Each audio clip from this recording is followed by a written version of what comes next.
My name's Jeff Regan. I'm the Lyon's eye, his private eye.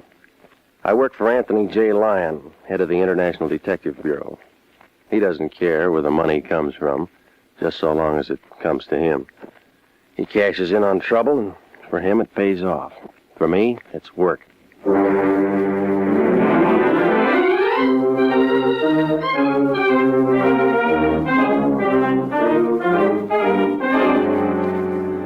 Here's the kind of adventure you've been waiting to hear. Hard-boiled action and mystery with radio's most exciting private detective, Jeff Regan. So stand by for trouble and suspense in tonight's story of The Prodigal Daughter. And now, here's Jack Webb as Jeff Regan.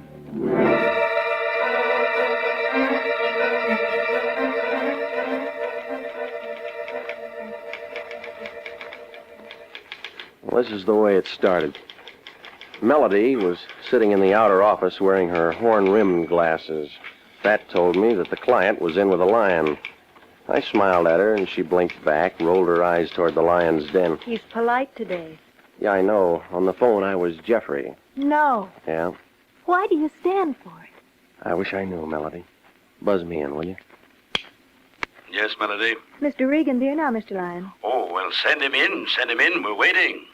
Good luck. Thanks. Ah, Jeffrey.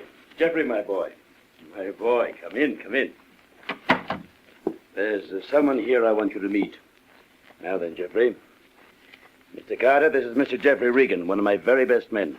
Jeffrey, this is Mr. Daniel Carter. How do you do? How do you do, Mr. Regan?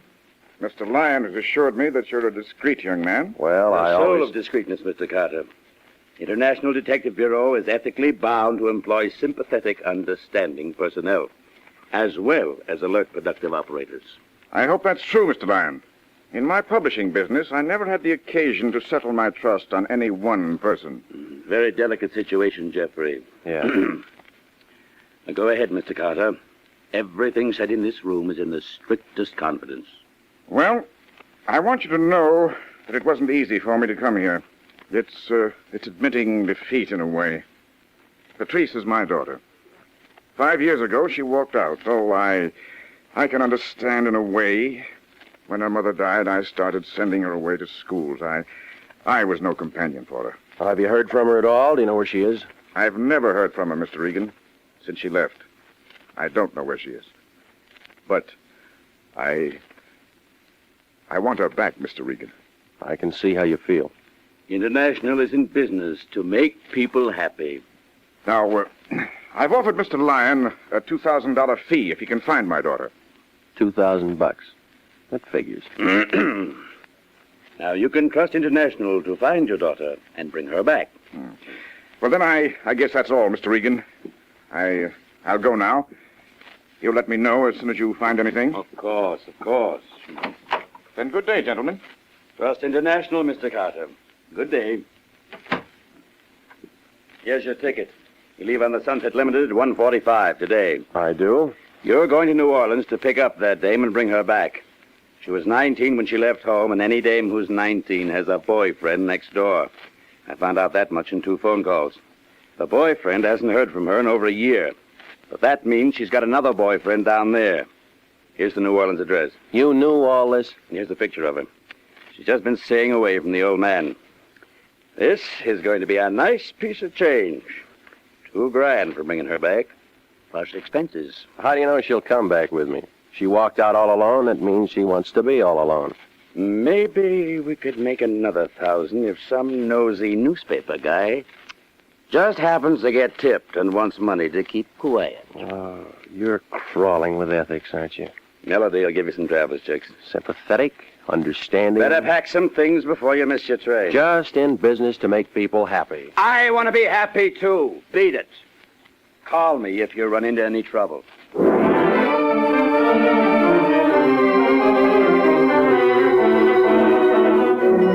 to see you. Listen, them Cotton boys are here for just one thing, I'll tell you right They now. serve the most delicious oysters, and Charlie had to go racing. 2 days later in New Orleans at the Roosevelt Hotel, home of the original Ramus Gin Fizz, I figured it'd take a lot of fizz to pull away that southern heat, but everybody in the lobby seemed cool enough in linens, tropicals, and seersuckers, except me and a big perspiring man leaning against the CNS ticket counter.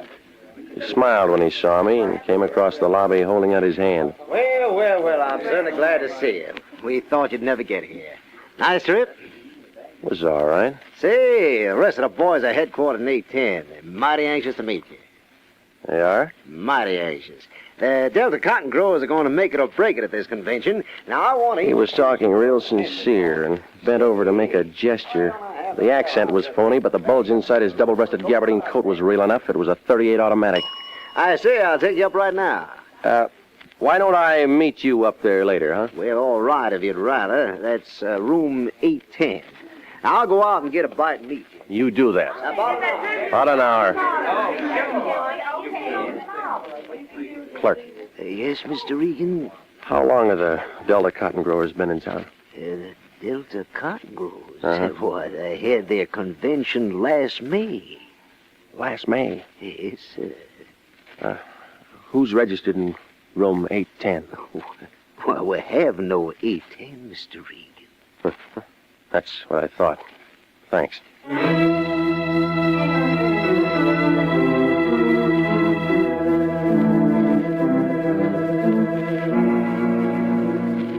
What do you do with a big man, a phony accent, .38 automatic, and no Delta Cotton Growers Convention? You tell me.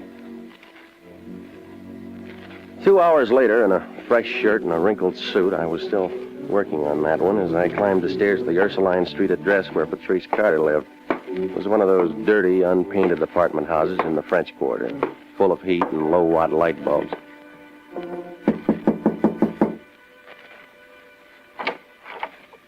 The girl who opened the door was tall, black-haired, wore a black dress. The picture Lyon had given me of Patrice Carter was a blonde. Yes? My name's Regan. I wonder if I could see Patrice Carter. Huh? Patrice, you're a friend of hers? Yeah, I'm from Los Angeles. How do you do, Mr. Regan? I'm Janice King, Patrice's roommate. Please come in. All right. Right this way. Maybe it was because the two big rooms I followed her through were dimly lit, or maybe it was the sweet, sick smell of flowers. I don't know, but perspiration began to trickle down my back, and I braced myself when Janice King opened another door. Here you are, Mr. Regan. She was young and lovely and blonde, with a burning candle at her head and feet, lying in state, very dead. Patrice Carter. I just stood there in that dark room, and I looked down at her. I think there were other people in the room feeling the same as me and thinking the same thoughts. I must have stayed that way for 5 minutes. And then I felt Janice King touch my arm.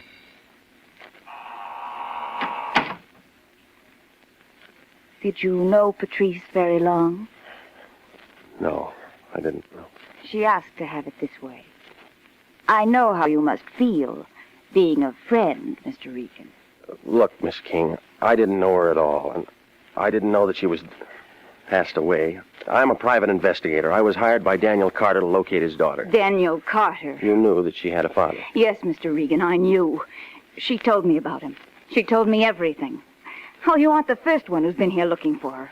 There have been others, detectives and lawyers trying to get her to go back. Carter knew she was here? If he'd loved her for just one unselfish moment, she'd never have left him. Well, Mr. Regan, she's where he can't bother her anymore. She's where he can't ever see her. Tell him that when you go back. Tell him she's going to be buried tomorrow. Tell him he can stop hiring lawyers and detectives to find her. Why don't you take him a copy of her death certificate? That ought to satisfy him. Now get out! Get out!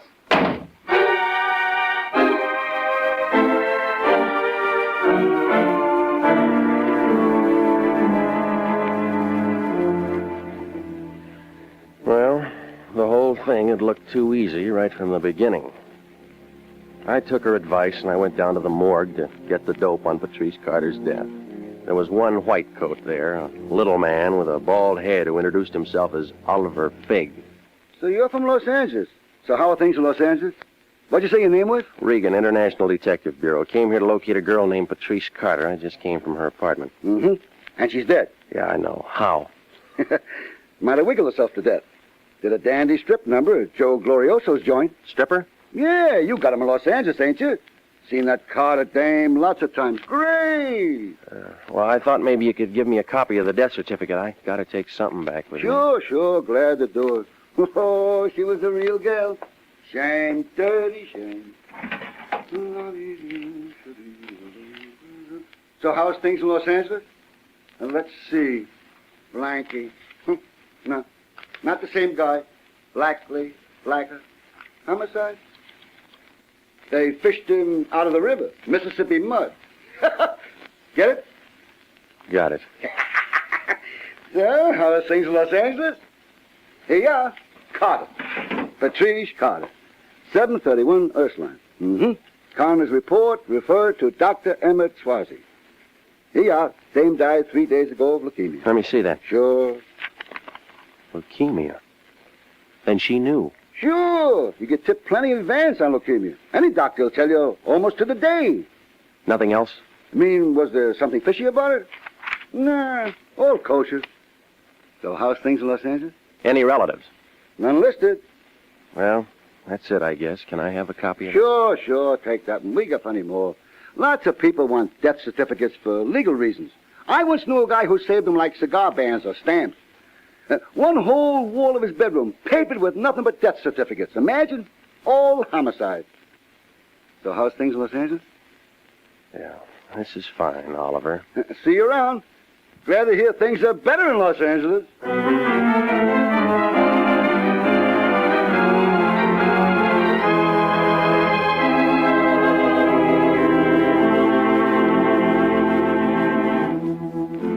Well, there wasn't anything more to do after that but go back to the hotel and try to get a reservation out of town. When I asked for my key, the clerk passed me 3 printed messages telling me that a Mr. Lyon of Los Angeles had been calling. When I got to my room, he called again. Regan, is that you? Where you been? Keep your shirt on. Come on, tell me. Did you see her? Yeah, I saw her. What'd you say? She gonna play ball? How soon you coming back? She didn't say anything, and we aren't coming back. What do you mean? She's dead. What? D-E-A-D. Dead. She can't do that. It happened 3 days ago. Leukemia. Now, wait a minute. Old man Carter's paying us $2,000 to bring her back. They're going to bury her tomorrow morning, and they don't want any interference. She was laid out. Her roommate laced me up and down for working for the old man. Name of Janice King. Good-looking brunette. I told Carter we'd bring back his daughter, and we will. There's $2,000 in this, and you know how I feel about money. Yeah, I know. So get busy. Now, look. I've done a lot of dirty, rotten things for you, but he's an old man, and he's sick, and I'm... And he doesn't wear dark glasses because it's a sunny day. He's almost blind. Now go on over and get that roommate and bring her back. He'd never know the difference. I won't do it. Offer her $500 to come here and pose as Patrice Carter for a week. And she could take a powder. I won't do it. I'm calling Carter first thing in the morning and telling him you found his daughter and that you're on your way back to Los Angeles. I won't do it.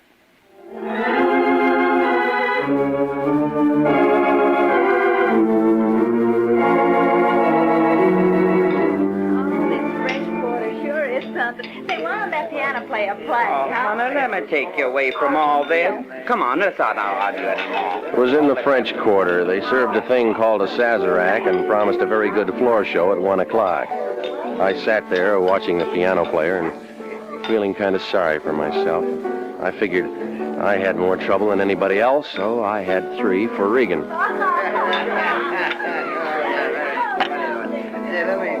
It was about then a tall redhead with a long cigarette holder eased off her stool at the other end of the bar, patted a bald-headed guy on the head, and came over my way. She gave me time enough to get a whiff of her perfume and then leaned into me. Stranger? Mm-hmm. Me too. I'm the new headliner. I'm gonna dance pretty soon. You ain't antisocial, are you, mister? No, Red. I'm just lonesome for home. Where's that? Los Angeles. Hey, that's a good town. And what are you doing here? Work. I'm the new stripper. Oh, yeah, you told me. That's a tough racket. Pick 'em up and put 'em down, put 'em on, take 'em off. 10 years now. Is that right? Mm. How about drink? No, never when I'm working. Later, maybe? Maybe. Are you sure you ain't antisocial? I look all right, don't I? I mean, I ain't slipping. Come here. Hey, let go. No hard feelings, Red. I just want to see your face. You crazy or something? Come on, stand still. No, in the light. What's the matter? Something wrong with me? No, not a thing, baby. You're just fine. How long did you say you've been dancing? I've been dancing 10 years. Let go. Oh, hold still. That makeup. You wear it all the time? Have to in my business. All right. You had me scared there for a minute. You oughtn't to grab hold of a girl like that. Red, you mind if I ask you a personal question? Well, now, wait a minute. I just met you. No, it's about your face. What's the matter with my face? Well, it's beautiful. Oh. Oh, sure, go ahead. That grease paint and makeup, using it heavy like that for a long time, it's hard to get off, huh? Oh, can't ever get all of it off, mister. When you've been in the business as long as I have, always going to have some of it on. Yeah, that's what I thought. Is that what you wanted to ask me? That's it. Well, you can get more personal than that. You're a little screwy, but I like you. Not like you, Red. Thanks. Hey, where you going? What about the drink after my number? Hey. Rain check me, Red. I got things to do. Gee.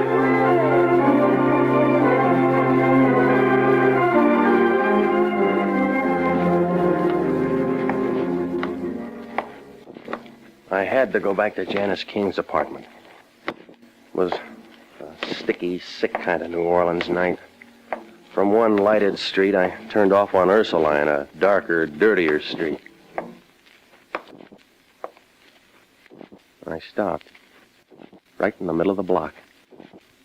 All kinds of people have followed me at one time or another, and I've followed all kinds of people.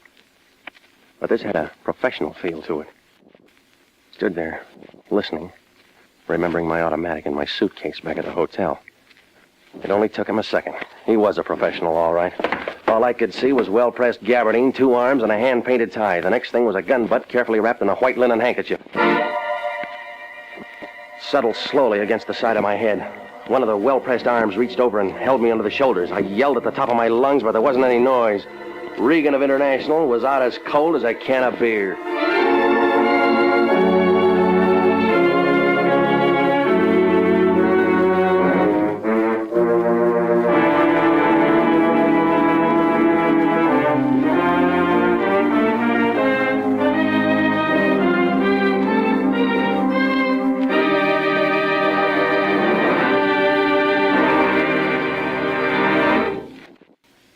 We'll return to Jeff Regan, Investigator, in just a moment. An easy way to save for future security is by a payroll deduction for savings bonds. Or if you're not paid on a salary basis, you can purchase savings bonds at your nearest post office, bank, or Savings and Loan Association office. Now is the time to ask your employer to start deducting for savings bonds or to buy a bond on your own. If no other plan is feasible, your bank will deduct enough each month from your savings or checking account to buy a savings bond. For money in the future, buy United States savings bonds. You'll be glad you did.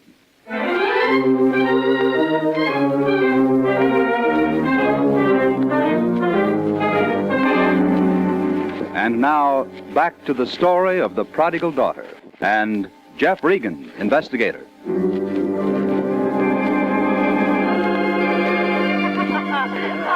I declare you amaze me. When you look at that, isn't that awful? And him all dressed up. We won't pay any attention to him, honey. The next thing I knew, a man in a straw hat and a polo shirt was kneeling down beside me, carefully smelling my breath. Easy now, buddy, easy. You've been making whoopee. Yep, that Sazerac will do it every time. Ooh. You know, you folks visiting down here ought to be more careful. Get your suit all dirty? It hit me on the side of the head. Sometimes the side of the head, sometimes the back. No difference at all. Always wind up in the same place, on the street somewhere. Had enough for the night? Yeah, plenty. Mm-hmm. I'll take you to your hotel. Huh? That's my cab. I nearly ran over you. Your first trip? Yeah. Well, you know better next time. Oh. Easy now. Did you see my friend? Hmm? Big man, gabardine suit. See nobody. Want to look for him? Later. Say, what you hunting for? My wallet. Somebody take it? No, nothing's missing. Everything's right here. Mm-hmm. Honest town. Oh, yeah, you're so right. Well, you feel better when you get back to your place. Yeah, sure. It wasn't quite right. I didn't feel better until the next morning when I got a telegram and read, "Found out Carter's broke. Come back. Forget the whole thing. Lyon." And that was the first good news I'd had in 3 days.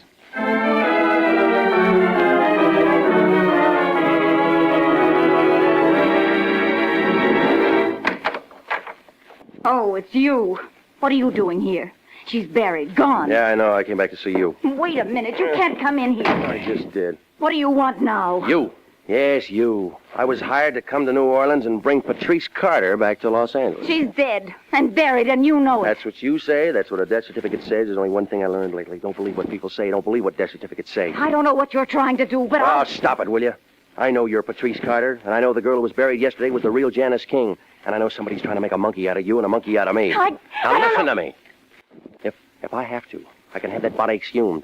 I can go into fingerprints and birthmarks, yeah, and a lot of things, but I don't think I'll have to. You see, Patrice Carter wasn't the type to do a striptease for a living. You're just trying to make something out of nothing. I'll call the police and have them arrested. Last night, I ran into the redhead who took her place. She told me what a tough life it is. 10 years of wearing grease paint can be kind of rough on your skin. The dead girl I saw had those kind of marks. The girl I'm looking for couldn't have been in the business that long. Why don't you leave me alone? I don't know who talked you into a thing like this, but it's all wrong. He's an old man now. He's broke and lonely, and he wants to see you. I don't know what your differences are, but I want to take you back. Oh, what do you say? He was so off. He hated. I know he did. I never want to see him again. What's he been telling you, huh? Tim. Oh, Tim, he knows everything. He doesn't know anything. He'll never know anything. This your boyfriend? He had a phony accent when he tried to shake me down in the hotel lobby. Get out of here, Regan. I played ball, and you had to quit trying. It all fits now. This guy's been holding your hand for the last year. He's been real sympathetic, hasn't he? Get out before I throw you out. He told you how to trade names with that poor kid who was dying of leukemia. He told you to send me to that morgue for a death certificate. Shut up. And he dropped me in the gutter last night to make sure I had it. You know why? Don't listen to this character. Baby's off his nut. He's a private detective from Los Angeles who's been getting paid to make love to you. No. Regan, I told you to shut up.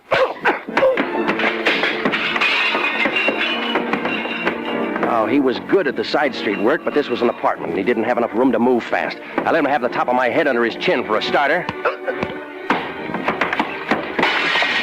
And then I took a lot of feet in my face, but when he started across the carpet pulling for that 38, I saw my chance. She stood there and watched him go down.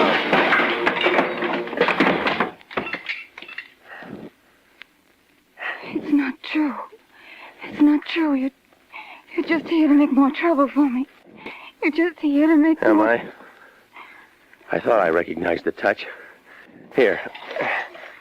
Here's his wallet. Look for yourself. Here, catch. Timothy Conover, Private Investigations. Well? Oh, come on, kid. I'll take you back home.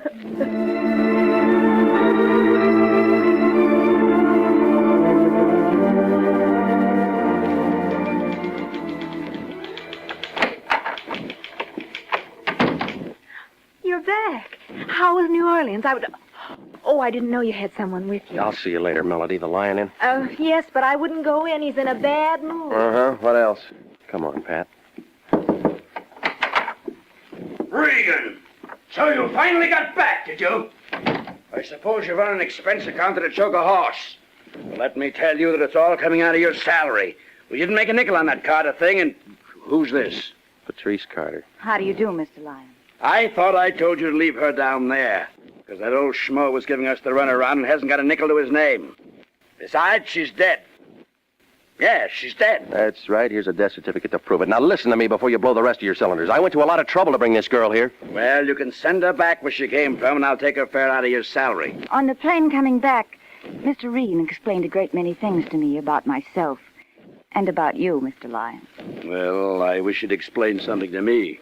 When I was a baby, my father placed a trust in a large holding company under my name. $50,000. And I can claim it any time after my 21st birthday. Yeah? How old are you now? Old enough. Mr. Regan found out that much. I made a phone call to Dun and Bradstreet, know a lot of things. Go on. Nothing more, Mr. Lyon, except I claimed that trust today, and I'll be glad to pay you the $2,000 fee that my father promised you. Well, now, that's very generous of you, Miss Carter. The International Detective Bureau is proud to have had a small part in bringing you and your estranged father together.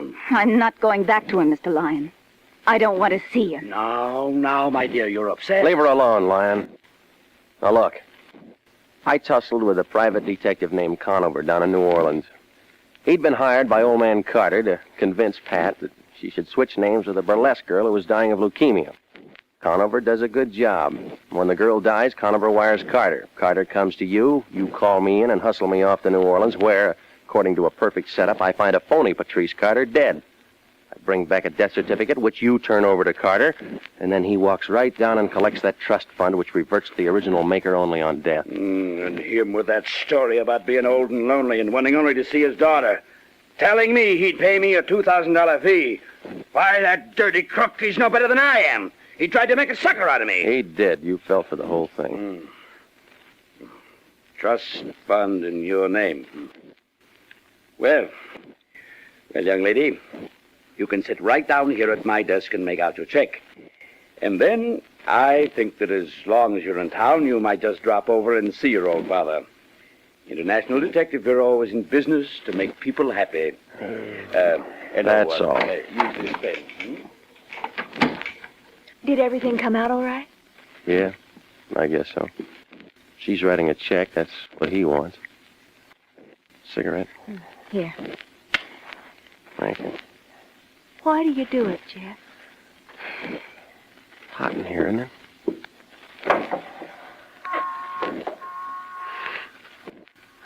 The air feels good. Makes you clean. He doesn't care whether it's homicide or arson or a lost daughter or just people getting kicked around. He makes money on it. I help him. You didn't answer me. Why do you do it? I don't know, Melody. I don't know.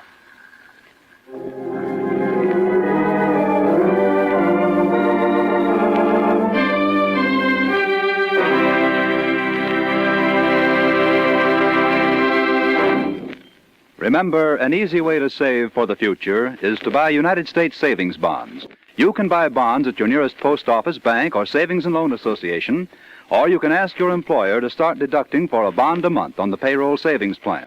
A bond a month is good security for the years to come. For money in the future, buy United States savings bonds now. You'll be glad you did.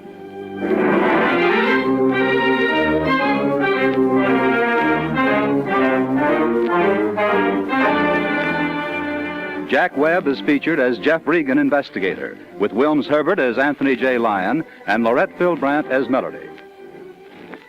Tonight's cast included Betty Lou Gerson as Red, Lou Krugman as Conover, Theodore Von Eltz as Mr. Daniel Carter, Eve McVeigh as Patrice Carter, and Harry Lang as... How's things in Los Angeles? Remember, it's CBS same time next week for hard-boiled action and mystery with radio's most exciting private detective, Jeff Regan, as he tells the story of the Lonesome Lady.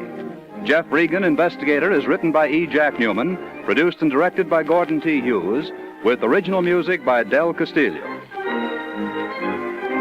This is CBS, the Columbia Broadcasting System.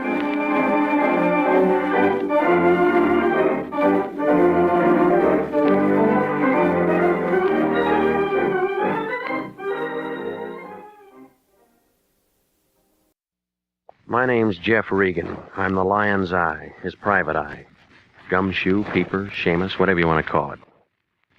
I work for Anthony J. Lyon, International Detective Bureau. He's a guy who likes to make money. But when he makes money, I get into trouble.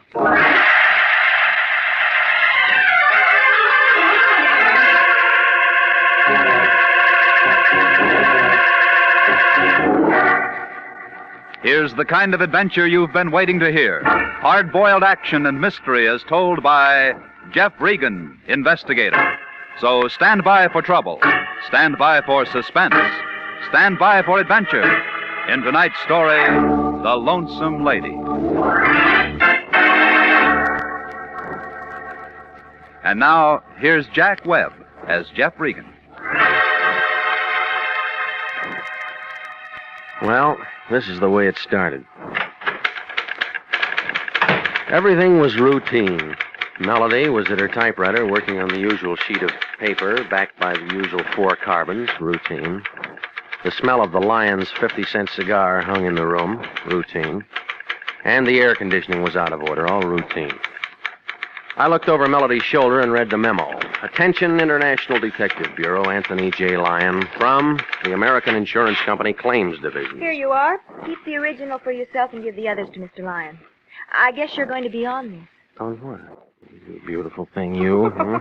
Jeff, don't. Jeff, don't do that. Somebody might walk in. Mr. Lyon will tell you all about it. What's the matter? New boyfriend, huh? Now, Jeff.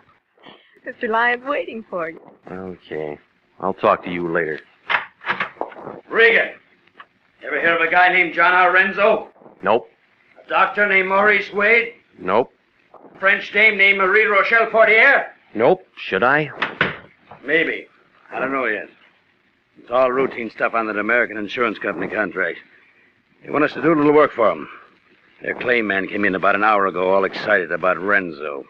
He kicked off early this morning. I can't very well meet him. There's a time and a place for wisecracks, and this isn't it. It figures. Renzo kicks off, and the American Insurance Company's going to have to kick in with $35,000 to his beneficiary. And that's Marie Rochelle Portier. No relation. Girlfriend, I guess. It's almost a bank buster for AIC. So you want me to see her? No! It'd be ticklish if it turns out to be legitimate. Now, you better look at the other angles before you see her.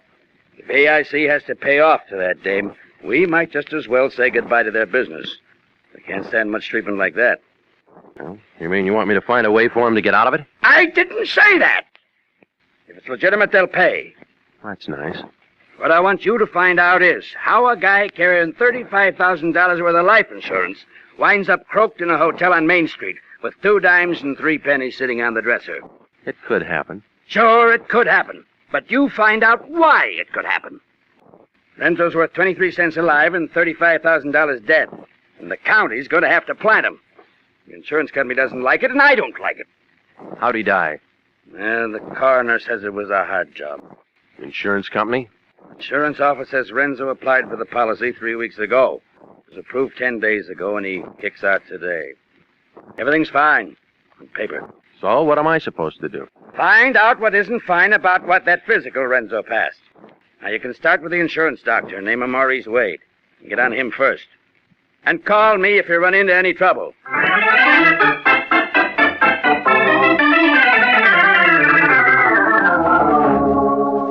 The place I was looking for turned out to be a brand new 3-story building on Wilshire Boulevard.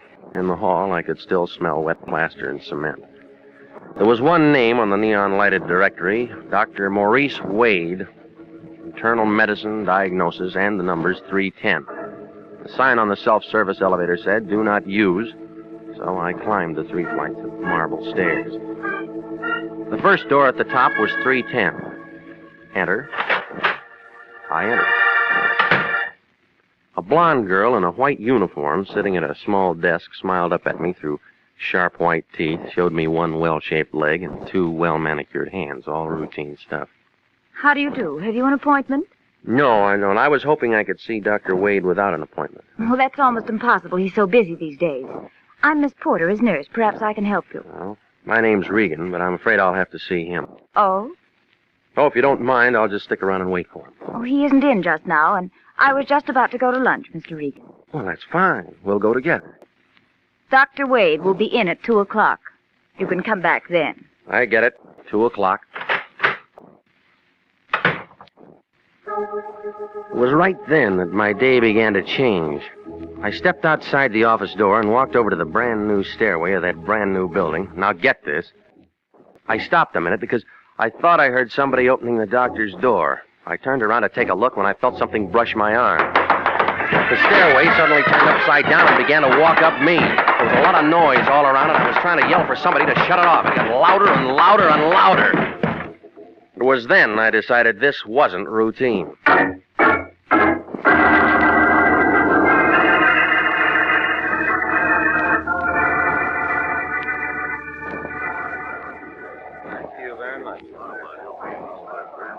Thanks for helping me tote him upstairs. He'll be all right now. I'll take care of him. He'll be all right. He'll be all right. I was lying on a leather couch in a white room. A tall, thin man with a hooked nose seemed to be running things. He was waving an arm at a vague crowd of people near the door. Then somebody I couldn't see shoved a bottle under my nose. Give him a whiff of that. There you are. I think you'll be all right now. Now then, can you hear me, mister? No, don't try to move yet. Nothing broken, but you had quite a tumble for yourself, my friend. Quite a tumble. You might have been killed. That's what I was thinking. Somebody shoved me. What's that?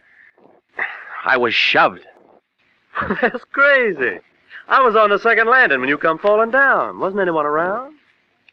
Oh, why'd anyone want to shove a man down a flight of stairs? I don't know. You're just plumb bruised and battered, mister. When you get to thinking about it, you just got dizzy from the heat or something. Now, didn't you? Maybe. I'll show you. Mary, hand me that like a good girl. Here you are. Here. Try a little of this. Thanks. That help? Yeah. Have another. You want me to call you a taxi, Mr. Regan? No, thanks. I got a car out in front. Better you rest up a minute or two longer, friend. My name's Wade, Dr. Wade. This is my office. Wade, you're the man I came to see. Well, I don't believe I know you. You one of my patients? Oh, this is Mr. Regan, Doctor. I explained that you took patients only on appointment. Mm-hmm. Well, as long as you're here, Mr. Regan, what can I do for you? Well, I'm not a patient. I've been retained by the American Insurance Company to investigate a claim concerning a former patient of yours, a man named Renzo. A private investigator. We're checking on a policy that was issued on him. You were the examining doctor. You don't represent the district attorney's office or anything like that? No, I don't. I'm with the International Detective Bureau. You don't have a warrant that says I have to show you my files. No, I don't. But I thought that as long as you were employed by the insurance company and you conducted the examination, that you let give me back go. my bottle, mister. And then you can get on out of my office. Huh? And get out fast. If I'd have known you was something like that, I wouldn't have drugged you up here in the first place. Now get on out of here before I throw you out. Well, you can see how things stood between Dr. Maurice Wade and me. I walked out of the place with as much dignity as I had left. I had other plans. There were other files to look at and other people in the city I could talk to. Detective Sergeant Salvatore Wendetti, morgue detail, was sitting in his office, chewing on a cold cigar, reading a traffic bureau memorandum on the new liability laws. Well, if it isn't Jeffy the Regan. How are you, Jeff, boy? I haven't seen you in a long time. Pull up a chair. What happened? I fell down a flight of stairs. You ought to be more careful. Lots of people get killed doing things like that, so what can I do for you? Sally, I want you to find out about a man named John R. Renzo for me. He died this morning, and your office is handling it. Renzo. John Renzo. Johnny Renzo. Yeah, sure, we got him in the icebox now. Want to see him handle it myself. No, thanks. I know he's dead. What else? Well, never really a bad actor, never really a good one either. Mind you, all the boys in the beat knew him. Why? Come on, tell me some more. Well, he made Lincoln Heights jail about 9 months out of 12 on a vag rap, one thing or another, routine. Vagrancy? Just one of our lazier citizens, so he's dead now, so what's to it? He was insured for $35,000. Oh. Yeah, that's what I'm thinking.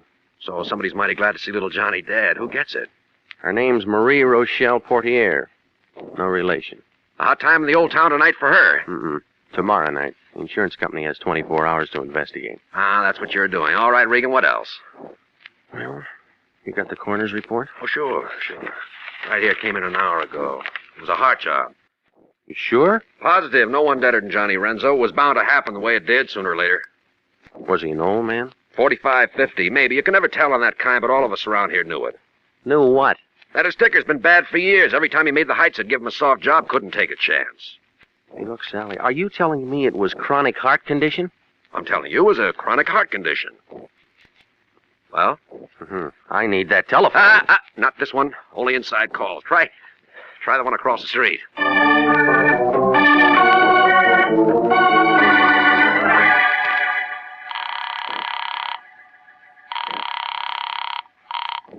Hello. This is me. I ran into some trouble. What kind of trouble? Well, you'll have to get me a warrant or something so I can get in that doctor's office. What? He wouldn't play ball. He threw me out. Now, the coroner's report shows that Renzo has a chronic heart condition. Then he never should have passed a physical. I thought that'd get through to you. But we'll have to find out what's in that doctor's office before we can do anything about it. Now, look, get a hold of one of those double-breasted lawyers and rig up a thing, will you? Hey, Melody, get my lawyer on the phone. It may take the rest of the day to get you in there legally, and we haven't got the time. So get busy. I just told you I can't get in. If I can't get in, I can't get in.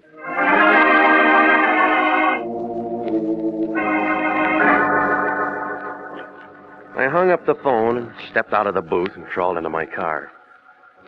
I was sitting there fumbling with the keys, wondering how I was going to get to those files when somebody else figured it out for me.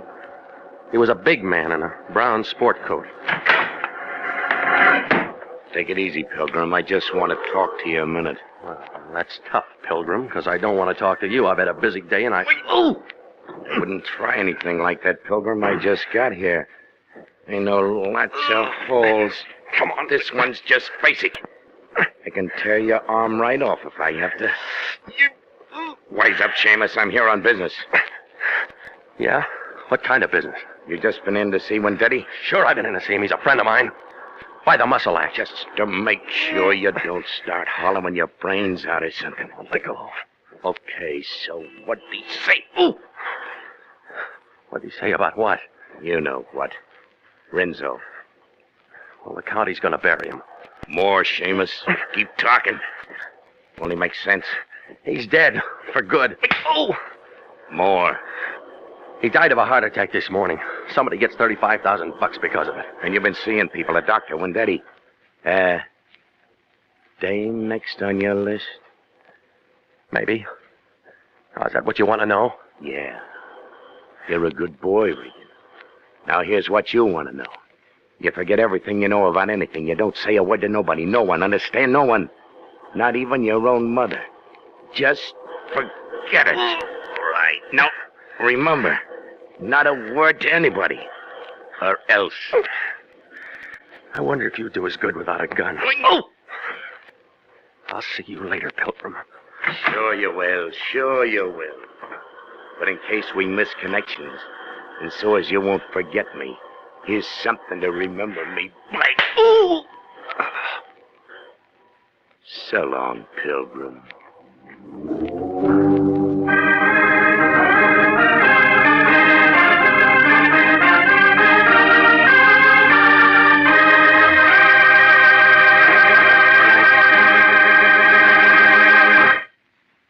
We'll return to Jeff Regan, Investigator, in just a moment. The Army Nurse Corps Reserve still has commissions available. If you're a graduate registered nurse between the ages of 21 and 45, you may be eligible for a commission in the Army Nurse Corps section of the Regular Officers Reserve. Those who meet the high standards and qualify to serve with this fine organization may elect active or inactive status.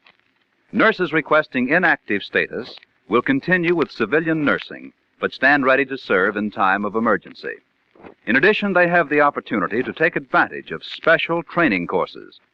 Nurses who request active status enjoy the same pay and privileges as all other officers. Graduate work is provided at the Army's most modern teaching centers, and the nurses obtain educational experiences that benefit them in both civilian and military nursing.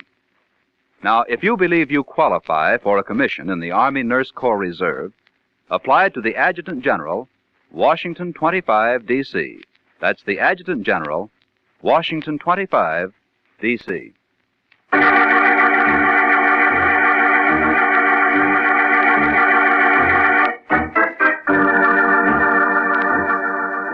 And now, back to the story of the Lonesome Lady and Jeff Regan, Investigator.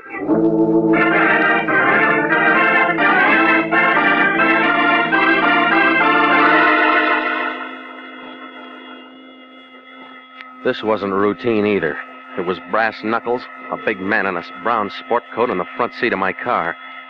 I guess I fell onto the horn into my steering wheel. I couldn't seem to sit up straight and get away from the noise.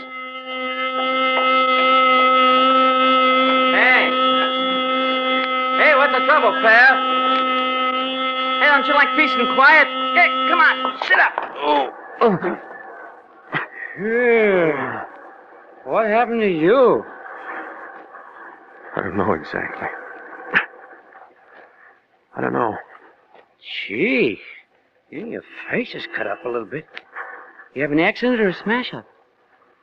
Yeah, something like that. You want me to call a cop? No. I'll handle this myself. Yeah, but don't you think you ought to go home and get some rest? Maybe you ought to find yourself a sawbone or something. Huh? What's that? Maybe you ought to find yourself a doctor to kind of fix you up. You're right. You're absolutely right. Yeah, that's a good boy. You take care of yourself, chum.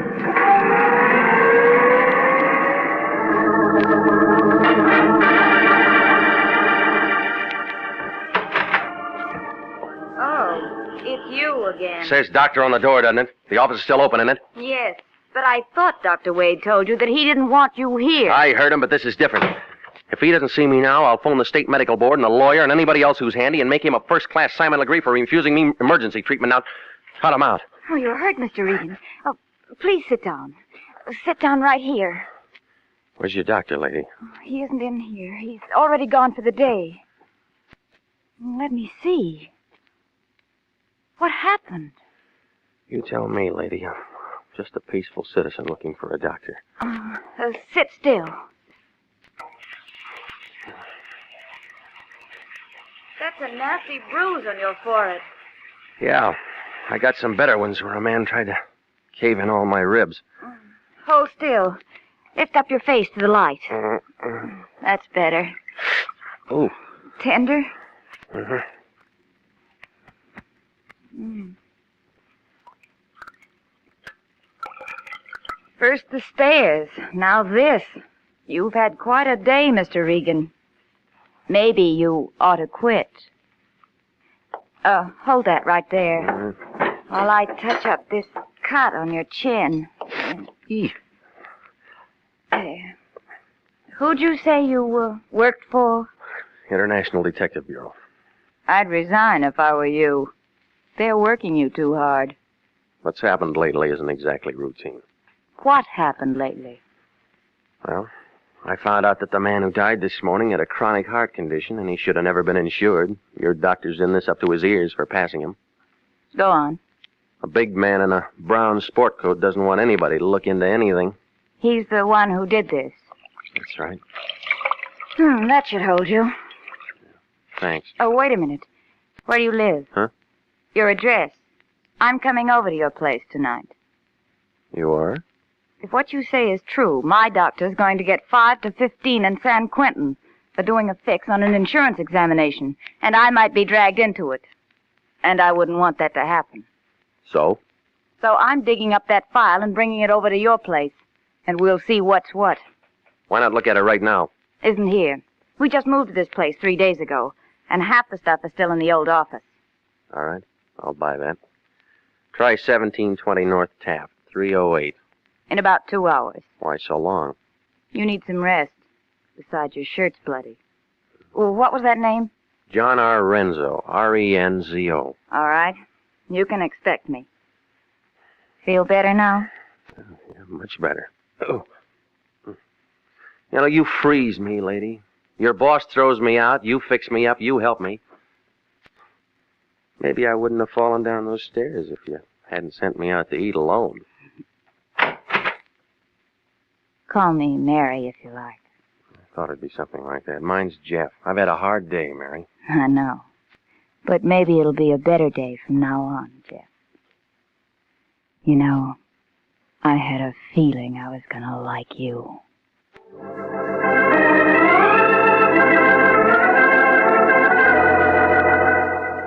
It was just about then that I remembered the beneficiary. She was my last call.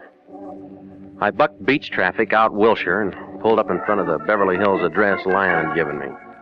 A row of brass mailboxes on the outside of a 4-unit court told me that Marie Rochelle Portier lived there. The man in overalls watering the lawn blinked at me, frowned at the cut on my chin, pointed to his own, and shook his head. I nodded back, wondering what Marie Rochelle Portier, or whoever she might be, whatever her racket might be, looked like. I found out. Yeah? It was the big man without his brown sport coat. This time it was swimming trunks, and he looked as big as the super chief. I threw my whole arm into his face. He staggered backwards into the room, trying to get his balance. I let him have another one in the stomach. He was out of condition. One more, and his chin was cut. He went down, taking a lamp, a card table, and a glass of warm lemonade with him. Oh, yeah. It's real good to see you again, Pilgrim. All right, Seamus, all right. You're the champ. Come on, get up, get up. I might have known I was going to find you here. Where's your girlfriend? No, just a minute. I said, where is she? She ain't around. Ain't no one around but me. Honest. Okay, you give it to me. What are you talking about? Oh, I've met citizens like you before.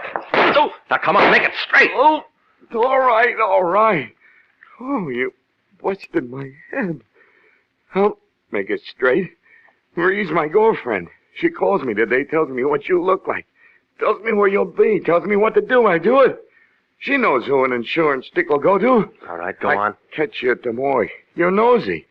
She says to rough you up a little bit, make you forget what you're doing for a while. I find you like she says and do what she says. And, nothing personal in it. What about the doctor? He split with you and her? Ain't no doctor in on it, just me and Marie. How'd she fix it for Renzo to get insured? I don't know. She's got connections. She gets around. Right, smart guy. Come on, spill. Honest. That's it, Seamus. That's all there is to it. We worked it a couple of times before. I don't know how she fixes it, but she does. I do all the heavy work, and we get along fine. Now and then somebody gets excited, and I have to cool them off for a time, but well, that's it. Straight. Honest. Hey, what are you doing? Shut up. Well, now, don't call the cops. Give me a break, will you? Will you shut up?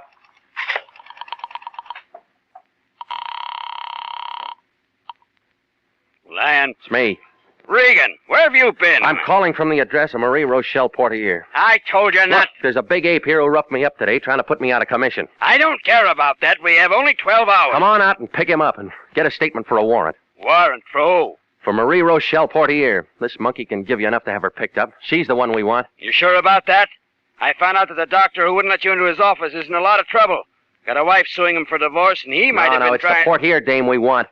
As soon as you get a warrant on her, it'll make that insurance policy invalid. I still don't trust that doc.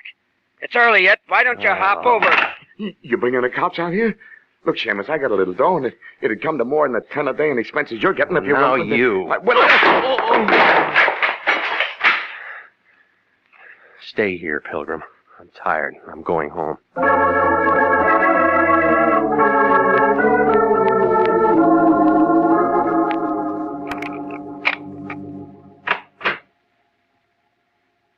I've been waiting for you. Forget about me? No. The janitor let me in. I told him you were my brother. That's nice. You didn't come straight home and get some rest. No, I had a couple of things to do first. Well, sit down.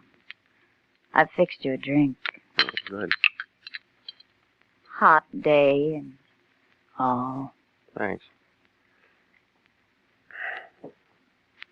Now, tell me about your doctor. Huh? Some things I know already. His wife's suing him for divorce, trying to get every penny he's got. He doesn't like me. That's it. Or maybe he just doesn't like any private detective or anybody else who might be working for his wife, huh? Maybe. And if I can spot a man who's being taken to the cleaners, he's one. He's pretty touchy these days about all the trouble she's probably caused him. What's this got to do with us? The stars are coming out. Just straightening out. Well, if that's the way things are with him, then my job's finished. Good. Now we can relax. You've been working much too hard. Jeff, put your arms around me. Feels good. Good to have arms around you in a big city like this. Such a big city. So many people. Mm-hmm. You're nice, Jeff. Sometimes it's so lonely. And sometimes it's like this.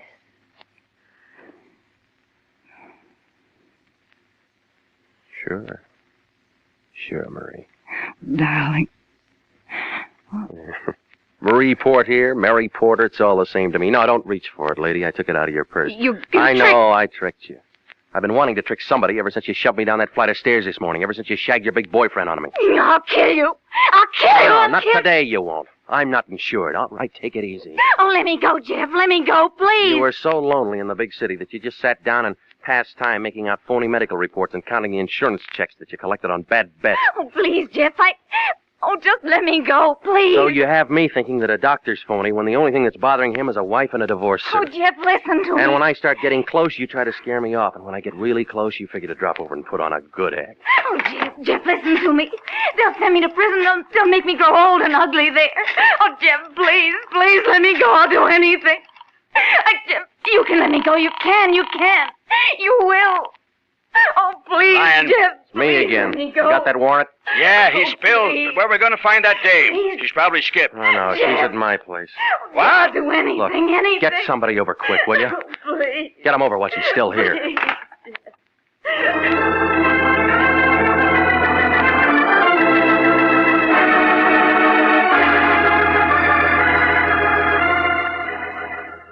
Well, I told it all to the Lion, and he told it all to the American Insurance Company, and they renewed our contract.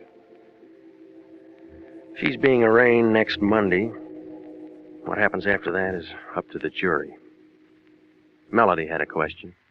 Jeff, what do you think they'll do to her? Well, she'll get about 10 years, I guess. If Mr. Lyon hadn't had that contract with AIC, would you have turned her in? Sure, I'd have turned her in. It's my job, isn't it? Oh, it's a big city. A lot of lonesome people down there. They allowed her one call when they took her to jail. She called here asking for you. Jeff, why did she do that? I don't know, Melody. I don't know.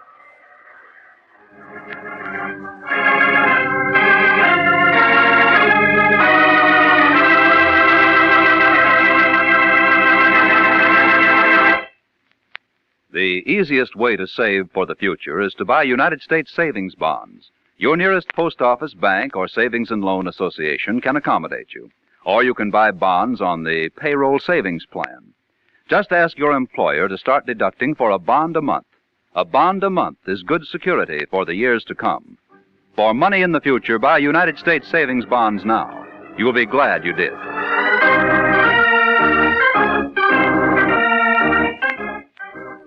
Jack Webb is starred as Jeff Regan, with Wilms Herbert as Anthony J. Lyon. Eve McVeigh was heard as Mary Porter, and Ken Christie as the big man. It's CBS, same time next week, for hard-boiled action and mystery with Jeff Regan, Investigator, as he tells the story of the lady with the golden hair. Jeff Regan, Investigator is written by E. Jack Newman, produced and directed by Gordon T. Hughes, with original music by Del Castillo. This is CBS, the Columbia Broadcasting System.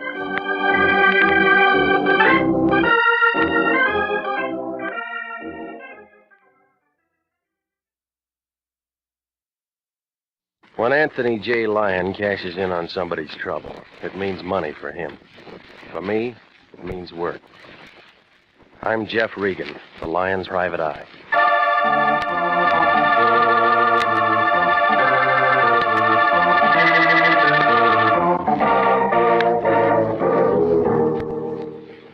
Here's the kind of program you've been waiting to hear. Hard-boiled action and mystery as told by Jeff Regan, Investigator. So stand by for trouble. Stand by for suspense. Stand by for adventure. In tonight's story, The Lady with the Golden Hair.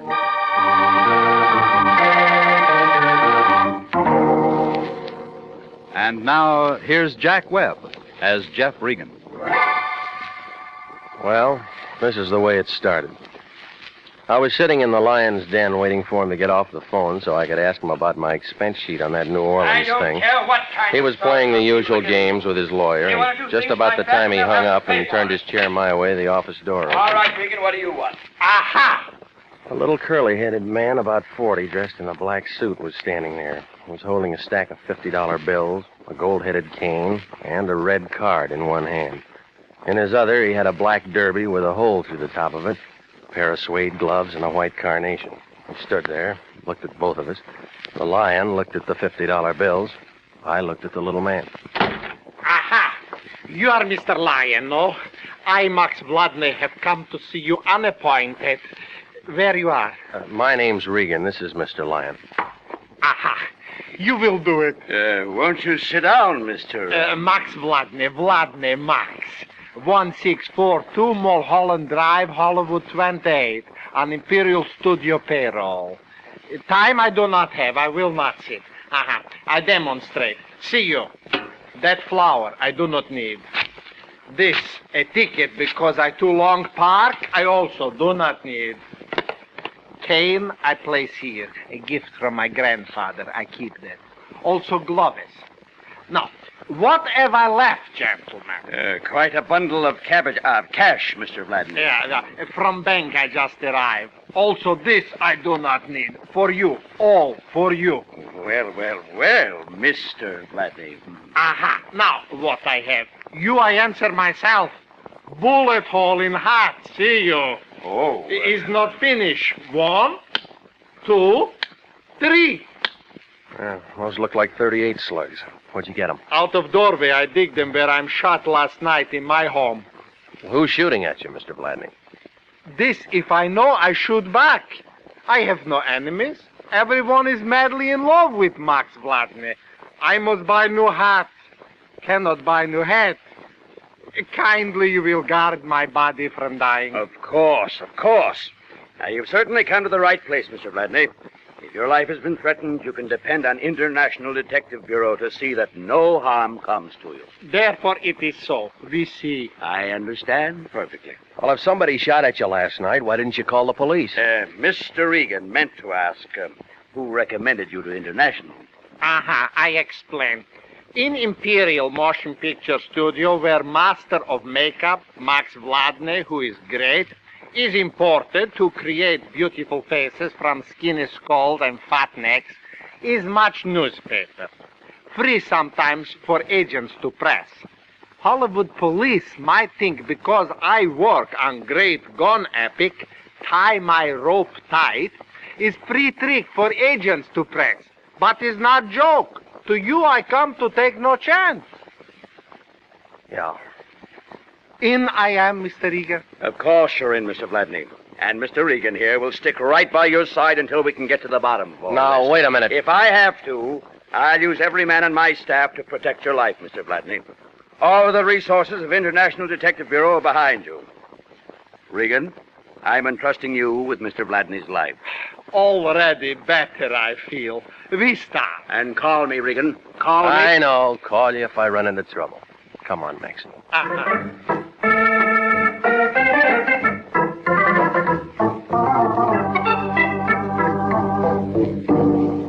Well, you can see how it was. Max Vladney's car was parked in a red zone in front of the building, and there was another ticket on it. He tore that one up, too. On the way out to his house, I tried to get a little more information, but it didn't come to much. He couldn't figure out why somebody was shooting at him or who was doing it. It was about 6 o'clock when we pulled up in front of his house on Mulholland Drive, one of those little places with a big sun porch in front of it and an egg-shaped swimming pool in front of that. He was pulling things out of his pockets, looking for the keys to the front door when it happened. See what I tell you. All the time shooting at Maxie, someone. All right, get on. But I tell you, my heart is full again of hope. All right, shut up. You aren't hit. But he's frightening. Well, unless he's got a machine gun, he can't find anything more. Wait, where go you? You leave Max to be killed. I'm going after him. Stay right here. You'll be all right. I started for the heavy brush outside the clearing of the house where white gun smoke still hung around the trees. And then I saw him. He was a gray-haired man, stocky build, glasses, about 100 feet away, running down the hill waving a gun. I went after him, but I couldn't get a clear shot. Oh, he was quite an acrobat. He dived over a wooden road bracer and went skidding down the embankment. By the time I got there, he was climbing into an old Chevy convertible, and he took off in a cloud of dust. I couldn't see the license plate on the car.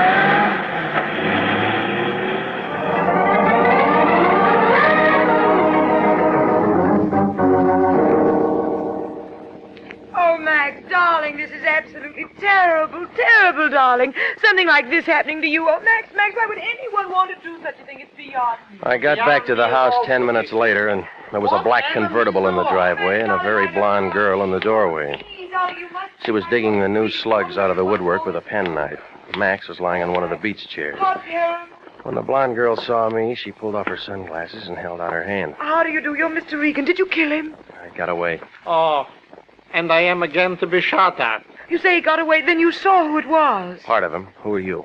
Oh, beg my pardon. This is Hilda Graham. You have seen her in pictures. The hair, I have seen her differently. She's my wife, almost. Did you see anybody? Well, I heard the shots as I drove up and found poor Max by the door. He's got to stop this business, Mr. Regan. He's got to stop. Next time, maybe... Well, it certainly does have to stop, Mr. Regan. Max, why, he's the finest makeup artist in the world. It'd be a great loss to everyone in Hollywood if anything ever happened to him. You see, am I valuable? Did I not tell you? Yeah. Call me. Where's your phone? Oh, in there, in my private workshop, study, where I hope to live. Use it, please. Call Mr. Lyon and stop the shooting. Oh, Max, darling, this is all so terrible. After all you've done to me, now I should be able to do something for you. I feel so helpless. Lyon. This is me. I'm calling from Max's.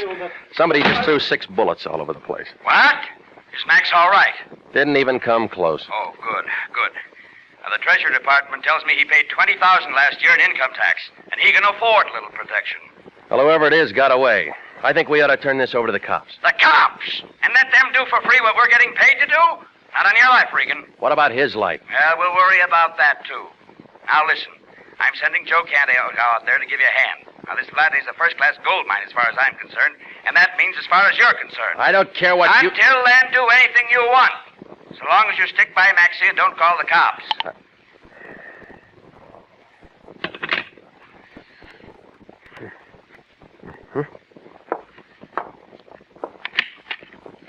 I figured. It's a fair label.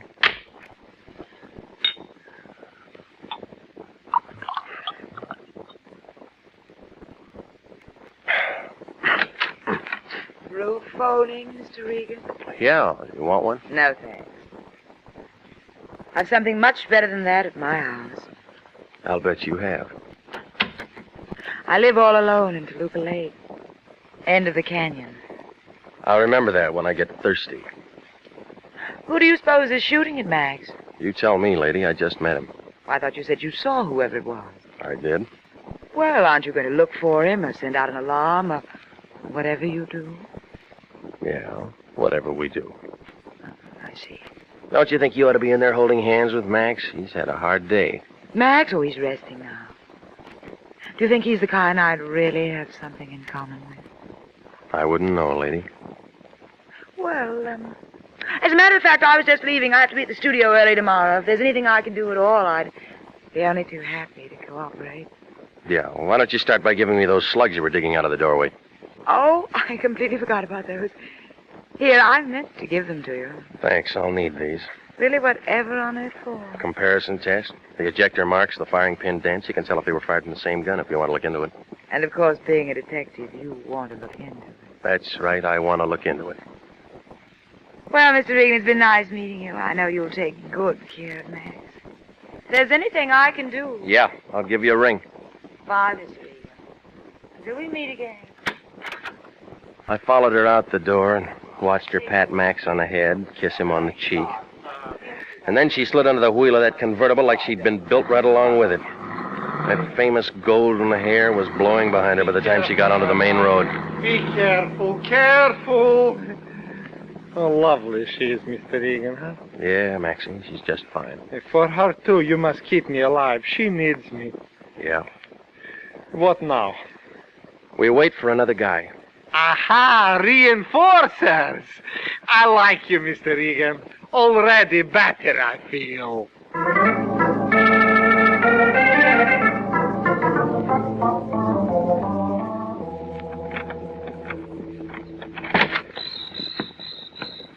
Only me, Regan. Take it easy. Oh, Canto. Come on in. What took you so long? I stopped by police ballistics on the way out. I had them 38 slugs that Max brought in checked. No. Well, I got some more for you. Well, I found a winner. Gun belongs to a feller named Pete Berger. Ain't no permit on it. He done 6 to 18 in San Quentin once for robbery. Sprung a couple of years ago. Address? Yeah, a place on Figueroa right off of Sunset. Here. Thanks. Well, he was around again this afternoon, shooting things all over the place. Wonder what the connection is. I'm going to find out before Maxie does. You take over, Joe. Okay, where's our clay pigeon there? Roosting in there. Now, keep your eyes open, Canto. I'll get back as soon as I can. Oh, take your time, son. Joey the Canto is on the job. Yeah, I feel better already. Hey,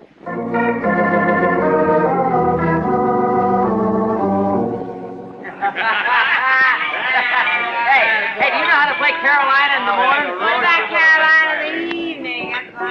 Well, if there isn't a stranger in our midst, boy. Get a look at that. Will your white shirt go off? Curly-haired. Maybe he's... Shoe shine. He's got big feet. Yeah, awful big feet. What'll it be, mister? Mum champagne or beer? Neither one, lady. Well, we ain't got either one for you, copper. You picked wrong tonight. Flossie never picks 'em wrong. I can tell by your feet. You're paid by the city or you're a private peeper and somebody else pays you. Makes no difference to me, all spelled copper. What do you want? No fuss with you, Flossie. I'm looking for Pete Berger. Who? Pete Berger. This is his last address. Ain't never heard of no Pete Berger, and neither's anybody else. And he ain't never lived here, and you got a wrong steer. That door lead to rooms upstairs? Yeah, that door leads to rooms upstairs. Mind if I take a look? I mind a lot of things, Seamus, and taking a look is one of them. All right. This Pete Berger you don't know, never heard of, was throwing a lot of lead around yesterday and today, and I'm going to take a look anyway. Wait. Hey, you can't go up there. I was only halfway up when a man in a gray sweatshirt backed over to the top of the stairs. There were 3 red holes just above the center of the sweatshirt. He turned around and tried to say something. I saw what was going to happen, and I hugged the side of the banister. Oh, Pete! Pete! Oh, Pete, honey. She ran over and was kneeling beside him, holding his head in her arms, rocking back and forth.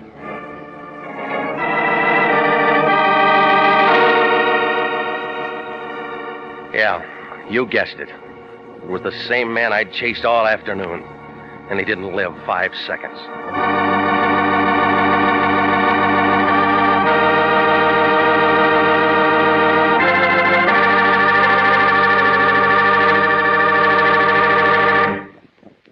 We'll return to Jeff Regan, Investigator, in just a moment. But first, here's an important message from the Adjutant General's office. At no time in our nation's history has it been more important to develop an outstanding Army medical department. Without an adequate nurse corps, this cannot be accomplished, and nurses are still needed to fill the estimated requirements for 1948. If you're a graduate registered nurse, over 21 and under 45, you are invited to apply for a commission in the Army Nurse Corps Reserve. If you are selected, you may choose either active duty or inactive status. Apply to the Adjutant General, Washington 25, D.C.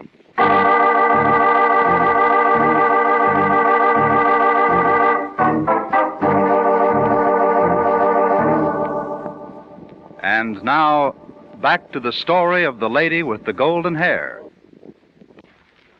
And Jeff Regan, Investigator.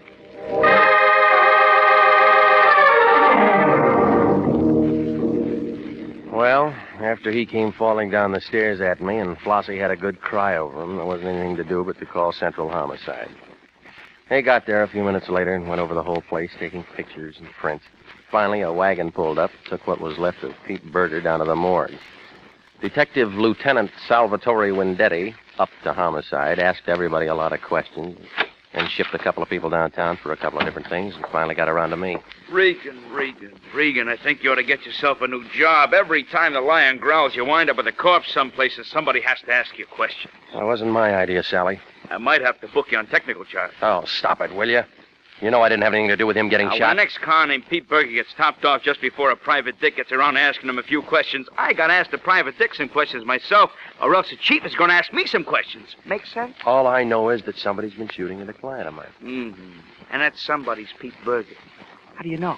The bullets came from a gun owned by Pete Berger, so I came down to see him. Only he walks out all loaded down with 45 slugs and dies before you can say hello. Isn't that the bump? Who's your client, Regan? Do I have to tell you? No, but you will. Company policy. Company policy. Confidence in a client, Regan. Can you arrest me for anything? Depends. Material witness, maybe. Yeah. While it's pending, I'll get a hold of the Lion, he'll get a hold of Harry Presidio, and then I'll bet you $10 I'll be a writ of habeas corpus at the station by the time you get me there. All right, you're clear. This is a murder case, Regan. That's a serious crime in anybody's town. I don't know any more than I just told you, Sal. You know the name of your client? Okay. Why was Pete shooting at him? That's what I was going to ask Pete. Oh, now just exactly where does that put us? My client's safe and sound in his home, and Joe Canto's keeping an eye on him. When Canto was pounding a beat for the department, some guys got away from him. A lot of guys get away from a lot of cops, but not when the cop's watching. Canto's good at that, you know him. Oh, sure. It's a thought. Well, it's no good. Before Pete Berger went to San Quentin, he was never very handy with a gun because his eyes were so bad he couldn't see his hand in front of his face. He didn't hit anything yesterday or today, but he was sure trying. Now, Flossie told me Pete's been playing stuntman in pictures, making a buck at it. It seems he learned all his tricks while he was in the clink. They have a nice gym up there. I never tell what they'll do next. Still, can't understand why he'd all of a sudden go around shooting at somebody. You figure it's Sally maybe Umley. there was something personal and that Pete had to do it. And whoever Pete was shooting at got kind of sore. Turn around and plug Pete tonight, huh? My client's home, safe. Shoot. Canto's good. Almost forgot. Pete Berger was a perfect setup for a wise guy. An ex-con who done 15 years, who learns his lesson, wants to make a straight dime, gets mad when anybody bothers. Blackmail. It's been done before. Pete had a good, healthy bank balance. I guess he was saving up for his old age. But some wise guy finds out Pete's a con, says, I'll tell your boss unless you kick in. Then maybe Pete starts shooting to scare him into shutting up. Make sense? Sounds like an old fairy tale, Sally. But screwy enough to be the answer. Only this wise guy Pete's shooting at thinks Pete might be meaning business. So he just comes over here tonight and plugs Pete. And who's the wise guy? Your client. You aren't going to tell me his name? I can't involve a client in a murder. Oh, yeah, company policy. I almost forgot. Regan will find out in the morning. We got some lawyers, too. I know. Couldn't tell me now? I'll phone you in an hour, Sally. Okay. Okay, Regan, you can talk to him first. But phone me. Good night. Night, Regan. See you around. My watch said 4 o'clock by the time I got to the hills back of Laurel Canyon and started up Mulholland Drive. The usual fog was in the usual places, doing the usual things to trees and houses. And when I pulled up in front of Max's house, one light was burning in the window. The rest of the house looked dark. Everything was quiet. The first thing I noticed was cordite. It smells black, and it means that guns have been fired. The whole room was full of it.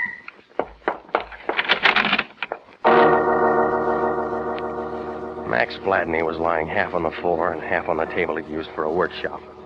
A bottle of spirit gum was spilled on the floor along with some false blonde hair and a cracked wig block. He had one free arm around a white plaster cast of a head, just like it was a doll. There were 2 blue holes in the middle of his forehead. I just stood there looking at him when I heard a noise in back of me. It was Canto, and he was on the floor at the foot of the bed. Oh, no, don't try to move me, Regan. I've been laying here waiting for you. It's in my lungs somewhere. I don't think I got any blood to spare.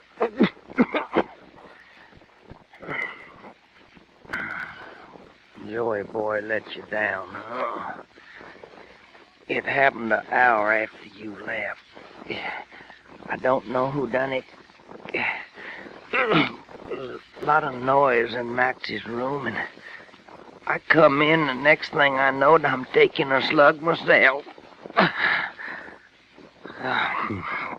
Hey, call me a doc, will you, Regan? I got a date tomorrow night. She's been trying to get rid of me. Does it give her a good excuse?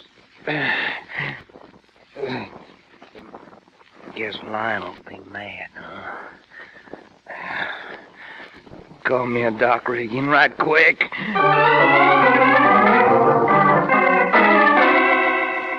Well, I made a lot of phone calls before it was all over.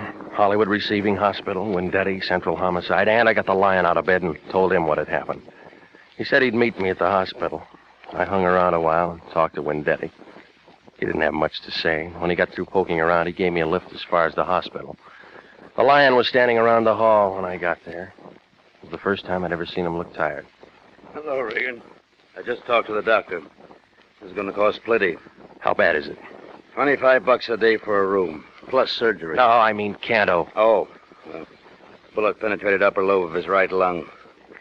Here, they pulled this out. 45 slug. Who shoots 45s that good? Lots of people. Same kind of people who go around killing Pete Berger and Max Vladney. Yeah. Canto getting himself shot's going to eat up every penny we might have made on this thing. Is money all you ever think of? What else is there to think about? If you got it, you're fine. If you haven't got it, you're nothing but a bum. One of your own men is lying in there wondering if he's ever going to live or die, and he took that slug because you sent him on the job. Everybody dies. I'll give him a citation. Oh, you big pile of blubber. I ought to push you out a window. Now, talk like that isn't going to help anything. No, but I know what is. Now, wait a minute, Regan. This is a police job. Oh, now it's a police job. Yeah, like I told you. And you can't go running around sticking your snoot into a couple of killings and giving International a lot of bad publicity. Now, get this, Fatso. I'm going out and find the guy who plugged Canto. Now, you listen to me. And I want it down in the books and the papers and any place else that an international operator brought in the guy who killed one of their clients and shot one of their men. Well, I won't be responsible for anything that happens. Okay, if you don't like the way I do things, you can pull my license right off the wall and get yourself another boy. Hey, where you going? Come back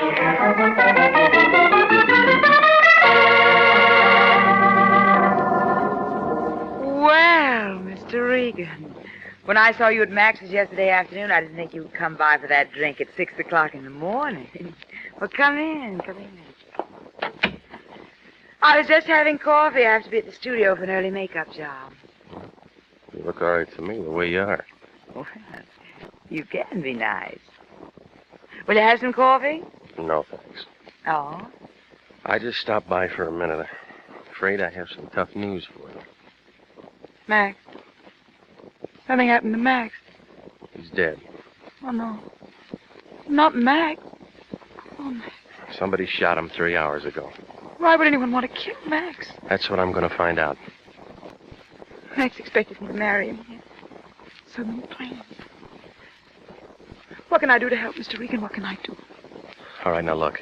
A smart cop named Windetti is going to be knocking on your door pretty soon. He's going to ask you a lot of questions about Max. Give me the answers first. Would you mind terribly if we sat down? Max was all I had. I want to be near someone. Sure. I know I'm acting silly about this. What is it I can tell you, Mr. Regan? Did Max ever mention a man named Pete Berger? No, never heard that name before. Well, he worked at the same studio. He was the one that shot at Max yesterday afternoon. And he killed Max? No, he's dead, too. He was shot to death an hour earlier. I was there. I'm not very good at this kind of thing. What are you trying to tell me, Mr. Regan? Both of these killings were done by an amateur, and not very good jobs. But there had to be some reason. I don't know. I've been in the business a long time, lady. Too long. People kill for money or love or just for the crazy feel of blasting a gun at somebody. This has been a lot for you. You know, if you find a reason, you find a killer. What kind of work would a makeup man be doing at home? I don't know. Max always tried to improve his work. I suppose that's why he made the money he did. He might have made a plaster cast of a head so he could study a face. I suppose so. Yes. Your face? Yes, I suppose so. Why? Well, it's a nice face. I've seen it in pictures. Most press agents think my hair is nicer. Yeah, it is. Long, golden hair. Does it feel soft and way you hoped it would feel. Yeah, it does. And my lips?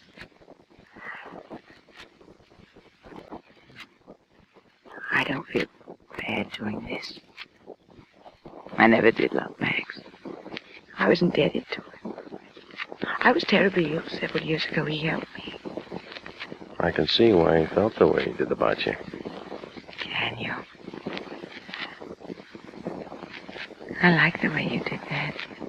I know what Max had been working on. It was something for you. Really?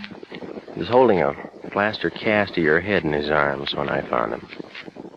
Of course, there was no hair on it, and it looked kind of funny. Don't say that! Don't ever say a thing like that! Yep, now I got it. What are you talking about? Murder, lady, lots of it. You killed a poor ex-con because he bungled a job you blackmailed him into doing. You shot him last night because I was going to talk You're to him. crazy. Why would I do a thing like that? Then you went over and you killed Max. And while you were at it, you pumped a slug or two into Joe You said Canto. yourself there's got to be a reason. Every I know newspaper in the country's going to carry this story, lady. Oh, yeah. Hilda Graham, the one with all the long golden hair, is really as bald as a fresh egg. Shut up! Shut up! Don't you ever say anything like that in front of me. Why do you... Go ahead, lady. Pick up that paperweight and I'll break you in two. Now, come on. Let's go. No. Oh, no, you can't. You mustn't. They'll find out about my hair. Please, please don't tell them about my hair. I couldn't stand that. Please. Oh, please, please. You know how nice I can be. Lady, you're a bum.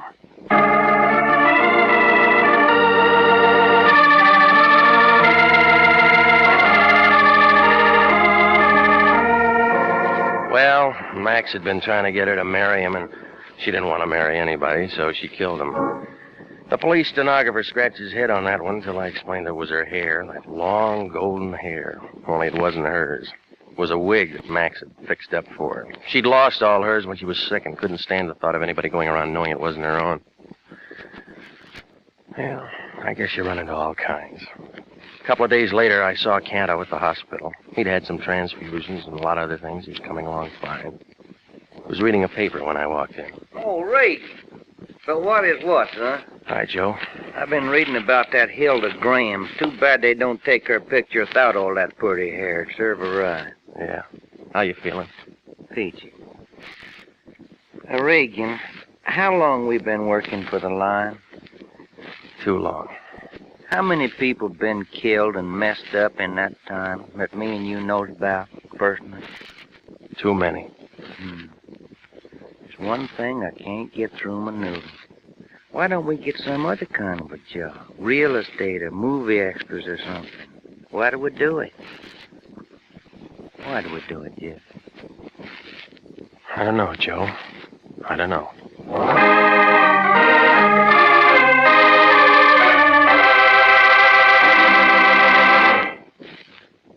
Jack Webb is featured as Jeff Regan, with Wilms Herbert as Anthony J. Lyon. It's CBS same time next week for trouble, suspense, and thrilling adventure with Jeff Regan, Investigator. The role of Max Vladney was played by Hans Conried, with Barton Yarborough as Joe Canto. Betty Lou Gerson was Hilda Graham. Jack Crucian was Wendetti. Marlo Dwyer was Flossie. Jeff Regan, Investigator is written by E. Jack Newman, produced and directed by Gordon T. Hughes, with special music by Del Castillo.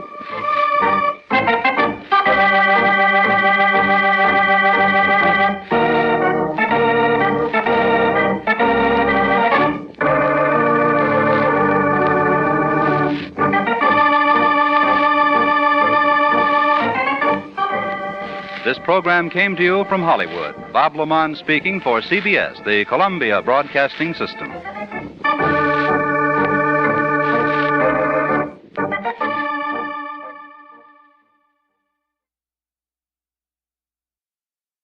My name's Jeff Regan. I get 10 a day in expenses from a detective bureau run by a guy named Lyon, Anthony J. Lyon. They call me the Lion's Eye.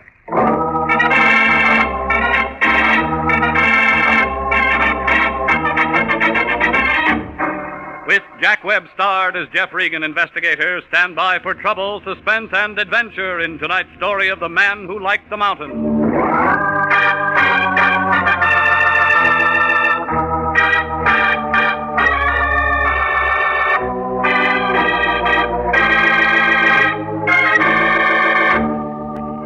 Well, this is the way it started.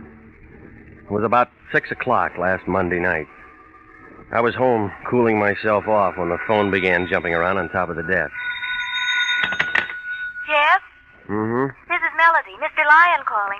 I'm out. You can't find me. That's no attitude. Here he is. Hey, Melody. Regan, I got a job for you to do. You can tell me all about it tomorrow morning. So long. Now, wait a minute. It's got to be taken care of now, tonight. Look, I worked hard all day. I'm tired. I told him Get you'd somebody be there else. in 15 minutes. Now, take this down. Office and Taft building right by your place. He's an attorney. Name of Collins Knight. Collins Knight. What rock did you look under for him? Now, don't be smart just because the guy serves little time once. And gets himself disbarred and re-entered and tied up with every piece of gambling from here to Reno. I'm not interested in who they are or what they've done as long as they can pay the bill. And Collins Knight is just the baby who can do it. So hop over there and find out what's what. And call me if you run into any trouble.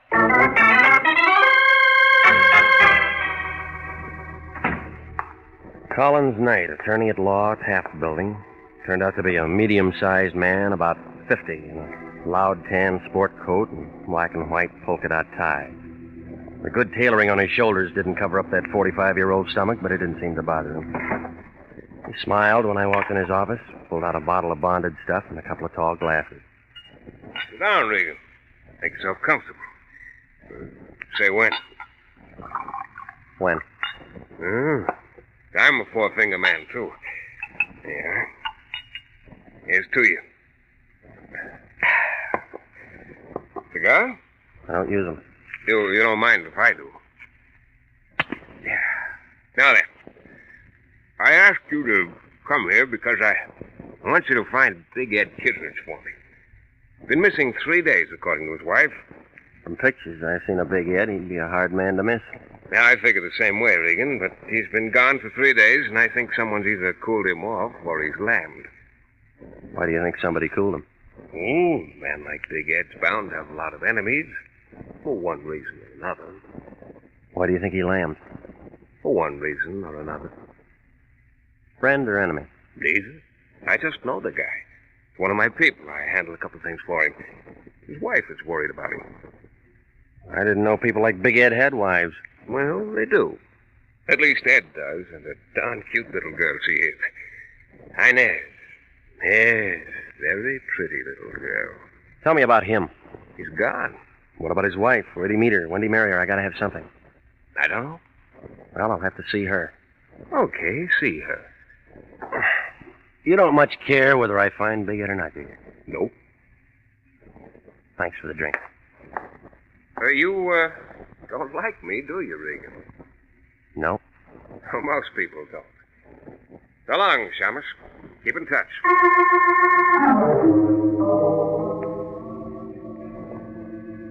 The name on the door said Mr. and Mrs. Edward Kittredge. It was a clean door in a clean hall with a nice new carpet on the third floor of an apartment house over on Franklin. I figured $100 and up for a bachelor. She was pretty. Red hair, the mahogany kind. Green eyes. 24, maybe. But she could look 16, just coming off the beach and wearing those gold sandals. Yes? Miss Kittredge? Hi, my name's Kittredge. My name's Regan. I'm a private detective. Collins Knight hired me. He said your husband's missing. Oh, come in, Mr. Regan. I told him I'd want to talk to you. Okay if I sit down? Oh, of course. I'm sorry, Mr. Regan. Can you tell me anything about him? His friends? Business? You ever heard of Big Ed Kittredge? Oh, yeah. He's been around. Makes the papers now and then. You know what kind of friends he might have. What about his business? I love Mr. Regan. I was hopping cars in Glendale 3 years ago. The movie contract they brought me out from Iowa to keep wasn't anything more than a lot of talk. And I had to eat. One day, a big man came in. I waited on him. Big Ed. Yeah. After that, he kept coming in. I began going out with him. When he asked me to marry him, I married him. I didn't ask him what he did for a living or how he spent his time. He was good to me. He's always been good to me. Now he's gone. Mm-hmm. He's never been gone more than 5 hours since we were married. He gave me everything, done everything for me. And you don't ask questions. And I don't ask questions. But there's one thing. Yeah? Yeah, a partner here, a man named Axman, was here 2 nights ago. That was the night Ed left. He never come back. Axman? Yeah. They was in the kitchen. I was in the bedroom. I thought I heard him quarreling. When I came out, Axman had his hat in his hand. He was leaving. Ed went with him. Mm-hmm. That it? Well, yeah, that's it. I ain't seen him since then. Think anything's happened to him? You think he's all right? I think you ought to tell me the truth. What? All the pictures I seen in the paper of Big Ed Kittredge are of a big man with a pipe in his face. I don't see any pipe racks around here, but I see where they might have been. Why, you... And if I went to that closet, I bet I wouldn't find any of Ed's clothes around here either. Now, come on. Tell me about that argument. All right, you win, Peter. The same thing we've been arguing about for 3 years. He drinks too much. He plays the horses too much. And besides, he socked me. Mm-hmm. Go on. I finally got fed up. Told him to get out. Only now you want him back. Why? Just long enough to serve him some divorce papers and get a property settlement. I thought it'd be something like that. Oh, no, wait a minute, Regan, wait a minute. About Axman, I wasn't lying. He hates Ed, even if they are partners. Something from the old days. Axman walked in when Ed and me was having our knockdown.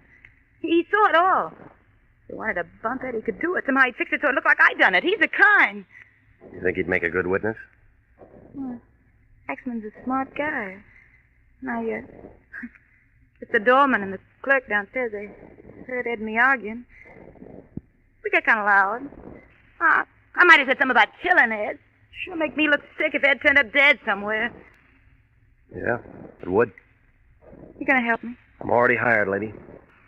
Thanks, Peter, thanks. Sorry I put on that act. You were pretty good. Wrong prop, that's all. I'd try that studio again if I were you. Yeah? They're a bunch of slobs. They wouldn't give no gal a break. Maybe you're right. You ain't bad for a peeper. When this is all over, let's you and me have a drink somewhere or something, huh? Yeah, something. I'd like to meet a nice guy. A real nice guy, just one. Just one.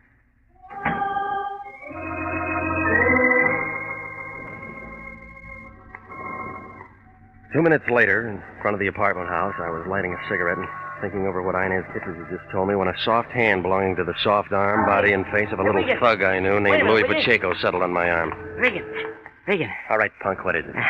I've been waiting for you, Regan. Been with Big Ed's wife, huh? Nice dish, huh? I seen it. I got some business with you, Regan. Yeah? Yeah. You're looking for Big Ed Kittredge, ain't you? Maybe. Yeah, then I could tell you something that'll help. All right, go on, tell me. Now, without you give me something from the trouble. How much can you tell me? Maybe what Big Ed is. Okay, 5. I'll tell somebody else. Suit yourself, punk. Wait a minute. Wait a minute, Regan.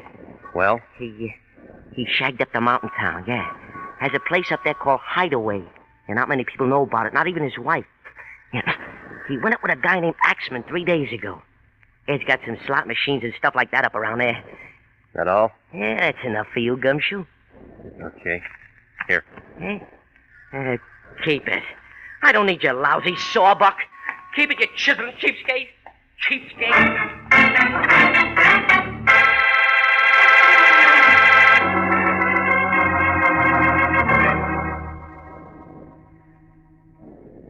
I don't care what kind of people are involved. I told you that before, and I'm telling you again. If they play rough, let them do it, just so we get paid. All right, Fatso, then get yourself somebody else to take over. I quit. No. Just a minute, Regan, just a minute. Let's not fly off the handle about this thing. Not be hasty. They're a bunch of bums, and you know it. Well, now perhaps I was a bit indiscreet accepting a client like Collins Knight with his reputation and all that. It isn't only him. It's the man I'm supposed to find and his friend Axman and anybody else who knows him. Now, Jeffrey, I'm sure that a man of your talent could locate Ed Kittredge without any trouble. After all, Jeffrey, you've dealt with people like this before and always handled it admirably. Very admirably. I don't like it. Knight hires me to find Big Ed Kittredge. Only he doesn't care whether I find him or not. Big Ed's wife only wants to find him so she can slap a court order on him, and both of them tell me that Big Ed might be dead. Well, now let's not jump at their conclusions, Jeffrey. I'll have to admit the whole thing looks fishy. Jeffrey, I want you to find Big Ed Kittredge as soon as you can. Look, I just told you that I don't... I know, but the fact of the matter is, I have an agreement with Knight in writing. You have and what? You know what kind of a man he is. He's very tricky. He could close International if we don't stay on this case. If you don't stay on the case. Okay, you win. Mm-hmm. Thank you, Jeffrey. Thank you. Expenses? Of course, of course. I have to drive up to Mountain Town. I might find Big Ed up there. Of course. Be careful, Jeffrey. Be careful and... Oh, don't give me that phony line about calling you. Now, Regan. Yeah? Call me if you run into any trouble.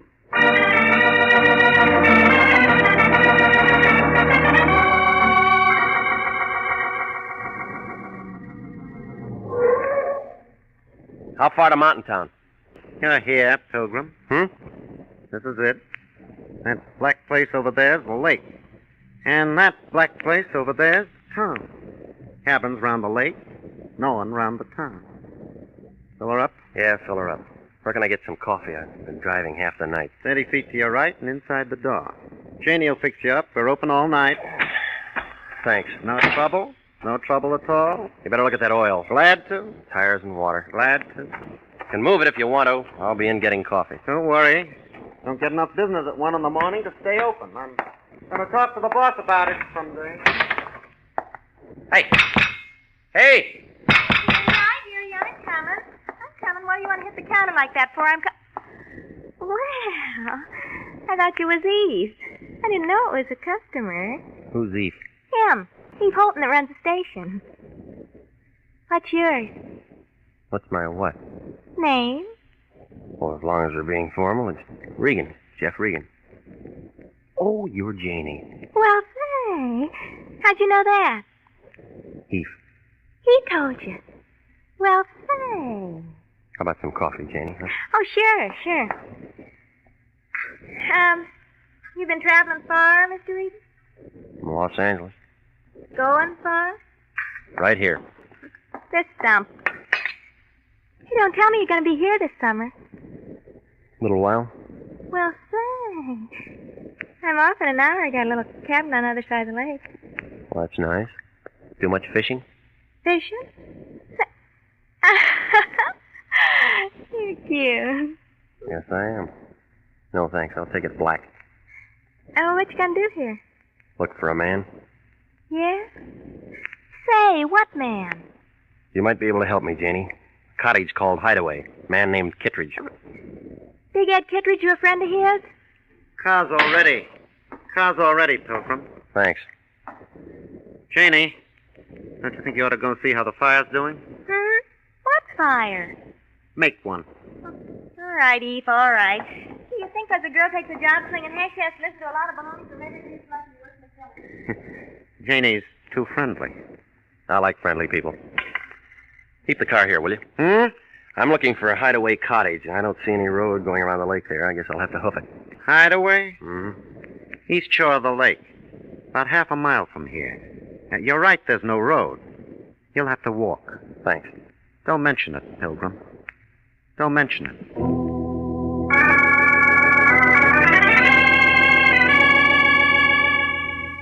Well, the cottage turned out to be an all-white, phony log cabin affair. I pounded on the door. Nobody answered. There was a sick kind of oil lamp burning inside, so I pounded on the door some more, and some more people didn't answer. When I put my hand on the latch, the door opened, people or no people, so I went in. Well, you can believe this or not, but somebody was there, right in front of the fireplace, only he was dead. And one whole side of his head was dark and shiny. It was still warm. Nope, you're wrong. It wasn't Big Ed Kittredge.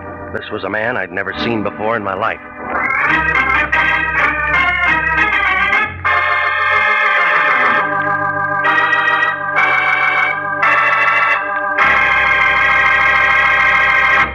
We'll return to Jeff Regan, Investigator, in just a moment.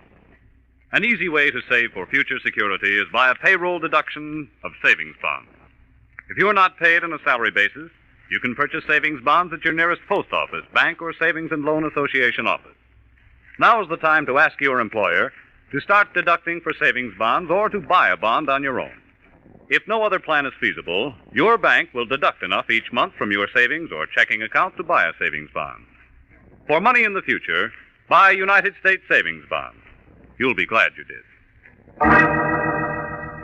And now, back to the story of the man who liked the mountain and Jeff Regan, Investigator.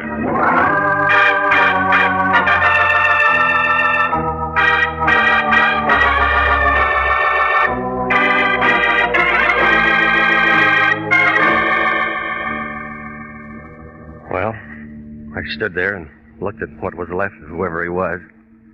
Wasn't anything in his pockets. Labels, cut off his suit, no laundry marks. Then I began looking around for a poker or a hammer or something. What I found was a heavy piece of kindling wood. One end of it was stained. Then I heard somebody come in the door. I saw striped overalls, flashlight, and .45 Colt revolver held by Eve Holton. Uh-huh. Mm-hmm. He looked at the dead man, looked at me, looked at the piece of wood in my hand. Uh-huh. Dead? Yeah. Friend of yours? Never saw him before in my life. I did. Yeah? Name's Axman. Tom Axman. Friend of Big Ed Kittredge. Friend? Why'd you kill him? I'll just take your gun. Mm-hmm. Safer this way. You always wrap a gun in a handkerchief? Only when I want to keep fingerprints on them. Evidence. So it's that way. Uh-huh. It's that way. You kill him? Uh-uh. You did. There was a big fight. You conked him with that piece of wood, then shot him in the head. I saw it. My gun, my bullets, that's pretty neat. But he was still killed with this. Who's going to be able to tell? A good coroner? We got a lousy coroner up here. He don't know from nothing. That makes me the fall guy. You're it, Pilgrim. Let's go find ourselves a cop. Eve waved his gun at me, and I started ahead of him for the door.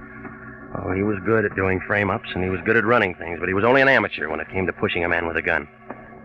I waited to feel it in my back. By the time I got to the door, it was there, and that was his mistake. I shoved him up against the wall, but he didn't drop the gun. Before he could do anything, I was running for the black place that he told me was the lake. Come back here, Regan! Come back here!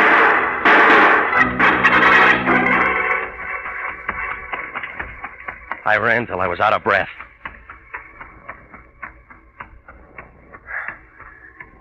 What? Who is it? Who's there? Take it easy, Janie. It's me. Uh-huh. Oh, Mr. Regan, it's you. Hey, listen, he's looking everywhere for you. I know. He says you killed a man, Tom Axman, over in Kittredge's cabin. I know. But you didn't kill him, I know that. Yeah? Come on, we can't talk here. Someone will see us. This is my place. Boy, I got some things to tell you, Mr. Regan. I don't like this place, and I don't like Eve Holden. I don't like anything that's been going on. You got to get out of here. Get out fast. Come on in. Look, I quit my job tonight. I didn't want to get mixed up in any of this. Any of what? This killing and... Gee, I don't know what all. Oh, I better pull the curtain. Someone might see you in here. This is a scary place. You say you know I didn't kill Axman. How? Well, I've been working in Mountain Town a couple of weeks now, and I've seen a lot of screwy things. Like what? Like Eve Holton. He works for Big Ed Kittredge. And Big Ed ain't no saint. Have you seen Big Ed? He drove up a couple of nights with that Tom Axman. I think Ed killed him. Yeah? They'd been drinking a lot, and they both talked kind of loud to Eve. And Big Ed and Axman went over to the cabin. I didn't think anything of it till they didn't show up for something to eat the next morning. Ain't nothing to eat in that cabin. That helps, Janie. Go on. Well, Eve's been going up around that mountain taking a look every day, for no reason at all. Yeah, sure he has. Only he isn't looking at the mountain. Scared. Look, mister, my jalopi's out and back from the filling station. Take me with you. I'll tell everything I heard and seen, and we can let some cops figure out all that. Hey, what's that?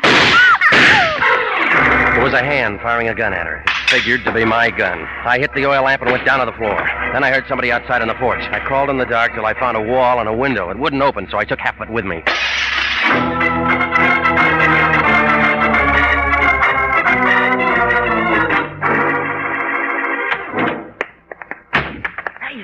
Hey, what is this?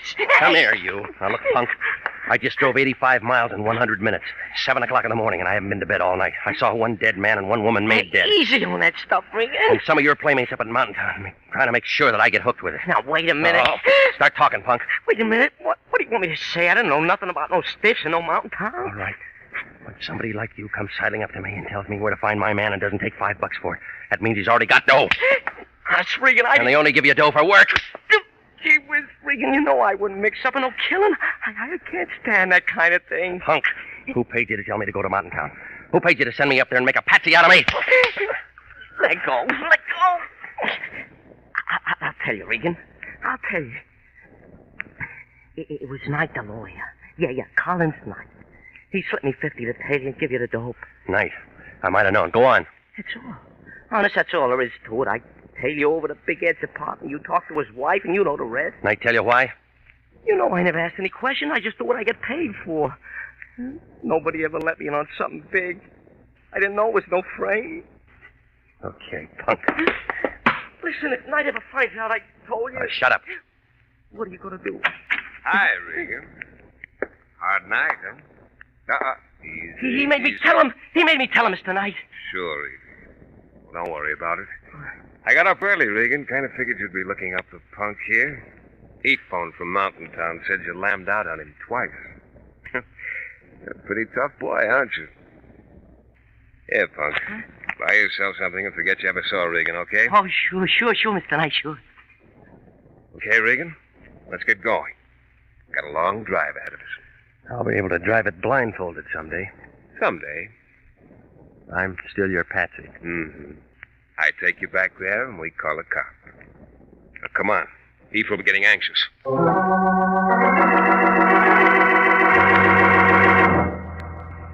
Well, you can't say I didn't find my man. Even if I did find him sitting in that same cabin with a couple of corpses on the floor. Big Ed Kittredge. He needed a shave. He was sitting there looking at Axman's body and Janie. I guess Eve had brought her over from her place. Eve was there, too, holding my gun against Big Ed's back. Was still wrapped in that handkerchief. Knight, I thought you'd never get here. Come on, let's get this over with. Now, don't be nervous, Eve. Ed, I want you to meet Jeff Regan. He killed you. Hiya, Bill. You're the fall guy, huh? Tough luck. Where'd you find him? Where I said I'd find him, at the punks. Still using my gun to kill people? Not quite finished, Pilgrim. 2 down, 1 to go. Very easy to figure. I'm next, huh? Yeah. Sorry, Ed. It has to be business.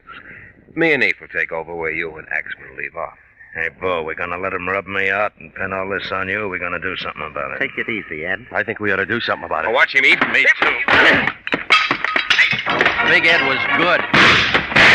He stopped the first 2 slugs from Eve's gun, and the first 2 out of Knight's. By that time, I got a hold of a poker, and I brought it into Knight's face. He looked kind of sick and went down without a sound. When I looked around, Big Ed was twisting the gun from Eve's hand. Blood pouring from 4 holes in his chest.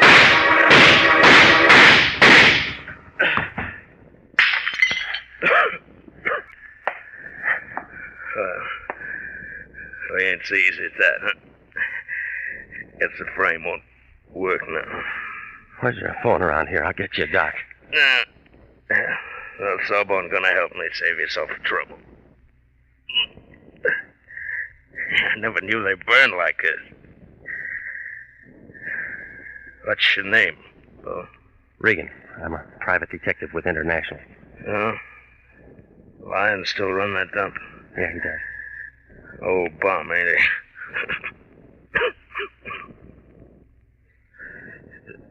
Night hired you to find me? Yeah. He's real tricky. Well, they ain't making a patsy out of you anyhow. Look, Regan, I done you a favor. Fix a deal for me, will you? Sure, Ed, sure. I got a wife named Inez. Met her. Pretty, huh? Look, tell her I wasn't sore. I didn't really leave. I just came up here to let her cool off. I kind of like the mountain. That's why I had a place. Sure, I'll tell her. Oh, this is a bunk, ain't it? Regan. I'm here, Ed. You found me, huh? Yeah, I found you. Yeah, Lion's eye. $2 says Lions won't give you no bonus for it.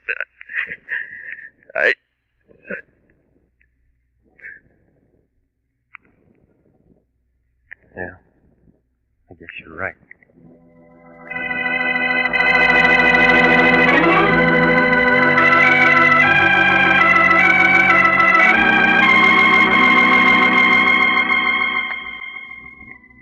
Well, I called the sheriff, who had a face like a boiled beet. he listened to the whole thing, and then we kind of pieced it out together. You see, the day I got there, Big Ed killed Axman. I guess they got into some kind of an argument, and Ed picked up a piece of kindling wood. About that time, Eve Holton showed up and saw what had happened, and he figured he had something. So he pulled a gun on Ed and stuck him in a cellar somewhere. Then he phoned Knight down in Los Angeles. It was a good chance for Knight and Eve to take over, so they figured to kill Ed and get a fall guy for both murders. That was me. Didn't come out quite that way. Eve had to kill Janie, too. All with my gun. You know the rest. Oh, Lyon cashed Knight's check. He was happy. Hey, that sheriff up there's going to call you for the coroner's inquest this afternoon. Yeah, I know. Technical charge of manslaughter. Yeah, they'll clear you in a couple of hours. Yeah. So Big Ed liked the mountain, did he? Imagine that big crook. Hey, where you going? Remember, you got to be up in Mountain Town this afternoon. I'll be there.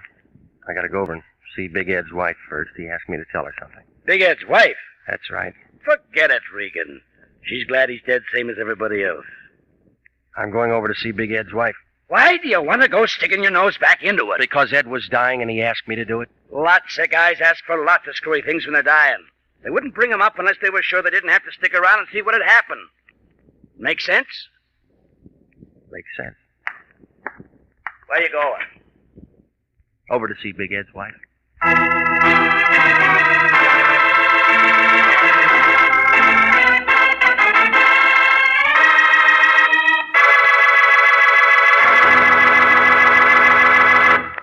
At no time in our nation's history has it been more important to develop an outstanding Army medical department.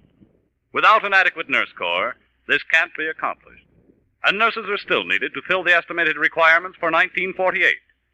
If you are a graduate registered nurse over 21 and under 45, you're invited to apply for a commission in the Army Nurse Corps Reserve. If you are selected, you may choose either active duty or inactive status. Apply to the Adjutant General, Washington 25, D.C.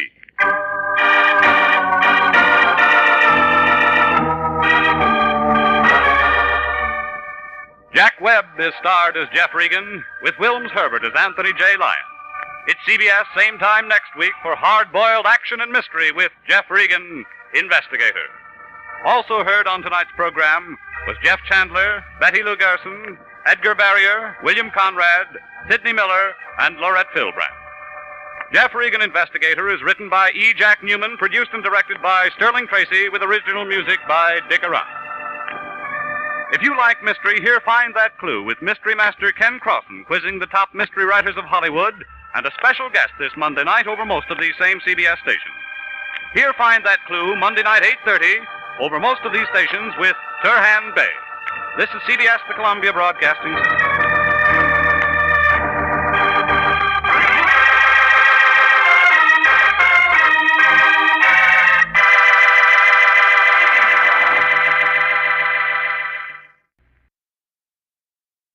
My name's Jeff Regan.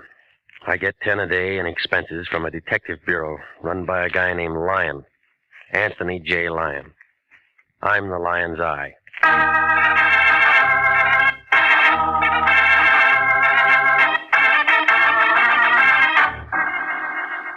With Jack Webb as Jeff Regan, Investigator, stand by for hard-boiled action and mystery and thrilling adventure in tonight's story of The Diamond Quartet.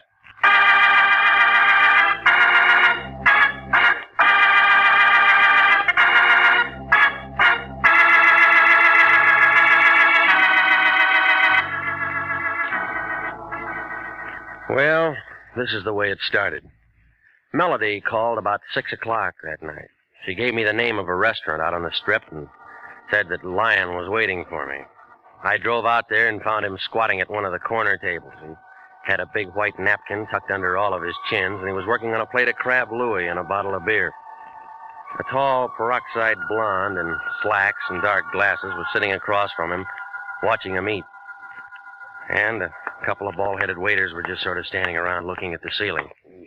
Well, Regan, I see you got my message. You're right on time. Sit down. I want you to meet Miss, what did you say your name was, young lady? Madge will do. Just plain Madge. fatso. Regan, this is Madge. I hate gumshoes. They all stink. Okay, where'd you find her? Madge? Madge works for Mr. Daly, Mr. Pete Daly. He's a new client of ours. Isn't that right, Madge? All gumshoes are nosy. That's why I don't like 'em. Madge is going to drive you out to Mr. Daly's residence, Regan. Who's Daly? Very nice chap, very nice chap. I spoke with him on the phone. What's the job? Well, it's a rather delicate matter, and I think Mr. Daly himself can explain it better than I. Come on, all this gassing ain't getting us nowhere. The boss is waiting. Gumshoes talk too much. Yes, Regan, yes. I told Mr. Daly you'd be there by 7 o'clock. You just run along with Madge here and see what it's all about. Let's drift. Nice to have met you, Madge. Ah, dry up, fatso. Good. Call me, Regan. Call me if you're running into any trouble.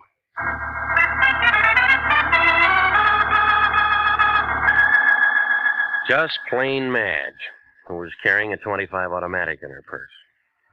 When we got into a Cadillac, we went out the pass, turned off a hill, and back of Burbank. Daly's residence was at the end of a private road, a nice old Southern-style place with 2 or 3 private patrolmen guarding the entrance. They all needed shave. They kind of nodded when we got out of the car and went up to the front door. Naturally, there was a peep shutter there. It was real Southern. Yeah? Me, Felix. This is the private peeper the boss wants to see. Okay, mate. Come on this way. Who is it? Madge, I got your peeper. Inside. Here he is, Pete. Flat feet and all. His name's Regan. Okay, Madge, that's all. Beat it. Sit down, Regan, sit down. Don't mind Madge. He's kind of antisocial. Nice place you got. How's the gross? Yeah, I do all right. 2 crap tables, 2 faro games, a little roulette in the living room, but I have to be careful. I noticed that driving up. There's lots of money thrown around here every night. Somebody might get some ideas. You know how it is. What about the law? Law? No trouble with them. I just don't let them know I'm in operation. Mm-hmm. In my business, I haven't much use for private detectives. I don't generally like them. Neither does Madge. But I happen to need one right now. I want you to do a little job for me. You seem to have plenty of help around here. Wasn't that Felix Frazier at the door there? Last time I saw him, he was shadowing a banker up in Sacramento. Yes, that was Felix, all right, but it's a little different. Yeah. Ever see this before? No? Well, it's a little bit of necklace called the Diamond Quartet. It's worth quite a chunk of cash. These 4 diamonds are good stuff. So? Dame named Annabella Callender left it here a week ago. She was in kind of deep at the roulette table and was wearing this. She left it for security. How much did she lose? About 5 G's, I guess. Kind of screwy little dame. She's a widow with a lot of money and a boyfriend named Teddy Silco. He paints or something. They come here. And she loses steady. Every time. Well, she sent me a check today for the full amount of what she lost. Yeah? And I want you to take this thing back to her tonight. That it? That's it. I got my dough. She gets her little diamond necklace back. Just business. Well, it sounds simple. It's simple. You're a licensed investigator, bonded, insured. Don't want any fuss about this. You just take it back. Very simple. Okay. Now, you told me how simple it all is. Suppose you give me the hook. Did her check bounce? You, want a drink? There wasn't any check. I thought it'd be something like that. Yeah. She called me a couple hours ago, said if I didn't have this thing back by tonight, she'd call a load of cops and come out and get it. Not such a dumb dame at that. As you're telling me. If she comes here with cops, I'm closed for the season, and this dump cost me a pile of dough. Felix was running the roulette table that night. I didn't know he'd taken this as security until we counted up. I should have pushed his mush in or something. Letting a dame like that make a setup. Maybe you'll do better next time. Ain't gonna be no next time, Regan. Here's her address. Here's the ice. Just take it to her, and I'll chalk it up to experience. You better get yourself a new boy at that table. Yes, you're telling me. You're telling me. Well, I took a taxi over to the restaurant in Hollywood, picked up my Buick, and drove to an apartment house near Pico and Beverly Drive. A couple of men in a little gray coupe were sitting in front of the building smoking cigarettes and pulling on their hat brims. I figured Daly was making sure I got the right address. Upstairs on the 5th floor, I leaned into the buzzer and waited to see what Mrs. Annabella Callender looked like. Oh, Teddy, I thought you'd never get here. The performance begins at 8:15, and you know the traffic. Oh, you aren't dead. You Annabella Callender? Well, of course. Who are you? My name's Regan. Oh, Miss Regan. Well, I'm only waiting for Ted to get here so we can make first curtain to the Biltmore. We're seeing Carousel, and we're going to be late if he doesn't get here. You can understand that. Yeah, it figures. And I'm all ready, and he hasn't shown up. Well, good night.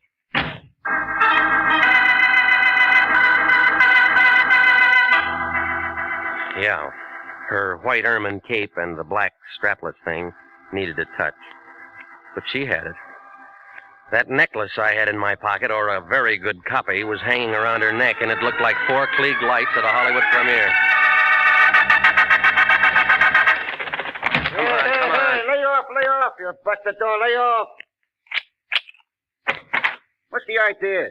You want to bust down the door? You drunk or something? I've been pounding on this door for 5 minutes. Well, that's too bad. Can't you read the signs? This building's closed for scram, drift, push off, flow. You got a jeweler in this building named Tartaglia? Yeah, we got a jeweler named Tartaglia. Only don't want to see nobody because it's 9 o'clock at night. The joint's closing, ain't here. All right, slow down. He lives someplace, don't he? Sure. There's a lot of houses that way. Why don't you try knocking on doors? There wasn't any residence listed in the phone book. I thought maybe if I came down here to his office, you could tell me where I might see him. I ain't going to tell you nothing. Look, I'm a private investigator. I gotta see him tonight. Oh, how's little old expense account, Pilgrim? It'll do. Let me see, pal. The name's Freddie Leach. Your boy's a fat old pile of blubber with a lot of talk in this note. White Hotel, 208, 3 blocks straight ahead. Thanks, Freddie. Anytime, pal. Brother Sawbuck, I'll tell you where his girlfriend lives.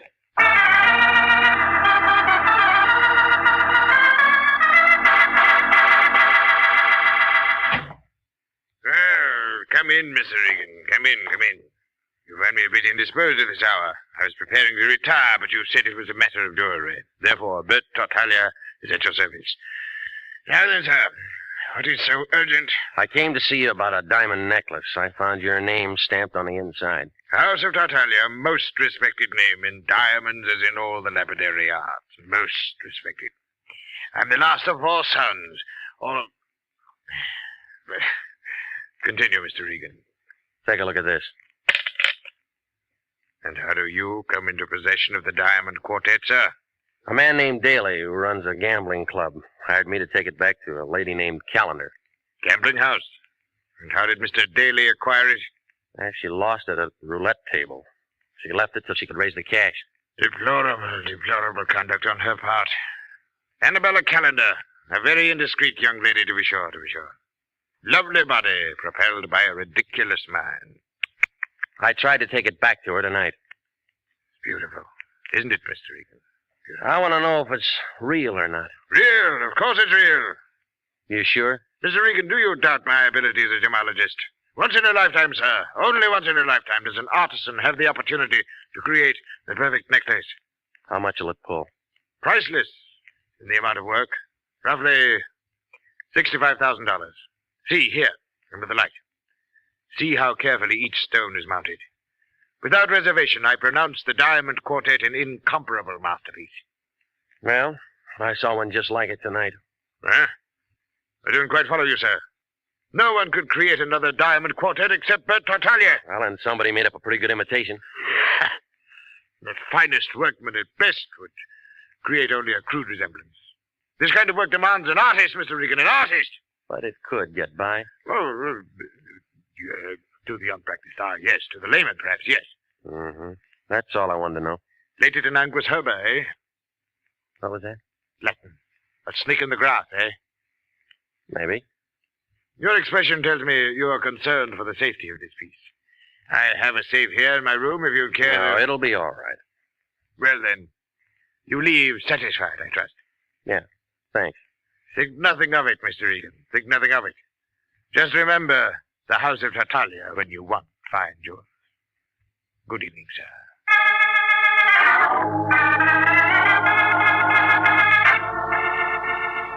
In the lobby, I got 2 3-cent stamps from the clerk.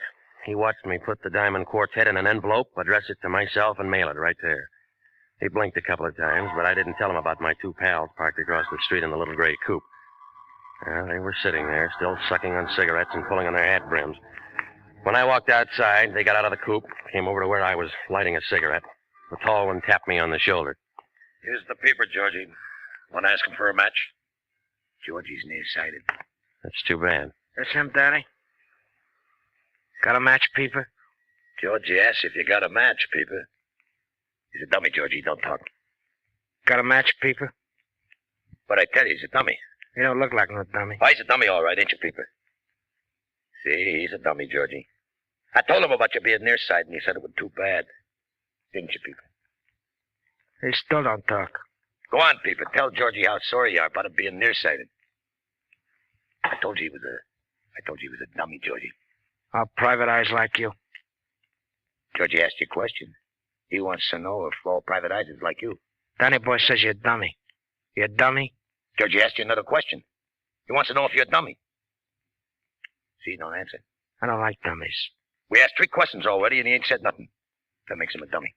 Maybe we'd find something if we went through the dummy's pockets. Yeah, even a dummy's got pockets. Ain't that right, dummy?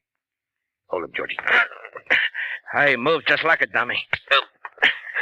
What do you want? Hey, talk. Yeah. Make him talk again, Georgie. Make him talk bigger, Georgie. Talks real nice, but he don't say much. Maybe he's tough, Georgie. You might think he's tough. But then again... You see? He ain't so tough. Now it's my turn.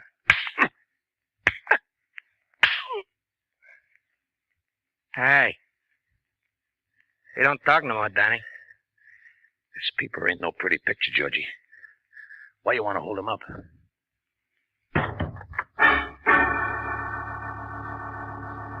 You are listening to the story of the Diamond Quartet. Tonight's adventure with Jeff Regan, Investigator.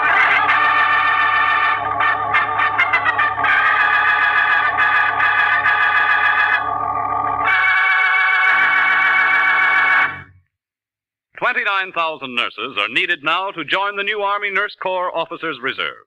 For the first time in history, qualified nurses are given the opportunity of receiving a commission in the regular Army Reserve. These nurses will remain on inactive status, ready to serve their country in the event of an emergency. 4,000 of them, if they wish, may choose active duty. Inactive reserve status will not interfere with the nurse's civilian life, but the educational opportunities offered her by the Army Medical Department will be of a great advantage to her in her work. So don't wait. If you're a registered graduate nurse between the ages of 21 and 45, drop a card now for complete information to the Adjutant General, Washington, D.C. And now, back to the story of the Diamond Quartet and Jeff Regan, Investigator.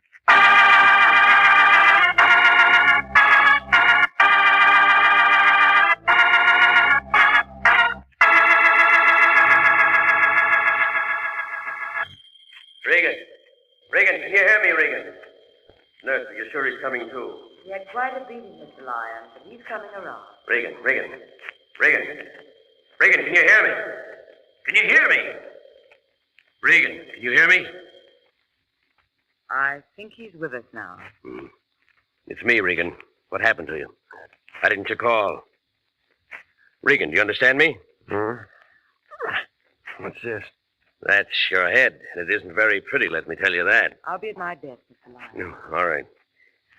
Come on, give it to me. What happened? An hour ago, the receiving hospital telephones me that they picked you up in some gutter. I come down to see what's what, and you lay there and ask me what's this. Well, it's a wrong job. Another punk client. As long as they've got the dough, we love them all. Who are you fighting with? A couple of boys named Danny and Georgie. A couple of boys named Danny and Georgie. Well, would you mind telling me just where you've been while you should have been doing what you were hired to do? I was out with Danny and Georgie. Sure. You were out with Danny and Georgie. But what did you do before that? And what did you do with the necklace? That diamond quartet or whatever it is. I mailed it. You mailed it? You were hired to deliver that thing personally, and you mail it. Where's my clothes? Regan, I'll never understand you. I'll never understand you or the way you do things. I send you out on a simple little job. All you have to do is take a necklace back, and what do? You wind up bleeding all over the city streets. Here's your pants. What time you got? 3 o'clock in the morning. It's always 3 o'clock in the morning when somebody telephones me that you're in trouble somewhere. Well, why don't you go home and go back to bed? I haven't been to bed. I haven't had one wink of sleep tonight. You know why? Because on top of all my other troubles, some dame who sounds like she has a suit full of hooch has been calling my place every half hour asking for you. My place. Why didn't you tell her to call my place? I did tell her to call your place. I told her a couple of 100 times to call your place. Then I told her to shut up. Coat. Here. You look terrible. Terrible. She give you a name? Annabella something or other. I don't know. Mm-hmm. But what I want to know is, hey, where you going? Who's going to pay this hospital bill? Where you going?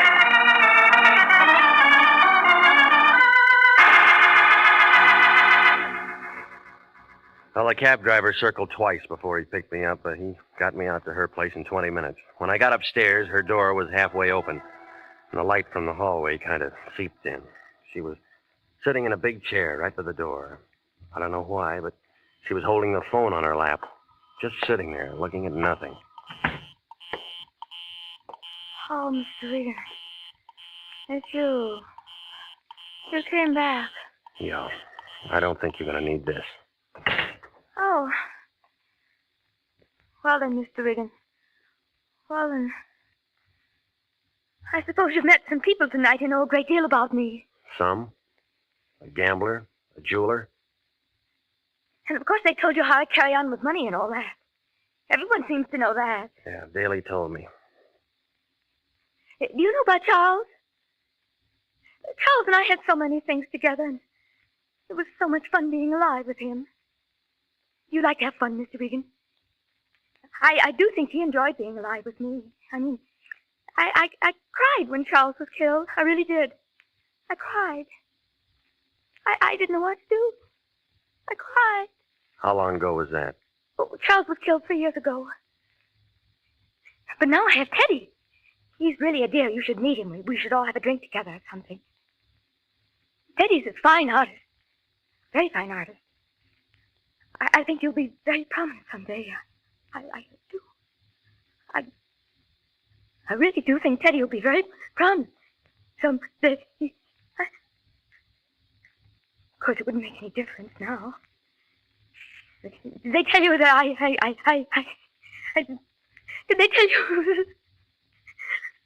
It's funny. I can't seem to get my tongue adjusted to my mouth. Did that ever happen to you, Mr. Regan? Sometimes. Eddie asked me to marry him tonight. He did? Yes, I've been very lonely since Charles died, and it isn't my money that Teddy's interested in, I'm certain. Teddy has some money of his own, although many people don't know it. And what is money, Mr. Regan? What would you say, money? Oh, dear, there I go again with that business about my tongue. You think I should see a correctionist? Why did you call me tonight? You're the only detective I know. And I really don't know you. It's just that Mr. Daly said you were a detective. Why did you want to see me? I really can't understand money. I know it must sound strange to you, but some people live for it, and some people die for it, and some people... Amir, what's wrong? What is it? Come on. Oh, they do look so funny. So very funny.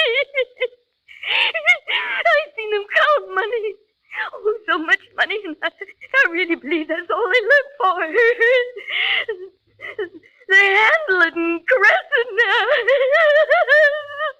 Come on, tell me, what's wrong? What is it? What is it?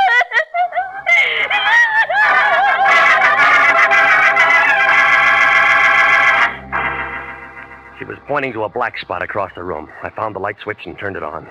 Oh, yeah, they looked funny, all right.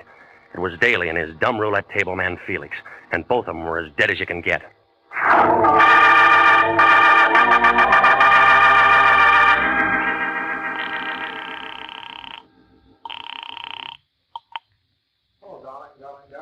Waiting up all night. I knew you'd telephone and say you'd marry me. Yeah. Your name's Silko? Oh, yes, I was expecting... My name's Regan. I'm a private investigator. I'm calling from her apartment. Annabella's? Now, listen. There's been a couple of murders here. What? She's had quite a jolt. She's going to need you and all the help she can get. I called homicide, and, well, it might be kind of rough for her. I'll bring a doctor. And a lawyer. I've got a good one. I'll be there in 10 minutes. Thank you.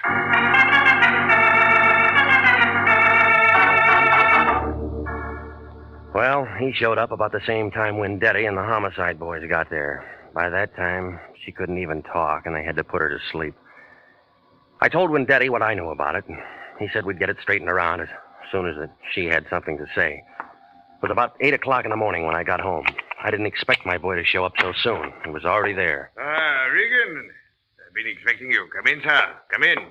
I've been amusing myself with your chessboard. So we meet again. Sit down, sit down. You've had rather a hectic night, I'll wager. Your boys were pretty rough. Georgie and Danny. Two men of another world, Regan. Not our world. Allow me to apologize for their actions. And so unnecessary, too. I underestimated you, Regan. Such an ingenious method of protecting the Diamond Quartet. Why, sir, by the simple expedient of placing a 3-cent stamp on an envelope and mailing it to you yourself, you hired as guardians the entire United States Postal Service, not to mention the Army, Navy, and Marine Corps. You want one of these? No, thank you, Regan. Much too early in the day. But go ahead. You give me cause to admire you again, sir. I'm one of those faint-hearted persons who cannot abide liquor until 5 o'clock in the afternoon. All right. What happens now? By gad, I admire your directness, Mr. Regan.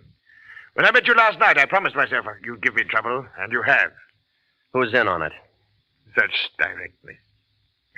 In answer, sir, that is a matter to be explained. Double cross. If you can bear my vanity, I have invented a new word. Triple cross. It does have a ring to it, doesn't it? Sounds familiar. By gad, sir, I like you. Daly in on this? Daly? No, of course not. A mere instigator. But when Madge explained to me that he was returning the Diamond Quartet, I first conceived the plan. Just plain Madge. She and her friends have been very valuable to me. They knocked off Daly and Felix and planted them in the girl's apartment. Right. With 2 cadavers in her living room, Mrs. Callender was very unlikely to discuss missing jewelry with the police. Then it was a phony she was wearing, and she didn't even know it, huh? And it caused all of this. If you had merely returned it, it would have been simple to remove it from her. But then... And you just sit here and wait for the mail.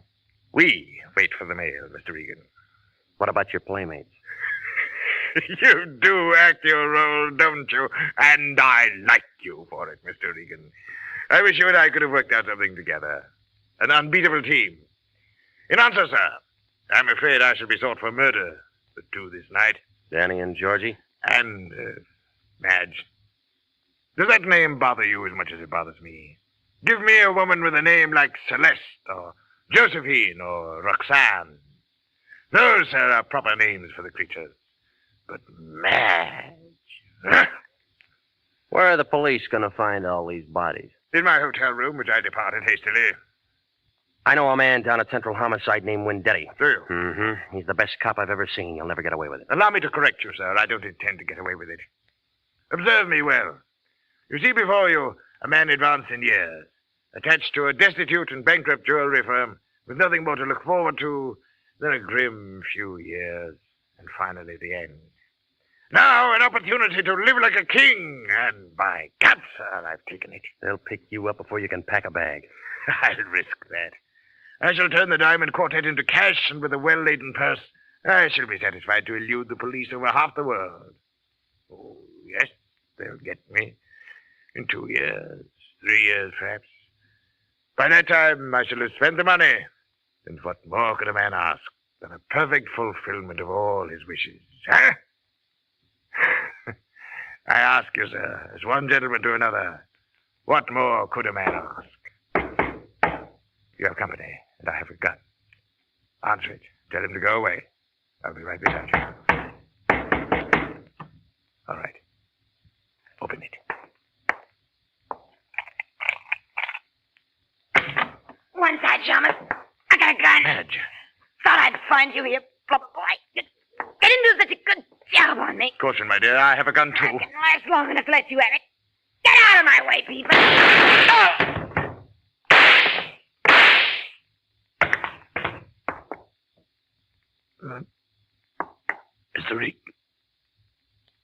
Mr. Regan, sir.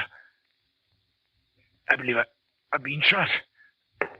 I'll need an assistant. I can't seem to hold my feet, sir. Can't seem to hold my feet. The mortal res nil nisi bonum, Mr. Regan. Or, if your second year Latin escapes you, speak well of the dead. It was an awkward plan at best, wasn't it? It was a lousy idea.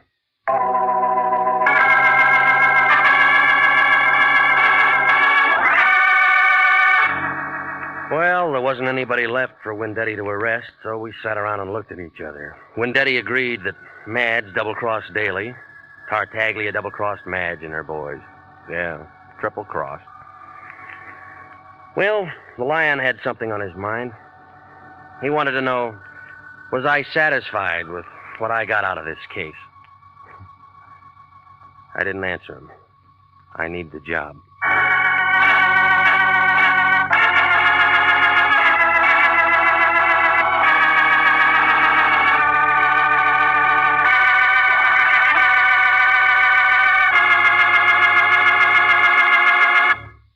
The Army Nurse Corps Reserve still has commissions available. If you are a graduate registered nurse between the ages of 21 and 45, you may be eligible for a commission in the Army Nurse Corps section of the Regular Officers Reserve.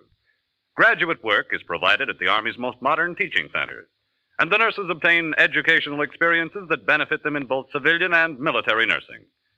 If you believe you qualify for a commission in the Army Nurse Corps Reserve, apply to the Adjutant General, Washington, D.C.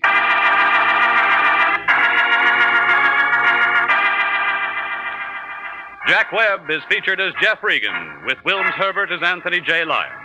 The role of Bert Tartaglia was played by Barry Kruger. Lorene Tuttle was Annabella Callender. It's CBS same time next week for trouble, suspense, and thrilling adventure with Jeff Regan, Investigator. Written by E. Jack Newman, produced by Gordon T. Hughes, directed tonight by Cliff Howell. This is CBS, the Columbia Broadcasting System.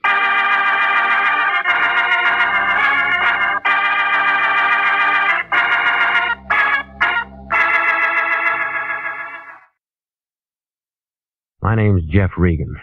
I get 10 a day in expenses from a detective bureau run by a guy named Lyon. Anthony J. Lyon. They call me the Lion's Eye.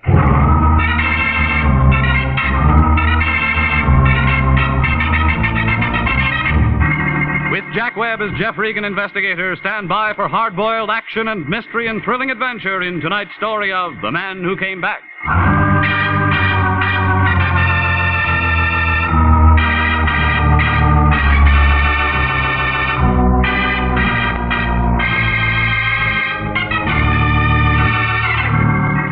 Well, this is the way it started. It was a hot Tuesday afternoon, about 4 o'clock.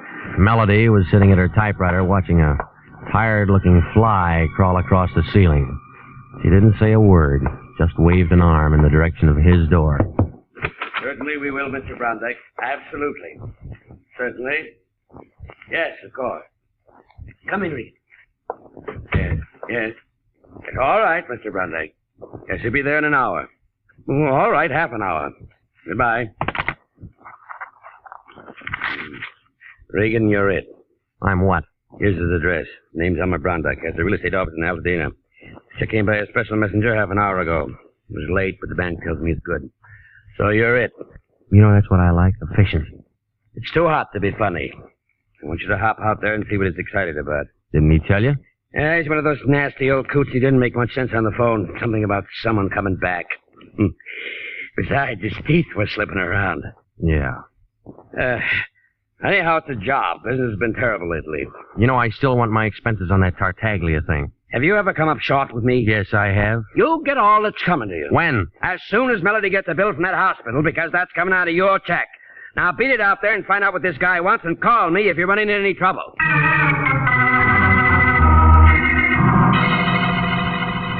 Brondike Manor was a brown-white cottage on the edge of 10 acres of dusty land in back of Foothill Drive. There was a big sign right in front of it telling you how easy it is to own your own land and have your own home on Brondike Estates. Well, I parked across the highway, and it was just about then that a big, heavy-set man wearing a dirty white Panama hat and a suit that didn't fit him around the stomach crawled out of a 36 Ford sedan, jammed a cigar in his mouth, and came over to my car. He had hair in his ears. Yeah, hot afternoon, ain't it? Yes, sir, sure is hot. Sure is a hot afternoon. Yeah, it is if you spend it sitting in a car pulling on a bottle. Smell it, huh? A mile away. Just trying to beat the heat. Okay, you've been parked in a car beating the heat. Yeah, you win. Ain't much good trying to look like a guy who wants to buy a house. Yeah. Who do you look like? Yeah, it's a little greasy, but it's me. Marty Anderson. Confidential investigation. Guess I ought to have new ones printed up, huh? All right, you're a sleuth. How's business, Marty? Bunk. Too bad. You going in to see old man Brondike? Your nose is getting sunburned, Marty. I was just going to go in and see him myself when I spot you pull up. Recognize you from pictures in the paper last week on that Tartaglia thing. I figured maybe you and me ought to talk. Yeah. Hey, you make it tough for a guy, Regan. We're in the same racket. What you going to see him about? You said you were going in to see him. Well, I kind of changed my mind when I seen you. This is where I came in. Ah, you're a tough guy, Regan. You're a real tough guy, and a lot of people know it. But Marty Anderson's betting you're a dumb guy, too. A real dumb guy. Mm-hmm. See you around, Marty. I'm an old conk, huh? A fat old slob who couldn't get a trick as a housekeeper or a tail in a punk. Is that it? Oh, well, you don't get too close. That's a real bad label you got a hold of. Okay, Regan, okay. You're young and tough, but you just keep my card, wise guy. You'll want to see me. You'll want to see me before it's all tied up.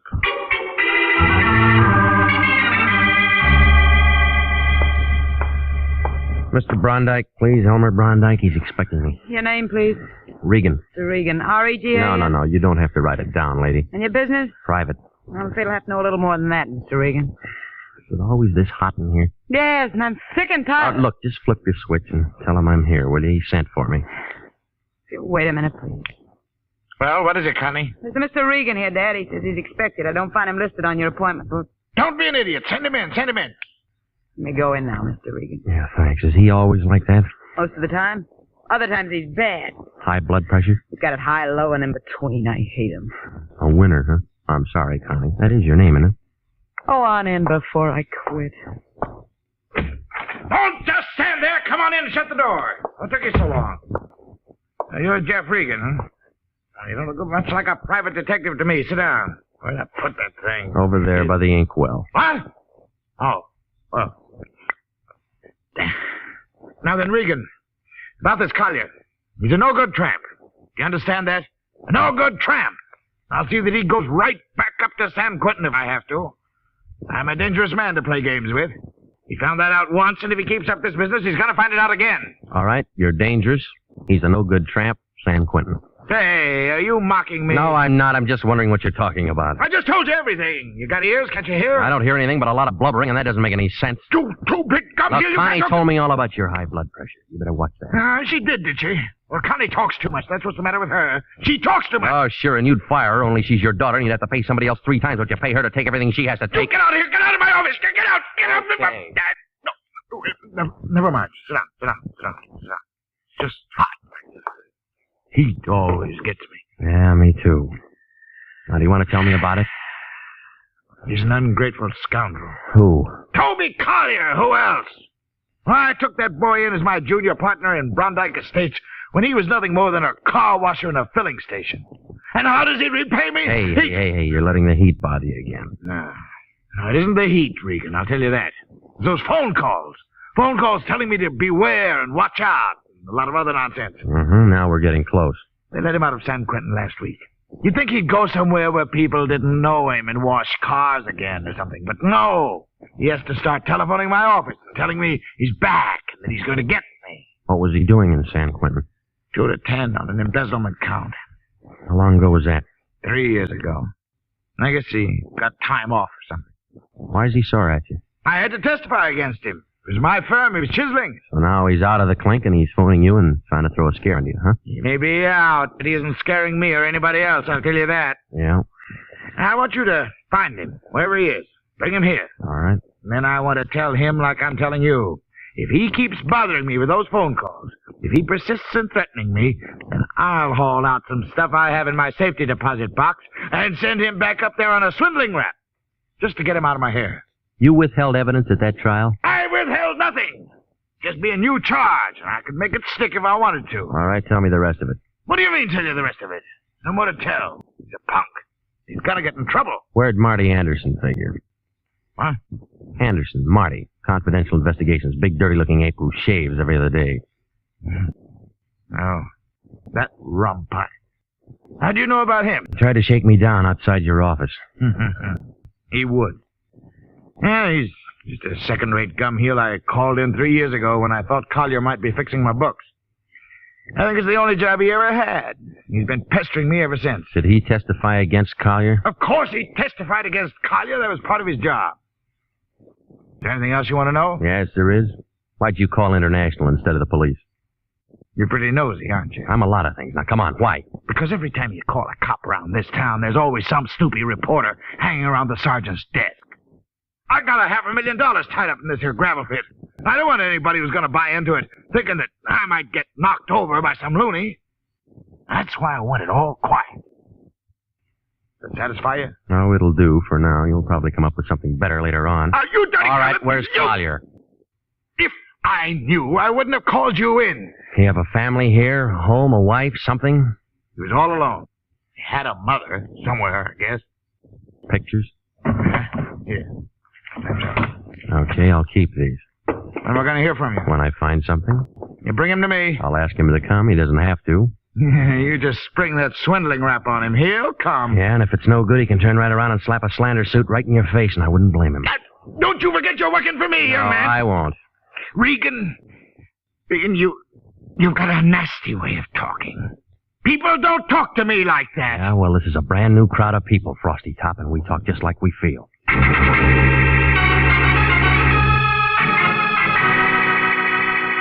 Down at the city hall, they didn't have anything on Toby Collier, except that he'd been released from San Quentin August 10th. From there, I went to the parole board office, but it was closed by that time. So I did the next best thing, and I sent a wire to the officer in charge of parole prisoners, San Quentin, asking for Collier's address. Then I dropped into the Times office, and I looked up the story of the trial. It was a page 3 item for 2 days, a second section filler for a week. After that, nothing. There were no pictures. But it did give the name of Collier's lawyer, a man named Alan Nordale. The phone book gave him an address over on Kingsley. That you, Millie? Hold on just a minute. I was just trying to get my dinner over before you... Who are you? Mr. Nordale? Mm-hmm. Well, my name's Regan. I'm a private investigator. I'm trying to locate a former client of yours, a man named Toby Collier. Well, come in. I was expecting Millie, but come in. Thank you. I always fix my own dinner, poached egg and half and half. I have ulcers. Name's Regan? Yeah. You want an egg? No, thanks. You mind if I finish? No, go ahead. Thank you. What's what with Toby Collier? Well, I'm just trying to locate him, that's all. I found out that you were his lawyer. He was released from San Quentin 10 days ago. Yep. You sure you won't have an egg? You get used to him after a while. Who you work for, Regan? International Detective Bureau. The Lyon still there? Yeah. Well, so you're the Lyon's eye, huh? Yeah. Lyons is a bandit. But whose case? Elmer Brondike. Mm-hmm. What you want Toby for? Ball him out for making threatening phone calls. That all? As far as I know. Yeah, Toby was a nice kid, but a calendar job. Born with one war going, one depression on deck, and a new war starting. Makes a difference. The calendar got him. And he wound up in San Quentin. Well, everything was against him at the trial, too. He was pretty mad at old man Brondike and that private dick, and me and everyone else before it was all over. I tried to talk to him. From what Brondike tells me, he's still mad. Yeah, I did all I could, but he didn't have a chance. He tried to lift a lousy couple $1,000, and they caught him. Well, he's out now. You handle his parole? No. You know who did? No. You don't know where he is in town? No. Well, Brondike said he had a mother. No. Okay. I'll leave you to Millie. Yeah. If we play records, Millie used to be a violinist. Sorry I'm no help. Regan, if you find Toby, I'd like to see him. Why? Oh, I don't know. Maybe I just want to see what 3 years in the pen does to a man like that. Yeah, I'll bet you do.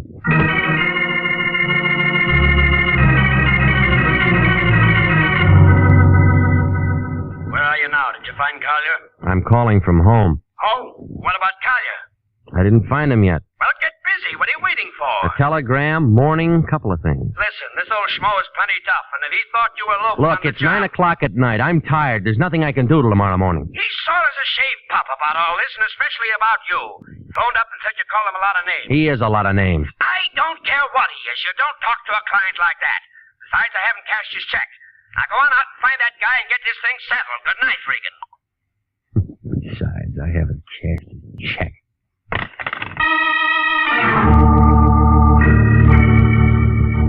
Well, I just set down the phone and started at the door when it happened. Connie Brondike was standing there, and she didn't waste any time. She didn't say a word, just pulled the trigger. The first 3 brought down plaster on the ceiling. The 4th one ruined the shoulder on my suit. The 5th gave me a haircut. I made a grab for and I missed. I took the empty gun in my face. Next thing I knew, she pulled off one of those high spiked heels and raised it above my head. I tried to stop her, but my arms wouldn't work. And that's all I remember.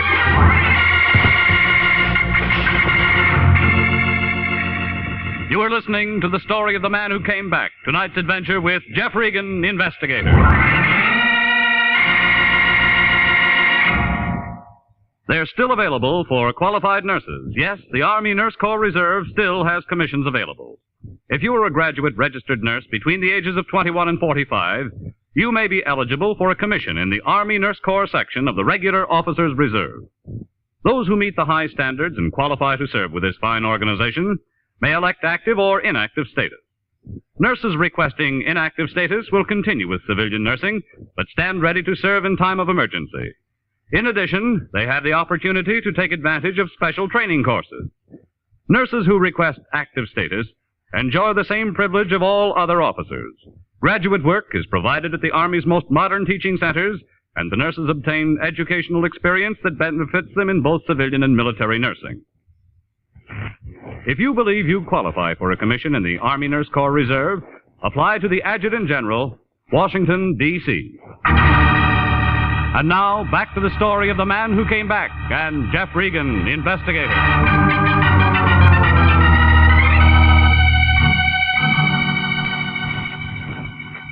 Oh, yeah, Connie had done a real good job. 6 to 5, I'd never get there before it stopped ringing. Oh. All right. Hello? Regan, is that you? Yeah, What's the matter? Did I get you up? something like that. This is Marty Anderson. Did you wash your face yet? Still feeling tough, huh? I thought maybe we could talk now. Yeah, what made you think that? You're looking for Collier, ain't you? I know where he is. Yeah? Want to talk? Where? My place, on my card. Half an hour. I'll wait for you, tough guy. Bring some money. This is going to cost you. Everything's gonna cost me. Bring some money.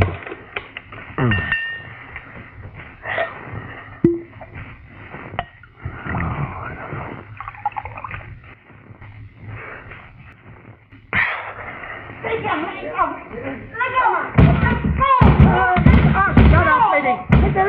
Mr. Regan, it's me, Jake. You all right in there? Go, me! Let go! You all right, Mr. Regan? Yeah, I'm fine. I told you it was all right. I want to go. I was real worried. I thought I heard some shots, and I seen this one jumping down the stairs like she had a good homicide somewhere. You sure you're all right? Go on me. Take your hands off All me. right, Jake, let her go. She's a friend of mine. You sure it's all right? Hey, you're bleeding. Look at the plaster. Ooh, them was shot. Of course they were shot. You let Jake, let her go, will you? Oh, Huh? sure. I was cleaning a gun. Oh, cleaning a gun. Funny time to clean a gun, 10 o'clock at night. Well, I do a lot of funny things. Come up and have a drink sometime, will you, Jake? Okay, Mr. Regan, okay. Good night. Oh, no, you don't, lady. Stay right where you are. No, we're going to talk. You hurt my arm. I'll rough you up good if I have to. Now, come on. I only wanted my pictures. Oh, save it, lady. I didn't have any right to give them to you. They were mine. Should have done that. So you come over to get him, and you take 5 shots at me and slam a gun in my face. Why didn't you finish the job with your heel? I couldn't do it. I was going through your wallet looking for the pictures. I saw your license. You're a private detective. You're looking for Toby, aren't you? That's why you had the pictures. You're looking for Toby. Collier, your boyfriend? Yeah, we were going to get married. Only he went to the pen, huh? Those pictures. That's all I had left of him. He didn't write? No. You know he's out now. Yeah? So he gotten in touch with you? Why should he? He thinks I was in on it. In on what? The whole dirty, rotten thing. Toby was framed. Dad hired that Marty Anderson to help him do it. How do you know he was framed? I've been working for my dad for 5 years. I see things. Yeah, I'll bet you do. That's the truth. Oh, yeah, everybody's full of the truth. All the liars are dead. Look at me. Well, go ahead and look at me, Mr. Regan. I'm not what you'd call beautiful. I ain't even pretty. I'm tall and gawky. No man would ever look at me twice. Well, Toby looked at me. He loved me, but... What you gonna do to him when you find him? Well, he's been threatening your father on the phone. I'm just gonna take him there. Yeah, would you bring him to me first? Would you let me talk to him? Why? Because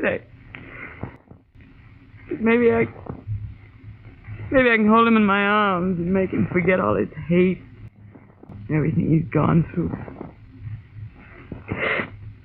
Maybe he'll still love me. We can go away together and get married.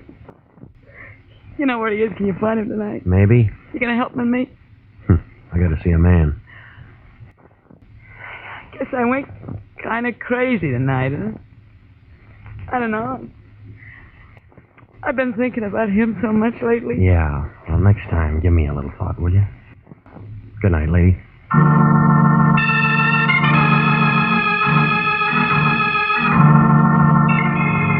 Well, Marty Anderson's office was a dirty room hanging over a shoe repair shop on Sunset near Alvarado. You could tell it belonged to him. The glass on the door hadn't been washed for 10 years. He didn't answer when I knocked, so I tried my keys on the door. The third one worked. Inside, it smelled like a pile of wet gunny sacks. The only light was kind of a sick green from a neon sign going on and off outside the window. There was an old army cot in one corner, and right in front of the window, a big black roll-top desk and a cracked leather chair. He was sitting there looking at the neon light he couldn't see anymore. One dirty hand was on top of a scratch pad near the phone, and the other was inside his coat. When I pulled it out, it was covered with blood and the rest of a pint of cheap whiskey.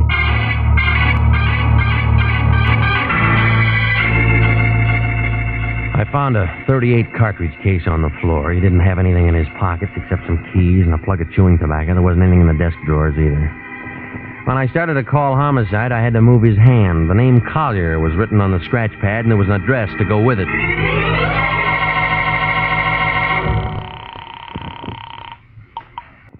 Police Department, 24. Extension 2521, please. Homicide, Chandler. Lieutenant Wendetti.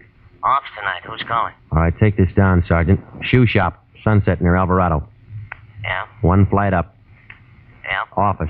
Belongs to a private detective named Marty Anderson. Yeah? Got all that? Yeah. He's dead. What? Hey, who is...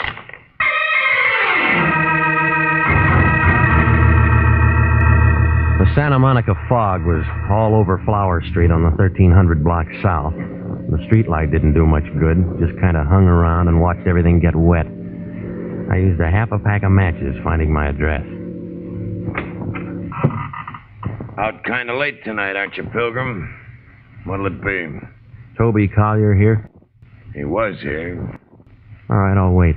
He ain't gonna be here no more. You a friend of his? Never met the guy.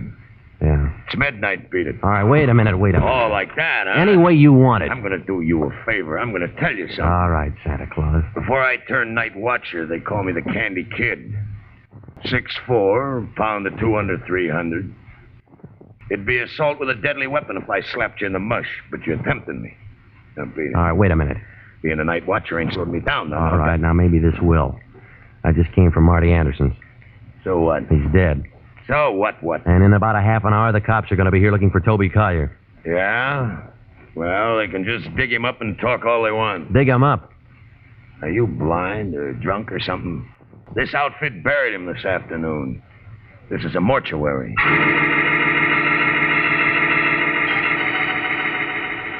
Well, when I got home, she wasn't there, but a telegram was there. It was a long answer from San Quentin telling me how Collier had been brought to Los Angeles on a stretcher and the hospital that he was in, and a lot of other things. It took me 20 minutes to get out to Altadena, but I was too late. Well, her aim was a lot better this time. By the time I got through the door, the old man had dropped his gun and was kind of hanging onto a piece of drapery by the window. Got it. They'll get you for this. They'll get...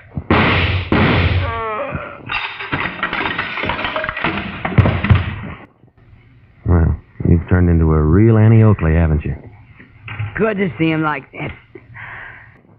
Real good. You want to give me that gun? It's empty. Sure, why not? He had it coming for a long time. You read my telegram? Yeah, I read it. And I phoned the hospital, and they told me Toby was dead. Bad heart. Wasn't that bad heart that killed Toby? It was him. He killed him. You don't have to make those faces. They don't make him any deader. You think I'm nuts, don't you? No, I'm not a lawyer, lady. You can plead any way you want. Well, I'll never tell it to a court. Don't bet on that.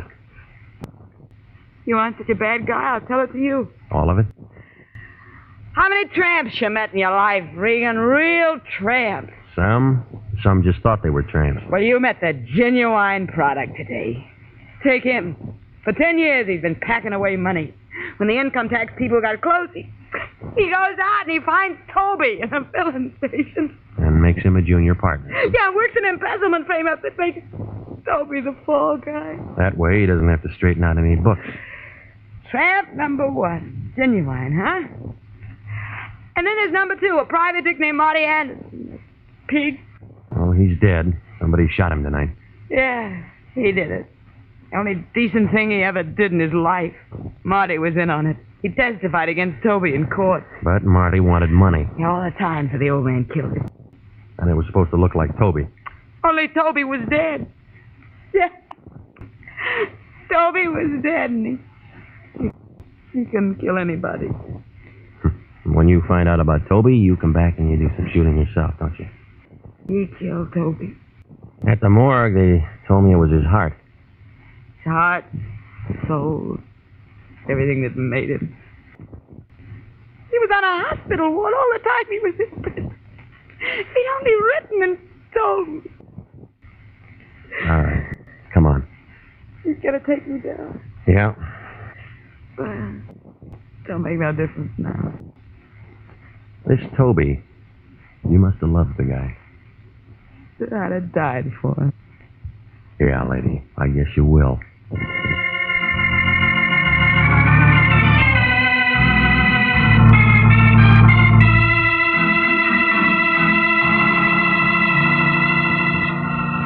Well, that's the way it came out. Brondike killed Marty Anderson because Marty was trying to sell me what he knew about Collier's trial. Oh, Marty was a lousy private detective making those phone calls and trying to make Brondike think it was Collier. Well, the Lyon was mad because I phoned homicide and then ran away. He said it'd give the agency a bad name. And then he began talking the way he does. Funny thing about all this, Regan, those two going for each other. Yeah. She was nothing to look at. Him, he was a smart guy. He wound up in prison, didn't he? Yeah, but he was a smart guy. He was just framed. Not many smart guys get framed. What do you mean? I mean, Collier sold out to Brondike, and then he made the frame deal. How do you know? Collier left a will. You think they'd made a go of it? I mean, gotten married or something if all this hadn't? Nope. Why not? She went for him, and he went for her. Say, he didn't serve much time on a 2 to 10 rap. He must have had a smart lawyer. No, you mean doctor. What? He had a heart condition. He was dying. And they paroled him? They let him out to die. Well, they do things like that? Sometimes. No wonder he didn't write that dame. Yeah, what do you know about that? Nothing. You work on it. I'm tired. Good night.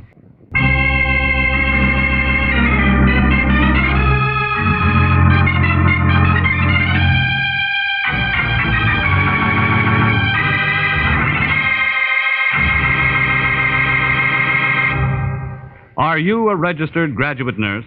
Do you know someone who is? Then please listen carefully to this important message. 29,000 nurses are needed to join the new Army Nurse Corps Officers Reserve. For the first time in history, qualified nurses are given the opportunity of receiving a commission in the regular Army Reserve. These nurses will remain on inactive status, ready to serve their country in the event of an emergency. 4,000 of them, if they wish, may choose active duty. All nurses who receive reserve commissions will benefit from the opportunity for specialized training offered to them by the Army. Inactive reserve status will not interfere with the nurse's civilian life, but the educational opportunities offered her by the Army Medical Department will be of great advantage to her in her work. So don't wait.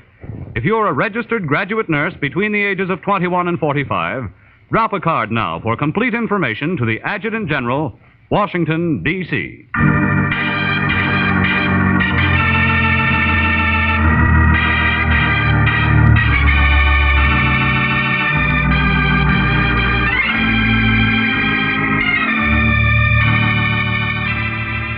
Jack Webb is starred as Jeff Regan, with Wilms Herbert as Anthony J. Lyon. The role of Connie Brondike was played by Betty Lou Gerson. Jeff Regan is written by E. Jack Newman, produced by Sterling Tracy, with original music by Dick Arant. It's CBS same time next week for more hard-boiled action and mystery with Jeff Regan, Investigator.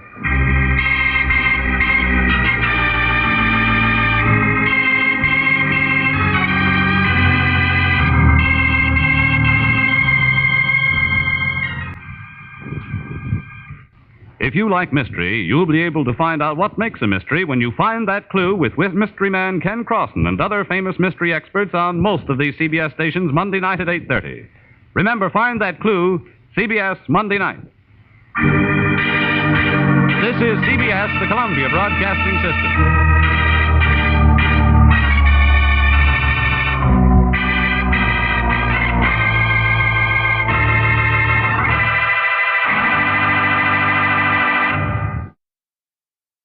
My name's Jeff Regan. I get 10 a day and expenses from a detective bureau run by a guy named Lyon. Anthony J. Lyon. They call me the Lion's Eye.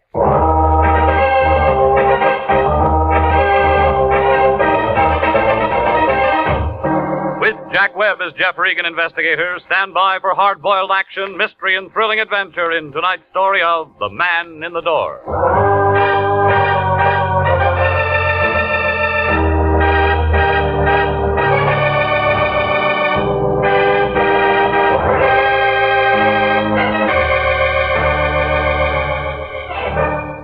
Well, this is the way it started. The Lion called about 4 o'clock that afternoon. Said he wanted to see me down at the office. I argued a while and finally told him I'd be there. Melody was sitting in front of her typewriter when I came in, putting a new coat of paint on her nails. She handed me a blank contract with no dates filled in, jerked a thumb toward the Lion's den. I went in. Regan, I'm glad you got here. What do you know about architects?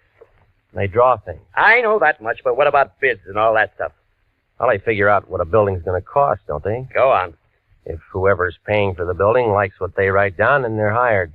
A couple of architects, maybe 3 or 4 make bids. Well, I suppose so. Low man gets the job. Why? Our client's an architect named Dudley Hayes, an office in the Park Central building. He thinks maybe the bank that's handling his bid might try to put something over on him. Banks don't do things like that. He thinks maybe a guy who works at the bank might be taking dough to shove his bid under the counter. Why didn't you say that in the first place? Because I'm saying it now. Haynes wants us to look into it. All right, who do I see? Haynes first. I only talked to him on the phone. I told him we'd have to have a contract and retainer before we did anything. That figures. So hop over there and find out what's what and make him sign that contract and get a check. Anything else? Make sure it's certified and call me if you run into any trouble.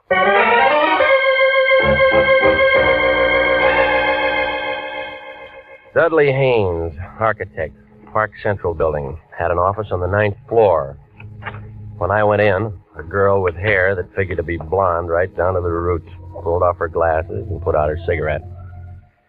And she kind of eased out of her chair behind that desk, moved toward me, like a panther looking for a meal. My, you're tall, aren't you? Well, there's nothing I can do about that. Mr. Lyon said he was sending us one of his best men. He always says that. I think he meant it this time. He's an awful liar, lady. Dorothy. Dorothy knows.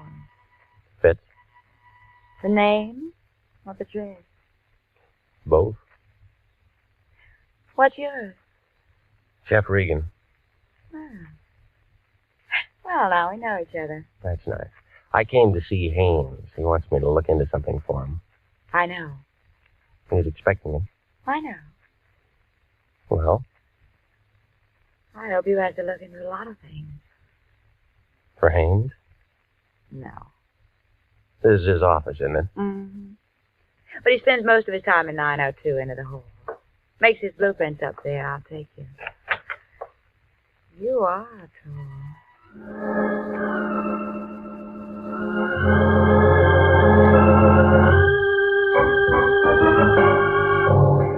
Well, we started down the hall. We got about 10 feet from the frosted glass door at the end. We both stopped. We were looking at the outline of a big man behind the door. Both of us expected him to open it and walk out. Oh, he came out all right, but he walked right through it. Oh, he's been shot. Oh, Do you know him? it's my boss, Mr. Haynes. No, it was your boss, lady. He's dead.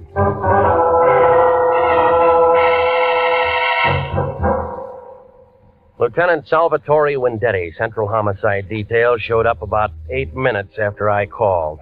He had his whole goon squad with him and a couple of guys in double-breasted suits from the district attorney's office.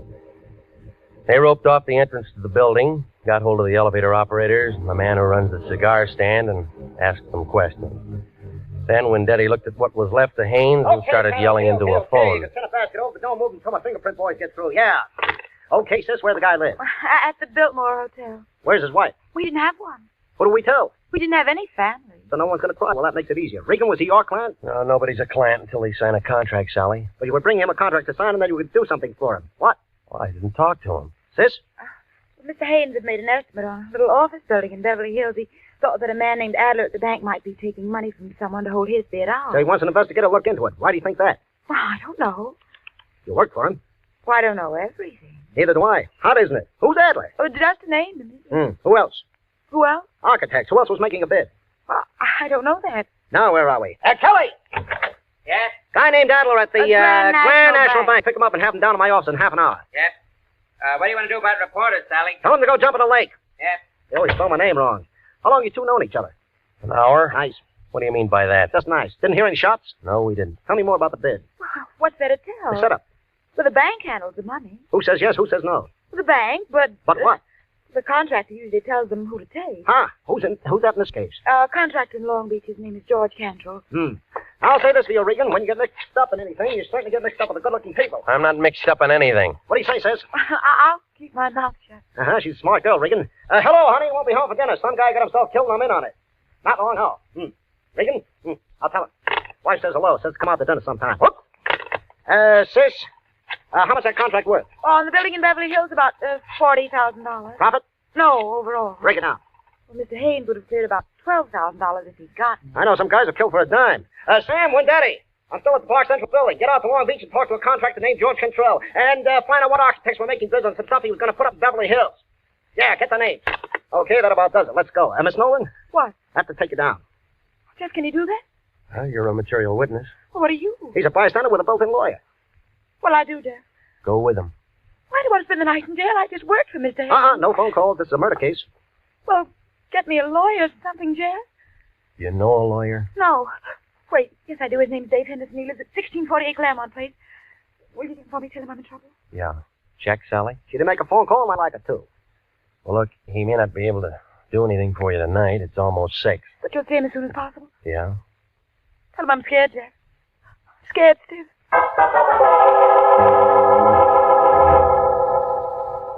Well, I stayed there and phoned the Lyon, told him what had happened.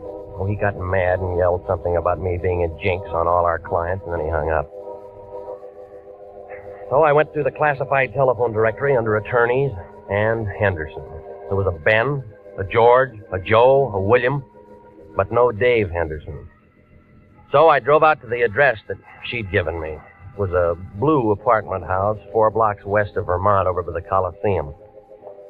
Somebody was cooking hamburgers somewhere, and somebody was all worked up over a ball game on the radio. I picked the baseball fan. Well, what'll happen now is anybody's guess, but let me tell you that this ball game is a long way from being up. Hey, what'd I tell you? It's outside the ballpark, and they're coming in like homing pigeons. Bases are loaded, and they're all coming in. Oh, it's going to be 8-5. Come on, the ball game's not that good. What's so important, Pilgrim? I missed the ball game. I'm looking for a man named Dave Henderson, a lawyer. So what? Somebody told me he lives in this apartment house. Who told you that? A lady. Ha! Does he live here? You try looking at the mailbox? No name. You cop? Private type. Ha! Does he live here? Sure he lives here. Well, where? End of the hall, 106. Thanks. So he's a lawyer, is he? With his kind of friends? Ha! What does that mean?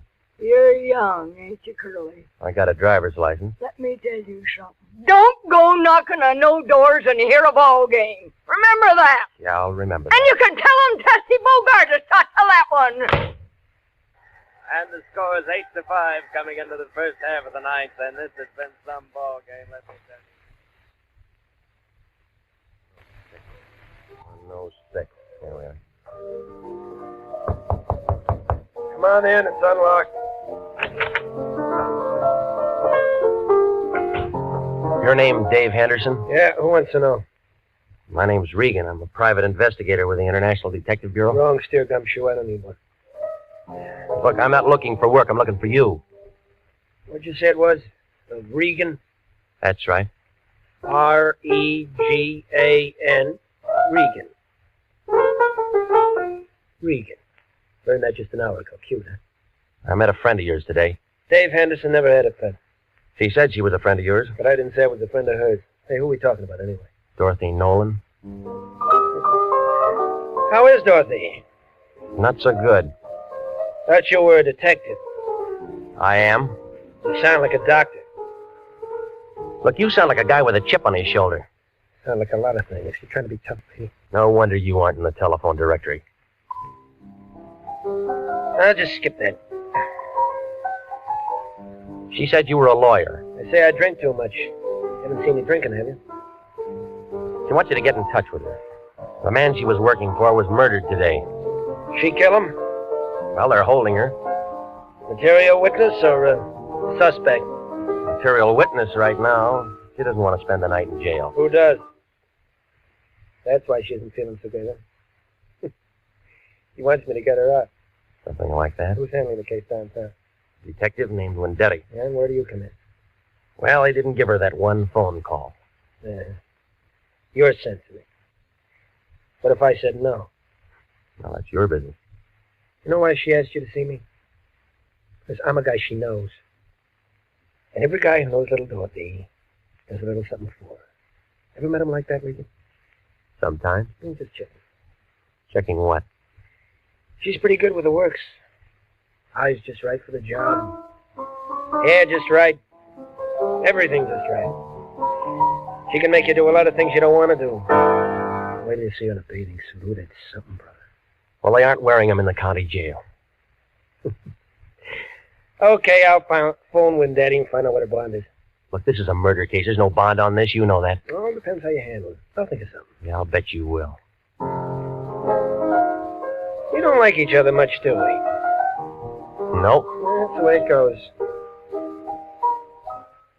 Listen, she said to tell you she was scared. Well, some of us are scared part of the time. And somebody gets shot. And everybody gets scared. You scared? Nope. Iron Man Regan. Have a good time.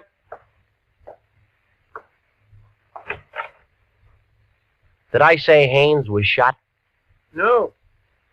You didn't say a thing. See you somewhere, Peter.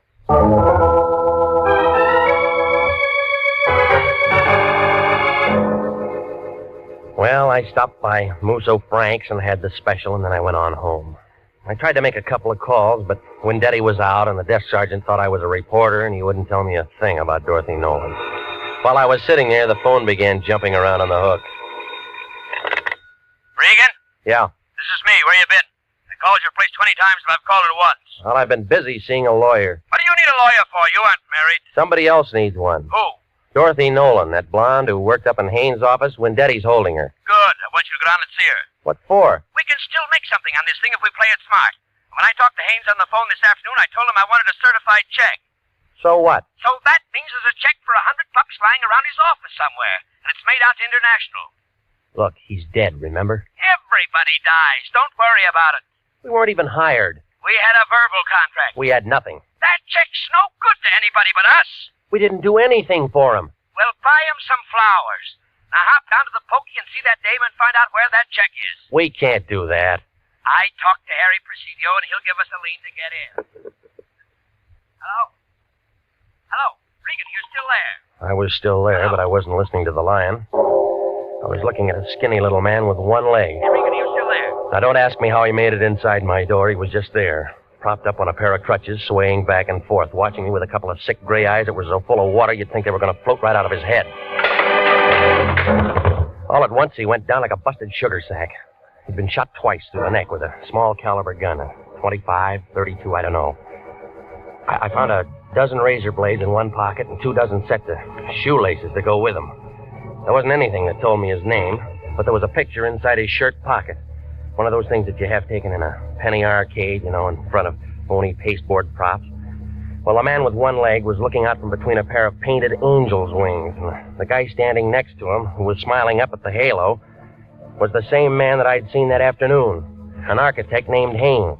A man who needed the private detective. A man who walked out a glass door and then dropped dead. And the one printed word above that picture stuck out like a wart on an egg that said, Happy Land. You are listening to The Story of the Man in the Door. Tonight's adventure with Jeff Regan, Investigator.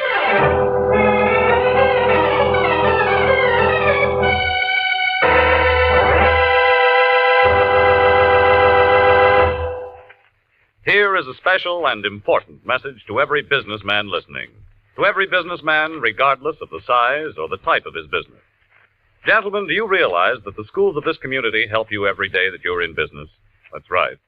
For one thing, our schools teach the boys and girls of this community to cherish the human rights, the free enterprise on which our country and your business are founded.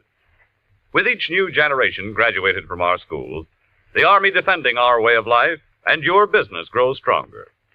What's more, good teachers and well-equipped schools do a better job of developing our children's talents. The result?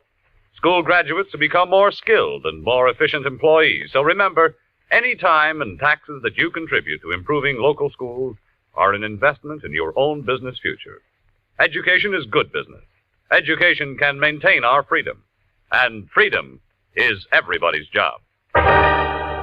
And now, back to the story of the man in the door and Jeff Regan, Investigator.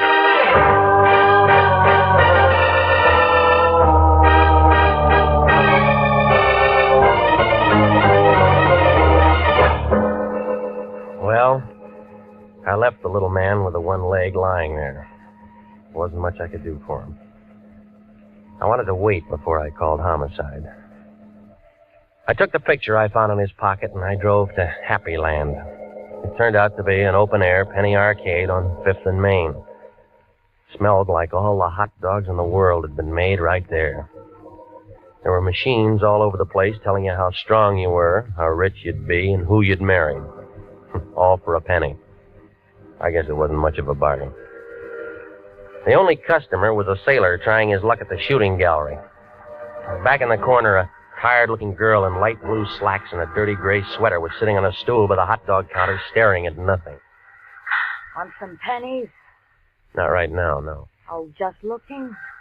Go ahead. When you figure out where you're going to spend your money, come back and I'll give you some change. You got a picture gallery here? Oh. You tell me you're a real big spender and want to have your picture taken. Maybe. You got one? Yeah, we got one. Where is it? In there. If you really want to get your picture taken, I'll climb off this stool and take you back. I want to tell you now, if you're just trying to be sociable, you can go and fly kites. You run the picture concession? I run the picture place and the hot dog place, and I sweep out in the mornings. Oh, I wish I had better brains than to marry that slob and get myself stuck in a cheap dump like this. All right. Do you remember taking this picture? How would I know? I take a lot of pictures. Well, come on, look at it. All right. Yeah, I took it. That what sold you? When? How do you think I am? Can't remember what night it is every time a pair of drunks comes in and wants their pictures taken together. Well, try to remember, will you? You're a real wise guy, mister. You don't want no picture. You just want some talk. You're a cop. Friend. I met the little guy in the picture once. Dusty. What was that? I thought you said you met him once. Well, we weren't introduced. I just met him. Who is he? Dusty Rhodes. Works the circuit. What circuit? Fifth and Main, STEM. Business section. What kind of business? Dusty handled the razor blade and shoelace traffic. He hates pencils. What did he do when he wasn't working? What does anybody do? He went out and got loaded. Go on. And you don't know him very well for a friend. How am I going to know I'm not getting Dusty in trouble talking to you like this? Nobody can get him in trouble anymore, lady. What do you mean? He was shot tonight. Oh, no. Oh, poor little guy. Do you know where he lived? Seashore Hotel. The Seashore Hotel. Oh, gee, Miss, I'm sick. Oh, I'm real sick.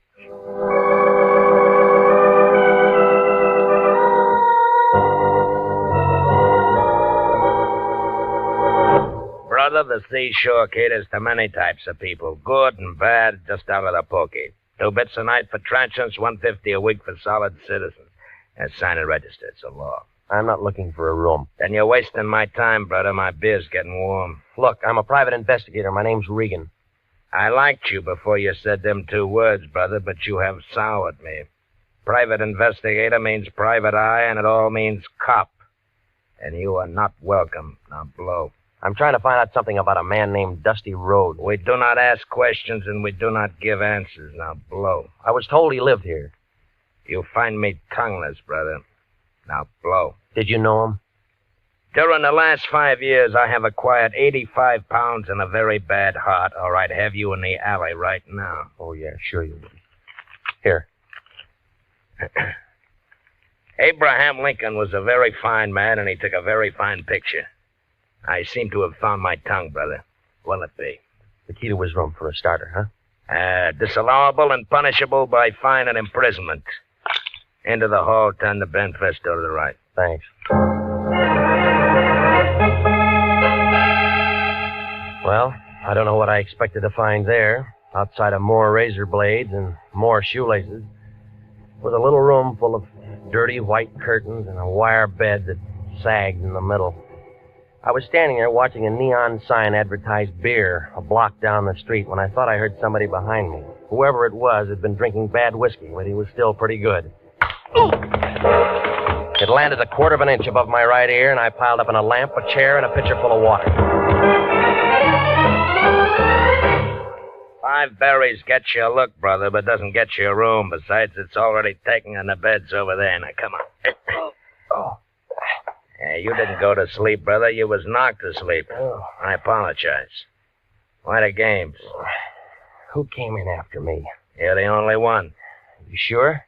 My name's Sam Preacher. Brother, I'm very sure. Well, maybe he was waiting for me, huh? I don't generally ask him, but the question is this. Why? Oh, I don't know. Unless... What's the matter? Something missing? Just a picture. You can get lots of pictures. You didn't see anybody? That makes the 3rd time, brother, and the answer's still negative. Okay. Then let's blow, buddy, huh?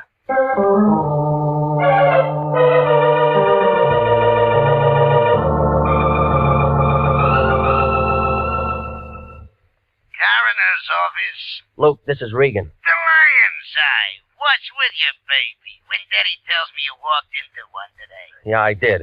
You got him there? Haynes Dudley? Sure. Want to come down and take a look? He's toe-tagged and salted down real pretty. Yeah, I'll bet. Them 32 slugs was just incidental. The guy had 4 weeks at the outside. All right, give it to me.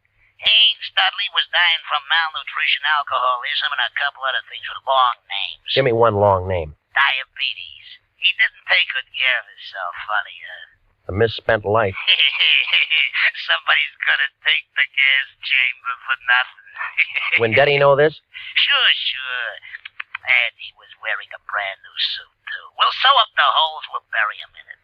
Well, you aren't finished yet, Luke. Baby! A guy with one leg dropped dead in my place a couple hours ago. It's after 11. I'm sorry, Luke. They connected? Yeah? Murder? Yeah. Well, come down and see us anytime, Regan.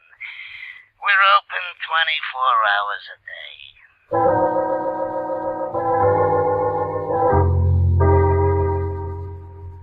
Well, at the homicide office, they told me she'd been released about 10 o'clock. They said a lawyer named Henderson had put up the bail and handled the whole thing. They gave me an address on her, and I went out there. It was a bungalow court on Normandy, and it took her a long time to answer the door. Oh, you. Yeah, tell me how tall I am. I'd love to, but not right now. They told me you'd been out since 10 o'clock. Maybe I should have come sooner. Dale gives me the willies. I'm about to take a shower. I was kind of hoping we could have a drink. I did better than I thought with you. I got a hold of a lawyer for you, didn't I? Yes? Well, doesn't that rate me an invitation to have a drink? I said later, I'm really tired. I said no. Wait a minute. Well, if you're that thirsty, all right. That's better. And every day my boss gets killed, and I meet a private detective. I need a drink. I was slugged tonight. Slugged? Yeah, right here, see? Oh, it looks nasty. Why didn't anyone do that to you? Wanted a picture I had? Whistler's mother? Just a picture of a couple of drunks who are dead now. Maybe whoever did it was a relative. Guess again.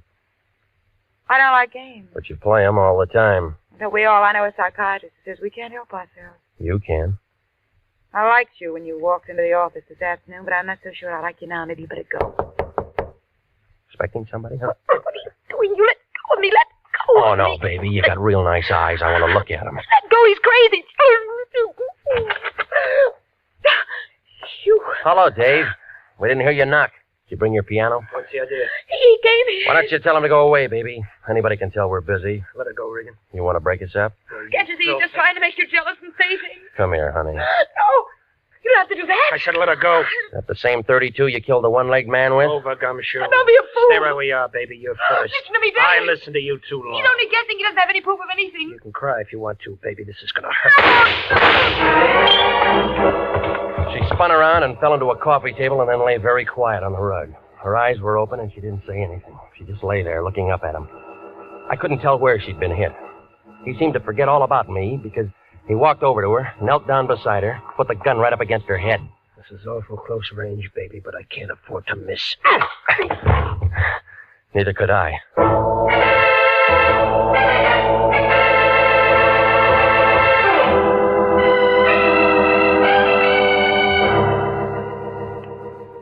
Well, when Daddy and I stuck our heads together, and it all came out when we looked into a couple of things. You see, Dave Henderson was Dudley Haynes, and he was wanted for attempted murder and embezzling and one thing or another back in Ohio. So he figured it'd be a good idea to bump himself off. Dorothy helped him with the idea. They both went down on Main Street, and they picked up an old bum, dressed him up in a new suit, and shot him. I was supposed to walk in with Dorothy, and she'd identify the body, and as far as anybody knew, Dudley Haynes would be dead. Dave didn't figure that she'd be taken down. She didn't figure that she'd get scared, and neither of them figured the man with one leg was a pal of the man that they'd shot. Well, it seems that they'd looked through a lot of files, and they'd figured that a lot of murders go unsolved. Maybe they do. I don't know. Well, anyway, he sat down on that little bench up there in San Quentin last week. The one with that bucket of acid in the room. Oh, he held his breath as long as he could, but everybody has to breathe. He's buried up there with a lot of other guys that figured they could get away with murder. Dorothy? She wasn't hurt too bad. They had her in a wheelchair for the trial. She got 15 years as an accomplice. Some kind of a deal. State's evidence and all that. I don't think I'll wait for her. She wasn't that good.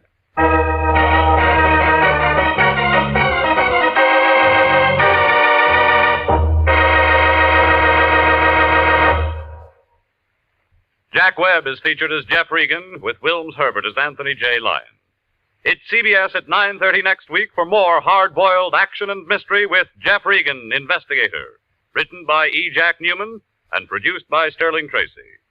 Dorothy Nolan was played by Betty Lou Gerson, and David Ellis was Dave Henderson. Lorene Tuttle, William Conrad, and Lou Krugman supported.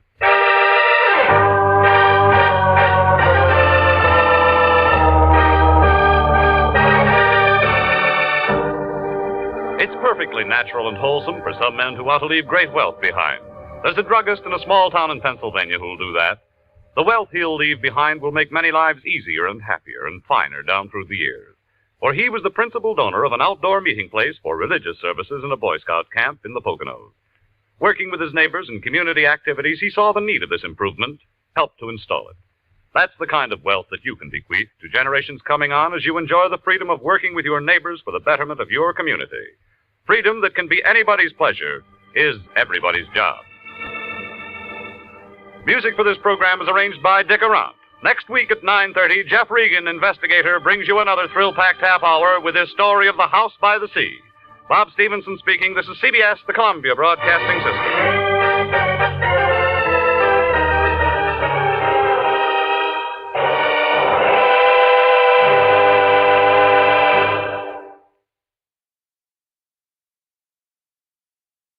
My name's Jeff Regan.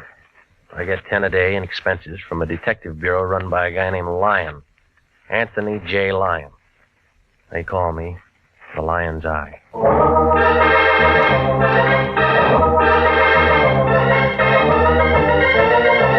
With Jack Webb as Jeff Regan, Investigator, stand by for hard-boiled action and mystery and thrilling adventure in tonight's story of The House by the Sea.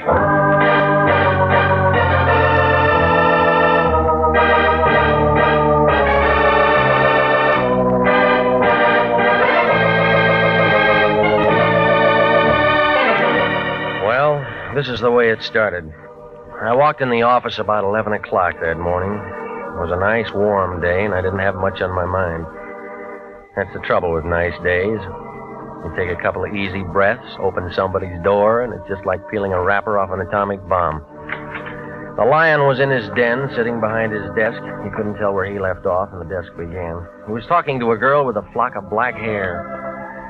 She was the kind you see driving a Cadillac convertible down Sunset Boulevard on hot Sunday afternoons. No wonder the Lion's cigar was out. It was wet on both ends. Well, come in, Regan, come in. I was just about to call you, but now that you're here, it makes things simpler. Miss Carmen, this is Mr. Regan. How do you do, Mr. Regan? Mr. Lyon tells me you're just the man I want. You said the same thing to a mortician last week. He is the man I want, Mr. Lyon. Well, that's fine, Miss Carmen. I knew you'd be pleased. I'm very proud of Jeffrey. As long as I'm in the cast, how about a look at the script, huh? Miss Carmen is associated with the famous psychic consultant, Prince Carew. I help the prince look into people's minds. Well, that ought to be real fun if all your customers are under 6. You don't believe in thought transference, Mr. Regan. Do you? I said I help the prince. Prince Carew sent Miss Carmen to retain an operator, Jeffrey. It's a very delicate matter, and I'm placing the entire case in your hands. Why didn't he come himself? Do you disapprove of me? I just want to know what's what. Well, Prince Carew never appears in public. He prefers to spend his time in meditation and thought. Yeah. I handle all of his outside contacts. So, Jeffrey, you just drive on out to Prince Carew's home in Ocean Town with Miss Carmen and speak to the prince. What kind of a retainer did he send? How much did you get? Now, see here, Regan, we don't discuss finances in front of clients. Oh, stop it, will you? This is another blind spot. You don't know what it's all about. All you know is she waltzed in here with a check, and you'd sell your grandmother a glue factory for $2. How do I know I won't wind up being a patsy again? Is there any way I can reassure you? Buy me a battleship. Jeffrey, have I ever involved you in anything that I wouldn't undertake myself? Have I ever knowingly imperiled your life? Yeah. Jeffrey. Come on, lady. What's it all about? You work for the guy. Well, I really don't know. He was excited this morning, called me in, gave me this address, and told me to make arrangements. He must have told you something. He never tells me anything. As you say, I just work for him. Well? All right, I'm hired. Good. Now call me, Jeffrey. Call me if you run into any trouble.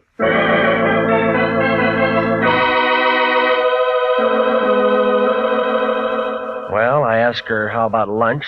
She said no. I asked her about dinner. She said something that meant no, so I gave up. You know, it's like that sometimes. The flag's up, the meter's ticking, and you're not getting anywhere. But from a couple of things she told me, I got the idea she was doing more than just helping the prince read minds. Well, his place turned out to be a good hour from downtown Los Angeles, up 101. It was a couple of stories of glass and concrete leaning out over the ocean. It was high and dry and quiet up there. And you got a feeling you should be hearing things and feeling things when you looked down and saw that water banging around the bottom of the cliff. She unlocked the door, and a guy in a white turban and some pants that looked like oversized diapers and a pair of tennis shoes was standing there. He had a big curved knife hanging around his waist, and he put his hand on it when he saw me. Right this way, Mr. Regan. Who's he, the butcher? Oh, that's Telly. He works for the prince. Manservant. He's from India. Yeah, I'll bet the Indians were glad to get rid of him. Telly's harmless, tongueless, and he doesn't hear. I like you, Mr. Regan. Come in, come in. Thelma, my dear, you've returned with spoils. Welcome, sir, welcome. Mr. Regan, this is Prince Carew. Regan, the Lion's Eye. I've heard of you, Mr. Regan. I'm honored. Sit down. That'll be all, Thelma. Charming girl. Hmm? She handle all your outside contacts? Most efficiently. Except, of course, for matters that I must handle personally. What kind of matters? I'm in trouble, Mr. Regan, and I beg your assistance. Well, it's all paid for. Correct. But there's a personal bonus in this for you. Why? Because, sir, I want you to save my life. You look healthy to me. I am healthy, let me assure you. But my life has been threatened. Well, that'd come under police business, wouldn't it? Normally. Didn't Miss Carmen explain that this was a delicate matter? Yeah, she did. Why didn't she call the police? I'm hardly in a position to ask the police for assistance, Mr. Regan. It is a delicate matter. Outside it says you're a mind reader, all right? What am I thinking now? That I'm a charlatan, a faker, and that I'm trying to hide something from you. That gets you the cigar. It's been a very lucrative arrangement for the most part and very satisfactory. Except, of course, for the annoyance of having my life threatened. Who's the guy? It would be of no consequence if it were a man. It's a lady, Mr. Regan. A very beautiful and lovely creature. And she'd like nothing better than to see my carcass go out with the tide. Why does she want to kill you? A matter of confidence. Suffice it to say that she is thoroughly capable of doing just that. How do you know? 1, she is erratic, ill-tempered, ruthless. 2, she called me this morning and told me what she intended to do. She giving you a chance to reach for your gun? To reach for you, Mr. Regan. What do you want me to do? I feel the entire matter could be settled amicably if you were to call on her. Inform her that you are my personal bodyguard and that you are here to protect my life. You think she'd go for that? I'm positive. How long you been blackmailing her? What? Well, your racket might last 6 months or a year, but not long enough to pay for a place like this. The answer's blackmail, isn't it? Okay. I should have told you. How do you do it? I can slip them into a trance. They spill a family secret or two. I push a buck that way. That's nice. If they want their minds read, I read them. $25 a brain. And shakedown. The guy's got to eat. You put the squeeze on her. She's an actress. She was in on a deal at the studios. She wouldn't shake? At first, I just told her I had to have a larger fee. Then they come out with it, cold turkey. She said she'd blow your head off. Yeah, she's the kind. I went wrong on this one. I'm in a spot. Who is she? Grace Nichols, movie actress. Ever heard of her? Redhead. Makes you want to go home and kick your wife downstairs if you got one. That good? Better. But she means this business about bumping me. And I won't look good dead. All right, where's she live? Over in the Palisades. Here's her address. You going over there now? Yeah. Be careful. She isn't gunning for me. That isn't what I mean. There's a skinny boy there. He's nasty, no callers. Name of Tim Rogers. I'll remember that. I hope you can talk her out of it. I've been sweating. I don't want to shake her down. I just want to get a little sleep at night.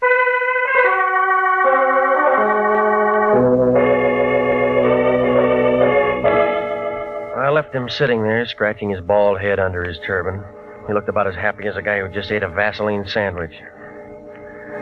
Well, Grace's place was too big for a marble game and too small for football. I think I remember reading something about how she got it from her third husband.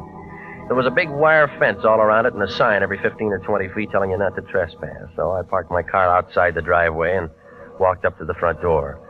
A guy in a chauffeur's uniform was standing there. He looked like a razor blade with arms. He gave me the fisheye and blew smoke in my face and kind of nudged me with his shoulder. Move on, Pilgrim. No handouts here. I came to see Grace Nichols. Yeah. I got business with her. Yeah. So tell her I'm here. Blow. You always like this, or did you miss lunch today? I don't know who you are, Pilgrim, but I don't like you. Beat it. I know you. There's something about a guy in a lineup. Yeah? He memorizes real easy. Copper. Investigator. Private or city, I don't care. You all smell the same. This isn't hunting season. You always carry a .38? Does it show?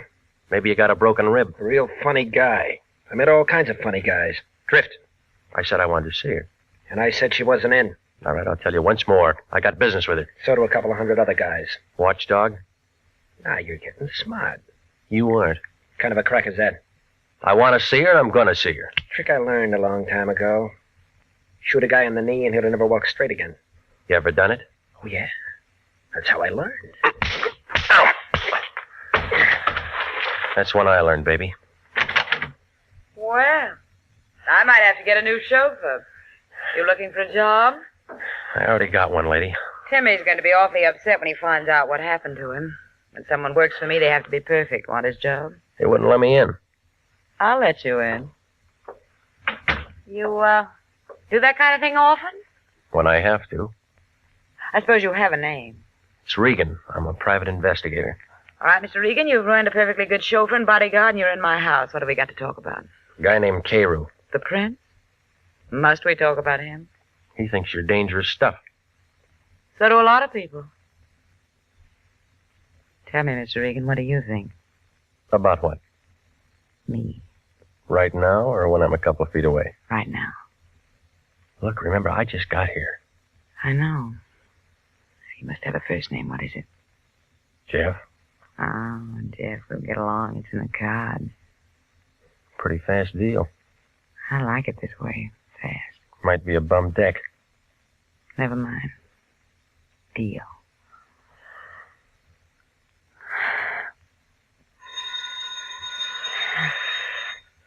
That's the bell. How much time between rounds? Well, you know me better. Hello? Yes?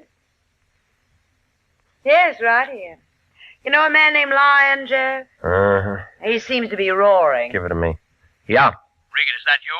Well, now, how do you figure it? Now, don't be smart. Who's the dame who answered the phone? Our client's friend. Sounds like she's a friend of yours now, or maybe you have been doing some road work. Did you have something to say, or is this the day you turned scoutmaster? I'm busy. Well, you can stop being busy, lover. It's all off. Don't tell me you're passing up a fee. I'm passing up nothing. Prince Carroll called me 10 minutes ago and told me to forget the whole thing, and that's what I'm telling you. How'd you know I was here? The prince told me, so it's all over. Finished. Forget it. I've already started something. I don't care what you've started. Now, just remember, you finish it on your own time and expense sheet. You look worried, Jeff. Anything I can do? I'm called off. You mean you're out of a job? I got one. Remember, you put my bodyguard out of commission. You owe me something. Oh, Tim, boy, he'll come around. I don't want Tim anymore. I want you. I'll get you a drink. We can talk about it. Carew told me that Tim was a pretty good boy. You can fill his shoes. Come here and get your drink. Now, tell me about 9 o'clock tonight. It'll get dark. I got a new dress. I think you'll like it. I probably would. The place above Malibu. We could have dinner and listen to some music. I want to be with you, Jeff. That deal's fast again. I don't care. I don't care. I just decided something, Jeff. I'm going to like being with you. I'm going to like it a lot.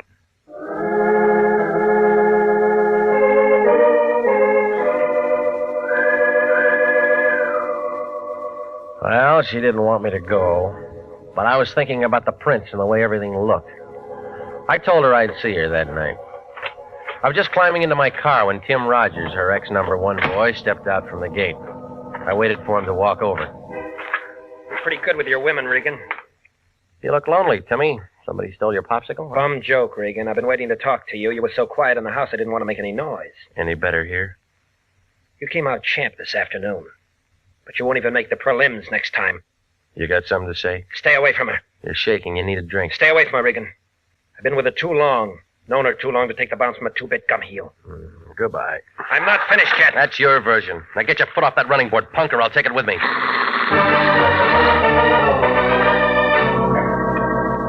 I left him standing in the middle of the driveway. If I'd have waited another minute, he'd have been crying. I stopped off and had some barbecued ribs at a drive-in out on Sunset. It was just getting dark when I got to my place. I had company. It was Velma Carmen, Prince Carews' right-hand man. She was sitting on the edge of my sofa. Her back was as stiff as a filing cabinet, and there was a little ring of white around her lip. She looked like she'd just been measured for a coffin. There was a .25 automatic sitting in her lap. I've been waiting for you, Mr. Regan. I asked the janitor to let me in. Yeah? He was very nice about it. I told him I was associated with one of your clients. Yes, I told him I was associated with one of your clients. Did you know that Prince Carew was my husband? Since when? Oh, a long time now, a long time. Not many people know that. Is that what you came here to tell me? No. I came to tell you that you don't have to worry anymore. None of us have to worry anymore. You mean you're calling me off the case? That's it. That's exactly it. I'm calling you off the case. Well, I've already been called off. My office phoned me when I was over at her house. Grace Nichols? Yeah. Then it was about her? Yeah. Well, then, we don't have to worry anymore, do we? No. She's very pretty, isn't she? I've seen her many times. I think she's quite pretty. I could hardly blame the prince. I could hardly blame him at all. What are you getting at? Of course, all the others were pretty, too. Where'd you get that gun? This? I bought it for $30. Let me see it, huh? Oh, yes. I brought it here so I could show it to you. I paid $30 for it. I paid $30. I'd imagine the air would be cleaner in there, don't you? What are you talking about? I mean, it's really very humane, they tell me. It's just like sitting down and never waking up. I've read all about it. You just walk in and sit down, and if you don't try to hold your breath, you go to sleep, don't you? You've met murderers before, Mr. Regan. Do I make a good murderer? Do I make a good murderer? Stop it, will you? You trying to tell me you killed him? Mr. Regan, that's why I came here. I shot him. I walked up behind him and I put the gun close to his back and pulled the trigger. They don't make such a great deal of noise, do they? I left him sitting there in his house by the sea, and he looked very much alive. Only he isn't alive at all.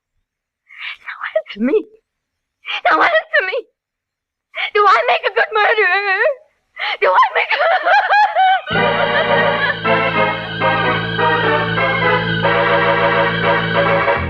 You are listening to the story of the House by the Sea, tonight's adventure with Jeff Regan, Investigator.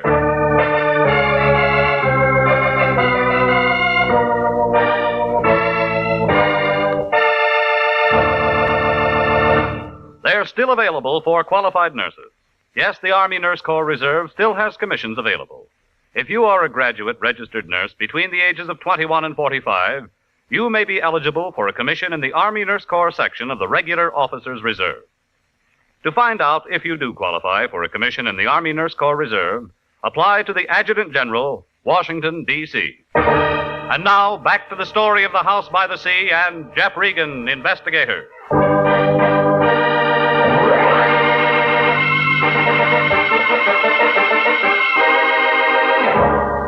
Well, after she got through, she settled down to a slow, even kind of a giggle that started somewhere around her shoelaces and didn't get past her knees. It was one of those things that gives you a feeling like somebody's standing in back of you with a red-hot iron ready to press your pants before you get them off. But she wasn't going to do any more talking, so I went downstairs and brought back a doctor friend of mine named Sammy Wing. He brought his little black bag with him and gave her a shot of something, and she wilted like last night's orchid and went to sleep on my couch. Sammy began talking. Some playmate. Wish I'd have been here for the party. I had 4 appendectomies and 1 broken leg today, so they're alive. How is she? You know her better than me. No, is she going to be all right? But she'll wake up in 5 or 6 hours and want some water. And then what? She might ask you what happened, or it might start all over again, whatever it was. By the way, what was it? Well, I found her here when I got home. I should find something like this. She said she killed an ex-client of mine. Oh, maybe I'm lucky at that. What does all the past tense mean? I was called off the case. Oh, nice. It's all clean, no clients to protect. Is there corpse someplace? I don't know, Sammy. Call the police. They'll find out. And then you and me can go out and get a drink. She said she used this gun. Smell it, Sammy. It hasn't been fired. Safety catch is still on. She's pretty and she's nice, and I'll bet she looks like $1 million in a bathing suit. But if I'd have met her within the last 3 hours, I'd have run for help. Call the police. Is that professional? This is acute hysteria. The kind that pops off guns and pops off people and does a lot of things they can't remember later on. Call the police. What about the gun? Other gun. Call the coroner while you're at it. Tell him to go out there with some DOA forms. He'll use them. Will you stay here with her till I get back? Corpse hunt? Just an idea. Hitler had an idea. The odds were against him. You got about as much chance as a 3-legged horse in the Kentucky Derby. She's bit somebody, and she's told you about it. I want to make sure.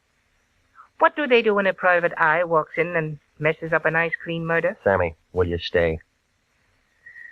Had any bourbon around here? Yeah. Okay, take your time. Maybe both of us will get our pictures in the paper.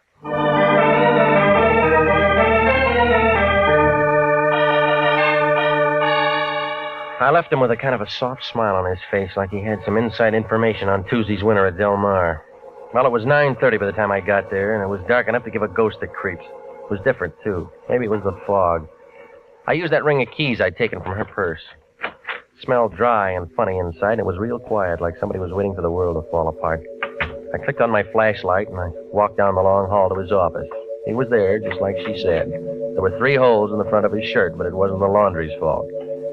I spotted a .38 on the floor by his hand. I broke it, and 3 cartridges came out. It was the right gun for the job. He was pretty messed up. While I was standing there trying to figure Velma Carmen's story, the lights came on. A fat man wearing a sheriff's star was standing by the switch. There was a taller man in a brown overcoat next to him. They both looked like they'd just finished dinner. Scavenger hunt, son? You don't talk, Charlie. Ain't much for him to say, is there, Cap? Guess not. Well, son?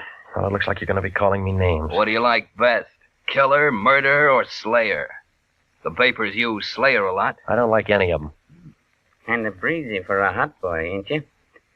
Mind giving me a name? It's Regan. I'm a private detective. It's Regan. He's a private detective, Cap. Yeah. Got a card or something with you, son? Yeah. Yeah, he's right. With International. Lyon still there? Yeah. Who's that? An old bum I used to know. Regan, why do you go around killing people? The Lion will be mad. Look, this is a fix. Now, why do you want to say a thing like that?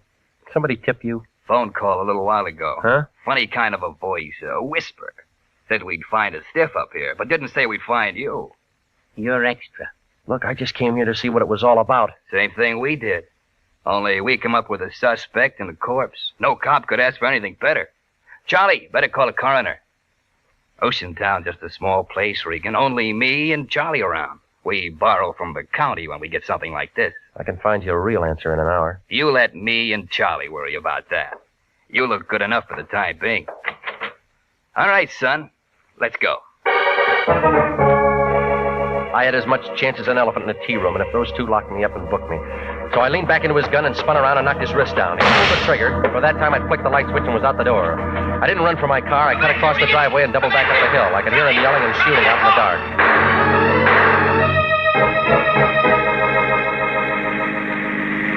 I hailed a cab about 5 blocks away, and he took me to the place above Malibu.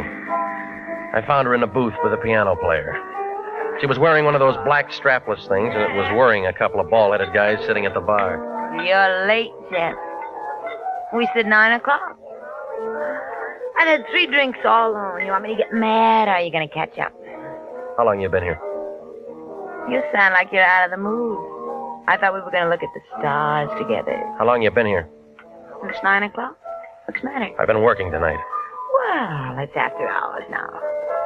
Tell me how you like my new dress. It's the right color, but the wrong cut for a funeral. I haven't read the obituaries today. It'll be in tomorrow's paper, only it'll make the front page. Have a drink? Let's wait for tomorrow. Your friend was killed tonight. What friend? Carew. He was no friend of mine. I told you that. So did he. Car smash up, or did he fall off his house? 38. We didn't talk about him this afternoon. Let's not start now. Look, 2 cops in Ocean Town are kind of crowding me. They think I'm going to take a good picture. That why you're late? It's a murder rap, lady. We should have had dinner together. They'll be knocking down your door in the morning. Why, darling? Because you threatened to kill him, because he hired me to call you off. Oh, wait a moment, Jeff. We've been having fun up to now. Who told you that? Why'd you think he sent me over today to sell magazines? I never found out you were called off. I suppose he hired you to scare me. Jeff, we're old friends now. I can tell you a family secret. I know about him blackmailing you, and that puts you ahead of me for the cops. Did you do it? I don't know. Did you? What he told you don't sound right. What does sound right? I went to him one day and put him in a trance, only I used scotch.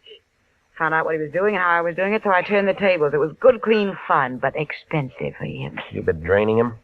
I thought that's why you came today. That's why I had Timmy around. Well, some of this is beginning to make change. If he was your meal tickets, then you got an alibi. I don't feel like stars anymore, Jeff.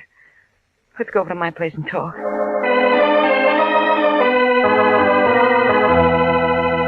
On the way over, she didn't have much to say, and I couldn't think of anything.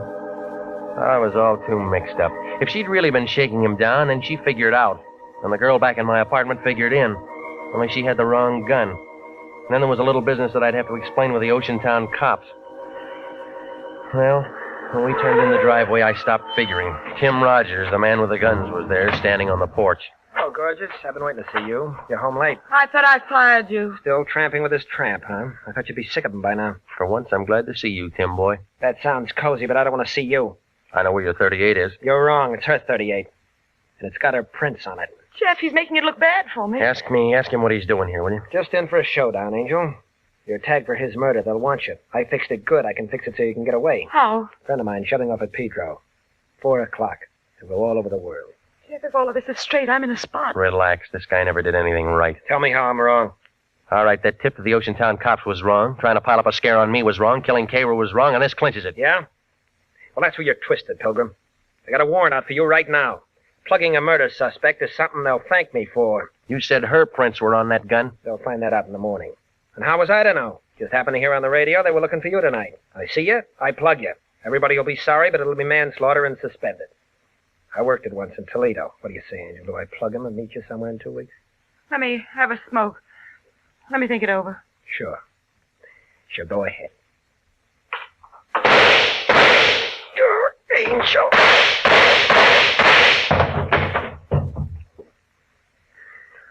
Well, the gun's empty now. I carried this for 3 years. I never used it.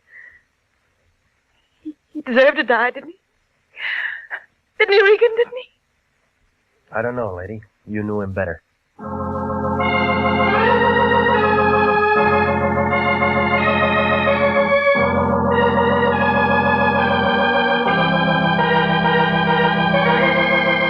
Well, it unwound like red thread in a Levi factory.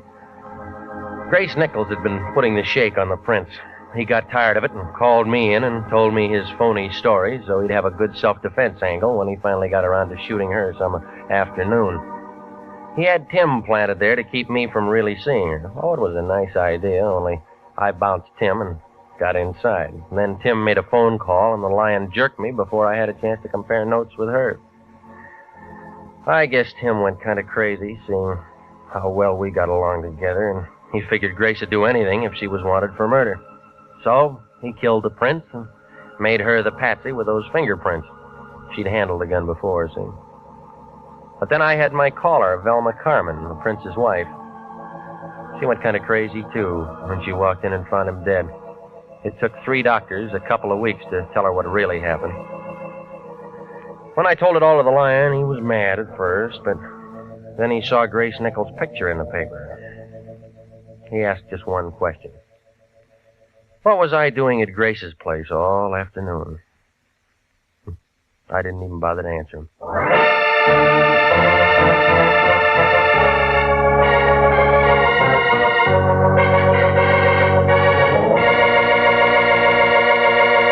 Jack Webb is featured as Jeff Regan with Wilms Herbert as Anthony J. Lyon. It's CBS same time next week for hard-boiled action and mystery with Jeff Regan, Investigator. Written by E. Jack Newman, produced by Sterling Tracy. The role of Grace Nichols was played by Betty Lou Gerson, David Ellis was Tim Rogers, Lorene Tuttle was Velma Carmen, and Marvin Miller was Prince Carew. 29,000 nurses are needed to join the new Army Nurse Corps Officers Reserve. 4,000 of them, if they wish, may choose active duty. All nurses who receive reserve commissions will benefit from the opportunity for specialized training offered to them by the Army. The educational opportunities offered the nurse by the Army Medical Department will be of great advantage to her in her work. Don't wait. If you're a registered graduate nurse between the ages of 21 and 45, drop a card now for complete information to the Adjutant General, Washington, D.C.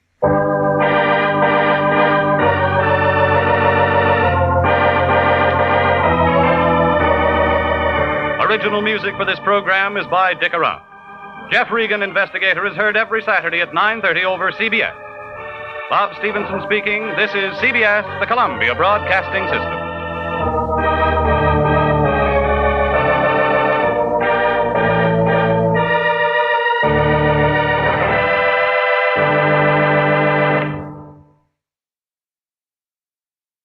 My name's Jeff Regan. I get 10 a day in expenses from a detective bureau run by a guy named Lyon. Anthony J. Lyon. They call me the Lion's Eye.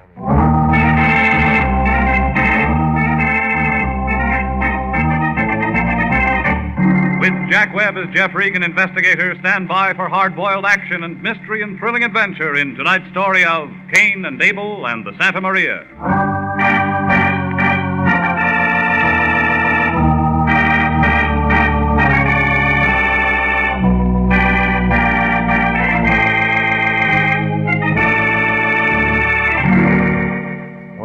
This is the way it started. It was one of those cold, clammy mornings that the Chamber of Commerce doesn't like to have in print. I was in my place working on a 4-minute egg that tasted like a boiled golf ball when the phone began bouncing. I let it ring a while, and I got to thinking that it might be an old-fashioned girl who knew how to cook. It was the Lion. Hello, Regan talking. This is me. I've been working all morning. I'll buy you a time clock. Get to the point. Our lucky day. I just talked to Dun & Bradstreet. How are they? Now, don't be funny. We got a new client, and they tell me when the Treasury Department gets in trouble, they come to him. Yeah? The guy's name is Abel Roderick. Got a special from him an hour ago. He asked for a man, and I'm sending you, Regan. You're sending me where? His ranch. He raises horses. Horses don't talk. What's bothering him? Maybe it's his wife. Tell me she's got a pair of legs she'll never forget. He just said he wanted an operator out there by 12 o'clock. You never learn, do you? This means dough. What else does it mean? We'll go as far as homicide and arson when they got pockets as long as his. Money all you ever think about? Yeah, you learn something when you're as old as I am. That's all there is to think about. Well, then get yourself another boy and start teaching him. I don't learn easy. Now, just a minute. That's no attitude. Taking somebody's check before you know who's who and what's what means trouble. Jeffrey, please. You misunderstand me. I wouldn't jeopardize your bond or the good reputation of International by accepting an unreliable client. Look, last week that guy had a record longer than a roll of ticker tape. I've been with Harry Presidio all morning. He knows Abel Roderick. Yeah? He's the grandson of Gallant Roderick. Name used to be Rodriguez. One of our finest old California families. Jeffrey, he's a gentleman like yourself. Oh, that's nice. And he needs our assistance. Well? All right, where is it? Inland route between here and Santa Ana. Take Firestone. Yeah? Now, you run out there and see what Mr. Roderick wants. And, Jeffrey. I know. Call me, Jeffrey. Call me if you run into any trouble.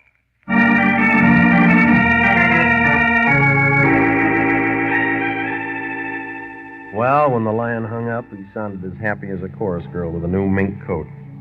Oh, he's a smart guy, I guess, but he uses check stubs for a telephone directory. Well, the home of Abel Roderick wasn't too hard to find. All I had to do was to get out on the highway and look for a hill. That's where it was. One of those old Spanish-type places with a block of porches, windows, and lots of iron grill work. Yeah, 20 years ago, it might have rated the good home section, but now you couldn't tell where the grass stopped and the weeds began. It's kind of used up and sad, like a derby winner with a broken leg.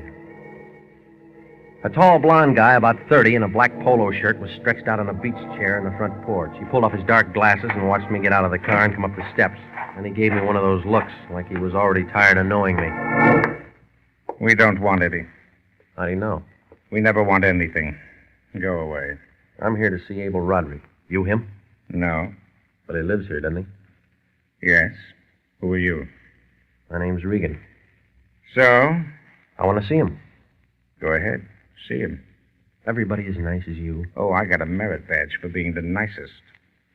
What did you say your name was? Regan. What did you say you wanted to see him about? I didn't say. Mm-hmm. Well, it's too hot to play games, so I'll tell you. I don't like you, and he won't like you. Well, now, what am I supposed to do? Roll down the stairs? It might help, baby. Well, where'd you find him, Kane? Janie, this is Mr. Regan. He came to see your husband. I guess he has business with him. Hello, Mr. Regan. Is Abel expecting you? At 12. You're 10 minutes late. Well, I'm still trying to see him. He's in the study. Come on. I'll see you later, Regan. I thought I knew all of Abel's business acquaintances, but I don't remember you. Oh, no, I'm a new one. What do you do? A lot of things. You're very interesting, Mr. Regan. Mm-hmm. Will you be coming here often? I don't know. I hope so. You keep your husband in a vault? I'd like to. You're cute. Here we are. This is Abel's study. I guess he stepped out for a moment. Would a drink take off the rough edges? Might. Good. I'll make you one. Okay. Where are the horses? Horses? We gave that up a long time ago. We've given up a lot of things, Mr. Regan. Let's not worry about that. Here's your drink. Thanks. That blonde boy out on the porch doesn't like me. Okay. He doesn't like anybody. But let's not worry about him either. You're crowding me. Don't you like to be crowded? All depends on whose wife is doing it. You're worried about Abel? I'm drinking his whiskey. I've never had any complaints. I don't see why you should. What kind of a nasty crack is that? You figure it, lady. Mister, nobody talks to little Janie like that. Hello, my dear. Introduce me to our visitor. Oh, Abel. This is Mr. Regan, darling. He says he has business with you. Regan? Oh, Regan. Yes, of course. How do you do, Mr. Regan? I'm Abel Roderick. How are you? I see Janie's made you comfortable with a drink, so we can get right down to business. Oh, Janie, my dear, why don't you ask Kane if he'd like to play some tennis? You're not very subtle, darling, but I was just leaving. That's a good girl. I hope to see you again. Don't let her worry you, Regan. It's an act. Do I look worried? She's lovely, and if you're young and tall and Janie's around, she adopts you. I wasn't an orphan. She'll be sulky all day now. Well, thanks for coming out. I hope you can help me. Well, so far, I don't even know who's on the team. A man in my alleged position is quite often the object of subterfuge. You can understand that. Well, you mean because you got money, yeah. To be quite frank, I have no money, Mr. Regan. That's going to come as a shock to somebody I know. Who? Never mind. Go on. It's my grandfather, Gallant Roderick. He controls all of the wealth in this family. You his front man? The eldest son of a son. And I live in this deplorable old shack waiting for grandfather to die. How long you been waiting? Too long, Mr. Regan. But I'm past 40 now. I don't know how to do anything else, so I continue to wait. Along with my devoted brother, Kane, who has the same thing to look forward to. Yeah, I met him. If you think he's bad, you should meet my grandfather. He fitted us with these charming names, Kane and Abel. Well, what's all this got to do with me? Here. Look at these. Mm-hmm. 2 little ships of silver. Perfect replicas of the Pinta and Nina, named after Columbus's fleet. Yeah. You can't buy stuff like that anymore. Not even on a time plan. Hardly. 20 years' work on the part of an ancient silversmith in Madrid. And a prized possession of the Rodriguez family for 7 generations. My great-great-great-grandmother wore them on her wedding dress. Where's the other one? You guessed it, Mr. Regan. The Santa Maria is missing. Janie wore it to Ciro's night before last. She lose it? Nothing so simple. It was stolen. How? Oh, she was with Kane. It was late when they got back. A masked man stopped their car on the turnoff. According to Janie, he was very polite, merely removed the Santa Maria, took nothing else. What about Kane? He was passed out. Janie was driving. Regan, the usual thing is for me to get a telephone call and have an opportunity to buy it back. Isn't that right? Well, a heist job usually works that way, yeah. Well, I haven't been contacted. I'm getting worried. What does your insurance company say? My grandfather owns the insurance company. I've told no one but you. You don't want him to know about it, huh? Oh, he might cut me off if he thinks I've been careless. Well, what do you advise me to do? Wait for that phone call and buy it back. I'm willing to buy it back, but the truth of the matter is grandfather will be in from the east this week. The first thing he does when he comes out here is ask to see those ships. Well, now, look, whoever pulled the job couldn't unload a thing like that without being caught. And if he melted it down, he'd be lucky to get $50. He's as bad off as you are. Do you think you could hurry it up? Well, I know a couple of people. Then you'll try and contact them for me. I'll do what I can. Oh, thank you, Regan. Now we just sit back and wait for my ship to come in. Bad joke, huh?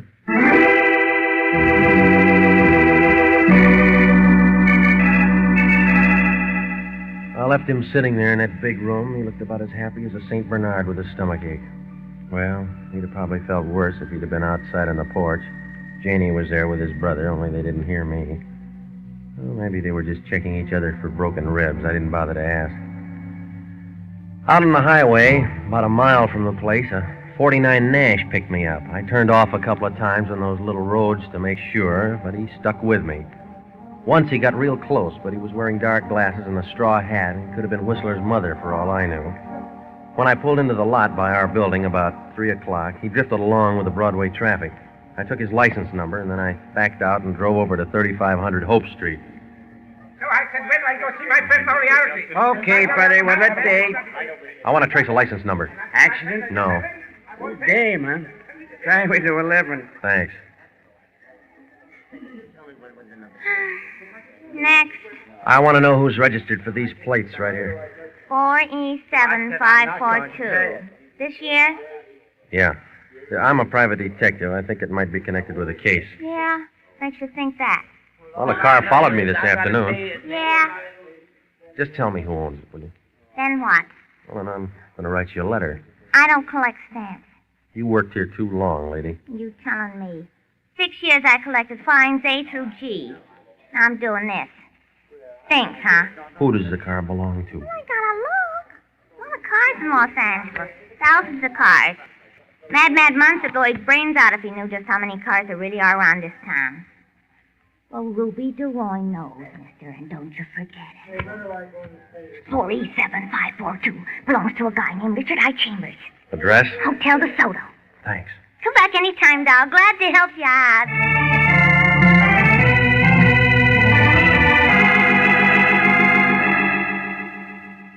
The name Richard I. Chambers meant about as much to me as a shipload of stale bread, but it didn't take 20/20 vision to see that there was a connection. And the whole thing was phony. It was like cutting your leg off to cure your bunions. Well, I went back to the office and checked with the Lyon. Okay, Regan, give it to me. It's a heist, one of the family heirlooms. Into our meat. When was it lifted? 2 nights ago. Any contacts yet? No, none. That's why it's screwy. What do you mean, screwy? Well, it was a little silver ship called the Santa Maria. Now, they'd have to sell it back to Roderick or go on relief. Where does that leave us? With another bum case. Now, don't say a thing like that. Well, your dope on Roderick was secondhand. Tell me. His grandfather keeps the keys. How do you know? Roderick said so. You shouldn't let out family secrets. Now, you let me worry about that. Just find his little ship. Yeah. Guy called a half hour ago, left the number for you. Chambers? Yeah, who told you? You did. I want you to phone him. Never mind, skip that. I know where to get him. Things began to move. That meant that all the cards were out and somebody was asking for bets. Over at the DeSoto Hotel, the clerk told me that 305 belonged to Chambers. He was a little guy, about a head shorter than Margaret O'Brien. He shoved 3 inches of nose out at me through a crack in the door. Thought I left word for you to phone. You, Chambers? I was having a beauty nap. Come back in an hour, will you you? need it. Look out! Hey, what is this? Oh, tough guy, yeah? All right, you're tough. I think you're a bum. All right, simmer down, Junior. You'll never make Eagle Scout. Oh, you're so good, I gotta take that from you, huh? We're gonna talk. What makes you think so? Everybody's grown up now. Dickie Chambers talks when he feels like talking. All right, Squirt, have it your way. Hey, that kind of stuff ain't going to get you nothing, Regan. Your weight's up, Dickie. You got a different job now. I said you're a bum. You tell me today. Ask your mother. What you want me to phone about? Wrong track, gumshoe. The 2 buck window's downstairs. You're in this somewhere, and I want to know where. Through being tough, Regan? No. I'll let the boys in the personnel division handle you. What do you mean? That shiv on your dresser's about an inch too long to be legal. Call him. See where it gets you. I'll send you a nickel later. Okay, I'll open. Just that I don't like to get shoved around, that's all. Why didn't you figure that before you got tangled up? I'm your contact. All right, come on. Let's put the show on the road. How much does it cost? $5 grand and 10s and 20s. Go on. Tonight, 10 o'clock. You come with him. Where? Mile side of Santa Ana Airport. Little road turns left off 101. Drive 2 miles and park. And then what? If you got the $5,000, you don't try anything funny, he gets his little silver ship back. That it? That's it, Peeper. Happy? See you later, Dickie. Oh, I'm checking out tomorrow. Hey, look, Buster, you aren't any heist man. They come smoother. What's your angle? Maybe I love jewelry. Do you care if maybe I love jewelry? I don't. A guy like you's got to love something.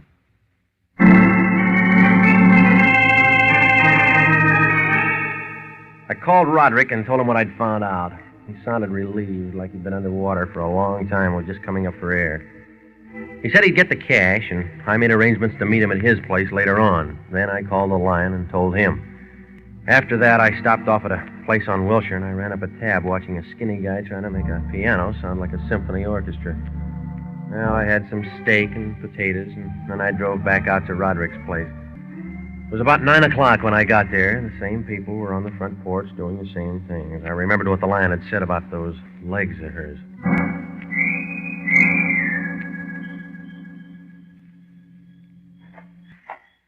Oh, Joe. Having fun? Oh, Regan, huh? I thought I told you we didn't want any. That was 8 hours ago. We still don't want any. I'm still here to see your brother. More business? Something like that. I don't like you any more now than I did this morning, and I hated you then. Yeah, well, I'm going to cry about that when I get home. You're pretty smart, aren't you, Regan? Kane, please be careful. He's awful smart. Kane. Let me go. Yeah, let him go, lady. I'll give him back. Now, I'll show you trying to spy on people, huh? I'm going to give you something, people. He's been drinking. Look out. Look out, nothing. Go on. Oh! Well, I guess he deserved that. It's nasty when he works at it. How was the other times? There aren't any other times. Too bad. Maybe he'll be different when he wakes up. What do you mean about the liquor? Skip it. You're getting the wrong idea about everything. What do you care? I was a hat check girl in a cheap nightclub. What's going on out here, Janie? Oh, Regan, you're here. What was he acting up about tonight? Mr. Regan. Well, it doesn't make any difference. Take care of him, will you, Janie? Of course, Abel. That's a good girl, Janie. Well, you all ready, Regan? You got it? All set. I'll be home early, Janie. Come on, Regan, let's go.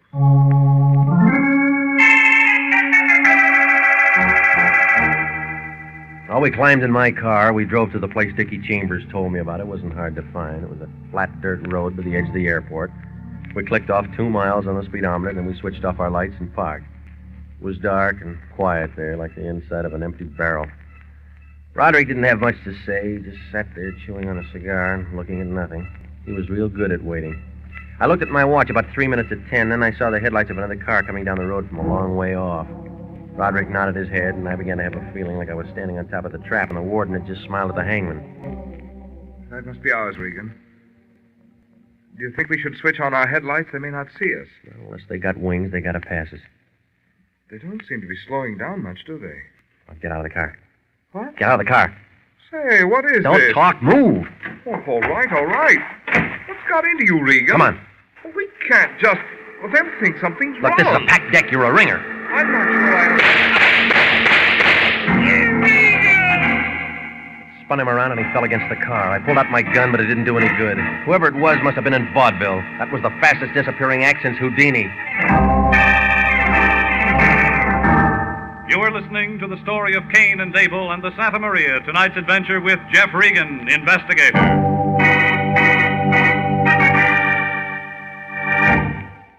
If you're a graduate nurse between the ages of 21 and 45, you may be eligible for a commission in the Regular Officers Reserve Army Nurse Corps. If you are eligible and meet the high standards to qualify to serve with this fine organization, you may elect active or inactive status. In addition to this privilege, they also have the opportunity to take advantage of special training courses. So if you believe that you qualify for a commission in the Army Nurse Corps Reserve, apply now to the Adjutant General's Office, Washington, D.C. That's the Adjutant General, Washington, D.C. And now, back to the story of Cain and Abel and the Santa Maria and Jeff Regan, Investigator.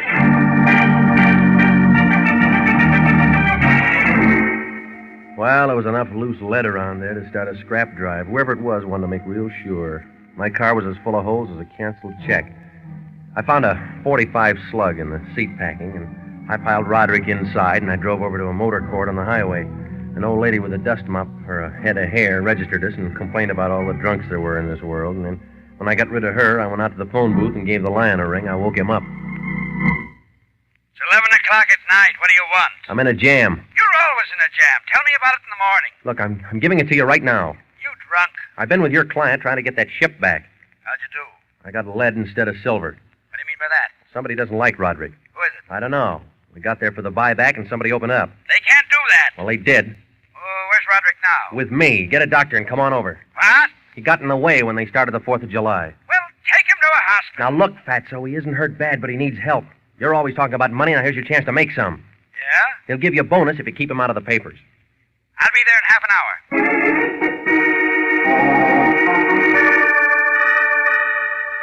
Well, the Lion showed up 20 minutes later. He had a long-faced guy with him who said he was a doctor. He looked more like an undertaker, but I didn't argue. I told the Lion to keep Roderick there till I phoned back. Then I beat it over to the DeSoto Hotel. The door to 305 was open. Dickie Chambers had company, only he wasn't receiving. He was lying under a sheet. A fat guy in a wrinkled suit seemed to be running things. Come on in, brother. I didn't know Dickie had any friends. I guess he didn't. Who are you? I'm a guy who met him once. Who are you? Ed Granger, constable. This is my territory. What's your name? Regan, private investigator. International? Mm-hmm. The Lion's Eye, huh? Know anything about this? I talked to him this afternoon. He gave up riding horses for other things. What kind of things? He was contact man on a heist job. Yeah? Where do you come in? I was hired. That's why I met Dickie. Mind telling me by who? It's a client, Granger. This is a murder. Okay, well, better go for now. When'd you find him? A little while ago, clerk called, said he heard shooting. I came down with the boys and found Dickie doing the long sleep. Happened less than an hour ago. He's a tough little guy. Well, them 45s don't know nothing about that. 45? Big holes, chest and neck, close range. Corner's gonna lose 2 bits. He thinks it's a 38. Well, look, if it turns out big, try this one for a match here. Oh, you've been playing games tonight? Somebody gave it to me. Connected? Ballistics will tell you. Anything else? No. What'd you come back for? Talk to Dickie. No good, huh? No good. I should have asked him earlier. We can get you through International. Yeah. Well, if you got anything, remember the name. Ed Granger. He was peeking under that sheet looking at Chambers when I left. There was kind of a sad smile on his face, like somebody put gasoline in his thermos bottle. I drifted across the street for a package of cigarettes, and then I came back and climbed in my car thinking about the whole thing. I don't know how long I sat there in the car, but when I looked up, there was a shadow against the wall of the building. It was a good-looking shadow. Doing your homework? Yeah, I do for a diploma. Congratulations. What would you like for a gift? How about a little silver ship, huh? Sorry, too expensive. Try again. All right, give me a 45. What would you do with that? Give it to a cop named Granger. Then what? All right, go home and go to bed. You haven't asked me what I'm doing here. I know. Kane? Him, too? He isn't so bad when you get to know him. From where you're sitting, he must have wings. Well, if it isn't the gum heel. You ready for laughs? What do we got, a comedy? Take a look, Janie. Okay, bright boy, where is he? You sober enough to shoot straight? I took the pledge. Before or after you came by us out on that road? After, baby. You don't smell like it. Where is he? Try my car trunk. I'm using him for ballast. What did you do with him, Regan? Kane, there's some people coming. Has he told you what he did with Abel? Not yet. I'm going to have to talk to him somewhere else. Right, Angel. Okay, Regan, come on, get out. Hurry up. Now turn around. Let me guess what's coming. It's a trip to the moon. Sit tight, baby. Here you go. Oh! I settled down to having a headache.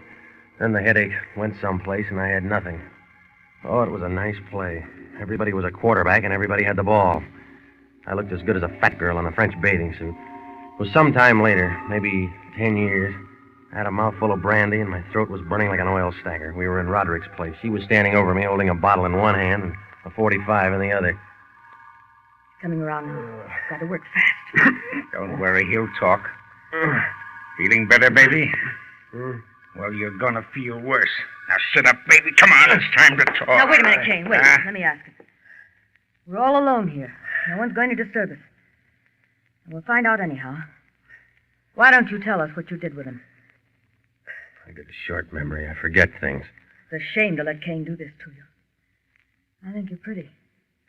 Might not be able to stop him once he gets started. It's your idea, lady. I'm along for the view. Iron Men went out with short skirts, but I guess you don't know it yet. You look tough, brother, but you bruise easy. You're already wearing striped pants. You mangled it when you tagged me tonight. Think so? Tell me how. All right. No one knew I was a detective but your brother. That meant you hired Dickie Chambers to find out. So you know it. So what? So you bumped Dickie when you thought it was finished. Well, that makes you know I'm not kidding. There's a constable named Granger. Kane? Relax, Angel, relax. Don't let him scare you. He hasn't told anything to anybody. No? No. If you did, we would have found him in a hospital. I saw him go down. Are you sure? Of course I am. Now all we got to do is find him. So let's get started.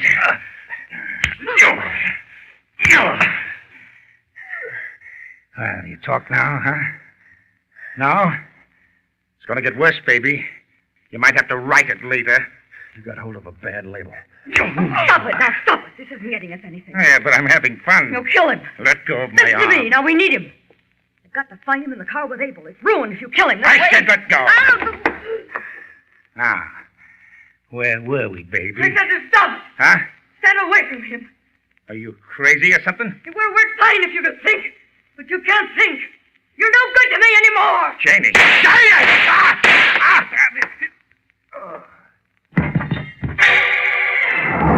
He shook all over a couple of times like he was saying no in a big way. And then he finally relaxed. She knelt down and took something out of his pocket. I tried to lift one of my arms, but I got about as far as I would trying to hook a whale with a salad fork. I must have looked real bad, because all of a sudden her eyes kind of lit up and she came over. You've taken a lot of punishment, mister. Yeah, not as much as you're going to take. A matter of opinion. By the way, you didn't happen to be carrying that $5,000. You looking for a stake? Yeah? I'm going out prospecting. Trip around the world? Far enough to make some new connections. That's all a girl needs.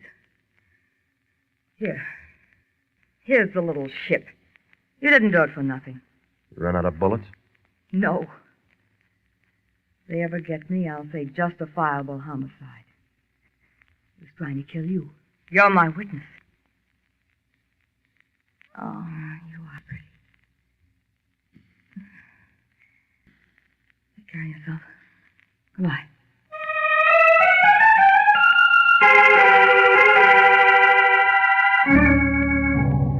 Take care of yourself. Goodbye. That's all she said, and that was the last I ever saw of her. Well, it seems that Janie and Kane had figured to tag both of us out on that road, and it'd all be blamed on a phony heist gang. There was a lot of insurance they could have turned into ready cash, but I had a feeling that when I made Abel get out of that car that night, it'd ruin things for him. Jeannie and Kane thought that they could still do it if they could find him and get us together again. That's why he went to work on me. Kane already killed Dickie Chambers because he thought there might have been a double cross, and I guess he was kind of crazy by the time he got around to me. Well, anyway, about 3 months later, a detective sergeant down in Miami Beach spotted Janie one night working the hat stand in a nightclub. Everybody wondered how he could recognize her. She dyed her hair, and she really changed her appearance. But it figured. You see, the police folder had a picture of her in a bathing suit, and she couldn't change those legs.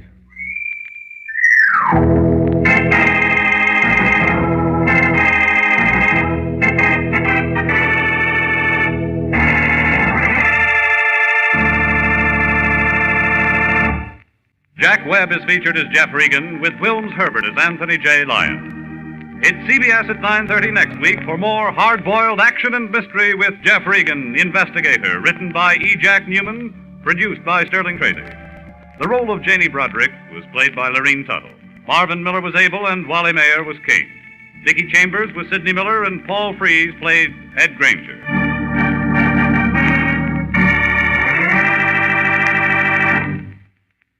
Are you a graduate registered nurse? Do you know someone who is? Then please listen carefully to this important message from the Adjutant General's Office, Washington, D.C. 29,000 nurses are needed to join the new Army Nurse Corps Reserve. For the first time in history, qualified nurses are given the opportunity of receiving a commission in the regular Army Reserve.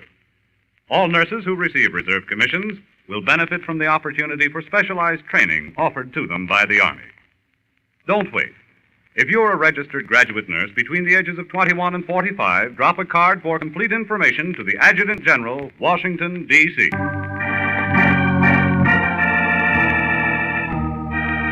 Original music for this program is by Dick Arant. Jeff Regan, Investigator, is heard every Saturday at 9:30 over CBS. Bob Stevenson speaking. This is CBS, the Columbia Broadcasting System.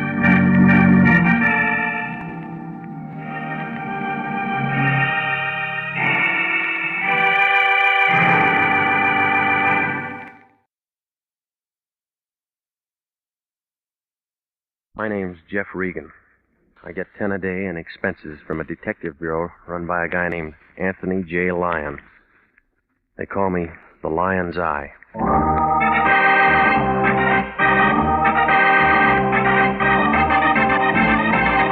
With Jack Webb as Jeff Regan, Investigator, stand by for hard-boiled action and mystery and thrilling adventure in tonight's story of The Lady with No Name.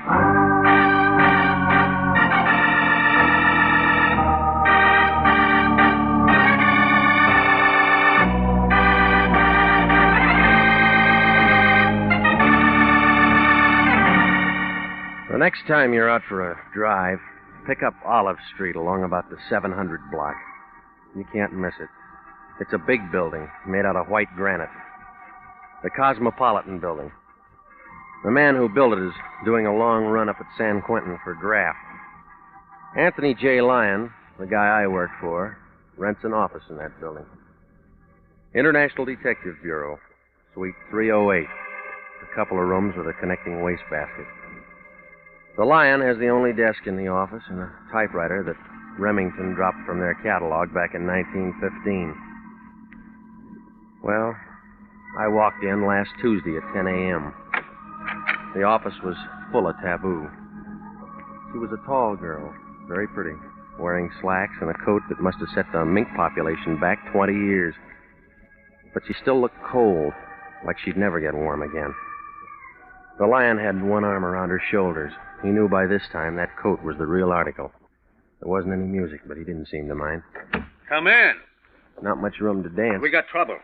She's your date. This is one of my operators, Mr. Regan. How do you do, Mr. Regan? Now, tell him exactly what you just told me. Yes. Yes, all right. May I sit down? I feel strange. Of course. Oh, there. Thank you. Get this, Regan.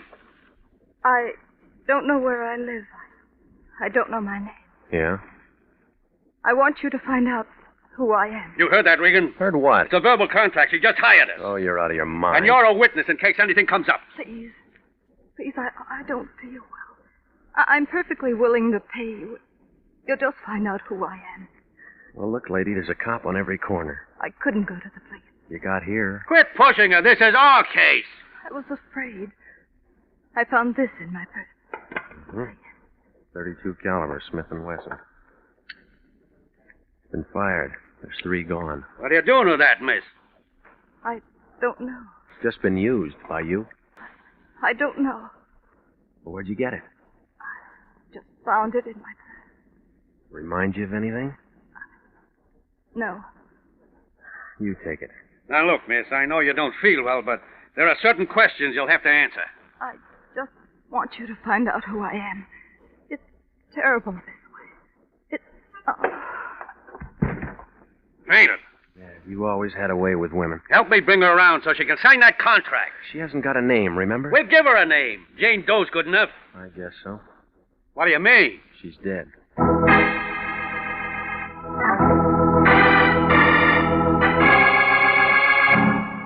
The Lion just stood there. He looked sad, like a water buffalo caught in a drought. Well, when she rolled onto the floor, her purse went with her. It cracked open, and the stuff inside spilled out on the rug. There wasn't anything to tell us who she was. No comb, no makeup. Nothing but a house key and a receipt for a cab ride dated that day. There wasn't even a label in that mink coat. Nothing to go on. I might as well have tried to walk to Catalina. I told the Lion to phone the coroner's office, and I hopped over to the cab company. They told me that the receipt came from meter 212, driven by a man named Servey. He worked the call box at Hollywood and Western. He was a little guy. I figured he got the job because they ran out of big uniforms. They double-crossed him on that cap. If it wasn't for his ears, he'd have been wearing a snood. Sorry, Bud. I got a fare. Where is he? Under the floorboards? I got a fare. Yeah, you said that. Where? In there eating. Your flag's up. I'll pull it down. Happy? You Johnny Serby? Whose nose are you? They told me I'd find Serby in this hack. Who told you that? Cab company. They don't know any more than you do. Now look, punk, never mind the jokes. Just give me the straight lines. Nix, will you? Cut out this company uniform. Well, they're going to get it back if you don't open up. All right. Louise pulled out 3 weeks ago. She took all the furniture with her. You can collect from her. I'm not the finance company. No? Here. Oh, private people, huh? Well, who's getting conned? Did you carry a brunette in a mink coat sometime this morning? Maybe. Where'd you drop her? Downtown, 6 and Grand. Where'd she live? Ask her. I'm cruising in from the fair. Where'd you pick her up? In Burbank, Hollywood Way, and Kensington. The fair's in Pomona. You took the long way. I like to drive. It's company gas. Yeah. She was nice, real nice. You know what I mean? Real class. Okay. Oh, wait a minute, will you? Yeah? We didn't go anywhere, but time's up. That's 5 even. Fast meter. Hey, you want me to tell you about the guy? What guy? Tall, dark-haired, brown sport coat, movie type. Go on. He was chasing her when she caught my cab. He looked like a match. Was it? Ask him. Is that all? She got in, we drove away. Right here. Thanks. No tip? Like you said, we didn't go anywhere.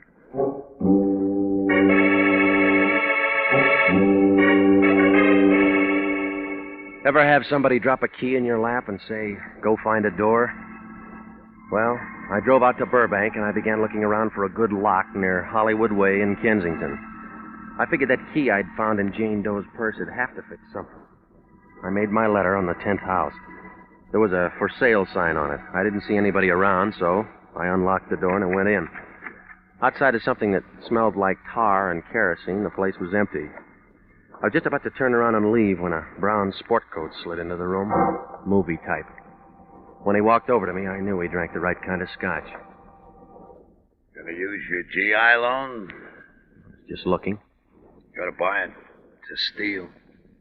No, the lady won't like it. Your wife? Girl in a mink coat. You make that kind of dough? She got it from somebody else. You Hollywood guys. Where'd you get the key? I borrowed it. She won't need it. What's your name? I didn't have a chance to ask her. Oh, you're kind of slow, aren't you? Sometimes. We'll see how fast you can hit the door. No, I just got here. Yeah, now you're leaving. Cab driver says he knows you. I'm friendly. I talk to everybody. Said you were doing a chase scene. Could be. She was pretty. They all look good in mink. It's not the house. What do you want? Well, we could start with a name. It's Dameron. Not enough. That's all you get, wise punk. Now beat it. You'll give more at homicide. I don't see any badge. Now look, we can play games some other time. A cab driver put the finger on you as the last man to see that girl in mink. You talk like she's dead. You called it. Too bad.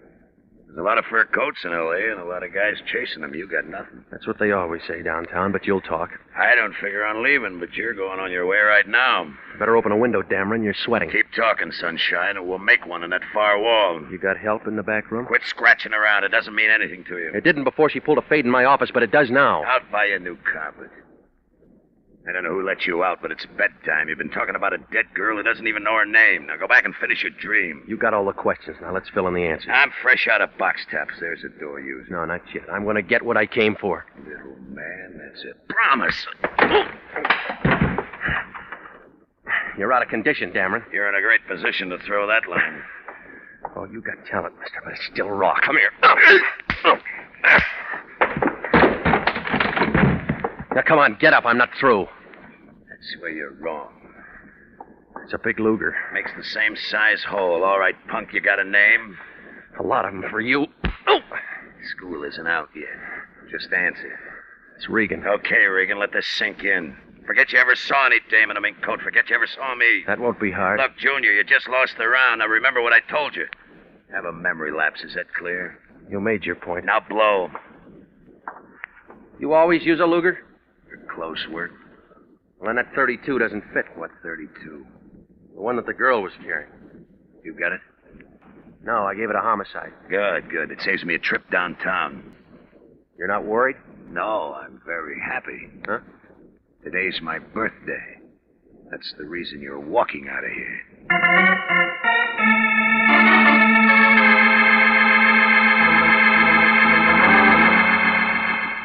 whole thing looked as phony as an undertaker in a white derby. Well, I went back to the office, and the Lion was sitting there with a bottle of beer and a sandwich that looked like a couple of end tables. He stopped chewing when I came in. What's her name? It's still Jane Doe. You've been gone 4 hours. Movie? They don't open till noon. All right, where you been? A vacant house in Burbank. I trailed it up from that cab receipt. What'd you find? Guy named Dameron. What'd he say? Nothing. Shy? Tough. That where you got the egg on your chin? He was nervous. When you gonna learn to be nice to people? He had a gun, too. Tell me more. That's all. Yeah, I like this. It's got possibilities. All right, take off your saddle. The race is over. When the coroner's boys showed up, they told me why she dropped. That's easy. She died. Poison. Without an autopsy? Something about her color. It isn't official, but we can work on it. Suicide? Murder. Why murder? They feed themselves iodine and sleeping pills, but they don't take Alicine. What's that? A hot drug with a petrol base. It burns. Homicide will handle it. Sure, homicide will handle it. Only we got things to do. We got a stake in this. You made her the client. We're gonna give her service, dead or alive.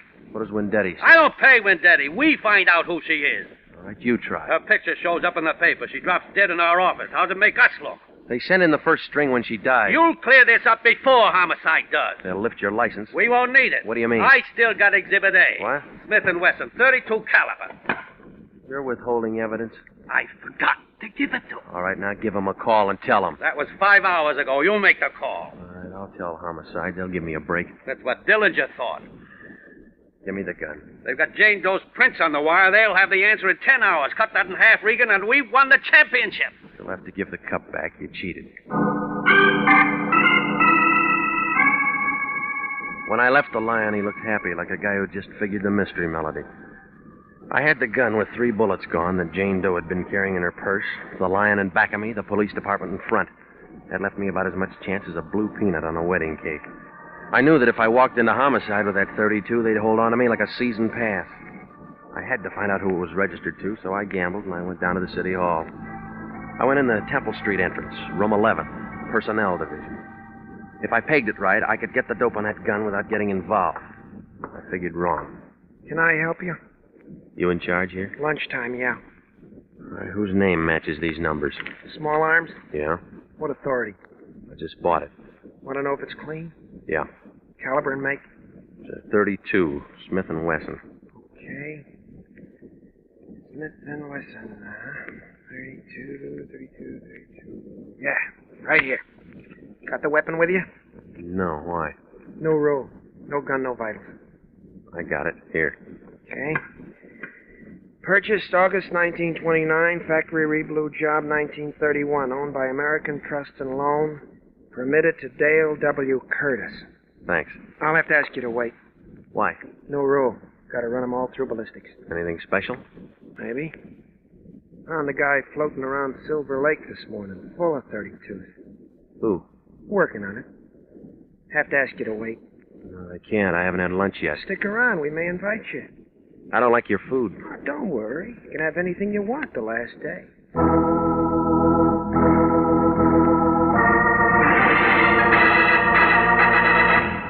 You're listening to the story of the lady with no name, tonight's adventure with Jeff Regan, Investigator.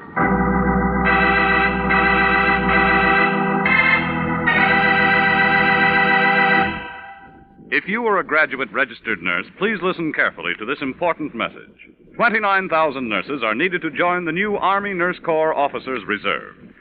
If you're a registered graduate nurse between the ages of 21 and 45, drop a card for complete information to the Adjutant General, Washington, D.C. And now, back to the story of the lady with no name and Jeff Regan, Investigator.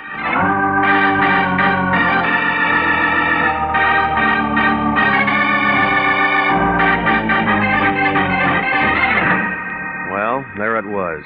The clerk took Jane Doe's gun and closed the door marked ballistics.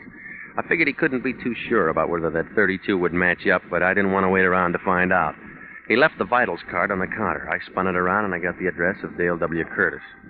Turned out to be a one-story frame that stood in the way of the new freeway they're building.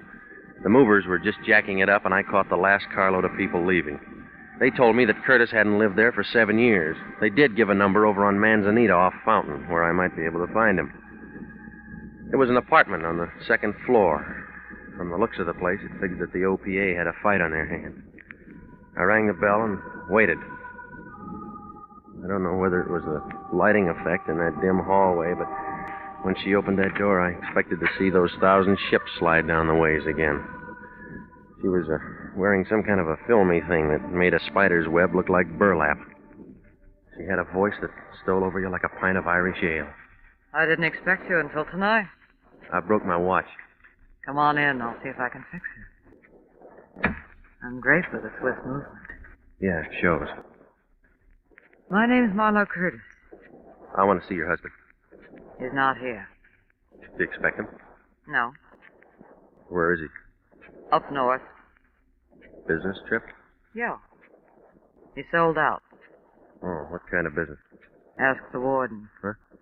Dale Curtis is in the prison cemetery. Been there 5 years. Sorry. Don't be. You deserved it. You're going to drown in those tears. I'm still burning back. The right color, wrong occasion. Soda? What? Just drink. How do you want it? Well, you're mixing. There. Now, isn't that better? I don't know. This is my first drink. You'll get another. The weather's changed. There's nothing here. You're quick. Must have a good straight man. Yeah, you. You get top billing. What's your name? Regan? Detective? Maybe. Arrest me. Sergeant? I'm due for a promotion. You'd make a better lieutenant. Come here. If I had anything to do with it, you'd be captain. Yeah, sure, until you snag your colonel. You're nasty, too. Did I pay for my drink? Get out. Tell me about this nail file. You got that out of my purse. I had one hand free. You two-bit shadow artist. Ooh, now get out. Hello? Yes, he's here. Yeah? This you, Regan? You don't know me. I've been lucky so far. They should never have taken that gun down to the city hall. You get around. You shouldn't be up there in Marlowe's apartment. You gonna run my life? Now, I told you what you shouldn't do. Here's what you're gonna do. Look, Buster, don't crowd me. You're gonna forget all about today. The girl forgot a lot of things today, and she dropped dead. Got the idea? Suppose I don't buy it. They want a partner for that gun. Dameron give you the nickel? He gave me a dime. I got one more call to make to the city hall. All right. Suppose I lay off. And I got something for my piggyback. You're no petty girl. Hang it up and get out. You know, Regan, I could have really liked you. Yeah, Marlo, that's why I'm scared. Well, you can see how things were. I felt like a short girl with a new look. No matter how I tried to break it down, I figured to cop the leading role. A Jane Doe walks in her office and drops dead. She has a gun that probably talked to a couple of people. A cab ride receipt takes me to Bill Dameron, a guy with a talkative gun. I end up in Marlo Curtis' apartment for a lot of punctuation marks. Everybody talks but the people. Well, I knew I'd have to begin to move before homicide tagged me, so I hopped down to the Times and I checked the morgue file. I pulled the clips on Dale W. Curtis. Marlo didn't lie. He was dead. The old papers didn't mean anything, but the banner headline on the night final put one piece of the jigsaw in position. It told about a Treasury Department agent named Shields. I found him in Silver Lake. He'd been shot 3 times with a .32. Now I knew where Marlo's nail file fit. I started to leave when I caught the last paragraph. It said, "Unidentified man turns in the murder weapon. Police are seeking his whereabouts."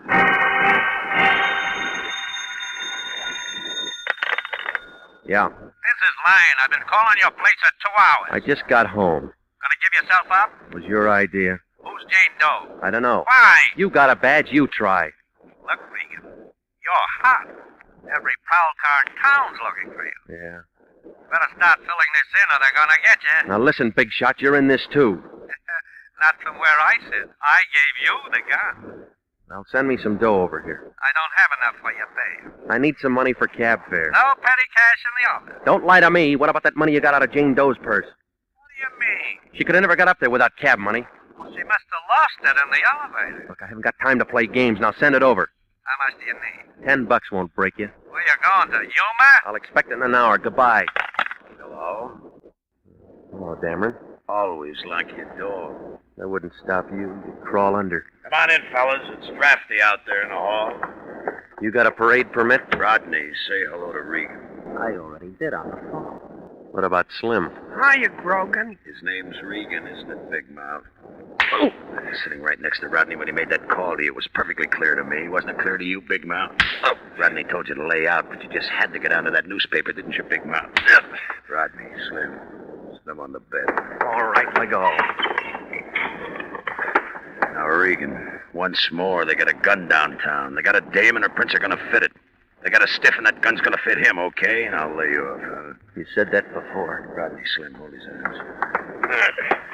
Now, Regan, I know you understand me. I said all the right words. Maybe my punctuation's bad. Lay off. Period. Lay off. Period. All right, leave him in the bed.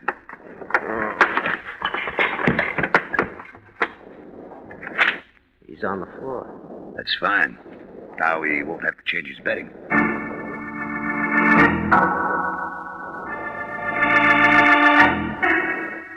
Dameron was good. When I got up, my face looked like a relief map of Death Valley. He was wearing a signet ring. He left out all the water holes, but the mountain ranges were rising fast. I figured I was safe now. That guy in the personnel office would never recognize me.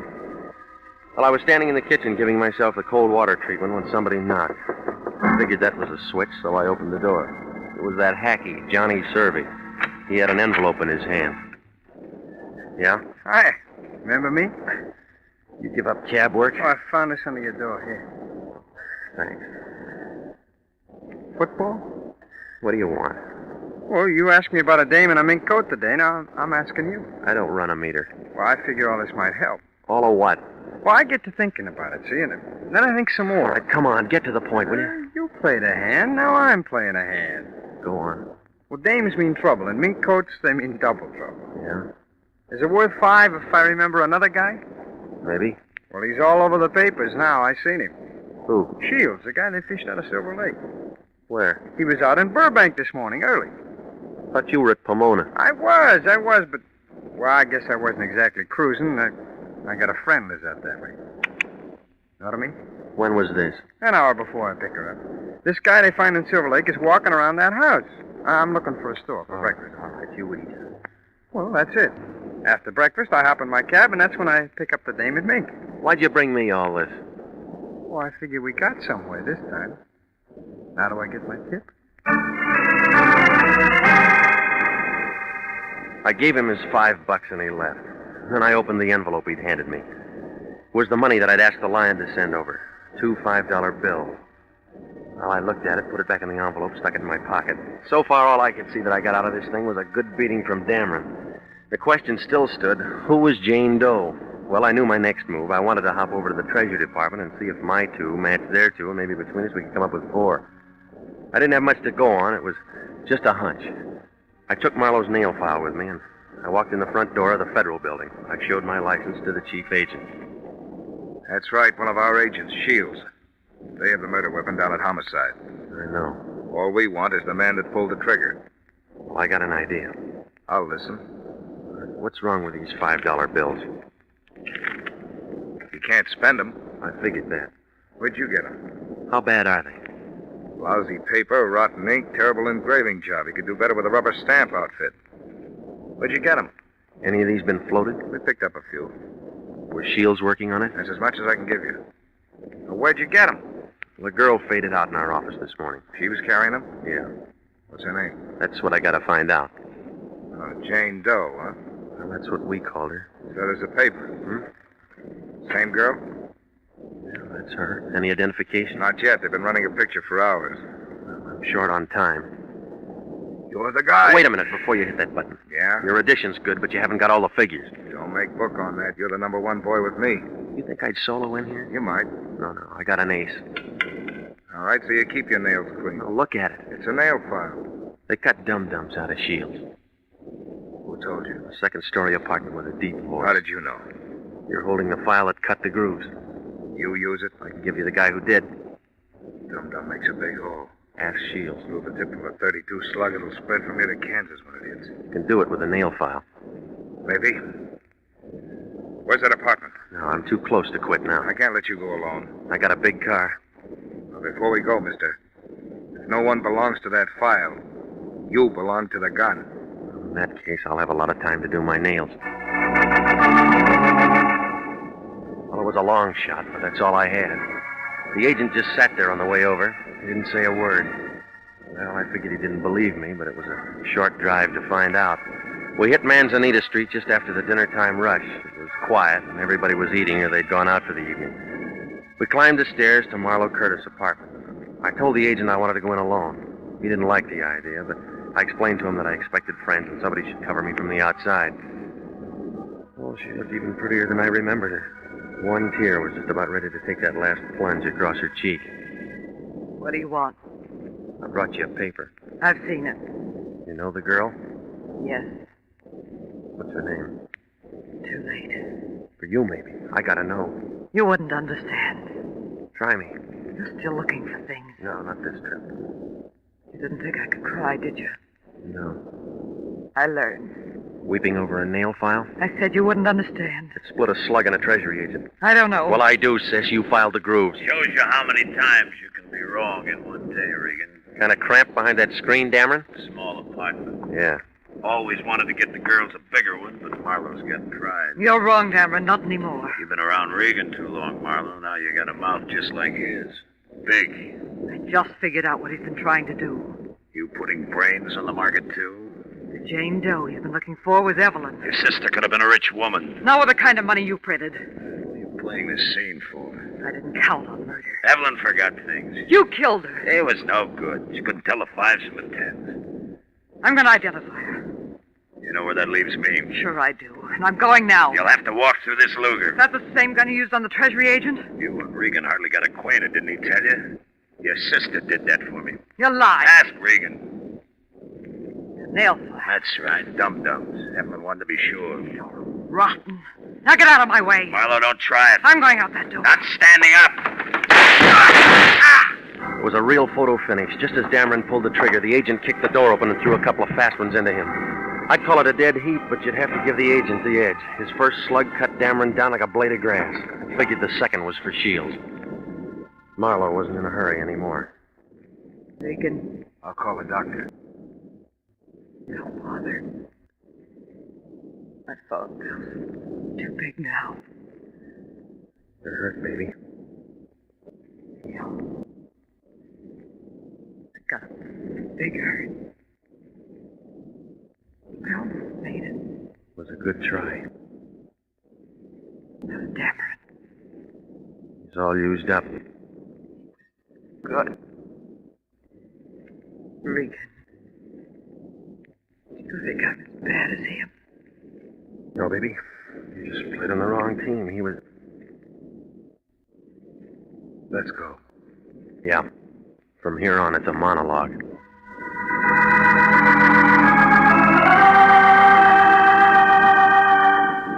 Well, it was hard to figure. It was like trying to throw a saddle on a porpoise. I gave what I had to homicide, and it unbuttoned something like this. The girl who pulled a quick exit in the office, Jane Doe, was Marlowe's sister, Evelyn. She was frontman for Dameron's bad money. She helped him pass it. The Treasury agent, Shields, got a little too close, so Evelyn pumped a couple of dum-dums into him. She did it for Dameron, and then he slipped her the poison. He figured this stuff would work faster, but she lived long enough to take that taxi ride to the office. Well, it didn't begin to make sense until I got down to personnel. I didn't think to check it before, but when I handed the clerk that gun, I noticed the tip of the slugs were grooved. Then over at Marlowe's, I picked up that nail file. It was full of lead filings.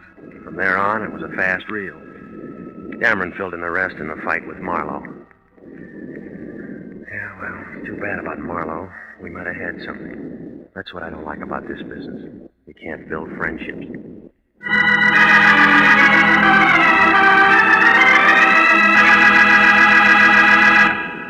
Jack Webb is featured as Jeff Regan with Herb Butterfield as Anthony J. Lyon.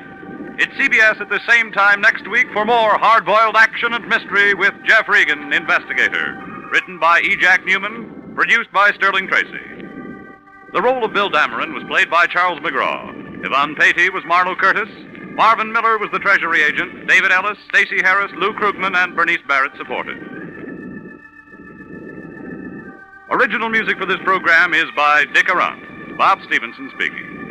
Jeff Regan, Investigator, is heard every Saturday over CBS, the Columbia Broadcasting System.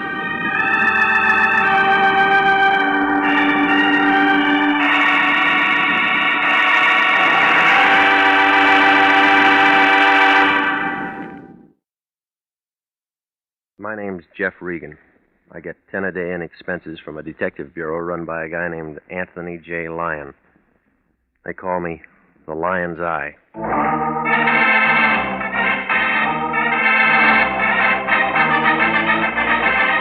With Jack Webb as Jeff Regan, Investigator, stand by for hard-boiled action and mystery and thrilling adventure in tonight's story of The Man with the Key.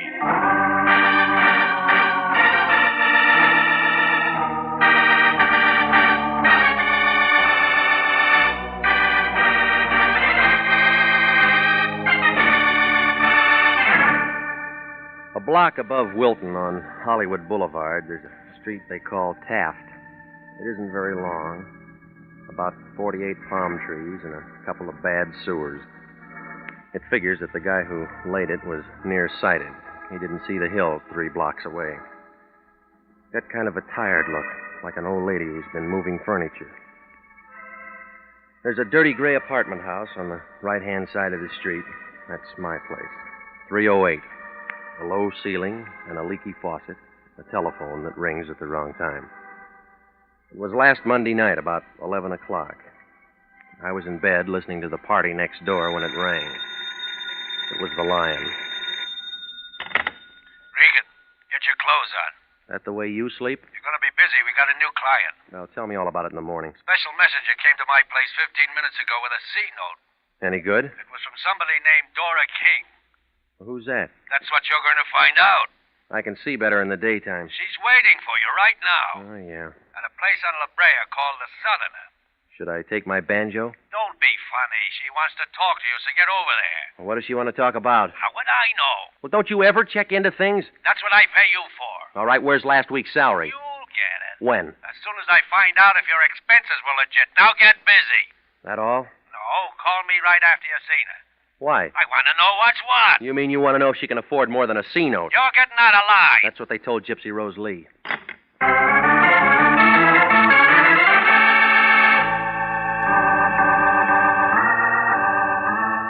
Well, I got over there about 11:30. Turned out to be a small place, long on the shadows and short on the whiskey. There was a bald-headed guy playing a piano in one corner. I guess he'd been inside for a long time, because he'd never been out for a music lesson. The bartender was the only other guy in the joint. His name couldn't have been Dora King. So I went to work on a straight shot and waited. 2 drinks later, a girl in a black dress walked in. She took in the piano player and the bartender and me. I won. She started toward me with a slow, easy kind of a walk, like a panther looking for breakfast. When she oozed onto the stool beside me, the bartender got damp all over. The air conditioning wasn't doing him any good. What'll it be, miss? Make it the same as his. Okay, bourbon and water. Got a match? Yeah. Got a cigarette? Mm-hmm. Got a name? Maybe. I'll bet it's Regan. All right, you got that much. My name's Dora King. I'm sorry I'm late. You ever on time when you meet a guy? No. Your money, you can spend it any way you want. You always this nice to customers? I don't get paid to be nice. What do you get paid for? You got a story? I haven't had my drink yet. Hey, you. Coming up. I'm jet propelled. Here you are, miss. Hey, hot night, ain't it? You waiting for the weather to change? It ain't gonna change in here, brother. What's your first name? Jeff. I don't like it. Neither do I. I'm going to call you Regan. All right, let's start calling. Have you got a license? Covers up a hole in my wall. Have you got something that says you're what you say you are? All right. Here. The Lion's Eye. 6 feet, 170. Brown eyes. You fit? Yeah, I got a mole on my left shoulder. Let me see him. You pass. Okay, you won the toss. Let's kick off. Well, this isn't where we play. We'll go in my car. Where? You'll find out when you get there. Maybe I won't like the field. You trust me, don't you? No. Good. Fill her up again? We're just leaving. Floor show starts in a couple of minutes. That piano player going to be in it? Yeah, he's my brother. He's going to play something he wrote himself. Any good? Stinks. Maybe you better go.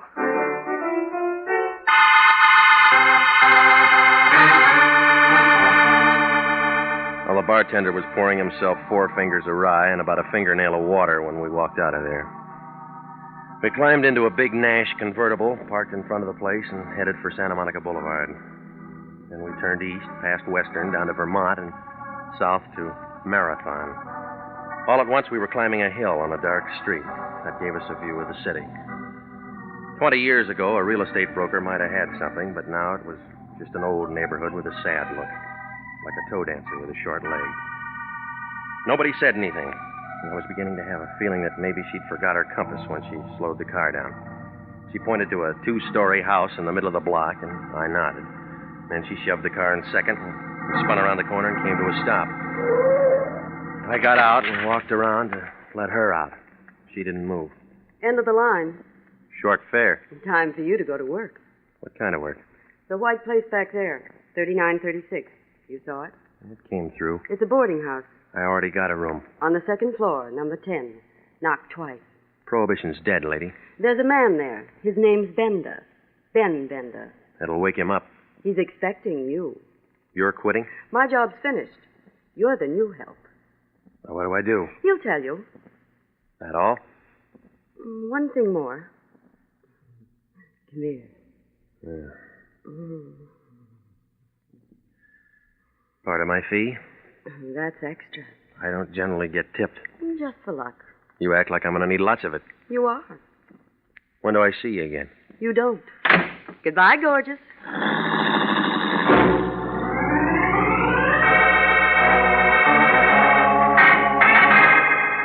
I stood there and watched her drive away.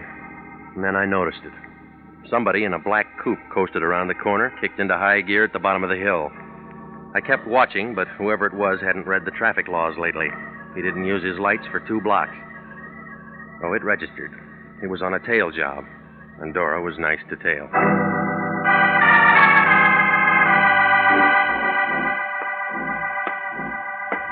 .3936 Marathon. Inside, it smelled like stale beer and rotting wood. Room number 10 was at the top of the stairs. The door was already open. A thin guy with a hungry look was sitting on the edge of the bed. He was all bones. He didn't get up when I came in. He just kind of looked at me, and his eyes were full of water. All of a sudden, he pulled a bandana out of his pocket and began coughing. You're sitting in a draft. All my life. You Regan? A girl with warm lips said I'd find you here. Thanks for coming. Sit down. Hey, just got back from a trip. Up north? Yeah. Sanitarium? State said I needed a cure. Did it take? What do you think? You're still coughing. The doctor said I could go. You can give me a going-away present. $10 and a suit of clothes. It's a bum rap. That's what they all say.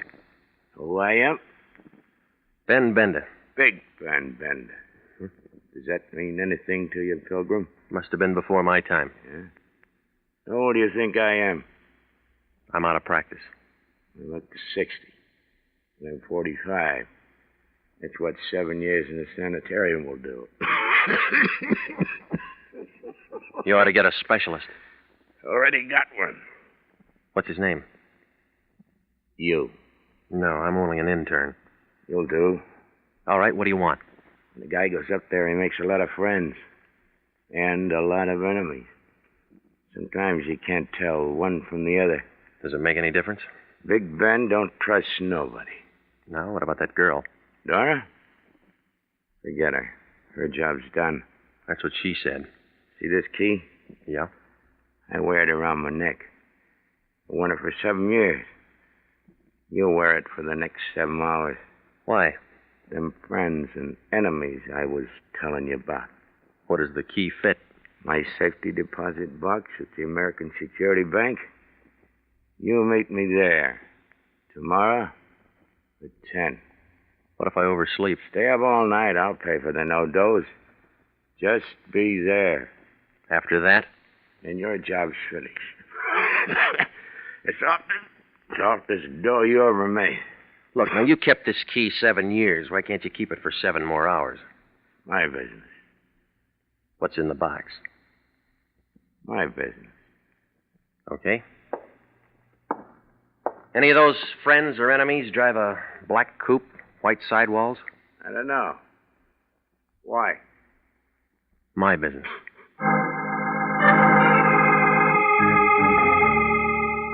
I left him sitting there. He looked as happy as a sword swallower with the hiccups. Well, I put the key in my coat pocket, but it felt hot, like a dynamite stick with a short fuse. If Big Ben had been holding it for so long, somebody else might want it. Maybe somebody who drove that black coupe. Well, I went out the back entrance, walked down an alley, and doubled over 5 blocks to Vermont. I stopped a cab, and I had him take me over to the Lyon's place. It was 2:30 in the morning when he opened the front door. He was wrapped in a bathrobe big enough to keep all the silkworms working overtime. What do you want, Regan? Information. You've been drinking? I've been working. What kind of work? Well, I got a key. That all? That's what they say. Who's they? A con named Bender. Ben Bender? That's right. I thought he was doing a long run up in Quentin. Well, he's out now. Where does Dora King fit? Taxi service. She took me to Bender. He gave me the key. Let me see it. All right, here. Safety deposit box. That's right. Nursemaid to a hunk of metal until tomorrow at 10. What then? Well, I meet him at the American Security Bank and turn it over to him. Well, do it. Now, look, Big Shot, this key's hot. What makes it hot? Whatever's in that box. What's that? How should I know? Find out. You got the key. You got the client. Now, just a minute. Somebody waves a greenback at you and you think it's a rainbow. That's enough. Oh, stop it, will you? It's another bum client and you know it. Let me worry about that. If Ben held that key for 7 years and won't hold it now, he's scared. What's he got to be scared of? Somebody else who wants in on the So play. what? I'm holding the key. That makes me the clay pigeon. You're getting paid for it. Just be there tomorrow at 10. Alive.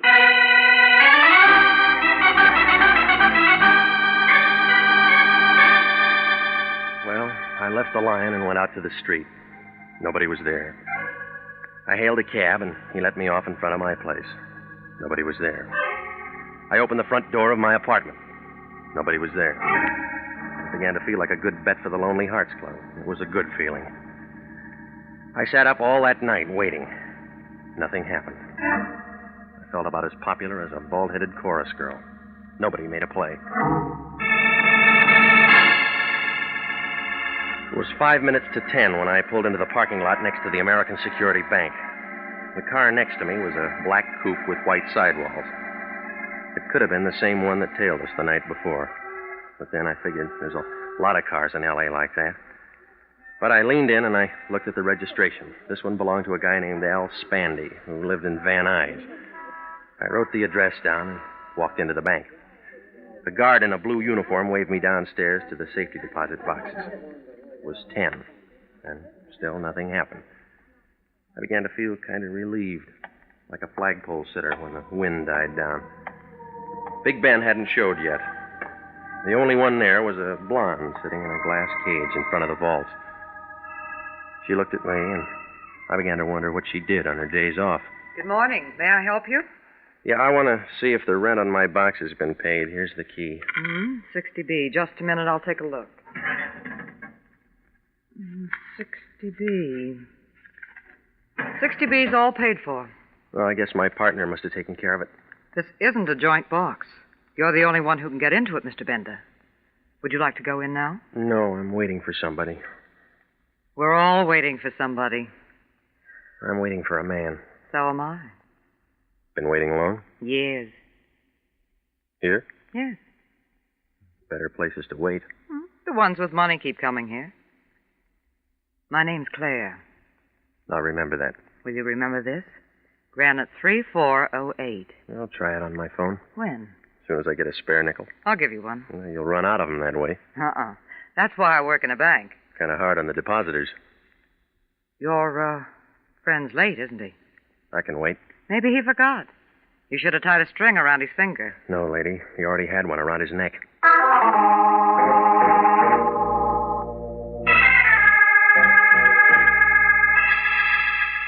Well, she went back to copping nickels, and I sat down in one of the plush chairs and waited. 10:30 came, 11 came, Bender didn't.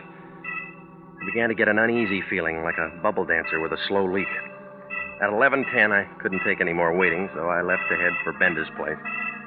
Outside the bank, a thin guy with a sharp head was hawking papers. I slipped him the nickel that the blonde had given me, and he handed me a Daily News. I wanted to see what a horse named Larry R. had done at Belmont, but I didn't get beyond the first page. Bender's picture was there, right next to Governor Dewey's, only Ben wasn't running for office.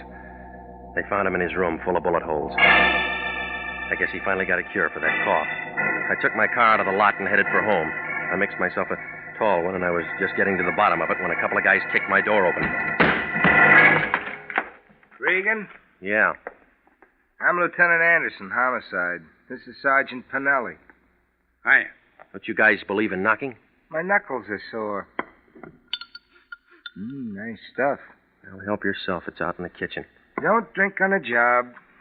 Pinelli? Me neither. You boys should have told me you were coming. I'd have called some girls. Not on the job. Pinelli? I got a wife. All right, Regan, find your hat. What for? Well, you want to look nice. We're going downtown, you and me and Pete. Right, Pete? Right, Andy. No, it's too hot there. We thought of that. We'll give you a nice, cool place, won't we, Pete? Sure will, Andy. You got a warrant?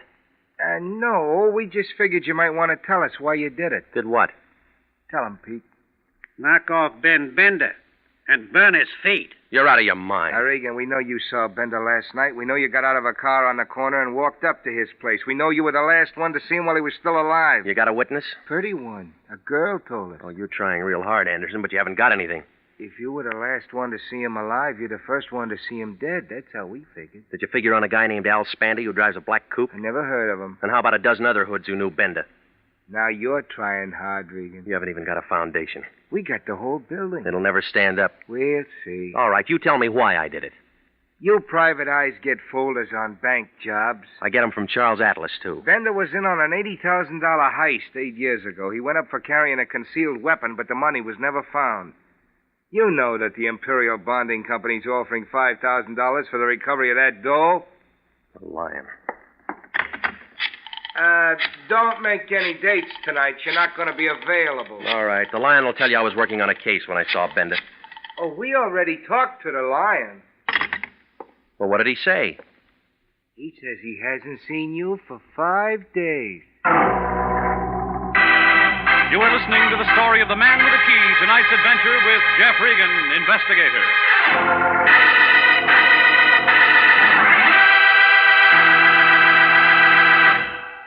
Commissions are still available in the Army Nurse Corps Reserve. If you were a graduate registered nurse between the ages of 21 and 45, you may be eligible for a commission in the Army Nurse Corps section of the Regular Officers Reserve. These commissions are still available, and those who meet the high standards and qualify may elect active or inactive status. Those who request inactive status will continue with their civilian nursing duties but stand ready to serve in time of emergency. Nurses who elect active duty become commissioned officers in the regular Army. If you believe you qualify for a commission in the Army Nurse Corps Reserve, apply to the Adjutant General, Washington, D.C. And now back to the story of the Man with the Key and Jeff Regan, Investigator.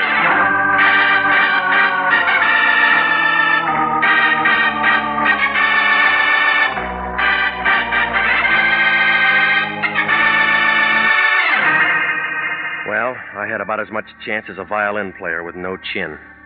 Anderson and Pinelli took me down and locked me in one of the rooms upstairs. They didn't ask any questions. I guess they figured they had enough answers. Oh, it was a real nice fix. A dame named Dora King takes me to a con named Ben Bender. He slips me a hot key and says meet him in a bank at 10. I'm there on time, getting the phone number of a blonde named Claire, only Ben doesn't show. Somebody burns his feet and fogs him before he can keep the date. And then there's that black coupe registered to a question mark named Al Spandy. And then the Lion deals one from the bottom. Oh, it was a screwy picture, and I was right in the middle of the frame. Well, I spent the next 4 hours taking in some free entertainment from the drunk in the next cell.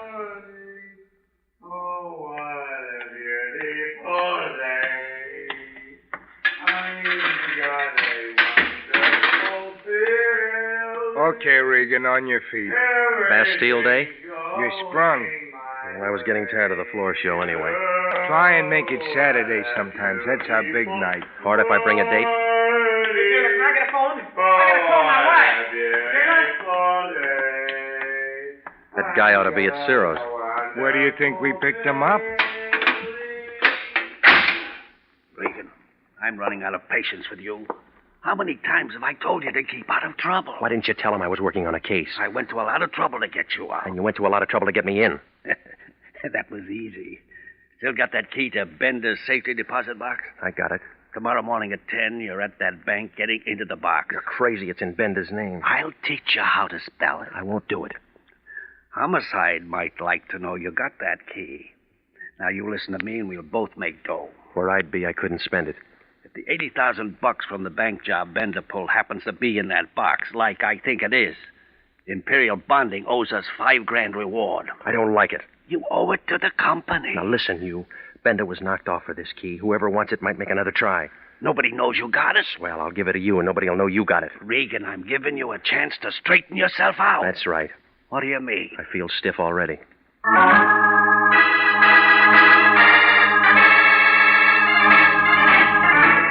Well, it was a triple play. Homicide to the Lyon to the Black Coupe.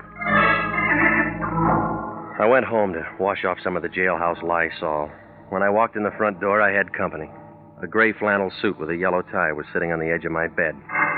Both hands were full. The whiskey was mine. The gun was his. When he saw me, he set down the bottle and walked over and put the gun right against my neck. It felt cold, and I got kind of nervous, like a hula dancer in a forest fire. Hiya, Regan. Been waiting for you. You like my liquor? I'm a rye drinker myself. Well, bring your own next time. That ain't being sociable.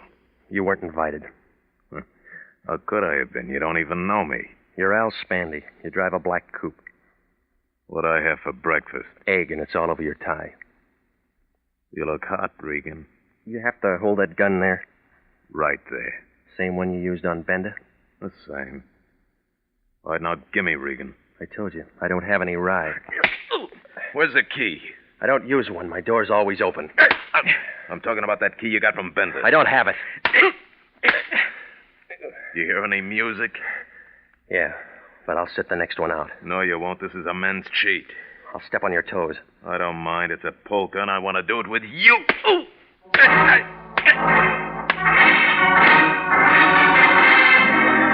Oh, it was a long dance, but Spandy didn't get tired. I knew I wasn't going to last the evening out.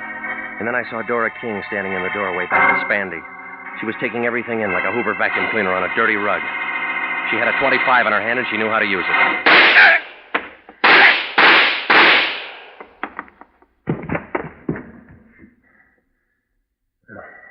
Thanks for cutting in, lady. I had to do it. He was killing you. Yeah, I'll take the gun, huh? You know I had to do it. Yeah. Here. Go on, drink it. Yes. You want to tell me all about it? Yes. I wanted to tell you at first, but Ben wouldn't let me. He's not around to stop you. Do you think Spandy hurt him much before he killed him? I wasn't there. He was sick. He couldn't have taken much. Why'd you tip the cops on me? I thought you might have done it. Now I know different. Tell that to Homicide. I will. You better. Spandy can't. He's dead? That's right. You still don't trust me. No, I don't. I couldn't help myself once the gun went off. Big Ben was my father. Yeah? He didn't want anyone to know. All he wanted was to give me a break. Why'd he hire me? He was afraid. Yeah, that's what he said. Regan. Yeah? May I have the key? I haven't got it. You can get it. Maybe. You know what's in that box? I think so. Or why don't I turn it over to the police? That's my job. Like I told you. I'm Big Ben's daughter. Yeah, lady. You convinced Spandy.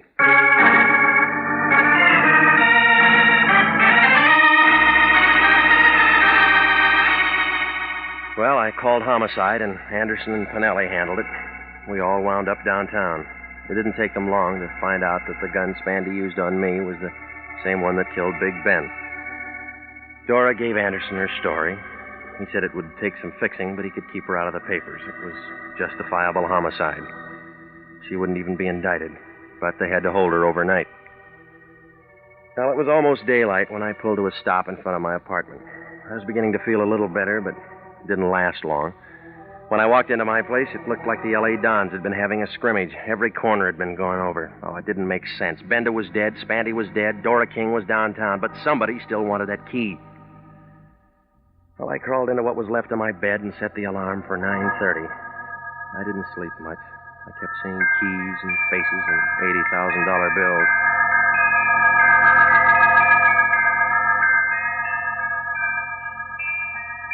Ten o'clock the next morning, Granite 3408 was still sitting behind the same desk near the same safety deposit vault. She gave me the same look. I waited for you to call last night. I spent the nickel. On a doctor? I'd like to get into my box. All right, Mr. Bender, sign here. All right. Looks like part of the new freeway. One thing about a vault, it's quiet. So's a tomb. We're alone. Yeah. Well? All right, sunshine, open your eyes. My box number is 60B. That can wait. I can't. Easy, baby. You'll set off the alarm. You and I can make a great team, Bender. You know my name's not Bender. What is it? Regan. You and I can make a great team, Regan. Is that what you told Al Spandy? Why bring up a dead issue? What's your deal? You got Bender's key, I got the bank's key. You need both of them to open up the box. It's good so far. Go on. Oh, there's $80,000 there. Let's not let it go to waste. Big Ben waited 7 years to open that box. Look what happened to him. I waited just as long as Ben, and 7 years is harder on a girl. How'd you work it? Ben and I had a great plan. I was the cashier Ben heisted. Only I just gave him a bag full of paper. The real dough's in his box. Oh, that's the safest way. Keep your money in a bank. Yeah. Mm-hmm. When it cooled off, both of you go in and pick up the dough together. That's the way it was supposed to work, only Ben was dumb enough to get himself picked up and tucked away for 7 years. Oh, you made real good partners. Nobody trusted anybody. I trust you. That why you went through my place looking for the key last night? Girl's got to use her head. Besides, you might have been home. Ben and Spandy are dead. We don't have to worry about either of them. The money's still here. We got the keys that'll open the box. Can you add that? Yeah? What's the answer? About 20 years. What do you mean? That bonding company will see that you get the full load for grand larceny. You wouldn't turn me in. Don't make book on that. You and I'd make a great team, Regan. We can't lose. That's what USC thought.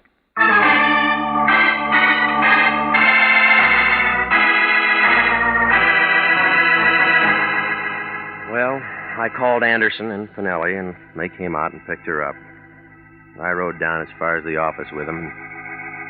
That wrapped it up. When I told the Lyon what had happened, he was as happy as a college boy in a harem. He got on the phone right away and called up Imperial Bonding, told him to make out that reward check for 5 G's to Anthony J. Lyon. But he was real good about it. He took me for a ride in his new Nash convertible. Well, I guess he deserved it. He was really the patsy that had done all the heavy work ever since he bailed me out of jail. 'Cause that's when I slipped Bender's key in his pocket.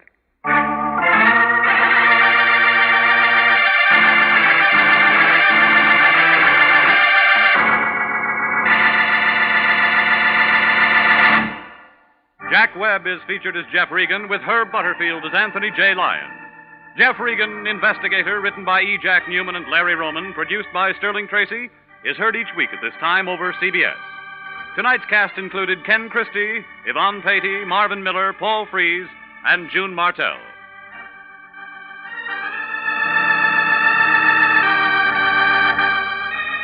If you are a graduate registered nurse, please listen carefully to this important message. 29,000 nurses are needed to join the new Army Nurse Corps Officers Reserve. All nurses who receive reserve commissions will benefit from the opportunity for specialized training offered to them by the Army. Inactive reserve status will not interfere with a nurse's civilian life, but the educational opportunities offered her by the Army Medical Department will be of great advantage. For further information, drop a card to the Adjutant General, Washington, D.C. Original music for this program is by Dick Arant. Bob Stevenson speaking. This is CBS, the Columbia Broadcasting System.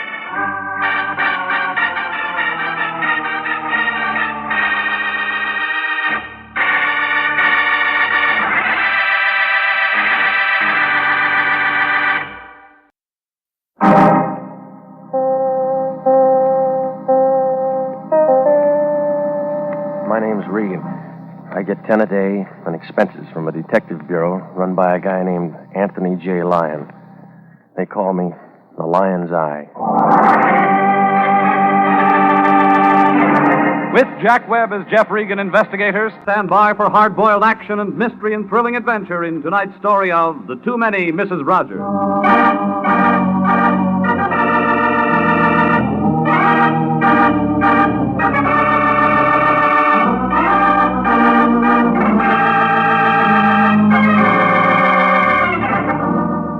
7th Street, near Olive. That's where it stands, downtown L.A. Cosmopolitan Building. A big chunk of granite poking its way up through a parking lot. That's where you'll find International Detective Bureau, Suite 308. A good bargain counter if you're shopping around for trouble. Anthony J. Lyon, the guy I work for, pays the rent. Can't be very much because sunlight and those office walls have never said hello. The Cosmopolitan Building. An air shaft runs right up the middle of it. Suite 308 is wrapped around that ventilator like a donut around a hole. Figures that the Weather Bureau ought to run a separate survey on that office. Because we get all the blow-by from the Acme Incense Company, 3 doors down the hall. Los Angeles smog had come in second best if they knew about it. Well, it was last Tuesday, the day that Cleveland won the pennant, that I walked in. The Lion was there pecking around on that same old Remington. Somebody had broken the period key, but he didn't seem to mind. He talks in commas anyway. I don't know who he was writing to, but there were a couple of cereal box tops at his elbow and a contest blank. He was writing something about why I feed my children your breakfast food. The Lion's a bachelor. Regan, who do you know in Battle Creek, Michigan? Jack Armstrong. I may win this contest. Here's one for you to fill in. No, I don't eat breakfast. This is different. I got us a case. Here's the address. Hinkle and Hinkle. Well, they make pills. It's a funeral parlor, one of the best in town.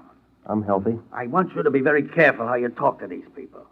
Who, the customers? Hinkle and Hinkle, father and son. They got a fine establishment, and all the best people go to them for the final right. Well, I'm fresh out of shrouds. They got problems, Hinkle and Hinkle have. What's the trouble? Hop over there and they'll tell you. I'd rather get it from you. Regan, I can't do that. Why? You've read our business card. Anything told to an international man is in the strictest confidence. I wrote that and won't double-cross a client. Well, that's a new twist for you. What do you mean? Every day you dump these phony cases in my lap and I go out on them. All I do is play tag with homicide. You won't get caught. A lot of canned tuna felt that way. You know I take care of you. That's what I don't like. Hinkle and Hinkle are expecting you right now. Yeah. Jump in your car and get over there. What do I say to them? Just say hello. They'll pick it up from there. You know, someday I'm going to quit. If you do, you'll starve. So what? You'll still wind up at Hinkle and Hinkle.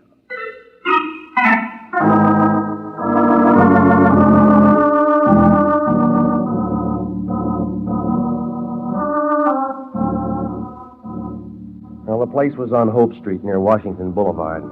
You couldn't miss it. A 2-story building, painted a battleship gray that sort of crouched at the curb. It had a square pimple for a door and flanked on each side by a brass angel. They were a dirty green color, and I figured that one of the Hinkles could have been a little more eager with the metal polish. The glass door was draped with white satin, and it fluttered as I walked in. The hall was quiet. There was enough marble inside to make the Bank of America jealous. Another angel, this time with the wings folded back, was pointing toward the reception room. I followed directions and moved on. It smelled like the bargain matinee at the Roxy. Over in one corner was a vase of tired-looking flowers, trying real hard not to be cheerful. A little guy in a black serge suit was floating around the room with an atomizer filled with perfume. The whole place was about as inviting as a maiden aunt's kiss. The little man didn't even look at me. He just kept squirting. He couldn't put the perfume people out of business, but I figured he had them working nights. Your name, Hinkle? As soon as I finish. Yeah, well, that might take months. That's a big bottle. Don't you just adore this scent?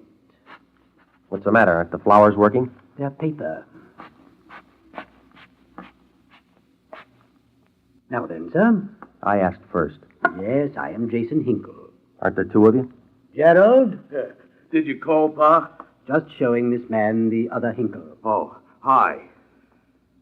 Now then, I believe that you'll find we can make all the necessary arrangements. Save the commercial. Nobody's dead. Oh, that's too bad. This week we're having a special at a greatly reduced rate. Well, I figure I got a few more years. Now, look, didn't you want to see me? Oh, you from Atlas. Who? Atlas Casket Company. We have plenty on hand. Penicillin has practically ruined our business. My name's Regan. I'm with International. Oh, of course. You're the Lion's Eye. I'm glad you got here. Well, tell me, and we'll both be happy. Hey, Pa, he don't look so tough. Well, you do, Buster. You scare me. I'll bet I could break you in the middle. Never mind, Gerald. I'll have to apologize for him. He lifts weights. He'd have to carry that head around. Just say the word, Pa. Gerald. Now, Mr. Regan, if you'll step in the back room. All right.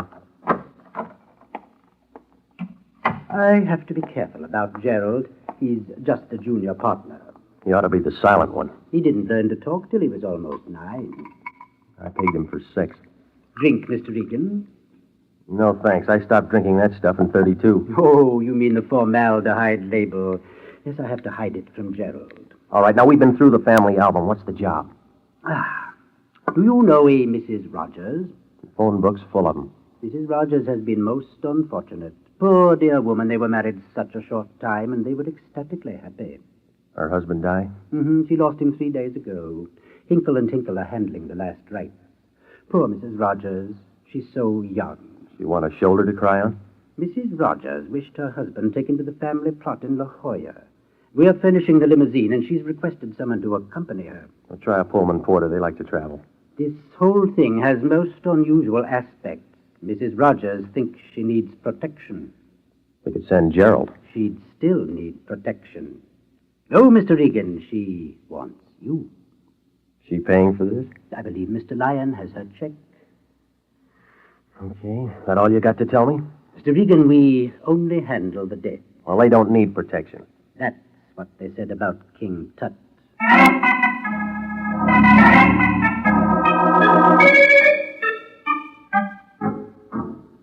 Hinkle gave me her address. It was over near Westlake Park. It was one of those new modern apartment houses painted an elephant pink.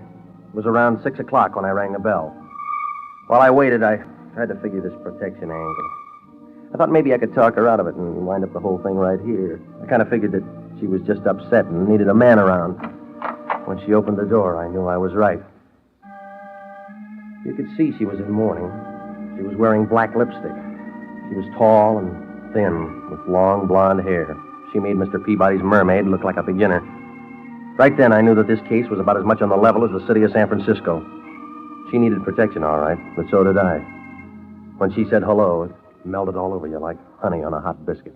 You're standing in a draft. Well, it's a warm night. Well, come in. You, Mrs. Rogers? That's right. My name's Regan. The man from International. You're more than I paid for. Well, prices are coming down.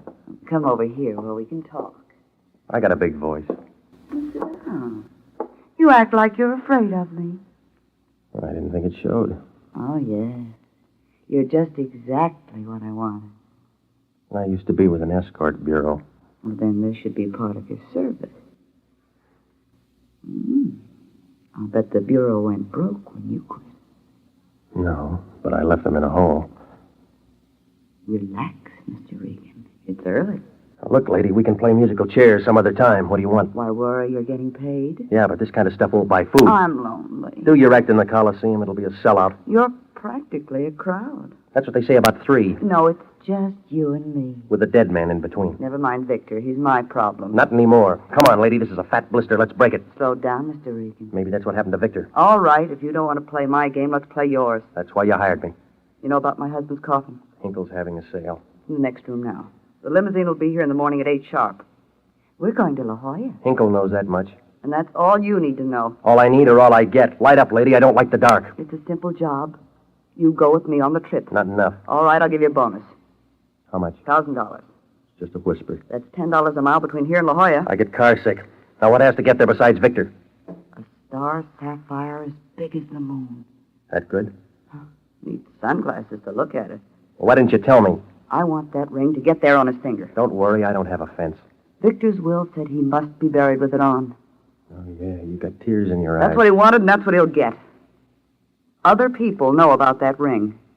Victor wouldn't want to lose it this late in the game. I'm the nursemaid. That's right. When I said I'd do to Victor in Yuma in 1946, I promised him. The trip to La Jolla? I'll see you tomorrow morning at 8. Until then, get out. That bonus still good? If that ring gets to La Jolla, I'll see that it does. Aren't you afraid somebody might steal it? No, Eddie. You'll ride with me.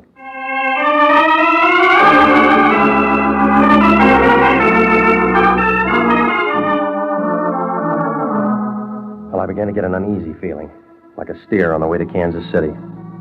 I left Helen Rogers and walked outside. There wasn't much traffic. It was a warm night, and all the canoes in Westlake Park were full. I headed for an all-night coffee spot on the corner. If I'd have taken one more step, I'd have been in the back seat of a new Nash convertible with the top down. There was a brunette with long black hair in the driver's seat. She was thin and figured to be tall the way she was wrapped around the wheel. There were two things different. She had bright red lipstick, and her hair was black. She was wearing a dress the color of a boulevard stop, and she flipped the right door open. One look at her, and you knew that Dallas was wrong about their women. Want a lift, soldier? No, I only got a weekend pass. Plenty of time. You can go AWOL. No, I'm bucking for sergeant. Get in, and I'll tell you about the atomic bomb. Short ride? No, I think a long one. Okay, I'll buy the gas. Won't have to, Mr. Regan. I've got a credit card. Now, don't tell me you're lonely. You're in trouble. What kind? Bad client. Why? You should be working for Mrs. Rogers. That's who signed the check. I'm Mrs. Rogers. That blonde's got a license to prove it. Yuma, 1946. I've got priority, Mexico City, 1942. No divorce? Victor was a poor Boy Scout. He could only tie one knot. He went for the chorus line. And played for keeps. But I loved him. Helen didn't. How do I know? I don't care if you do. All right, what do you want with me? I'm his wife, his first one, his real one. We had some sort of life together before the scenes changed. It's my job to bury him. That all? That's all. It's a corkscrew. Straighten it out, sis. I'm telling you the truth. You left out one item. Tell me that sapphire's got nothing to do with the affection. It hasn't. That's what the other Miss Rogers said. She's a liar. A blonde one. She'll run out of bleach. You're trying too hard. I'm telling you, Regan, I'm not going to sit by and do nothing. I believe you. You're letting your fingernails grow.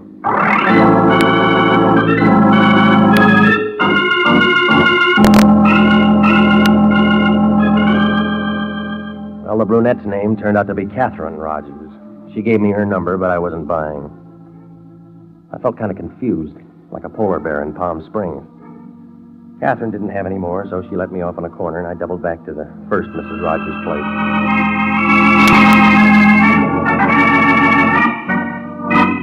It was about 20 minutes later when I rang Helen's bell. No answer. The door was unlocked, so I went in. The room was dark, except for the neon sign outside the bedroom window. I could see Victor Rogers' coffin banked up with flowers. The biggest blossom was already wilted. It was Helen. She was lying on the floor, and her fire was out. I went back to the living room to call homicide, and I smelled taboo perfume. She made a real good reflection in the mirror behind me. This one was a redhead. She had long hair. She was tall and thin enough to slip under the door. She had a little hand, but her finger could reach the trigger of the gun that she had in my back. I couldn't tell too much about it, but if I'd known her in college, my homework would have suffered. Don't make a date. You're not going to make it. She'll wait. It may be forever. Hang it up. Did you do the job on the blonde? Maybe. Too many going for that sapphire. Maybe. Which one are you? Rita. Where'd he find you? South America. Different places, different girls. That's it. He'd make a good advance man for the United Nations. Just the female department.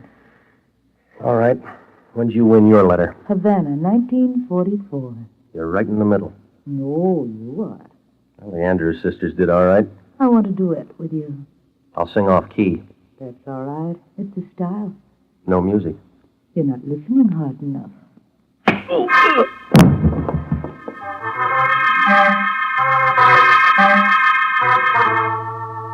Well, South America took it away. When I came out of it, I was all head, like tapped beer in a cheap saloon.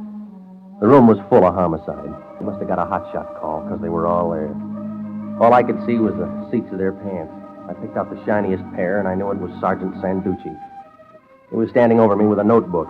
The way he was sucking on that pencil, I figured he must have been a lollipop man in his youth. Everybody was there. All the newspapers. The fingerprint men were dusting everything. I had about as much chance as a Christmas tree salesman in July. Sanducci leaned into me. Borderline anemia? Oh. Huh? Kind of tired? Yeah. Anybody would get tired lugging a heavy gun. What gun? This 38. It pushed a hole in that blonde. That's not mine. Who cares? The hand is yours. That's where we found it. Hey, Sanducci, let me shoot a picture of the eye, will you? Yeah, go ahead. Look happy, Regan. I got a bad smile. Oh, we'll retouch it. Good. Now look like a killer. That's enough. Oh, come on. Let's see your teeth. Beat it, punk, or you'll spend the rest of the night picking yours up. How do you like that, McGratty? Okay, Regan. Now, why'd you do it? You tell me. I'm working on it. You're out of your mind. I blow a hole in her, then crack myself in the head? I'm working on that, too. We'll work on a redhead named Rita Rogers. I'm going steady. She rapped me. It's her gun. Your forehead is wet. Work on a brunette named Catherine Rogers. She's grubbing around, too. I told you I already got a date. You couldn't see a frame in a picture gallery. We walk in and find a warm blonde in a deep freeze. You're lying there with the murder gun in your hand and you're yelling Patsy. What were you doing here? I was on a job. Yeah. The Lyon sent me over to Hinkle and Hinkle, 2 needle pushers out in Washington. They sent me over here. I was supposed to go to La Jolla with that blonde. On Lyon's time? I said it was a job. She was taking her dead husband down to the family plot. She was worried about a sapphire ring. Look in the coffin, you'll see. We already did. Well, what'd you find? Air. The coffin was empty.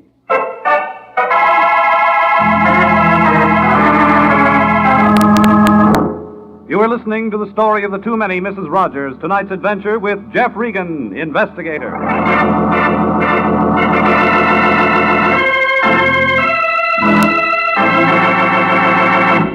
Commissions are still available in the Army Nurse Corps Reserve. If you're a graduate registered nurse between the ages of 21 and 45, you may be eligible for a commission in the Army Nurse Corps section of the Regular Officers Reserve. These commissions are still available, and those who meet the high standards and qualify with this fine organization may elect active or inactive status. If you believe you qualify for a commission in the Army Nurse Corps Reserve, apply to the Adjutant General, Washington, D.C. And now back to the story of the Too Many Mrs. Rogers and Jeff Regan, Investigator.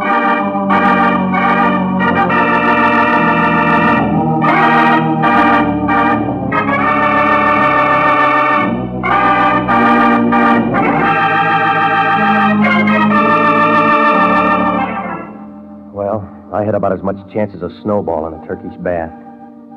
The Lyon sends me to a funeral parlor run by 2 guys named Hinkle and Hinkle. They bank me off to a blonde, Mrs. Rogers, who wants protection taking her husband's body to La Jolla. He's being lowered with a star sapphire on his finger. Everybody's scrambling for it. But Victor Rogers was a collector of long-legged ladies, and the blonde turns out to be just a single in the crowd scene. There's 2 other Mrs. Rogers, a brunette and a redhead. You can't tell one from the other without a program. The next thing I know, the blonde is dead. I'm holding the murder gun, and an alibi is full of as many holes as a piece of cheesecloth. There's no star sapphire, no body in the coffin, and Sanducci of homicide is pounding away at me. Well, the police finished in the blonde's apartment. The prints were lifted, and the gun was wrapped. It was Sanducci all the way. Come on, Regan. Say why. You're pressing. I just work hard. You got nothing. You'll be saying that in the chamber. You're bluffing. How you figure? The setup's so strong, even you can smell it. I got silence. Well, you're not taking me in. Well, who said I was? Okay. We'll be around for you when we're ready. Retirement will set in first. I'll sign for another hitch. Look, if you got to keep beating your head against the wall, come over to my place. What for? It's brick.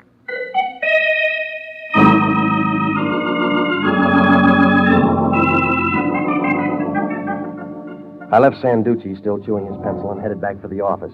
I knew homicide wouldn't let the matter drop, so I wanted to see if maybe the Lyon could do me any good. I didn't have any supper, but somehow I'd lost my appetite. When I walked in, the Lyon was still working on that contest blank. He was keeping late hours, and the only reason he doesn't go to his hotel room is he gets a reduction in his weekly rate if he doesn't sleep in the bed.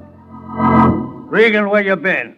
Dating Sanducci. You're in trouble. Yeah. How many times have I told you to watch your step? Well, you never check before you send a guy out on a job. What have you got? Well, she's beautiful. What else? She's dead. That's no way to run a business. You got your advance. I was thinking of public relations. Oh, stop it, will you? Somebody mentions dough and you're there with a basket. That's enough. Let's drop this case. Not until the wind dies down. I got another job for you. I'm still with the old one. The case is closed. Oh, I'm opening You it. do as you're told. Now, listen, big shot. You eased me in on that hook. Now, let's see you work backwards. Regan, you're getting out of line. Get a trace on Catherine and Rita Rogers. Who are they? A brunette and a redhead. What else? Victor Rogers' wives. What about Helen? His record broke on I Do. Well, get going and clear this thing up. Would you like to give it a whirl? Regan, don't you like working for me? I'll answer that when we both got more time.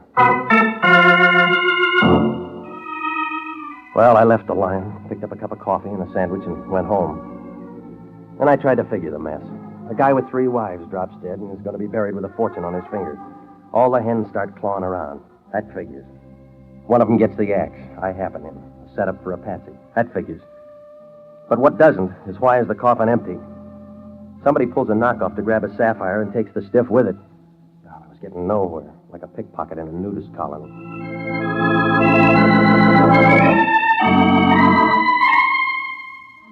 The next morning, I was back on Embalmer's Row, Hinkle and Hinkle. I went inside. The little guy in the black suit and his son were standing in the entrance hall. Old Hinkle came toward me kind of slow, like an ant with a super chief in tow. You're back so soon, Regan. Everything all right at Mrs. Rogers? Your business is picking up. I don't understand. Neither do I. You fill it in. Now, there's no use taking that belligerent attitude. Now, listen, you. I played Patsy long enough. Hey, Pa, shall I mash him? You heard Gerald, Regan. Now, get your paws off of me, quick. Oh, we're backstage now. Your grease paint's off. I don't know why you came back here. We don't know anything about it. That's your version. Look, Regan, I'm going to try to let you down easy, so pay attention. You were called on a routine job. We played our part, now you play yours. Take that trip to La Jolla. We're going to need a bigger car now. I told you all I know. Now beat it. Homicide wants somebody. I'm going to give him you. You're on a treadmill. That's all right. It's slowing down. I'm tired of this small talk, Regan. Now get out of here before I sick Gerald on you. Is that all you got to offer? That's it. Now blow. Okay. Next time I'll bring homicide. Just won't give up, will you? Gerald? Yeah. How do you want him, Pa? Broken, too? You handle it. I'll be in the back room. Fist or gun butt, Pa? Hold butt. still. You should be glad Pa didn't say fist. It's harder. See? I dreamed about you last night, Regan. Must have been something you ate. I dreamed I broke you in two. You're still walking in your sleep. You say funny things, Regan, but your face don't go with it. Get away from me, you big ape. I seen a clown in a circus once. He had a big red nose like this. And he didn't have no teeth. And he had little teensy eyes way back in his head. Yeah, you make a swell clown now. I was getting nowhere, like a skyrider in a high wind. Gerald must have got tired. He stood over me grinning like a Notre Dame gargoyle. I tried to get up a couple of times, but it would have been easier to get to Ohio on a pogo stick. I kept wondering if he'd ever quit when the front door opened and Catherine, the brunette Mrs. Rogers, came in. She had a .32 in her hand and she leveled it at Gerald. Stop it! We're going to the circus. Stop it or I'll kill you! All right, you heard her. What about the circus? Come here, you. There ought to be a place for you in the sideshow. I got tired waiting for you to come to me. Yeah, thanks. Shall we go where we can talk? What do you want? You. So did Junior here. My hands are softer. Your gun isn't. You can hold it. It's not good enough. Still don't trust me? No. I'll go in your car. Oh, it gets better. We'll go to your place. Okay. You won't be sorry. Why? Because I'm going to help you, Regan. You just did, lady.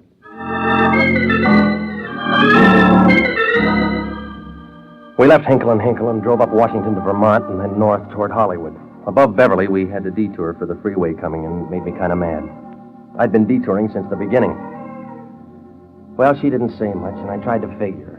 The last time I saw her, she gave me a choke act about being the only one who ever loved Victor. And the next thing I knew, I was set up like pins in a bowling alley, and Sanducci was going for 300. We pulled to a stop in front of my place and went in. Inside, there was company. She wasn't invited. But the red-headed Rita, the South American bombshell, was lying on my bed. Somebody had set her off. She was dead. This the kind of help you mean? I didn't know she was here. Oh, come off it. You're not Bergman. I didn't. She's past convincing. I'm talking to you. So am I.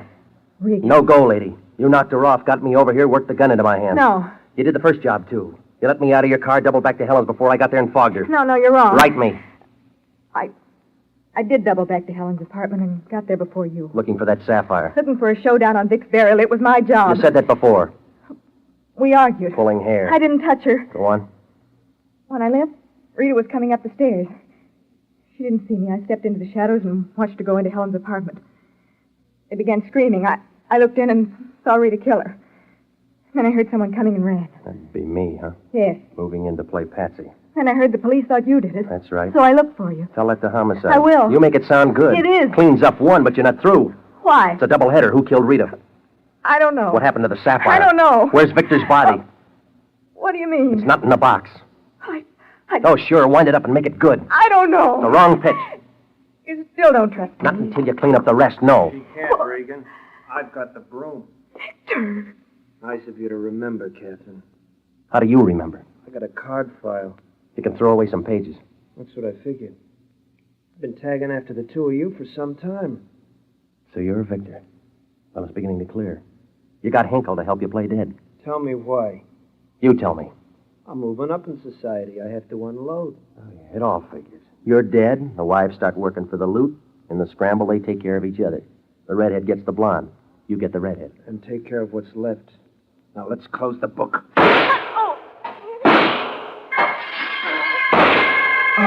Victor's aim was good. Catherine went down. Sanducci got Victor from the bedroom window. His sapphire ring caught the light as he sprawled on the floor. And then Sanducci climbed in off the fire escape. Catherine's hair was still long, but she wasn't tall anymore. Regan. Yeah, baby. Victor. He's through. He was no good. Yeah. But I loved him. Uh-huh. We should have met sooner. So long, soldier. That's it, Regan. Yeah. She seemed like a nice kid. Yeah. It's going to be a long trip, but she'll make it.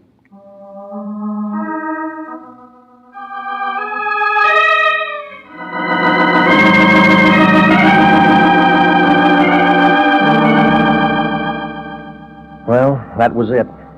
Victor was ambitious.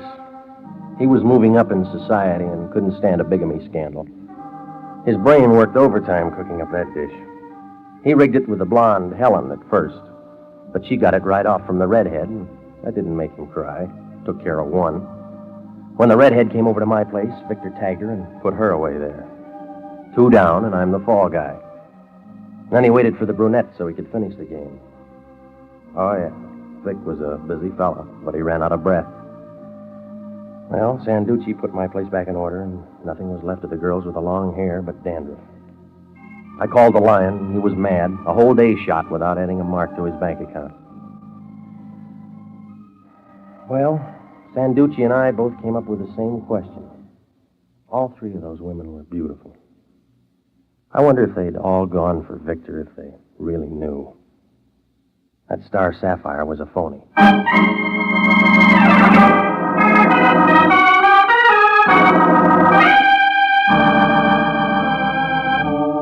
Jack Webb is featured as Jeff Regan, with Herb Butterfield as Anthony J. Lyon. Jeff Regan, Investigator, written by Larry Roman and D. Jack Newman, produced by Sterling Tracy, is heard each week at this time over CBS. Tonight's cast included Grace Leonard, Gloria Blondell, Laurette Philbrandt, John Hoyt, Jack Petrucci, Paul Frees, and David Ellis. If you're a graduate registered nurse, please listen carefully to this important message. 29,000 nurses are needed to join the new Army Nurse Corps Officers Reserve. For the first time in history, qualified nurses have the opportunity of receiving commissions in the regular Army Reserve. These nurses will remain on inactive status, ready to serve their country in time of emergency. For further information, drop a card to the Adjutant General, Washington, D.C. Original music for this program is by Milton Charles. Bob Stevenson speaking. This is CBS, the Columbia Broadcasting System.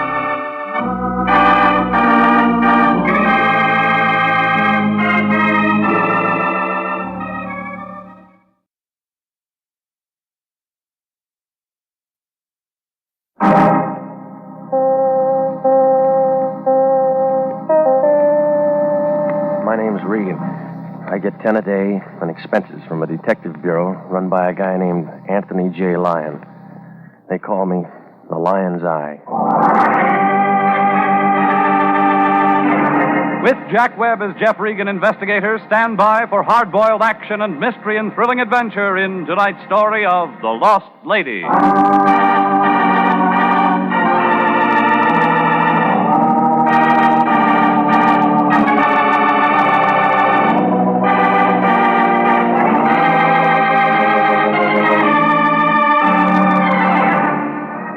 You'll find it in Hollywood, jammed in between Van Ness and Wilton, right off the boulevard, Taft Avenue. Starts at a furniture store, runs for about a block, and then crosses Franklin. What happens to it after that, I don't know.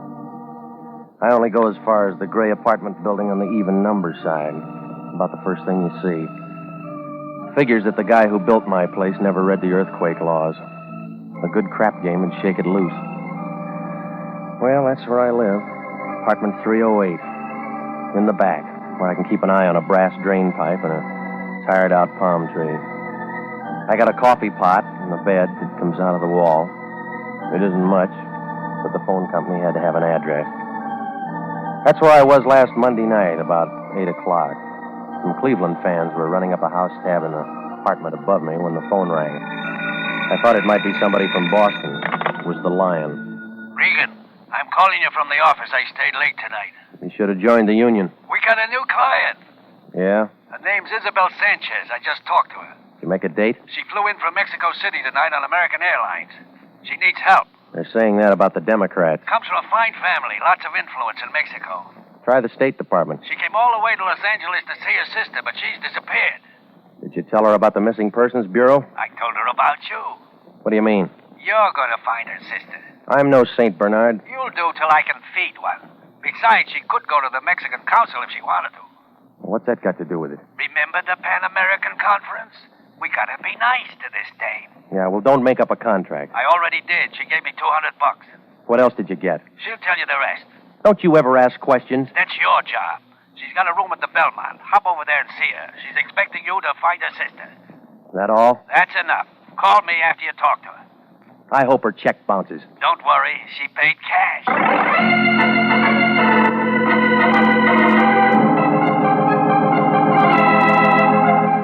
Well, you can tell that the Lion only stayed in school long enough to learn how to spell dollar. It took me about 20 minutes to get over to her hotel. Isabel Sanchez had a room on the 6th floor. I found it on the Wilshire side. 610 it was. She was a tall, blonde girl, not the least bit pretty. She had a mouthful of good-looking teeth, but she never learned how to use them in a smile. You're Mr. Regan. That's right. Come in. Please excuse me. I'm still unpacking. Come in. All right. I'm so glad you're here. I suppose Mr. Lyon told you everything. Your sister's missing. You want to talk to me? Yes. Oh, it's terrible. An awful vacant feeling. I was so looking forward to seeing Carmen again. We were very close. You talk like you don't expect to see her. Something might have happened to her. Like what? I don't know. She's always been so independent and, well, strange. Well, a lot of people have their own ideas. I'm embarrassed telling you this. You've got to tell somebody. Well, Carmen left home against my father's wishes. How old is Carmen? 22. What was the guy's name? What do you mean? Oh, come on. I got to have it all, lady. There was a man in it. Yes. Martin Chambers. From here in L.A.? Carmen met him once in Mexico City. Thought she was in love with him. When was this? A year ago. She followed him back. Yes. You took a long time to catch up. I've been very concerned about Carmen. I received this letter from her a few days ago. It was the first word since she left home. Here. You can see it's not much. She asked me to come here. I took the first plane. Mm-hmm. What about this address? There's no such place. I went there right from the airport. Who sent you to us? You're in the phone book. Is that all you got? Well, I have a picture, and it isn't very good. Just a snapshot here. Mm-hmm. Blonde, huh? A little darker than mine. The same height. We wore each other's clothes. Who else did she know? Just Martin Chambers. Oh, no. Now, wait a minute. She mentioned a Dr. Menlo in her letter. Did she need a doctor? She just said he'd been very kind to her. That isn't very much to go on. I know, but you will follow every lead. Yeah, sure. What are you scared of? Why do you ask that? It's a warm night. You got the shakes. I had a long trip. Oh, yeah, I forgot. You know this Chambers? Yes? You like him? No. What's that you got there in your hand? An evening gown. Why? You didn't bring that for me.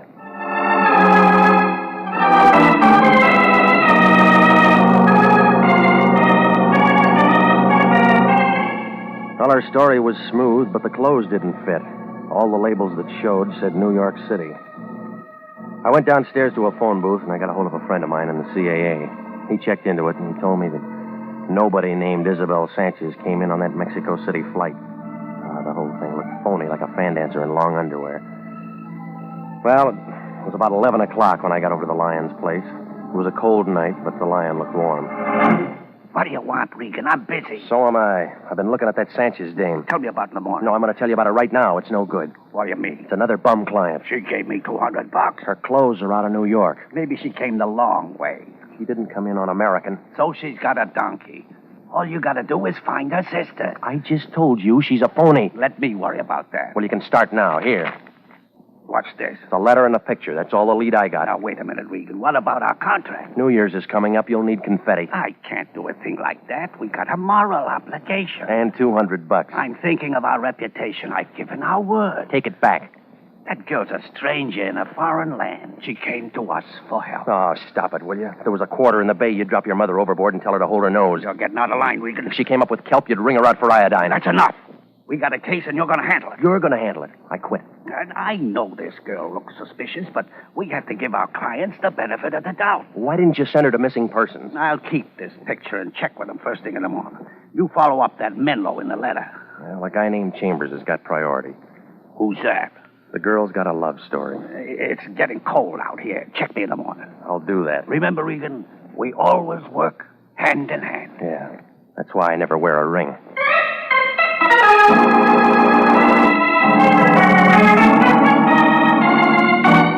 Well, it was too late to do anything else, so I went home and pulled that bed out of the wall.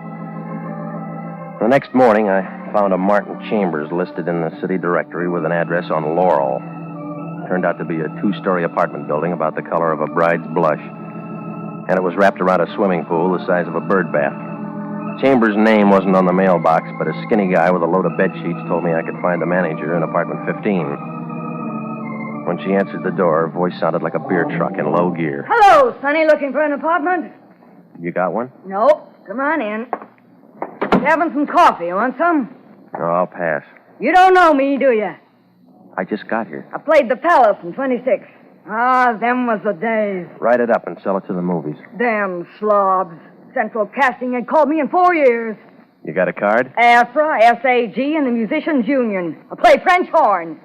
None of them call me. I figure it's a record band. I'll talk to Petrillo. I hate this dump. My third husband gave it to me. By the way, what are you doing here, Sonny? I'm looking for a man named Martin Chambers. What do you want him for? Talk to him? Cop? No. The day that guy moved in, I had him pegged for a gigolo. His hair was too curly. Some women like that. Not me. I used to have to chase him around the swimming pool to get his rent. You're using the past tense. Where is he now? Forest lawn. That's one way to break a lease. He got boozed up about 6 months ago and drove off Malibu Pier. Took him 3 days to fish him out. Straighten his hair? Yeah, it sure did. Oh, wait a minute here. I kind of like you, Sonny. You get around, don't you? Yeah, when the weather's good. Ever run into Louis B? No, not yet. If you do, mention my name, will you? What is it? Just say that Goldie McMasters was asking for him. He'll remember old Goldie. How could he forget? Palace in 26. Let's back to this.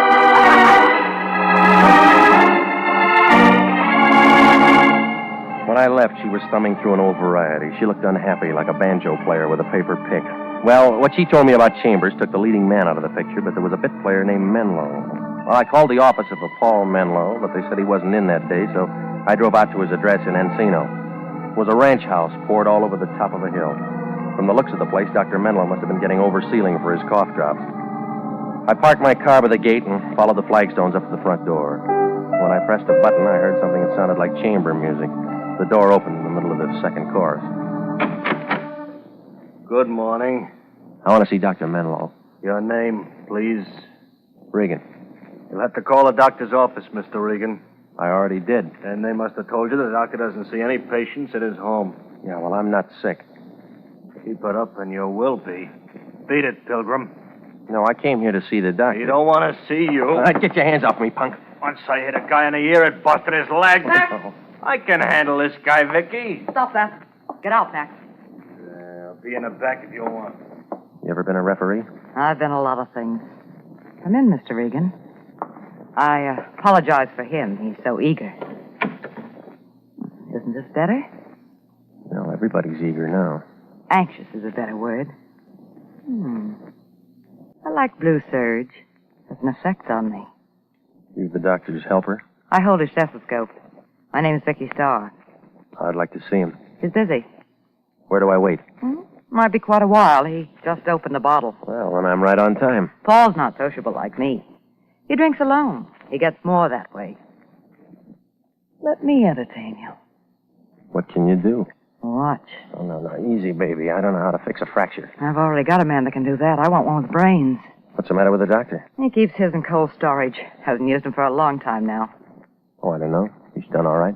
This place? He'd be selling papers if his wife hadn't left him a good insurance policy. Don't you like his money? Don't get me wrong. I like being secure, but the girl has feelings, too. Mm-hmm. They're beginning to show. I'm glad I met you. Why? We're going to have some nice afternoons. It's football season. I have some free time. Ought to hear me on the piano, for instance. No, I don't sing. I'll teach you. Paul says I should have an outside interest. Well, keep looking. You'll find one. You smile good, but you talk nasty. You started this conversation, sis. Max is still in the kitchen. I came here to see Menlo. You didn't say what about. I'll tell him. There's the phone. Call and make an appointment. Yeah, I'll be... Hello, Vicky. Who is it this time? His name's Regan. He hasn't got a business card. Have Max show him out. You Dr. Menlo? Yes. Should I turn all my patients over to another doctor? Yeah, well, I know one you forgot. Tell me who. Carmen Sanchez. Go ahead, Vicky.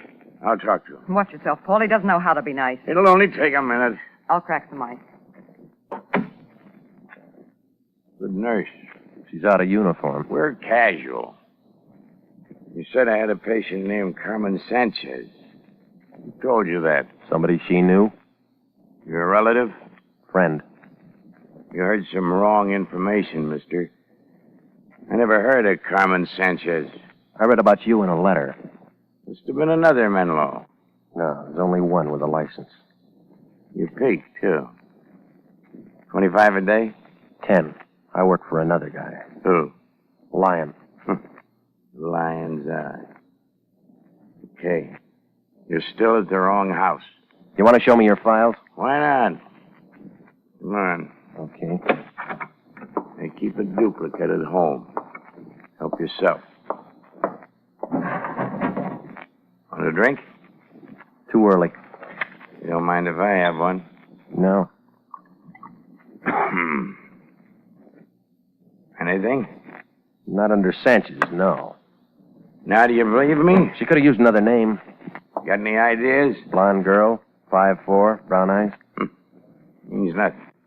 Do you ever know a man named Chambers? Yeah.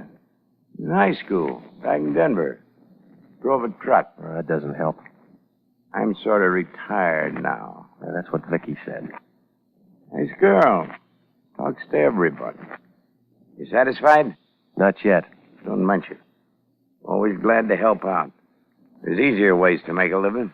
Yeah, I haven't got a wife with an insurance policy. A year ago, I'd have broke you in half for that. Now it doesn't matter. You can find the door. I'll be back. Don't bother, Regan. Doctor will be out. I left him sitting there with a glass of rye in his hand. It wasn't much of an interview, but there was a story somewhere.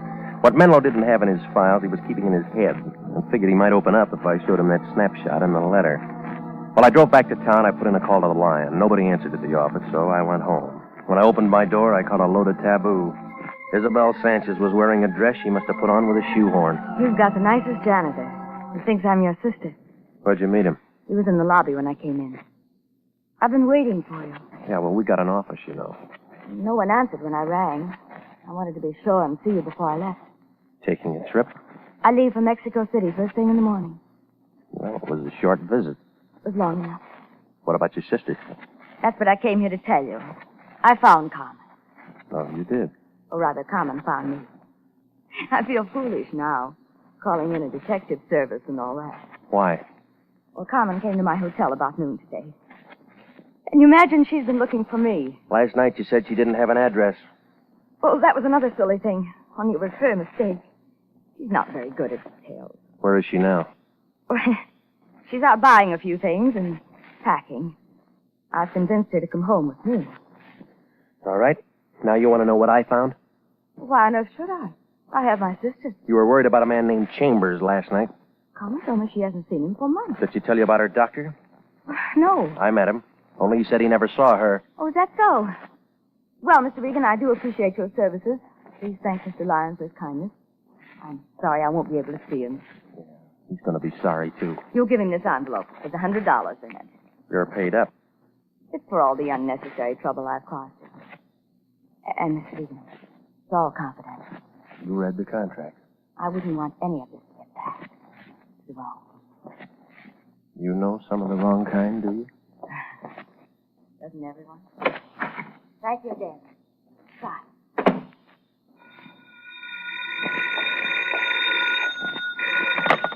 Hello? You run any expenses on this thing today? No, I didn't. Good. It's all over. Isabel said she didn't see you. There's a guy named Gallagher in missing persons. Got an eye like an eagle. He took one look at that snapshot and opened a file. What kind of file? Dead and unclaimed. What do you mean? Carmen Sanchez has been dead a year, and the county buried her. You are listening to the story of the lost lady, tonight's adventure with Jeff Regan, Investigator.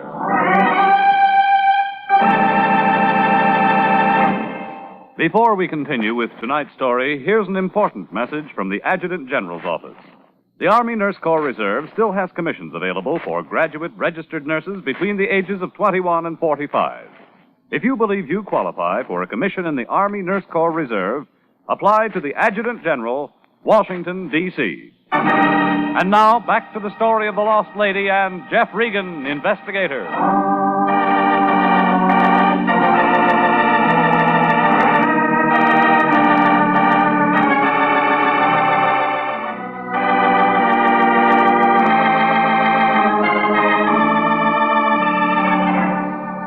Well, there are enough angles in this thing to write a new geometry book.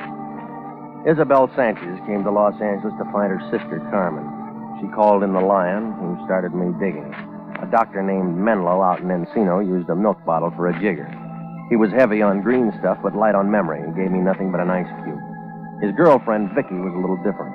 She gave me a warm glow, but I still drew a blank on the missing sister. Then Isabel walked into my place and said she'd found Carmen and called off the chase. That's about when the Lion rang and said that he'd found her, too, only his version was a little different. She was holding down a plot in the county cemetery, been dead a year. Well, I caught a cab and I went over to her hotel. A small man with a bald head opened the door and looked at me like I was trying to crash a coming-out party. Yes? I'm looking for Isabel Sanchez. Are you a friend? She won't think so. She's not available. All right, I'll wait. What I mean is, could you come back later? What's wrong with her now? Oh, well, you see... All right, come on, Buster. Let's throw it in gear. Are you a guest of the hotel? No. Could you please tell me the nature of your business? I want to see Isabel.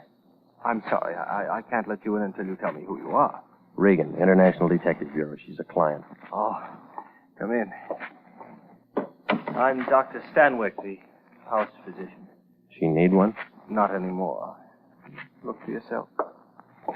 Well, how long's she been this way? 2 hours, I'd say. Bellboy found her a few minutes ago. She drank a lot. Alcoholic poisoning. Yeah. Oh, Mr. Regan, when a thing like this occurs, naturally, we don't like it to get around to the other guests. You'll use discretion, I presume. I'll be as quiet as she is. Thank you, Mr. Regan. We appreciate it. Mm-hmm. The elevator's to your right. I got a good memory. Regan, What are you doing here? I come to talk to our client. You'll need a Ouija board. What you mean? She's dead. Why'd you let that happen? She wouldn't have done you any good. What you talking about? Yeah, all right. You go to Isabel. You say her sister's buried on the county, but it'll take a little cash to keep it out of the newspapers. Not so now. Go back to your contest blanks, big shot. That Sanchez dame didn't come from Mexico, and she wasn't rich. You mean she's been lying? I told you that yesterday. All right, we'll close the Sanchez case. Oh, no, we won't. It's still wide open. Where you going? To buy an airwick.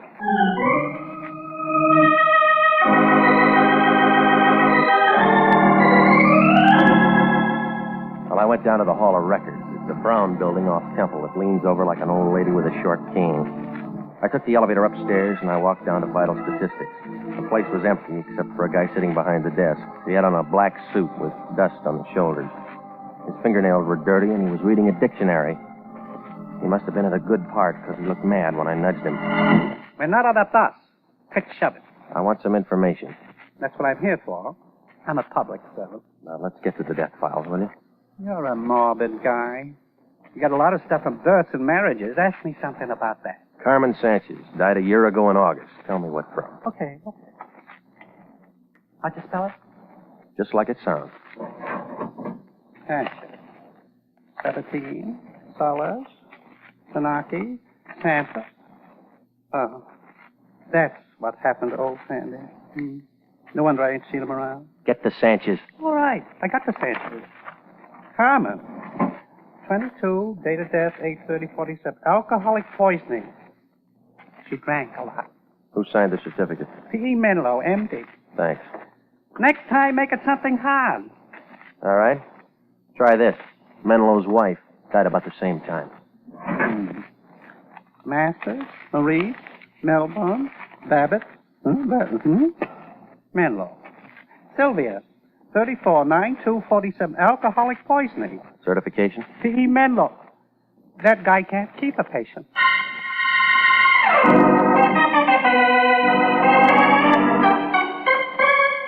Well, I left and I went back out into the street. It was almost 5 and the traffic was heavy.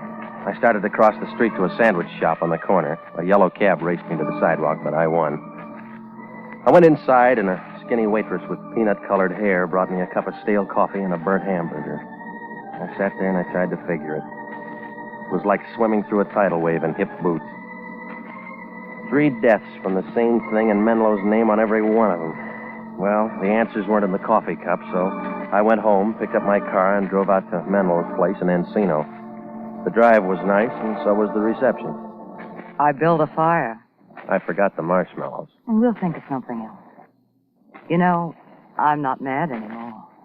I'm still looking for your doctor. Let me take care of it. No, I want to see him. And you'll have to wait again. When's he going to climb out of that bottle? We had dinner at a place on Ventura. Paul found the bar. He'll stay till it closes. I better go there. Questions again? Maybe. I know some swell answers. I'll bet you do. I've worked for him a long time. 1 year. How did you know? This is my night off. You here all alone? Isn't it terrible? Anything could happen. How do you like it? Your way? It's better. Now, let's have a nice, quiet evening. Just you and me. I had a feeling you'd be back. That why you wore that? Like it? Well, you got talent, lady. Discover me. It's been a famine of men like you. You don't look underfed. Why didn't I meet you sooner? We didn't travel in the same crowd. Let's start over. Do you keep his files? What's that got to do with us? They'd never pass inspection. Are you talking about something I should know? Carmen Sanchez. What about her? She died. Menlo signed her death certificate. Paul's lost a lot of patience. He's not very good. Did I tell you I played the piano? You told me some other things. Did I? They make a good story. I don't like stories. Well, I'm going to tell you anyway. I thought we were going to have a nice, quiet evening. A girl walked in his office one day and dropped dead. Good opening. Why'd she do that? Alcoholic poisoning. She was a nobody named Carmen Sanchez. The story's getting dull. There was a snapshot in her pocketbook, not much else. When does the action begin? Right now, lady. The doctor's wife had an insurance policy. He convinced her to take a trip. Why'd he want to do a thing like that? So he could pull a name fix and collect his wife's insurance. He had a body. No one will ever believe this plot. He buried an empty box. How do you know? I'm going to have somebody dig it up. What about the body? He turned that over to the county. Everybody lives happy ever after. Don't you like my music? You're going to have to take up the harmonica, lady. Why? The gas chamber isn't big enough for a piano. Who's going to the gas chamber? You, maybe. An insurance fraud's one thing. Murder's a longer rap. You haven't touched your drink. I don't like mine that strong. Now, come on, lady, get your coat. Max! I thought you were alone. I lied. Hello, Regan. You look excited. It's tough, Max. Yeah, that's easy. Soften him up. Oh!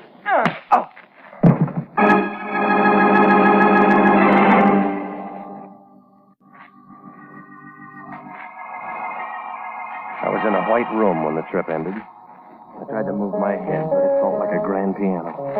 So I just lay there. Pretty soon somebody put something damp on my face, and I began to see things. Vicky was there, Max. So was Menlo. If I'd have had a deck of cards, we could have played a pinochle game. Menlo looked kind of upset, like an ostrich with a sore throat. He had a needle in his hand. I get the shakes. You're all right, Paul. Now go ahead. just like Isabel. You should have stayed out, Regan. Oh, I wanted one more look at you, baby. I hate to see the nice ones go, but it'll all be over in a minute. All right, Paul. Give me a drink, Vicky. Never mind. Hurry up. Gonna have a drink. Oh, you're too slow, Max. Yeah? Keep away from me, Max. I'll kill you. Yeah. Put down that Keep gun. away from me, I swear I'll kill you. Oh. I told you to keep away. Menlo's slug took care of Max, but Vicky shot Menlo twice. And his knees knocked together. He began to pitch around like a toy balloon in a hurricane. He dropped his gun, but he held onto the needle. Then he slumped forward and made a grab for Vicky, and they both went down. He jammed the needle into her arm. Regan. Come here. Same stuff you used on Isabel? Yeah. They'll call it alcoholic poison. I'll straighten them out. Regan. Hold my head. Yeah.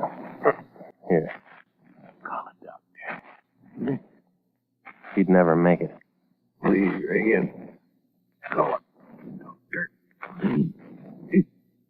Give me 5 good reasons. 5 good reasons. I got Vicky. I'll never use a needle again. And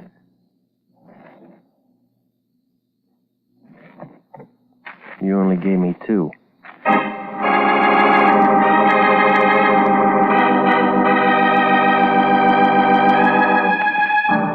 Well, we didn't hear from the suburbs, but there were enough ballots to make it an election. Homicide got the insurance commissioner down there, and he threw in a vote. Seems that Isabel Sanchez was Menlo's wife, only her name was Sylvia. When a dame named Carmen Sanchez dropped dead in his office, Menlo got kind of ambitious. He talked his wife into the switch, and, well, everything might have worked out. Except one night when he was seeing elephants, he told Vicky the whole thing. She set the squeeze play with Max in the dugout. When Sylvia got back and saw how things were, she called herself Isabel Sanchez and went to the Lyon with a story about a lost sister. I was hired for scare work, and when she figured they had enough, she called me off, but it didn't take. And you know the rest. Well, the insurance company issued a fee for exposing a defraud, and the Lion got his picture on page 1. It was right next to Vicky's. She was wearing one of those French swimming suits. The Lion said that'd do us a lot of good. It did. We each got a free bathing suit.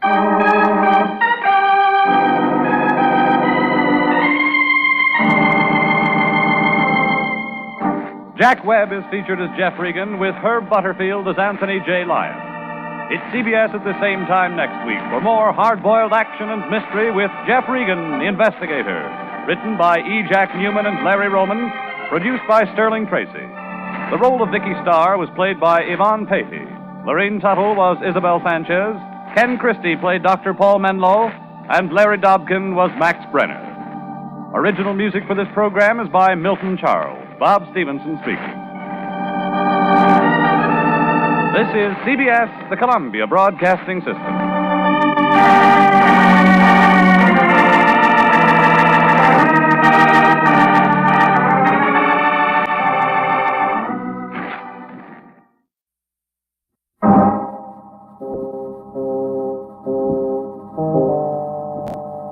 My name's Regan. I get 10 a day in expenses from a detective bureau run by a guy named Anthony J. Lyon. They call me the Lion's Eye. Jack Webb is Jeff Regan, Investigator, as CBS offers you hard-boiled action and mystery and thrilling adventure in tonight's story of The Lady with Too Much Hair.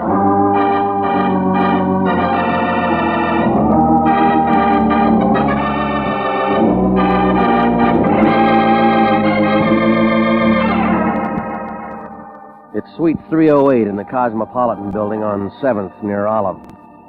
The letters on the door say International Detective Bureau, Anthony J. Lyon, President. They used to be in gold, but the Lion scraped them off one day and made some kind of a deal with Fort Knox. Oh, it isn't much of an office. One room, the size of a cigar box, and it smells about the same. There's an overstuffed chair in one corner with a loose spring that's a menace. Right over it, there's a crack in the ceiling. But the Lion doesn't seem to mind. He says the place is rigged for comfort. Well, that's where I was at 5:25 last Wednesday night. The Lion was sitting behind the desk looking at himself in a mirror. What he saw should have scared him. A pair of shoe-button eyes mounted in a head like a Spanish onion. You know, Regan, I don't feel like I used to. Neither do the Republicans. Think I've got that middle-aged look. Just the spread. It's getting a little scarce on top. Change your shampoo. I shouldn't be getting bald at my age. I'm only 39. Your addition's kind of bad, isn't it? I guess it's because I got so much worry. Running this business takes a lot out of a man. Takes more out of your clients. They get good service at reasonable rates. Well, I've heard the commercial. Regan, cancel all arrangements for tonight. You're going to be busy. Doing what? That's the trouble with you, young man. Too hasty. Learn how to relax, like me. Tell that to your ulcer. Ever hear of a lady named Hazel Carr? No. Well, you're going to. She's a businesswoman, and we got business with her. What kind? Later. When? Anthony J. Lyon, International Detective. Yeah. 1302 Beechwood. Right away, Mrs. Carr. Okay, there's the kickoff, Regan. Who's playing? You and a red-headed guy. Hop over to this address and hide behind a tree or something. I forgot my beard. You'll see a red-headed guy coming out of the house in about 45 minutes. Get a real good look at him. Why? He's the guy you're going to study so you'll know him any time you see him. Where does Hazel Carr fit? She's inside the house. After you spot the guy, go in and see her. Fill in the rest. She'll give you all you got to know. Now get moving and stay on the ball. I work for you. How can I get off?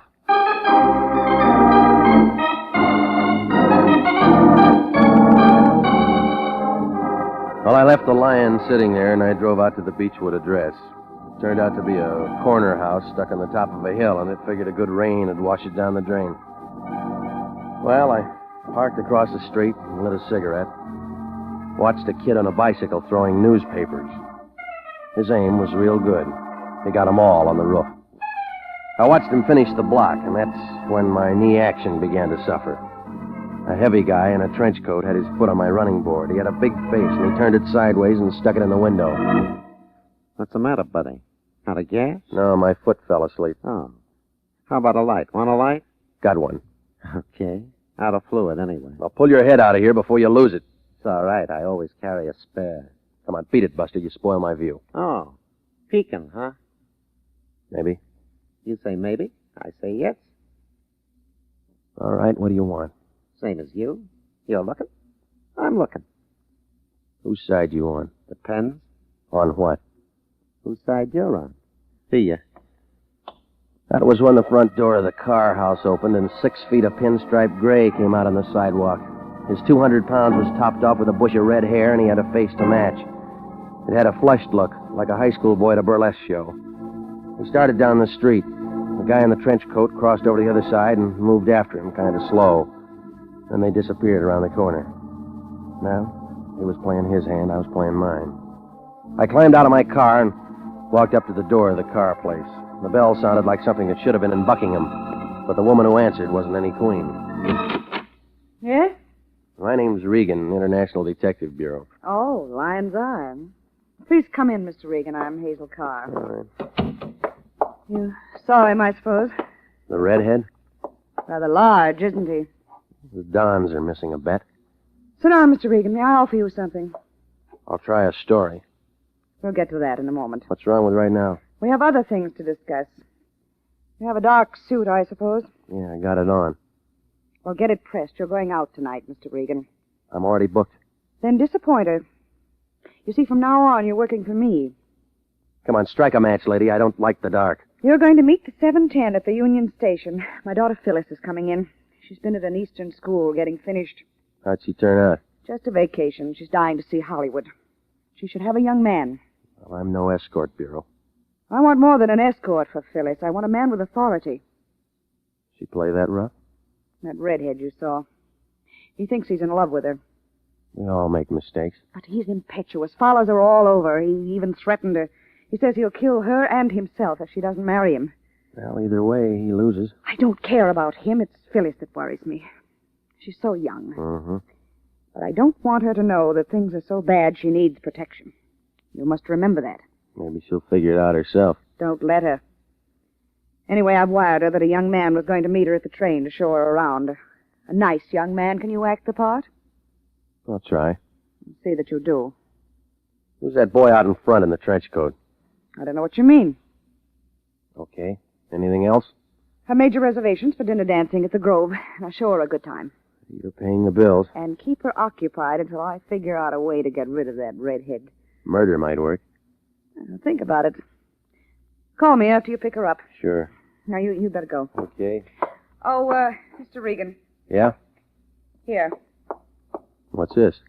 Emily Post. Read up on your manners.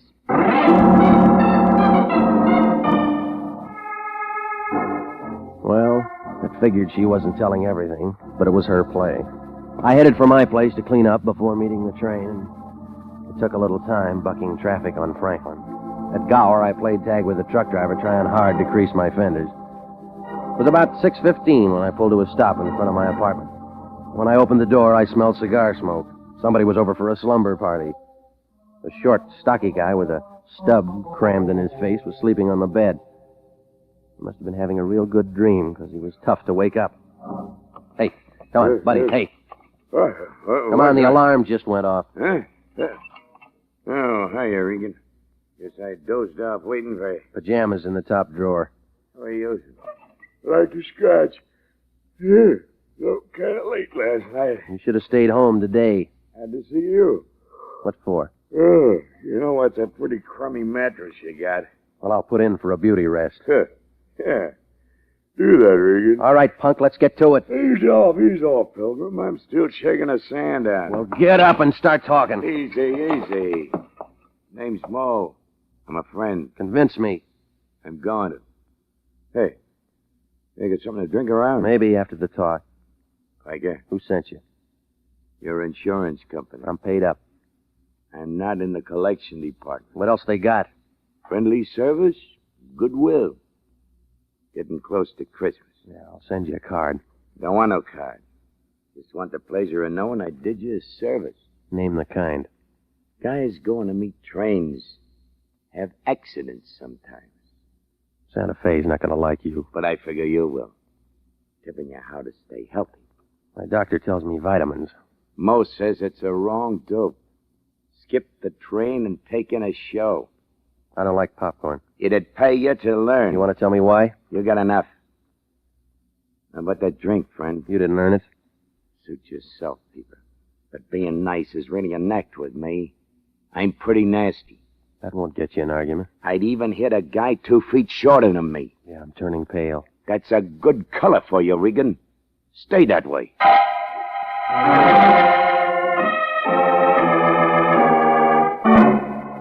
He chewed on the cigar a couple of times, and then he went out to find a spittoon. Oh, the whole thing had a crummy look, like a box of stale crackers. I tried to figure whether he was working for the redhead or grubbing around on his own, but not enough scenes were in to make it a full picture. Well, the car woman was writing the checks, and I was still trying. So I cleaned up, threw on some fresh clothes, and made it to the Union Station a little after 7. The super chief was just coming in. The station master, who walked with a slight lisp, took her name and said he'd bring her to me.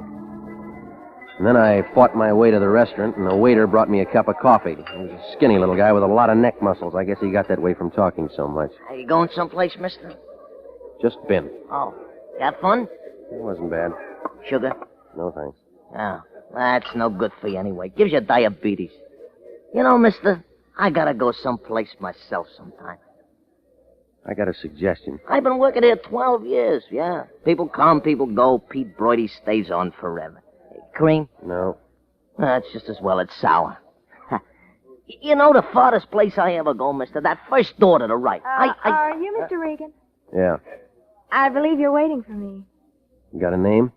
Phyllis Carr. That'll do. Oh, the darling, aren't you going to ask me to sit down? You can handle that yourself. Thank you. Where's your baggage? We'll have to pick it up. Are you going someplace, lady? I just got in. I've been figuring on going someplace myself. I was just telling your friend here. Get us some coffee. But I've... Get it. Okay. I'm just being friendly. Yeah, I'm going to adore it here. Town full of mashers. You'll get along. I'm much older than I look, you know. Carry a sign. Well, you don't seem very happy with me.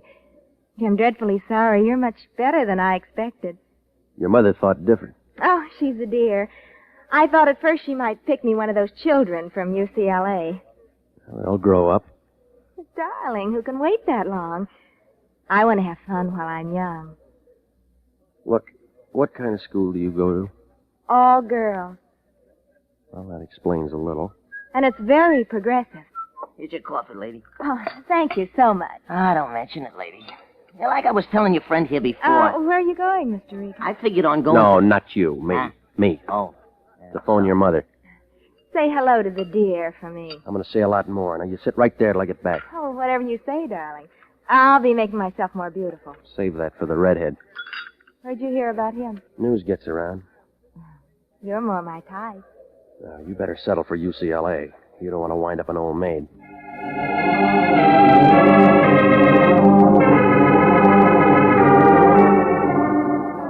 Well, it wasn't appealing.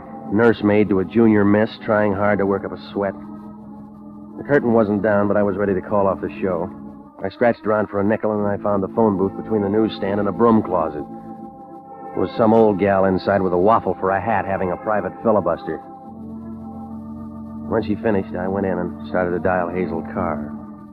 That's when I spotted that redhead in the pinstripe working his way through the crowd. He had an eager look, like an English setter flushing quail. I threw the receiver back on the hook and started for Phyllis. As soon as I stepped out of the booth, the thunder broke. Somebody threw 2 slugs into the redhead and his light went out. The crowd began to gather, so I went back for Phyllis. It was hard going. I was moving against the grain. Hey, watch out where you're going. What? Let me throw it. I heard a shot just come out. Look out.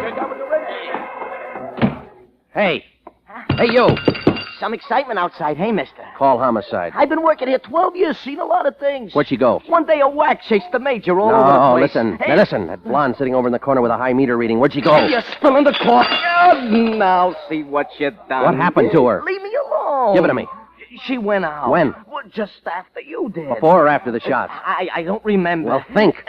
Before. Yeah, before. I remember watching the way she walked. She get a date? She tried, but she said she was going steady with a red-headed guy.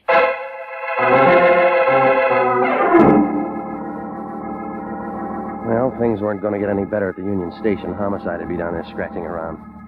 So I used the back door of the restaurant, picked up my car, and went out to the Lyons. When he opened the front door, he had a bottle of beer in one hand and a chicken sandwich in the other. He looked unhappy, like a beaver with a loose tooth.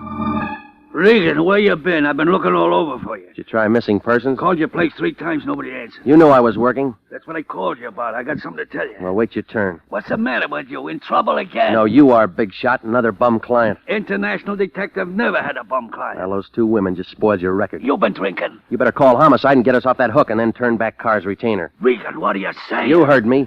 But it's unethical to return money. When Anthony J. Lyon stop gets it, will his you? word- You quit giving blood when you found out somebody'd pay for it. You're out of line. Every time you cut yourself, you make a beeline for the Red Cross to get it back. International detectives under obligation to Mrs. Carr, and we're going to see it through. All right. You hold her hand in the gas chamber. What does that mean? That's where she's going to be after the police get through. What happened? That redhead got himself a free ride to the morgue. It looks like her daughter, Phyllis Carr, called the play. You're out of your mind. Look at this telegram. Let me see. It's from Phyllis Carr in New York. She just ran away from school with a Princeton man.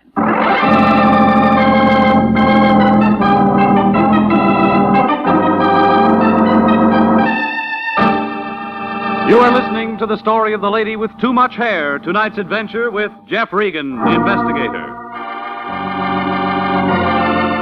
Commissions are still available in the Army Nurse Corps.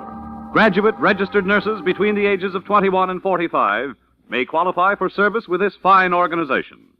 Nurses may request active or inactive status. Those on active status enjoy the same privileges as regular Army officers.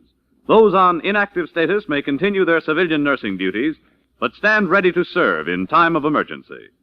If you are interested in joining the Army Nurse Corps and believe you qualify for a commission, apply to the Adjutant General, Washington, D.C. And now back to Jeff Regan, Investigator, and the story of the lady with too much hair.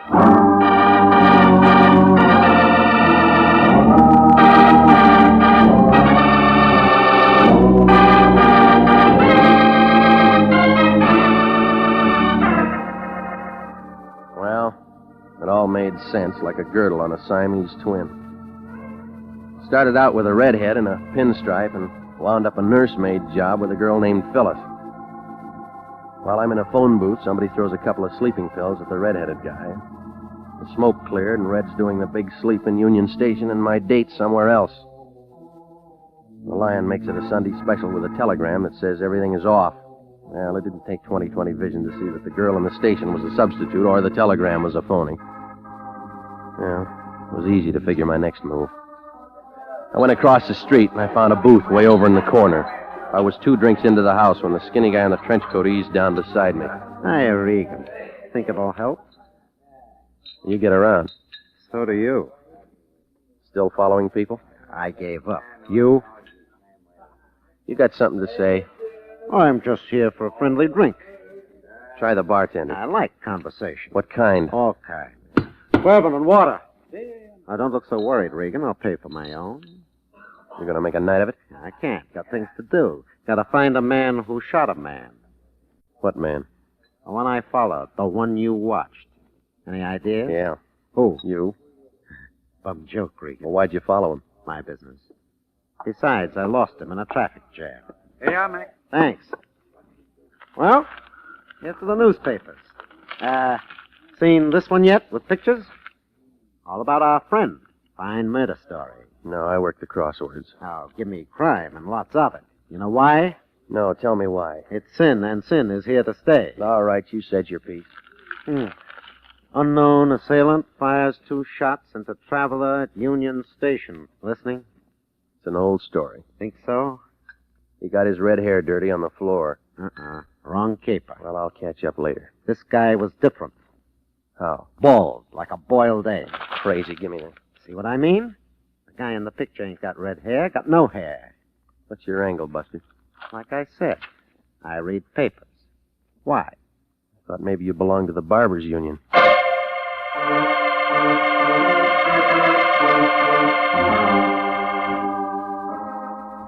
Well, it turned out to be an even trade. I took his newspaper, and he got my ice and the drink. Well, I went back to the office and sat down and tried to figure it out. It was all crazy, like an Eskimo with a popsicle. I started by calling Hazel Carr's house, but the nickel came back. The phone book gave a business address, so I drove out there. It was a pink stucco job out on Olympic, right after you pass Redondo. A red neon sign told you that Hazel Carr Incorporated specialized in hair pieces. Nobody answered up front, so I slipped around to the back door. The door opened into a workroom. I scratched a match. Somebody had been looking for something, and it wasn't dandruff. Every wig in the place was torn apart. It was just about then that I heard a step, and then a flashlight jumped out at me, and I smelled a cigar. It was Mo. Hi, Regan. Well, sleeping beauty. I'm awake this time. I'm impressed. Tell me more. Stand still, Regan. This alarm clock goes off. It's already rung. I didn't do it. Body in Union Station. Chamber of Commerce gets upset. I'm from Florida. Figure to bring up the orange crop?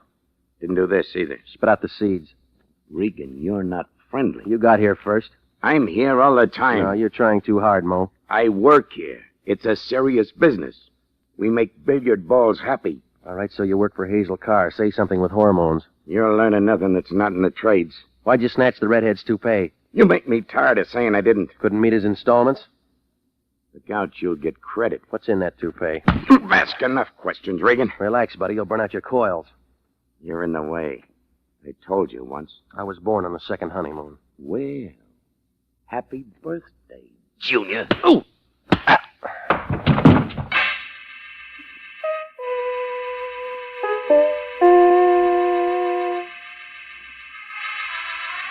I was lying face down in a pile of Santa Claus beards and yak tails. When I rolled over, there was the Lion. He was shaking like a polar bear in a French bathing suit. Wake up, Regan, wake up. Ooh. I could hire a detective for the price of you. Get a midget and he'd starve to death. We got a client. She needs you. What are you, Silent Arrow? I'm a nursemaid with you around. She called the office. Gonna have another daughter? I told you it's legitimate. She didn't know nothing about the phony. Where is she now? 1629 Locust Avenue. Why? She's in the middle of a smuggle. You sure? It adds up. She pays the bill. She's straight. How'd you meet her in the first place? I got a right to a private life. Not at your age.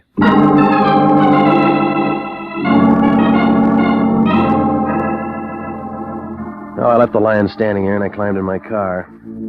I made a couple of right turns in the wrong zone, but I found the address all right. 1629 turned out to be a two-story Monterey number in the middle of what looked like a golf course. Hazel Carr owned this place, too. She must have been selling toupees to Crosby's whole stable. I parked the car and I headed for the lights that were on downstairs. I took the front steps two at a time. Well, Wow. If it isn't UCLA. I just got in from Berkeley. Oh, don't be bitter. I'm not. Where you been?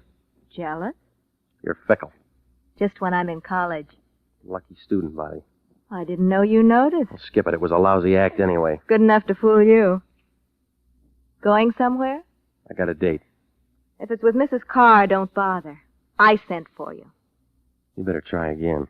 Your boss just got a phone call. Well, if I put on one act, I can put on another, can't I?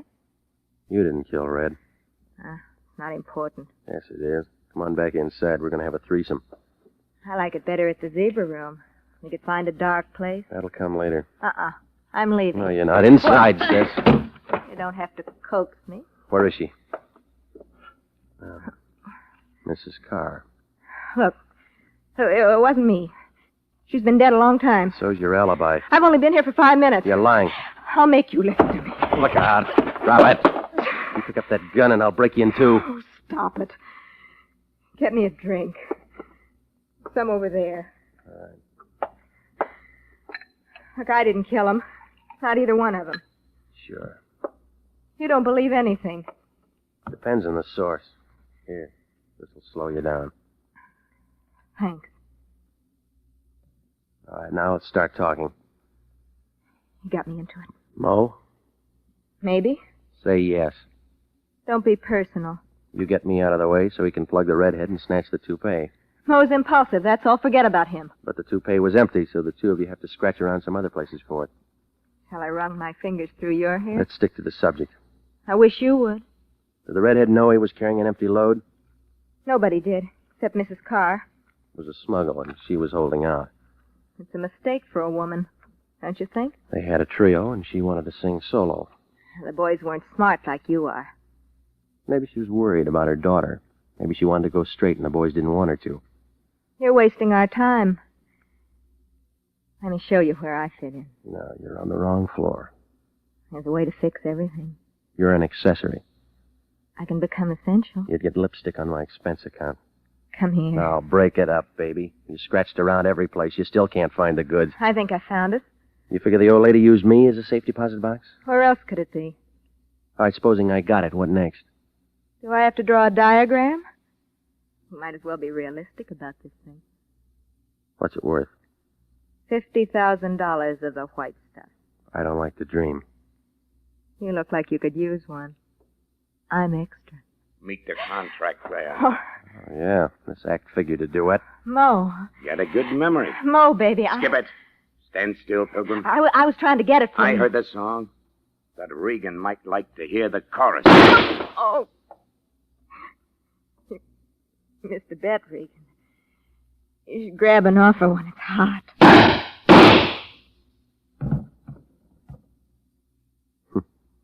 Don't be sad, Pilgrim. She smiled at all the boys. Come on, let's get out of here. You'll look better with slow paralysis. Well,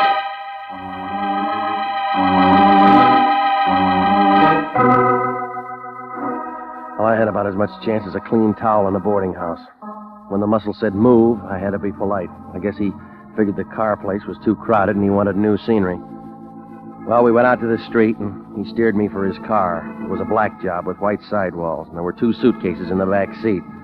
But all his bags weren't packed. He was missing a small package, and he had the idea it was over at my place. When we got there, it was about midnight, but it wasn't too late for him to go to work. Now, isn't this better, Regan? Home, sweet home. I never liked it anyway. Move. I got a lease. Those things can be broken. Want me to show you how? No, I'll struggle along. You make things hard on yourself. Now do something the easy way. Get me the stuff. You're wasting your time. I got lots of it. You ain't. Well, I haven't got it. Mo thinks you have. Well, then he's pretty dumb. That's on account I don't like your choice of words. Buy me a dictionary. You're gonna get yourself 2 big holes in your middle if you don't lay that stuff in my hand.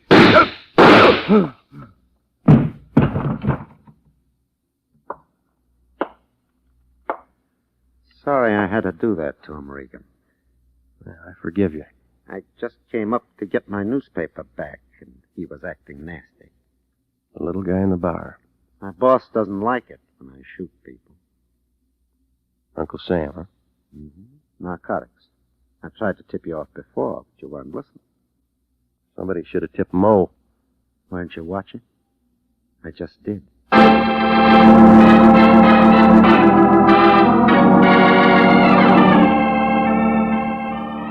Well, it was all over fast, like a short beer in a cheap saloon.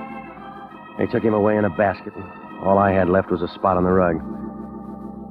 They had a good thing until Hazel Carr got anxious and decided to pull out. Only she wanted to be clean and have the stuff, too. That's what started the scavenger hunt. The only thing straight in the whole corkscrew was the part about the daughter needing protection.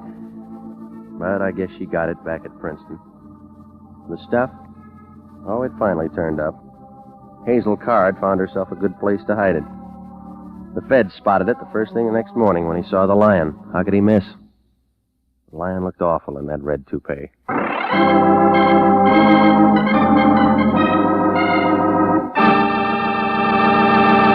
Jack Webb is featured as Jeff Regan with Herb Butterfield as Anthony J. Lyon. It's CBS at the same time next week for more hard-boiled action and mystery with Jeff Regan, Investigator. Written by Larry Roman and Jackson Gillis. Produced by Sterling Tracy. Included in tonight's cast were Mary Lansing, Ken Christie, Sidney Miller, Lorette Philbrandt, and Ed Barrier. 29,000 nurses are needed to join the new Army Nurse Corps Officers Reserve. For the first time in history, qualified nurses have the opportunity of receiving commissions in the regular Army Reserve. These nurses will remain on inactive status, ready to serve their country in time of emergency. 4,000 of them, if they wish, may choose active duty. All nurses who receive commissions will benefit from the opportunity for specialized training offered to them by the Army. Inactive reserve status will not interfere with the nurse's civilian life. If you're a registered graduate nurse between the ages of 21 and 45, drop a card to the Adjutant General, Washington, D.C. Original music for this program is by Milton Charles. Bob Stevenson speaking. This is CBS, the Columbia Broadcasting System.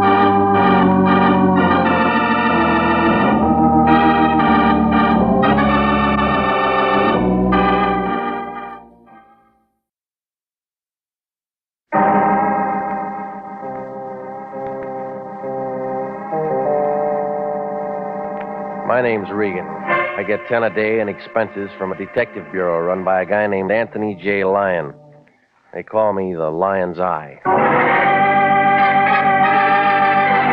With Jack Webb as Jeff Regan, the Lion's Eye, stand by for hard-boiled action and mystery and thrilling adventure in tonight's story of the guy from Gower Gulch.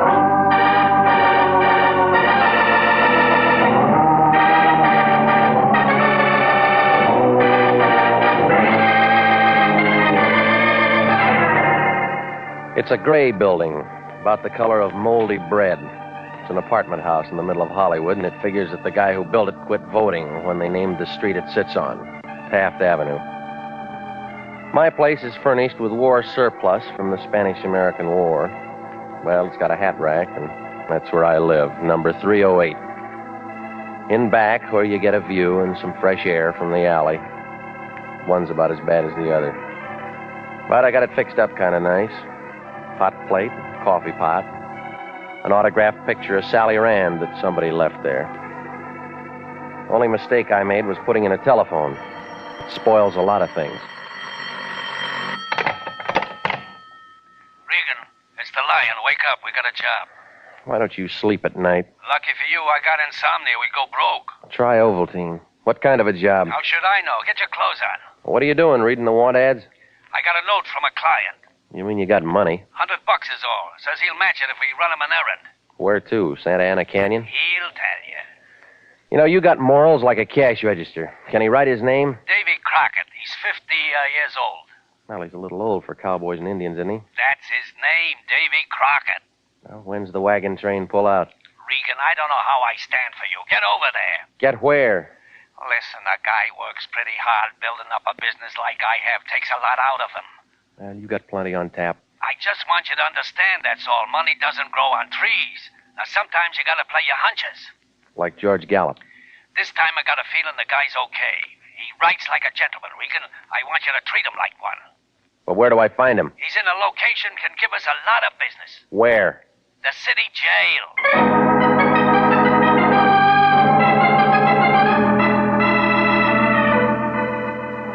Yeah, that's the Lyon. Born under the sign of the dollar. Well, it happened on Monday night, and I found the Lincoln Heights jail looking real tired after a rough weekend.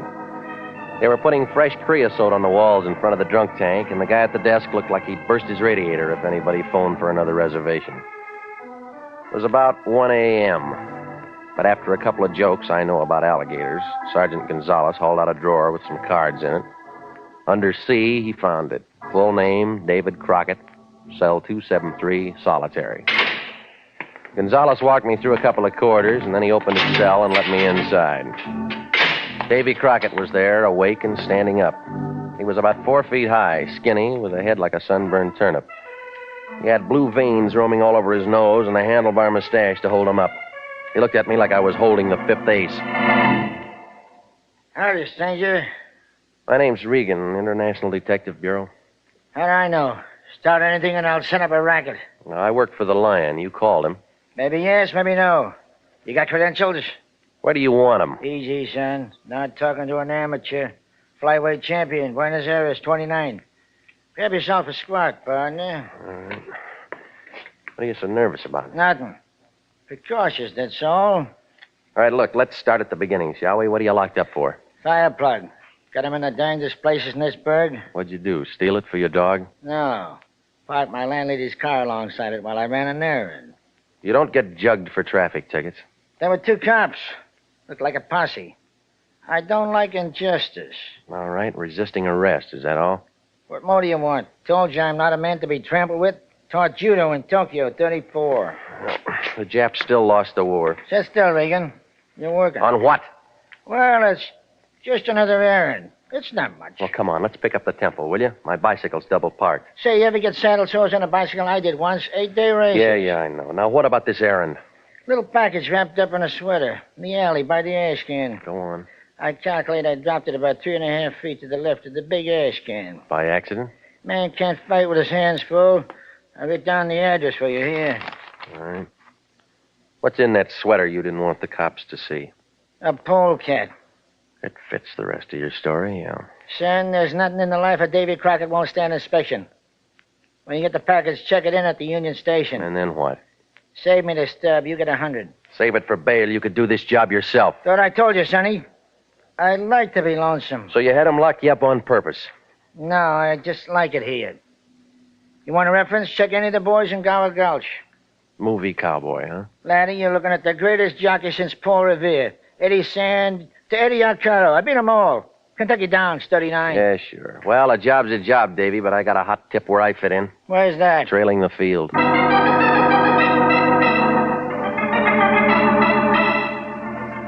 Well, I left the little man running his fingers through an old copy of Variety, and I went out into the street. It was about 3 o'clock, and a truck was throwing some water out and giving the gutter a shampoo.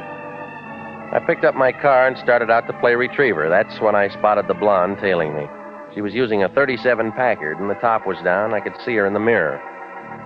I could tell she had yellow hair like a rag doll. It took a few fast turns to get rid of her, but then I was solo when I pulled to a stop by the alley off Gower.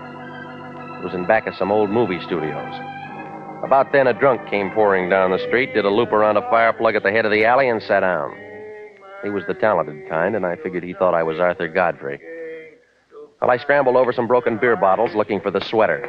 It finally showed, lying beside a pack of newspaper and some dame's torn petticoat. That's when the drunk lost his tilt and began looking at me. I picked up an old shoe, I wrapped it in a newspaper, and I started out of the alley. The drunk went back to his audition, moving toward me. Marie, the dawn is breaking. Marie, you'll soon be waking. Hiya, friend. Have a drink. That's not my brand. Don't be a mug. A little drink between friends is real nice. We haven't been introduced. My name's Maxwell. What's yours? Slipped my mind. That's the trouble with the whole world. No fellowship. Except for my girl, Marie. You know Marie? No, I don't. Sort of short and plump with a little sinus trouble. It's too bad. Thought you might have met her. Lots of fellowship in that girl. Every time you look, another fella. All right, move it, buddy. Now, you don't want to get by me, friends. You want to stand right there and have a little drink. You got the subject we're going to talk about? Yeah, sure. Here, what's in the package? Dirty laundry. Ain't that funny, though? I just got me a new Bendix. Why don't you go into business? That's what I'm going to do. You're my first customer. No, I lux my dainties. Yeah, don't go away, friend. I ain't through with my sales talk. Well, hire a skywriter. Hold up, I said. Get your hands off of me. All right, Regan, the round's over. Yeah, what makes you the referee? This does. Friend here wants to play rough, Red. Reconsider, Regan. It'll make you happy. All right, what do you want? The package. You heard what he said, smart guy. Why don't you work for it? Heavy, Max. Don't leave, Regan. We're not finished. I got the package, Red. Give him a tip for picking it up. Sure. Oh. Guess I overpaid him.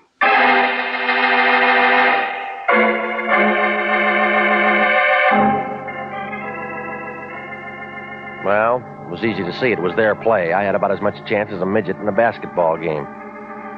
The muscles ambled off with the package that they took from me, and I crawled back for that sweater. It was still there, wrapped around something hard and round. And when I ripped it off, a shine caught my eyes. It was a metal can of movie film, and the word Peru was marked on it. Not much for all the hush-hush, but it must have had a story. Well, I looked up a friend of mine who owned a camera shop, and I made a commotion with a $5 bill. That shook the sand out of him, and he rented me a projector with sound. The Lyon's house was the next stop. We threw up a sheet on the wall and turned on the film. That completed the night.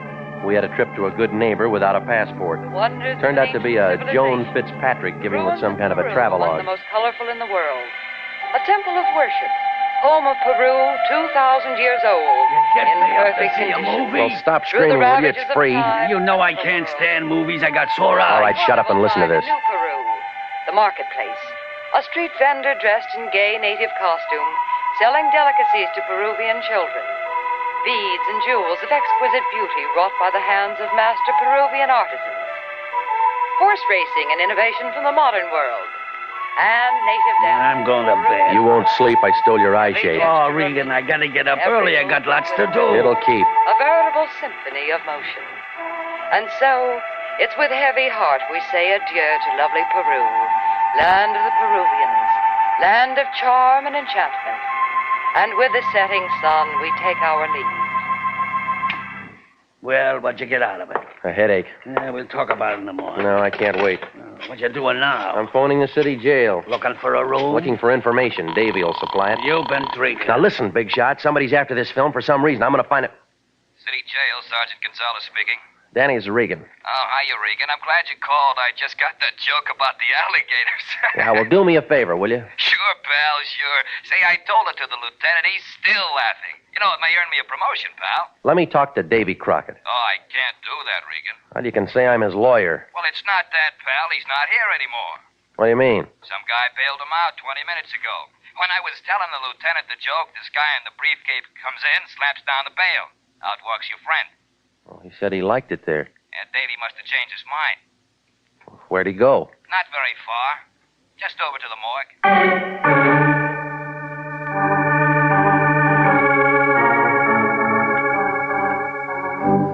Well, the cowboy from Gower Gulch had spun his last yarn. Gonzalez told me that somebody had shot Crockett as soon as he hit the street. Oh, none of this made sense. The phony job, the blonde who tailed me, the fight in the alley, the corny movie. Well, the Lion shoved the film in a desk, and I went out the door. I cut across his yard, but I stopped on the opposite sidewalk.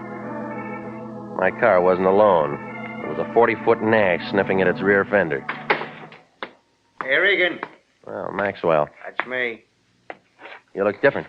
Did you take the cure? Shut up. Somebody wants to see you.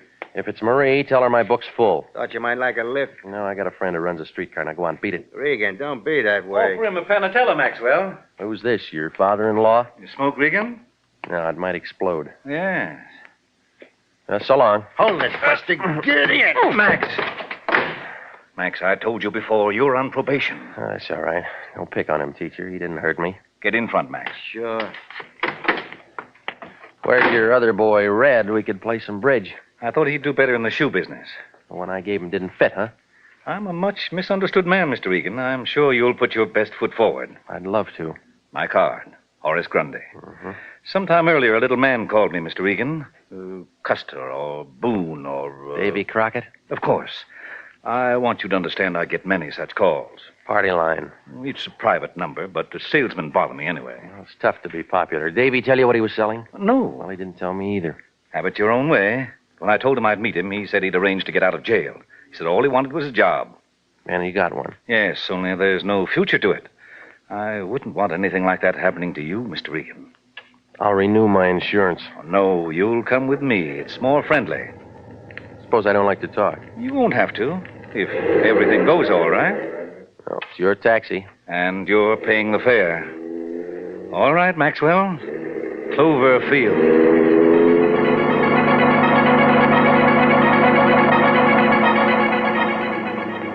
I never knew a guy could say the name of an airport and make it sound like Forest Lawn. Grundy sat in the corner checking the manicure on his fingernails, and Maxwell drove out Olympic. By the time we skidded into Clover, I'd figured absolutely nothing. It was still only 4 a.m., but there was a string of cars parked in the lot.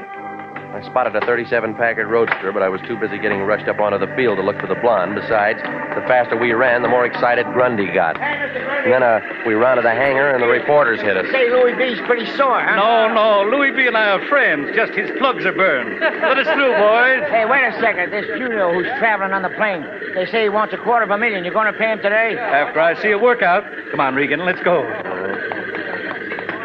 Yeah, you're a real big man, Grundy. I'm going to be, Regan. El Romano. Best rep of any horse in South America. So that's it, huh? Where the ruins come from. What's that? Peru? Oh, sure. Peruvian National Airways gave Julio a special plane. Everything special. Like in the movies. Well, look, suppose you watch him unload. I'll take a back seat here. Oh, no, Regan. This is a big day. I want you to see what... What's the ambulance for? Well, I don't know. Don't look at me. Stick around, Regan. It could be you.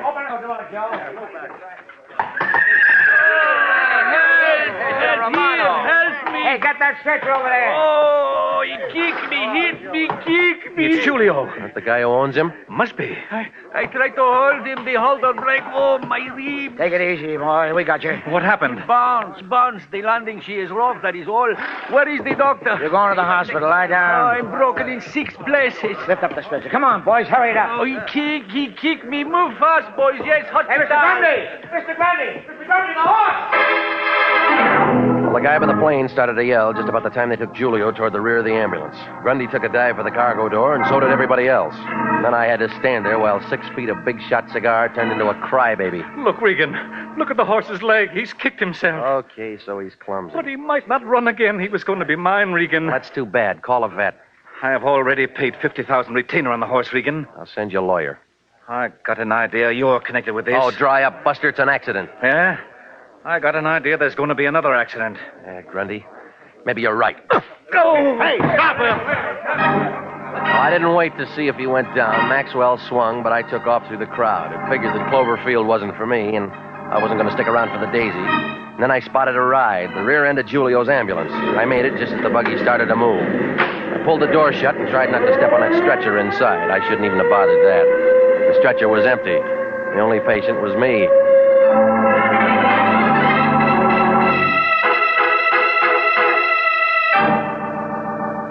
You are listening to the story of the guy from Gower Gulch. Tonight's adventure with Jeff Regan, Investigator.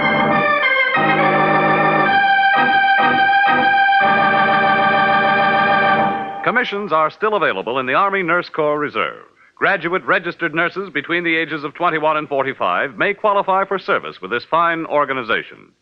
If you are interested in joining the Army Nurse Corps and believe that you qualify for a commission, apply to the Adjutant General, Washington, D.C. And now, back to Jeff Regan, Investigator, and the story of the guy from Gower Gulch.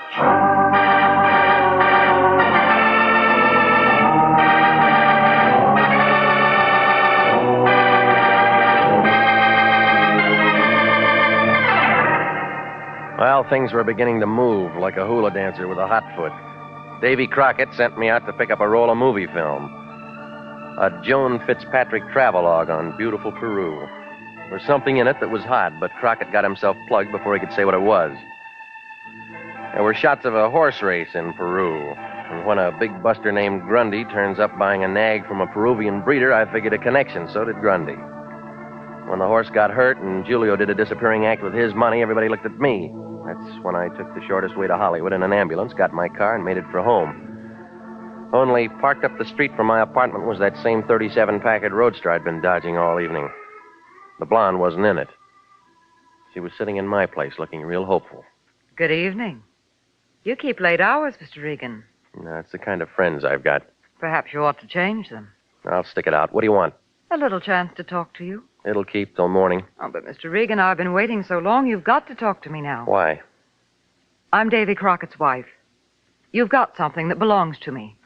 I don't see any wedding ring. I don't wear one. Scare off the other boys? That's not a very nice remark, Mr. Regan. No, but you'll let it go. Only because it's not important. Oh, stop it. You're not Davy's wife. If the little guy had anybody he could trust, he wouldn't have had to call in the Lyon. All right, Mr. Regan. I lied. Now, let's have it, lady. What are you after? The roll of film. That figures. It's mine. Convince me. Mr. Regan, you're becoming very annoying. Well, why don't you call the police? But I tell you, it is mine. Let's see the pink slip. And so it is with heavy heart we bid adieu That's to... enough. Yeah. I thought I knew that voice. Davy stole the roll from my library.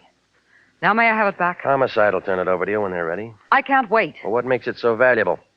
I'm not sure. Then how do you know it is? Because I'm not stupid, Mr. Regan.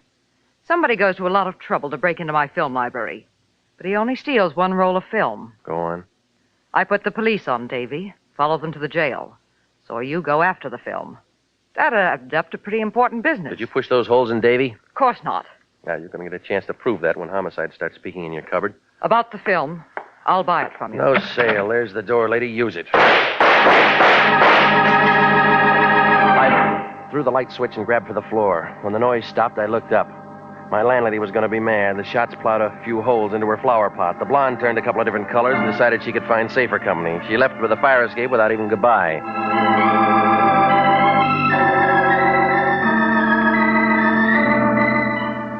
Well, I headed for the Lyons. The idea being to make sure that he'd turn that film over to the police and advertise that I didn't have it anymore. That figured to cool me off and I could catch some sleep again. When I got there, the Lion looked kind of excited. He was wrapped up in a silk robe with red and gray stripes, and he carried a drink to match. He was holding a piece of that movie film up to the light. Hey, Regan, I've been calling all over for you. Where you been? I'm looking for a bed. I don't pay you to sleep. You're on a job. Now, I've been thinking since you left. We're handling this wrong. Yeah, now that's what I figured. Get on the phone. What for? To tell Homicide you got a package for him. You're turning over that film right now. Easy, Regan. You heard me, big shot. I'm tired of playing the fall guy. Now, Regan, you don't know what you're saying. I've been running over the section on that Peruvian horse race. And you know what? You picked the winner. And we're going to collect. Who's making book? The insurance company. Well, come on, clear it up. Look at this clip. Yeah. Well, what do you see? What do you see? Looks like a horse. But look at him. He's way out in front. El Romano. Yeah, maybe. Now, here's the way I add it up. This film tells a story, or everybody wouldn't be grubbing around for it. Well, now that takes a big brain. So somebody's engineering a phony. Who? That's what you're going to find out. But I'll tell you one thing. That nag's insured by Banner Trust, and they pay off big if we can turn up the swindle. All right. Give me that picture. Where you going? Over to Grundy's to check the horse. Now you're talking, Regan. You dig that out and we'll be eating squab. Yeah. And if you don't, you'll be collecting your unemployment insurance. Well, the payoff's about the same.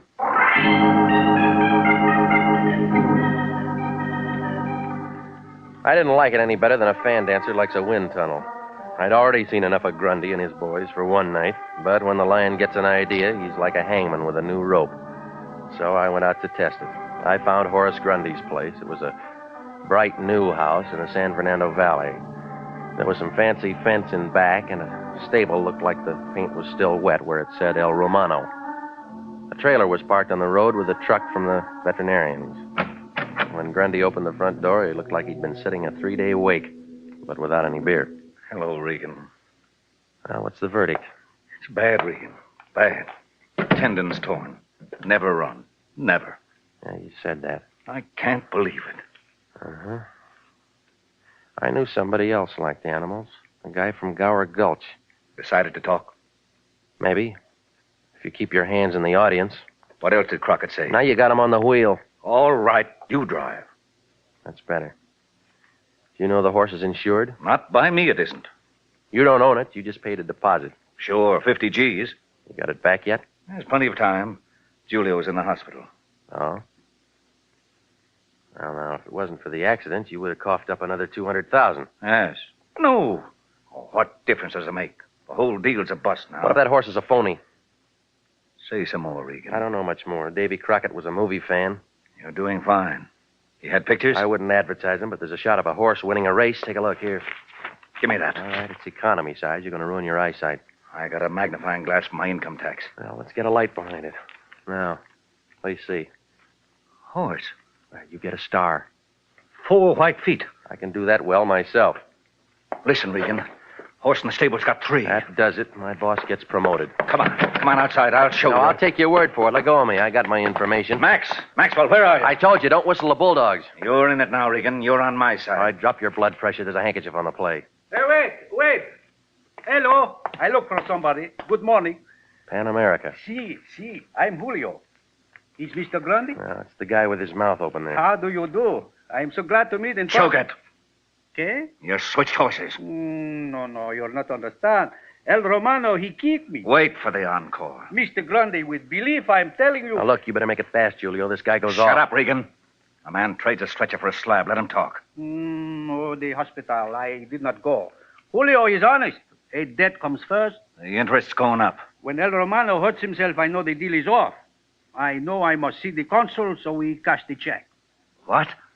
Here we are. 10,000, 20, 30, 40, 50.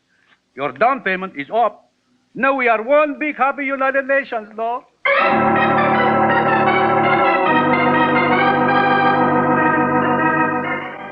Well, that's what happened. Now there were 2 guys with their mouths open. By the time we got them closed, the little gent from Peru had waddled off someplace, and Grundy folded his money and started to laugh. He was happy, and at least I had what I came for. Figured I could dump the whole plate of spaghetti on the Lion. The lead horse in the travelogue was a different nag from the one in the stable. So I got in my car and headed for home. But I picked up a newspaper on the corner, and then the whole bucket turned upside down again. The green sheet was loaded with publicity shots of El Romano from South America, and he was exactly the same oat burner that came in on the plane, feet and all. No switch there. Well, if there was something phony in this act, it was that winner in that Fitzpatrick film. Well, for a minute I felt like a test pilot in a yo-yo factory, and then the string broke. I took a fast run to the Lions and one more look at those movies. I had it. The case was beginning to wind. 10 minutes later, I was back on Gower Gulch. Yes? Who is it? Regan, you alone? Don't be insulting. I'll open the door. What's the matter? You're slow. What do you want? Ask me in. No. Ask me in. Regan, look out! Be careful, Regan. I have a gun. Well, Julio. Yes, Julio. What are you doing here? Well, I told you. I know. Back at my place, you're aiming at her, not me. She's been to Peru. She has the films. You knew that. You whistle like I know. I go to the movies like everybody else. I keep my eyes on the winner. After Hollywood Park, I should have known better. Yeah, there are lots of races. El Romano was a dud. He came in last. 60 lengths with Davy Crockett digging in the spurs. You gave the nag a build-up, phony publicity to sucker an insurance company. $250,000, I was over. Can it? You could have never closed a sale without Grundy watching a workout. That would have been a slow boat to China. You want to be a sailor, too? Oh, stop being tough, will you? You wore yourself out when you kicked up El Romano in that plane. It looked good. Not to me or Joan. Look out, Regan. You're asking for a daily double. Yeah, well, I'm going to take it across the board. Give me that gun. Leave me Drop alone. it. No, you're breaking my arm. That's the idea. I'll kick you in the stomach. You better go back to his stretcher. Well, Yeah. my, you can be useful. Well, when I'm working. What about after hours? I'm not bad, you know. I never noticed. Look again. No, I'm all through with the ponies. Want to bet? Davy Crockett told me to play my hunches. Here I am. Yeah, but you're a loser. What do you mean? You threw those holes into Davy. It was Julio. Oh, you're trying real hard, but he was on the plane. What do I do now? Well, you might bid a fondue to Gower Gulch. That's not funny, Regan. I know it. But you ran out of film.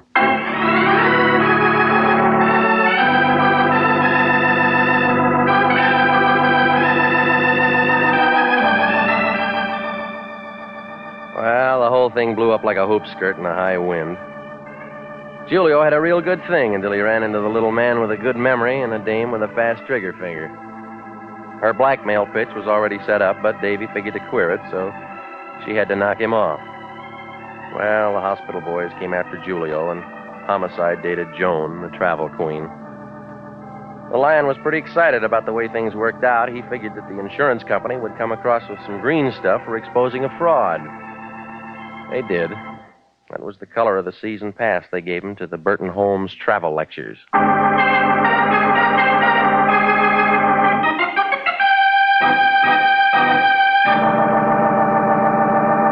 Jack Webb is featured as Jeff Regan with Herb Butterfield as Anthony J. Lyon. It's CBS at the same time next week for more hard-boiled action and mystery with Jeff Regan, Investigator. Written by Larry Roman and Jackson Gillis, produced by Sterling Tracy. Included in tonight's cast were Leo Clary, Clayton Post, Yvonne Patey, Ed Begley, and Herb Ellis.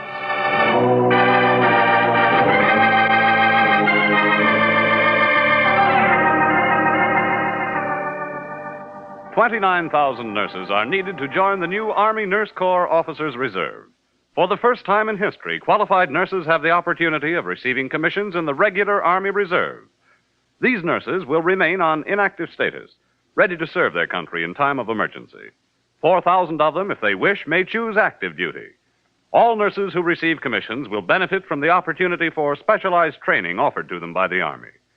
Inactive reserve status will not interfere with the nurse's civilian life, but the educational opportunities offered her by the Army Medical Department will be of a great advantage in her work. Don't wait. If you're a registered graduate nurse between the ages of 21 and 45, drop a card for complete information to the Adjutant General, Washington, D.C. Original music for this program is by Milton Charles, Bob Stevenson speaking. This is CBS, the Columbia Broadcasting System.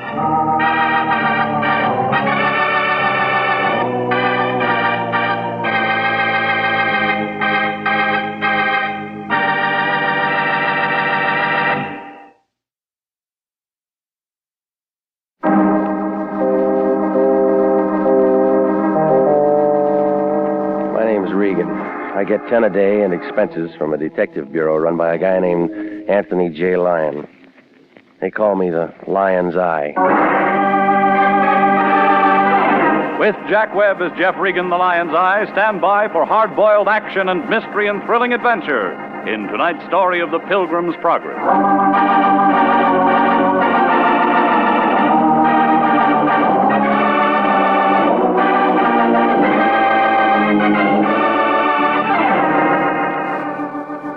The Cosmopolitan Building, 7th Street near Olive, downtown L.A. A mess of granite thrown together by an architect who must have taken his degree on the rock pile at Leavenworth. It's up on the 3rd floor, room 308, right next to a credit dentist who shares his office with a collection agency. On the other side, there's a school for models, and the Lion's got sore eyes trying to see through that cloudy glass. International Detective Bureau, Anthony J. Lyon, president. He's also vice president, secretary, treasurer. I work for him. Well, the office isn't much, but there's enough elbow room for a client to write a check. I went to the office Friday night about 5:20, answering the Lion's call. He was sitting behind the desk, sucking on a quarter cigar. He looked real pleased, like a fat lady locked in a cream puff factory. Man I know had a baby. Plumber named Broman or Groman or something like that. Mazel tov. Cancel any arrangements you got for the night. I got something for you to do. Got your car? It's in the lot. Gas it up. You're taking a trip. Where to? Calabasas. A man wants to see you. I got no friends out there. Friend of mine, name's Hendricks. He counts his money with an adding machine, and his finger's always swollen. What's the problem? I don't know. He didn't say. He just called and told me to send out a man. How much did he give you for a retainer? When an important man like Hendricks calls you, don't insult him by asking for money. Oh, stop it, will you? You're the kind of guy who'd steal pennies out of parking meters. That's enough, Regan. If one of them turned up empty, you'd sue the city. Here's the Hendricks address. Now get out there. All right. Regan. Yeah? Remember, do a good job, and I'll give you Thanksgiving off, and I'll pay you. With what, cranberries?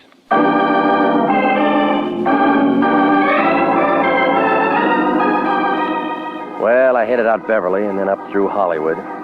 You know, it's only November, but Santa Claus is breaking out all over the boulevard. I fought my way over Cahuenga Pass, and by the time I was dodging station wagons on Ventura, it was dark.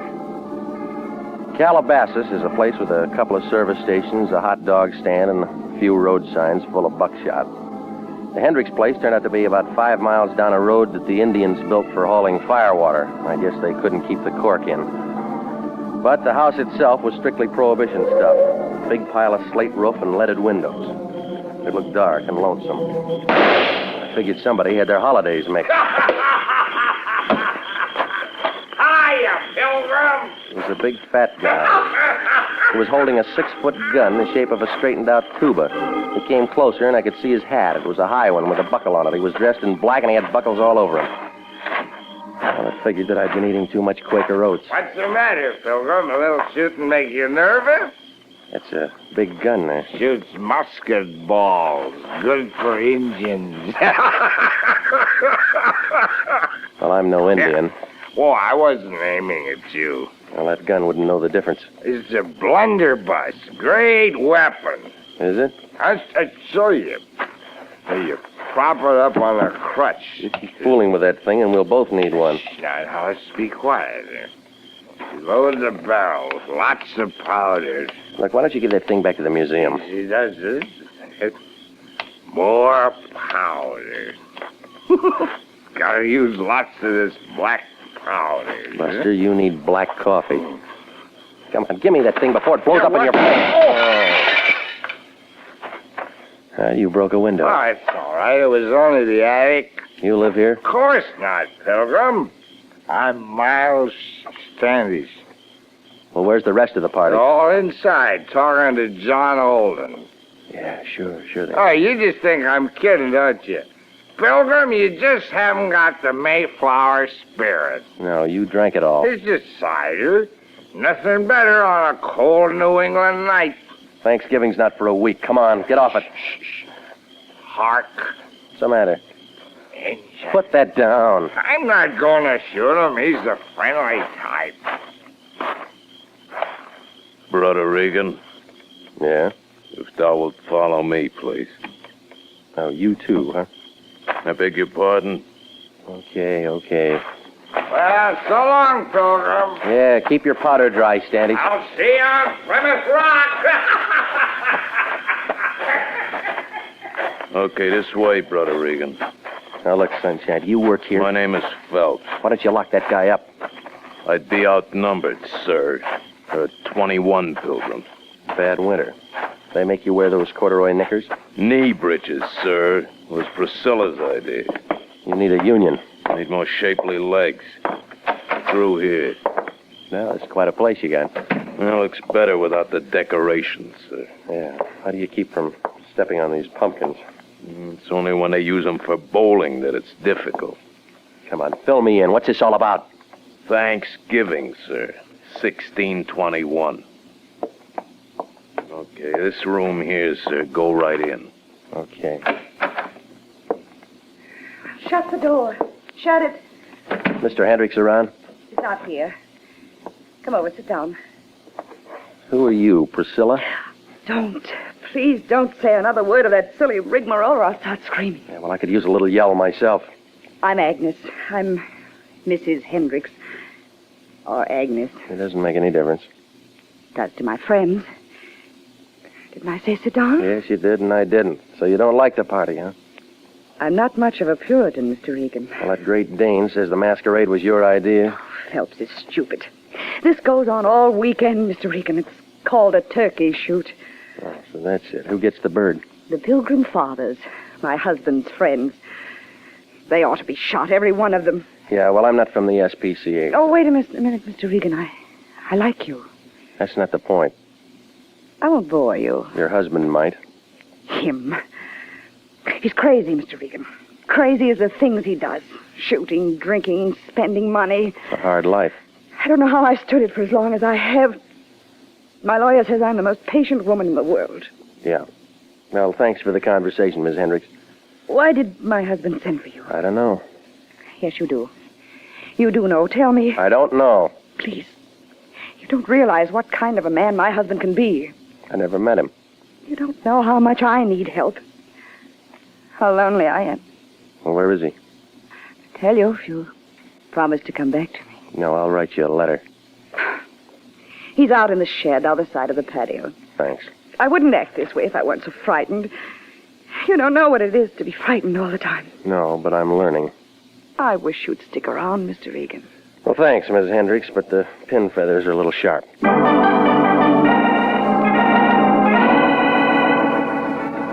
Mrs. Hendricks went back to her worrying, and I wound my way through the house looking for the back entrance. My legs got tired before it finally showed on the other side of the pantry. It poured out into a flagstone patio as big as the Palladium. A walk took me to a shed. It was a 2-story redwood place that must have made a loud noise on the cash register, and alongside, fenced in with chicken wire, was a whole population of turkeys. Well, I went into the shed. There was a little round-faced guy with pink skin was leaning over a barrel of cider. He wore a blue silk smoking jacket with gold initials EH on the pocket. When he caught my footsteps, his head bobbed up, and he gave me a deep look like he was trying to see the back of my eyeballs. Yes? I'm Regan, International Detective Bureau. Oh, I've been expecting you. I'm Hendricks. Yeah, I know. Why the fireworks? Huh? Oh! Miles Standish and his blunderbuss, huh? Oh, just having fun. It's a party, you know. Big party we're having here. Yeah, well, the neighbors will complain. Ah, neighbors. None for miles around. That's why I like it out here. Have trouble finding me? You ought to put up signs. Signs? Glass of cider, Regan? Care for a glass? I'm not thirsty. That's not what it's for. Strong kind. Oh, go on. Thanksgiving soon. Get the spirit. No, I can hold out till Thursday. Suit yourself. Excuse me. Yeah. There's going to be quite a party here, you know. Your wife's got a different version. Oh, you spoke to her? Yeah. You were told to come out here to see me? I got sidetracked. It's not good for a man in your position. All right, Hendricks, why am I here? What'd she say to you? I forgot. Regan, you're making me angry. Now, look, mister, you didn't get me out here to make a pilgrim out of me. No, of course not. Fine woman, Mrs. Hendricks. We've been married for years, you know, happily. Fine little woman. Just she makes me a little nervous at times. Don't you like the sound of guns going off? She shouldn't get so excited. Boys just having a little fun. It's only once a year. What's wrong with that? Come on, now, what's the job? Didn't the Lyon tell you? He said you would. Oh, well, nothing to be so mysterious about. They've just got a package I want you to take to them. Here it is. A turkey. You got me all the way out here to play escort to that bird? Well, I just want to be friendly. Here. Now, go on. It's a long way back to L.A., and you want to be there for Thanksgiving. What's the difference? I got the turkey. I can celebrate any time. 60 miles to do a delivery job on a dead bird. Well, I wandered back to my car, and I listened to the crickets and the gunshots try to outdo each other. And then I dumped the turkey into the back seat, and I started the car down the drive. I just zoned it around the bend when the headlights caught a pair of buckled shoes and black knee breeches. Miles Standish was lying face down in the dirt, and there was a wet shine on his side. He was breathing hard. Blunderbuss was lying beside him, and I figured that he blew out the wrong end. I would have gone for the Hendricks phone and a doctor, but I got a good look at the holes in him, and I headed for a hospital instead. The blunderbuss may have been kicking up a fuss, but the holes in Miles Standish were 20th century, about the size of a .32.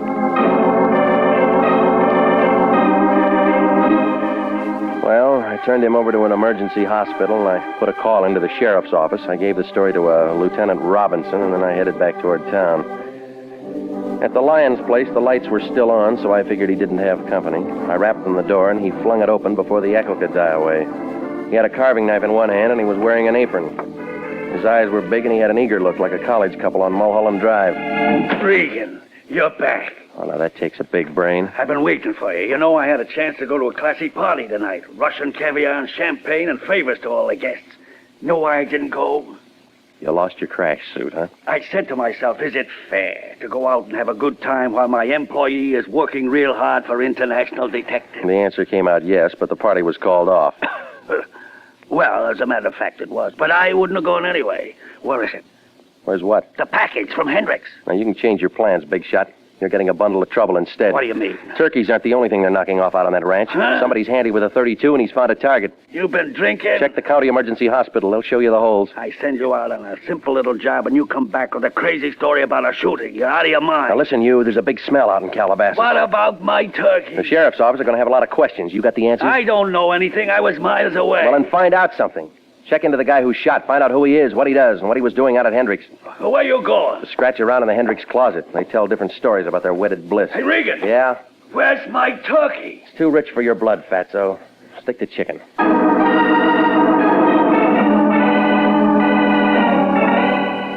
Well, I left him standing there with his apron hanging out. Miles Standish might get enough wind through that extra hole to say who shot him, but more likely not. Anyway, with the bucket load he had, he would have sworn it was the last of the Mohicans. But there was an angle to that Hendricks woman, even if it didn't show. So I walked up the street to where my car was nuzzling a lamppost, and the turkey and I were just going to wake up a newspaper office, only something changed my mind. A newspaper. It was wrapped around a bundle, and the bundle was under a guy's arm, and the arm was shutting the door of my car. Good evening, Pop. Hi. Going somewhere? Sure. Just find a place to sleep, that's all. Want a cigarette? Say, I don't mind if I do. Thought you was a bull for a minute. You mind if I take two? No, help yourself. My brother smokes too. And not much in the streets these days. Yeah, it's bad all over. Yeah, something ought to be done. No, stick around, Pop. No, Sonny. You give me smokes. I don't hit you for cash. It's a rule I got. I'll make the touch. What's that? What's in the newspaper? Russia. Inside. Funny paper. Yeah, sure. Well, now take it easy, boss. The guy's got a right to his privacy. You weren't sleeping in my car. Oh, so that's it, huh? Yours, huh? Small world, ain't it? Yeah, come on, let's unwrap. Now, it's Thanksgiving, Mac. Ain't you heard of Thanksgiving? I'm gonna plug my ears. Give. Now, please, Mac, show me the spirit. Once in my life, both drumsticks. Now, stop it, you're breaking my heart. I mean it, Mac. Let me have it. I'll break the wishbone for you, Sonny. I will. You ain't got no use for all that meat, have you? Oh, you have, huh? What's so long, Mac? Hey, wait a minute. Hold it. No, I let go of my arm. That was a pretty dance, but you should have changed your shoes. What's that? You didn't get those buckles in the bread line. Oh. Now, come on, change the record. Who are you? That's none of your business. Let go of me. I said talk. I will not. You're from the Hendricks place, aren't you? You're from the... Oh. Thank you, Phelps. That's all right. Got the bird? Sure. Let's go. Yeah. Nighty-night, Pilgrim. You are listening to the story of the Pilgrim's Progress, tonight's adventure with Jeff Regan, Investigator. Commissions are still available in the Army Nurse Corps. Graduate registered nurses between the ages of 21 and 45 may qualify for service with this fine organization. If you are interested in joining the Army Nurse Corps and believe you qualify for a commission, apply to the Adjutant General, Washington, D.C. And now, back to Jeff Regan, Investigator, and the story of the Pilgrim's Progress.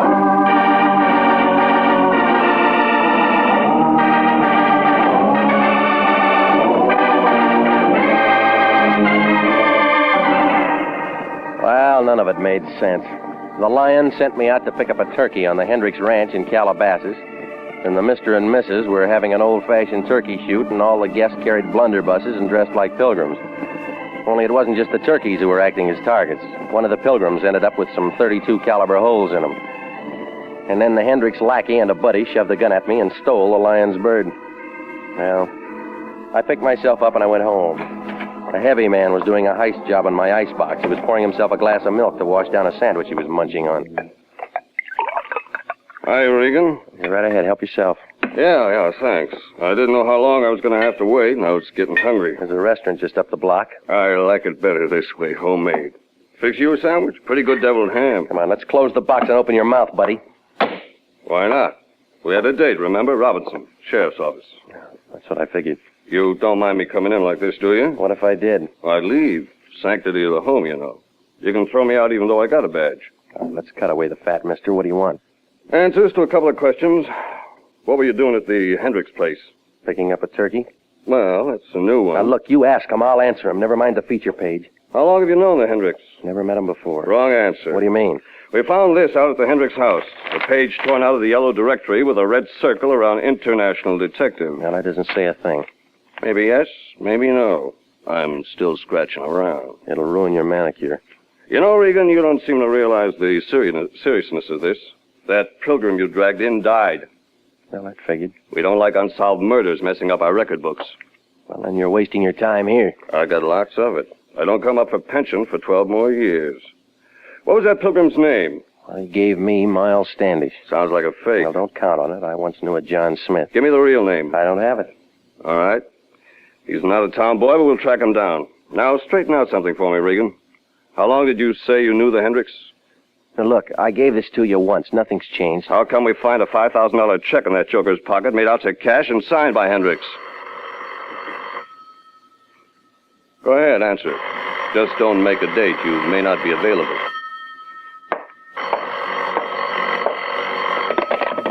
Yeah? Mr. Regan, this is Mrs. Hendricks. I must see you right away. Who did you say? Mrs. Hendricks, you remember? Charlie? No, there's no Charlie here. You must have the wrong number. Sort of annoying, isn't it, Regan, when you get a wrong number late at night? Well, it happens. Sure it does. Happened to me once. Anything else you want?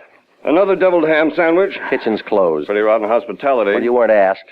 Okay, I gotta move anyway. See you later, Regan. Keep the mud off your shoes. GR3408.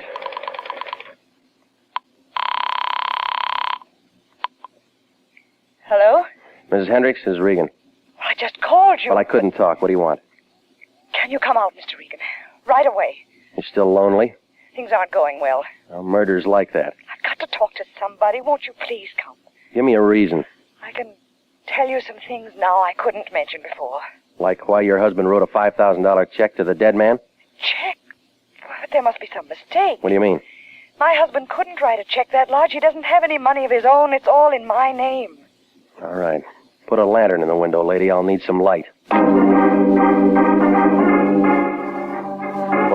Well, I headed out there fast.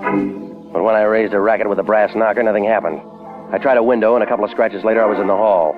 The place looked empty, like the Rose Bowl on January 2nd. I found Miss Hendricks' room, where I talked to her, and stepped inside.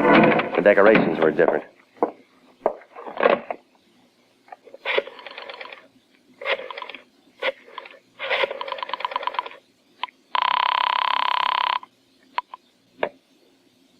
Sheriff's office. Robinson. This is Regan. I got something for you. It better be good. You're going into overtime. What do you mean? Bring some boys out to the Hendricks place with a wet rag. Somebody blew out Mr. Hendricks' fuse. Well, I backed out of the room, and I made it for the bar trying to turn up a bottle. In the corner, something else turned up instead. Another dead body. The turkey Phelps and his buddy had stolen from me. Somebody real eager had done a carving job on it before it was even cooked. They'd torn it apart like they were looking for something. Well, it was morning before the sheriff's boys cleaned up the Hendricks mess and we got back to town. Robinson had a few more questions, but I was still short on the answers. Ballistics had one, though. Same gun did the job on both Miles Standish and Hendricks. That's all. Homicide was getting places in a hurry, like a snail hauling a piano. Well, the Lyon was waiting for me outside the sheriff's office, and he pulled me to the side. His eyes were lit up like a pinball machine, and you could tell he'd caught the scent of a greenback. They treat you okay, Regan? Good enough. No rough stuff? Well, nothing that shows, no. Regan, we're in luck. I've been turning up things. We've been playing the wrong horse. Well, it figures you're good at picking losers. Hendricks is a piker, a social climber. He's a dead one. I'll send him flowers, but I'm telling you, he could only write checks for 5 G's. With a big bounce. Somebody else in this thing can write bigger ones. Well, let me guess who. Mrs. Hendricks, that's who. I tell you, Regan, it pays to keep up your connections. How high can she go? The sky's below sea level. What else you got? Standish is a phony moniker. That's grammar school. Real name Jeffrey Kelly, age 42. He's a wholesale jeweler. He had a little business with Mrs. H. $250,000 worth. That's going to run up his taxes. He can handle it. What did he do for her? I drew a blank, but he deposited her certified check at the bank yesterday morning. Mm-hmm. How does Phelps figure? I don't know. Well, who's the little man in the big overcoat? I can't do everything. You gotta do some work, too. Yeah, sure. Now, find Mrs. Hendricks. Offer her the services of international detective at our usual nominal rate, but don't underplay it. Now get busy. Where are you going? Home to bed. A man's gotta get some sleep. Well, the time was ticking out, but the game wasn't over yet. I figured to have a fast finish, and the Lion had a pretty good idea about catching some shut-eye. So I moved for the office and to stretch out on the couch. But through the glass, I could see there was a light on. Company was inside. Crestview 2045. Phelps, no luck. I looked all over. I told you, I tore the place apart. Nothing's here. I'm trying my best. Stop harping. Oh, well, it must be someplace else. Okay, right away. Leave a nickel, Buster. Huh? Oh, Regan. You looking for something? You, Pilgrim. What else? Plymouth Rock. Come on, punk, level it. All right, coax me. All right, Nick, 'cause you've been crying for this. Now, flatten out. Well, it felt good to watch the big guy fall. He folded in like a steeple in an earthquake. When his head bounced on the Lion's carpet, it figured he was due for a long sleep, so I went through his pockets.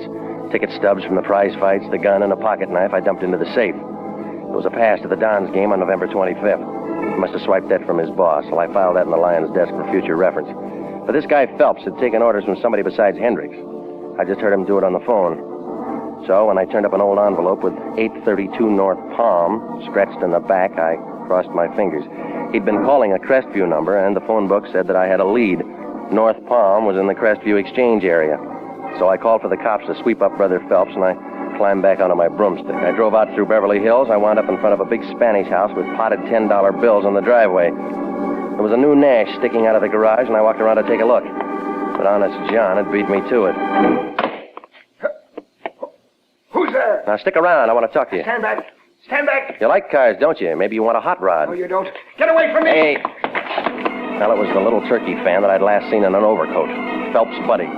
He took out of there like a cow in deer season, so I let him go. No license. Well, I took a look around the car he'd been sniffing, but nothing showed except the registration. It said Mrs. Agnes Hendricks.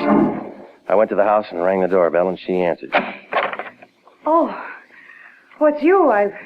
Mr. Regan. All right, I'll ask myself in. Yes, come in. Who are you expecting, John Alden? No, I'm glad to see you. You know, I don't like girls who break dates. Oh, that. Yeah, that's one thing. I couldn't help it. I couldn't wait for you to come all the way to Calabasas. You got impatient on account of a body in the house. You saw him? Yeah, after I tripped over him in your room. I didn't do it. Did I say you did? You've got to believe me. Relax. I look like a jury. You got multiple vision. Oh, Mr. Regan, I was so frightened. I didn't know which way to turn. We've been through all that woman driver routine. You don't like your husband. You wanted to get rid of him. But only in Reno. All right, now let's get back to page 1.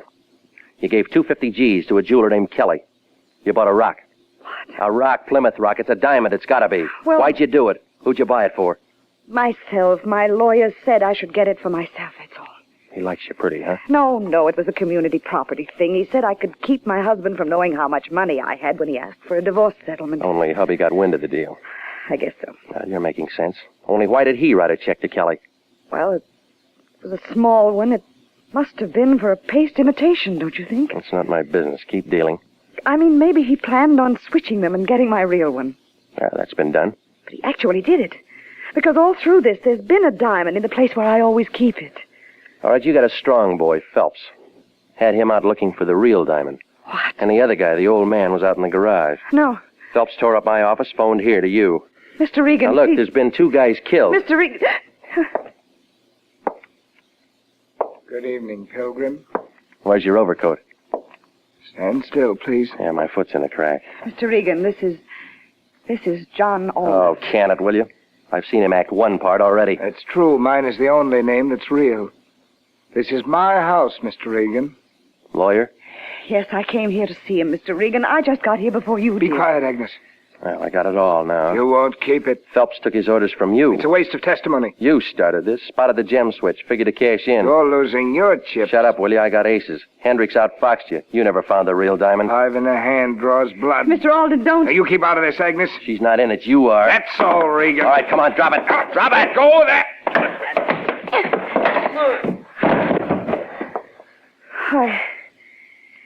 I guess I hit him with the paste one. Huh? Look, the diamond. It broke. Yeah. It was just luck. I have the other one, too. I thought Alden was honest. I came to tell him I found it in my husband's cider. Well, that tears it. Come on, Priscilla. That docks the Mayflower.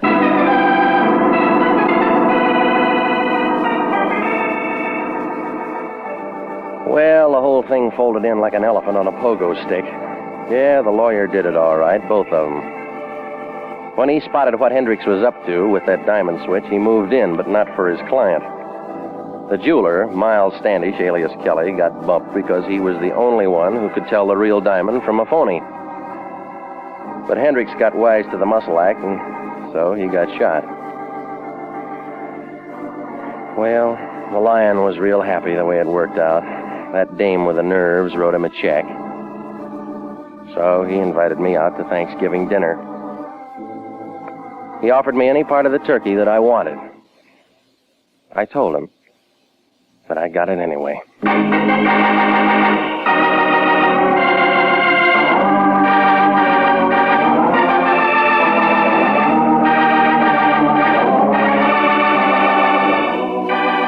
Jack Webb is featured as Jeff Regan with Herb Butterfield as Anthony J. Lyon. It's CBS at the same time next week for more hard-boiled action and mystery with Jeff Regan, Investigator. Written by Larry Roman and Jackson Gillis, produced by Sterling Tracy. Featured in tonight's story were Mary Lansing, Marvin Miller, Paul Frees, and Paul DeBove. Original music for this program is by Milton Charles. Bob Stevenson speaking. This is CBS, the Columbia Broadcasting System.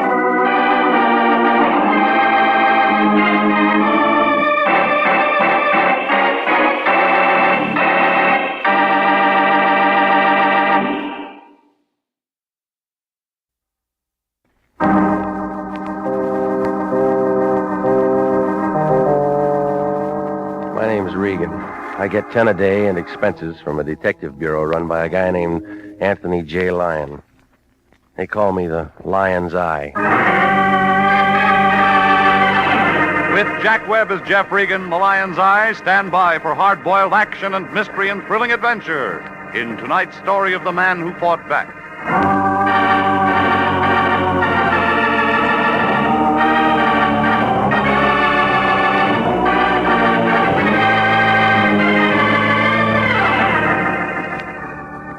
There's a street crammed in between Wilton and Van Ness in Hollywood. It's called Taft Avenue. It's a couple of blocks long, and it only got there because the city planners had a few tons of cement left over from the Coliseum. On the corner, there's a gray building poking its way up through a crack in the pavement. That's where I live. Apartment K. 2 rooms with a connecting door to a broom closet. Oh, the place isn't much. A couple of chairs, a bed that comes out of the wall, and a mattress that could pass itself off as a relief map of the high Sierras. Well, that's where I was the other night around 11, trying to catch some sleep. That's when my phone began making an impression. It turned out to be the Lion. Hey, Regan, I'm glad I found you home. Are you alone? What's the matter? Did you lose your voice? Just a precaution. I got a hold of a good thing, and I don't want to lose it by indiscreet talk. Well, then write me a letter. We've just been hired. You start tonight. It'll keep till morning. Her name's Alice LaFarge. She'll meet you in a bar called the Princess across the street from Pershing Square. Get going. What's her trouble? She'll tell you all about it when you get there. Can't you tell me? I haven't got the time right now, but there's nothing to it. I'd handle it myself if I didn't have a big deal on. Flirting with widows in Pasadena, huh? So I got a social engagement. It helps our business. Pays to be seen in high society. And besides, the liquor's good. You just get over to see the Lafarge dame. And give me a ring in the morning and let me know how you make out. All right, lover. Hey, Regan. What should I take to my Pasadena girlfriend? Flowers or candy? You better take both. You're going to need all the help you can get.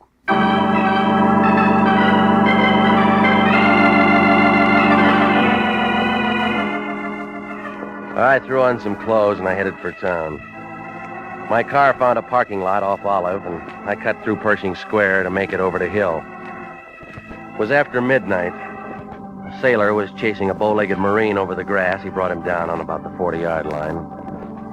The Princess Bar showed up near the corner of 6th, a little place holding up 6 stories of granite. I went inside. A mustache was trying real hard on a piano. 200 pounds of bartender was moving a wet rag over the bar in slow motion. A girl was sitting on the far stool in a black purse with the initials ALF. Alice Lafarge. If you looked real hard, you could find her eyes. I gave up on her lips. I lowered myself onto the stool next to her. She looked tired, like a chorus girl on a Sunday morning. Yes? I'm Regan, international detective. How do I know? You will when you get the bill. You're late, Mr. Regan. Well, I didn't pick up any traffic tickets, if that's what you wanted. Well, it doesn't matter. We have a few minutes yet. What are we waiting for? 12:30. Can I buy you a drink, Mr. Regan? You're calling it. Bartender, What'll it be, miss? I'm not drinking. Serve the gentleman. Scotch? Bourbon and water. Got some pretty tasty scotch, buddy. Bourbon. Just trying. I get a commission on the scotch. All right, lady, now let's have it. You live far from here, Mr. Regan? About 20 minutes. Well, you better run home and throw a change of clothes into a suitcase. Out-of-town job? No, but you'll need a change. Bring along a deck of cards and a thick book. Anything else? Call off any dates you may have. You're going to be out of circulation for the weekend. Here's an address. It's a hotel on North Figueroa. Get there as soon as you can. You still haven't said anything. What's the job? You'll find out when you get there. I'll get tired of waiting. Come on, lady, let's open it up. Here, buddy, scotch. Hey, you leaving us, miss? Next one's free. Thanks, anyway. Okay. Now, look, beat it, you, and take that scotch with you. Okay. Drink it myself. I still get the commission. All right, now, come on, sis. Let's have the rest of it. I'm sorry, Mr. Regan. That's all I can tell you now. Just be at that address as soon as you can.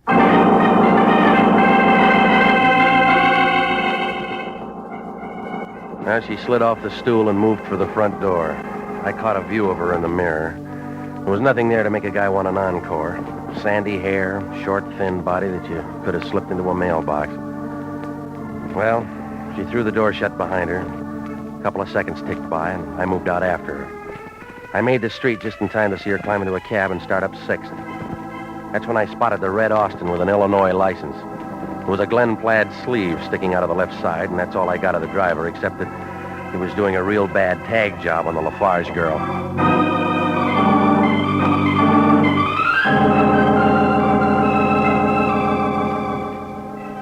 The North Figueroa address Alice Lafarge gave me turned out to be the Gladstone Hotel. A 2-layer pile of wood so old that the termites were getting indigestion. A short guy with a shiny head was catching up on his reading in the lobby. He put down the seat catalog long enough to tell me that apartment 3B was upstairs in the back. A couple of knocks on the door, and Alice let me in. Sitting in the corner was a bush of gray hair and a white face. Turned out to be a man with a worried look, like an alligator in a handbag factory. Shut the door, Alice. Yes, Dad. Thanks for coming, Regan. I'll let you know later if you're welcome. Take his things, Alice. No, I'm going to hang on to him for a while.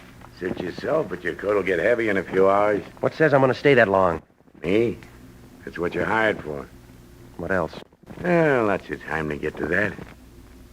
Let's get to know each other first. You got a name? I'm Bill Lafarge. Sort of fancy, but I like it. Give me some more. Not much more. Just an old joker with nothing left but a few years and a regular dud. Mm-hmm. You know, Regan, this isn't my real address. I just moved here. Yeah, the rent's low. That's not it. Bill Lafarge can handle more. All right, you can skip the bank statement, mister. Will you please try to be civil, Mr. Regan? That's not what you hired me for. It's okay, Alice. Can't say I blame him. All right, then. Let's throw it in gear, huh? Not much to your job, Regan. Just spend a weekend with me. I've had better offers. Yeah, I did too in my time. Well, it's the easy part of it. You got something hard? You stay awake the next 48 hours and keep looking at me. Who's after you? Nobody. I figure different. You could be wrong. Shades down, lights out, red Austin on a tag job. What do you mean? Plaid suit moved out after you when you left the Princess. You sure he was following Alice? Like you said, I could be wrong. Get one thing straight, Regan. I never hire anybody to protect me. Bill Lafarge handles things like that himself. You're here as a witness. What for? Just in case somebody wants some testifying as to how I spent this weekend. All right. Now throw off your coat. Let's play a little cards. Why not? Alice, open the window. It's getting a little hot in here. All right, Dad. Good girl. Gin rummy? You're dealing. Now, how do you want to play? 2 bits if you... The shots came flying in from the alley and didn't stop until they caught Alice Lafarge. They blew her back into the room, and she did a full turn like a ballet dancer showing off. By the time her father and I got to her, it was all over. The old man straightened up and began mumbling something about Red Austin. I stepped for the phone. I put in a call to Sanducci at Homicide. He took down the story and promised to send out some company, and then I cradled the phone. That's when I knew I was alone with the girl. Old man Lafarge had hot-footed it out of the building like a super chief on a holiday weekend.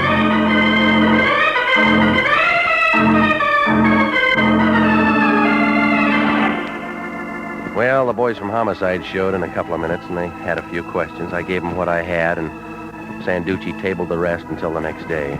So I went home to relax. You know, the Lyon could have made a good detective. He always finds me. Regan, I'm not paying you to sit at home. Get your coat on and explain this. What? This newspaper story. There's a big lie in here about the Lafarge dame getting killed. Now, I know you wouldn't allow that to happen to one of our clients. It was real hard, but I managed. I give you a simple little job and you turn it into a murder. You getting a commission from Forest Lawn? You got your hands full, too. What do you mean? Sanducci will be visiting you with a pocket full of questions. I don't know nothing about a shooting. I was out in Pasadena all night playing a guitar, and I got a sore finger to prove it. Now, you listen to me, big shot. You better start sniffing around and turn up a Red Austin with a plaid suit behind the wheel. Whatever. Get some information on Bill Lafarge, the girl's father. Hey, what's that? You know, I bet if we open it, we'll find out. Well, I better get a move on. Just open the door a little bit, and I'll squeeze by. Yeah. Hello, Lieutenant. Nice to see you, Sanducci. Where's he going?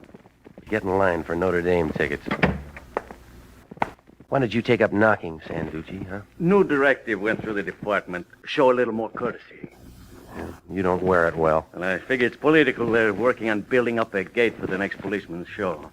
Gotta put you on. You're worth a couple of laughs. Yeah, I'll speak to the boys. How did you sleep last night, Regan? Fine. You shouldn't have. The murder should have given you nightmares. There's always Ovaltine. You know, some of the boys down at headquarters figure you know more about this shooting than you're saying. Well, they made mistakes before. No, I'm not saying. I feel like they do. What do you want? Who knocked off the Lafarge girl? You're asking yourself. Wrong answer. How would you know? She got it with a .45. What do you want? You know what I own. But I don't know about Lafarge. The shots came in through the window. Even you can figure that. He could have had help. Talk to him. I will when we pick him up. In the meantime, it's you and me. You got nothing on me. We found a roll of dough in a briefcase in the bottom bureau drawer. What was it doing there? I don't know. All right, Regan. Now let me give you a tip. The word's out Lafarge got a private war on. I don't want any more shooting, so I look at it this way. He's your client. I'm holding you responsible. And Regan. Yeah? Kada what's in mangiare li soldi tutto tu paese, che sei un brisagliere stupidi. What's that mean? Go find out. You're a detective.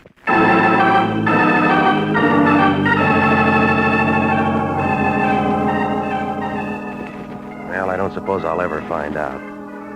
He slid out of the room, and I washed up and had a short breakfast at the corner drugstore and went through the morning paper.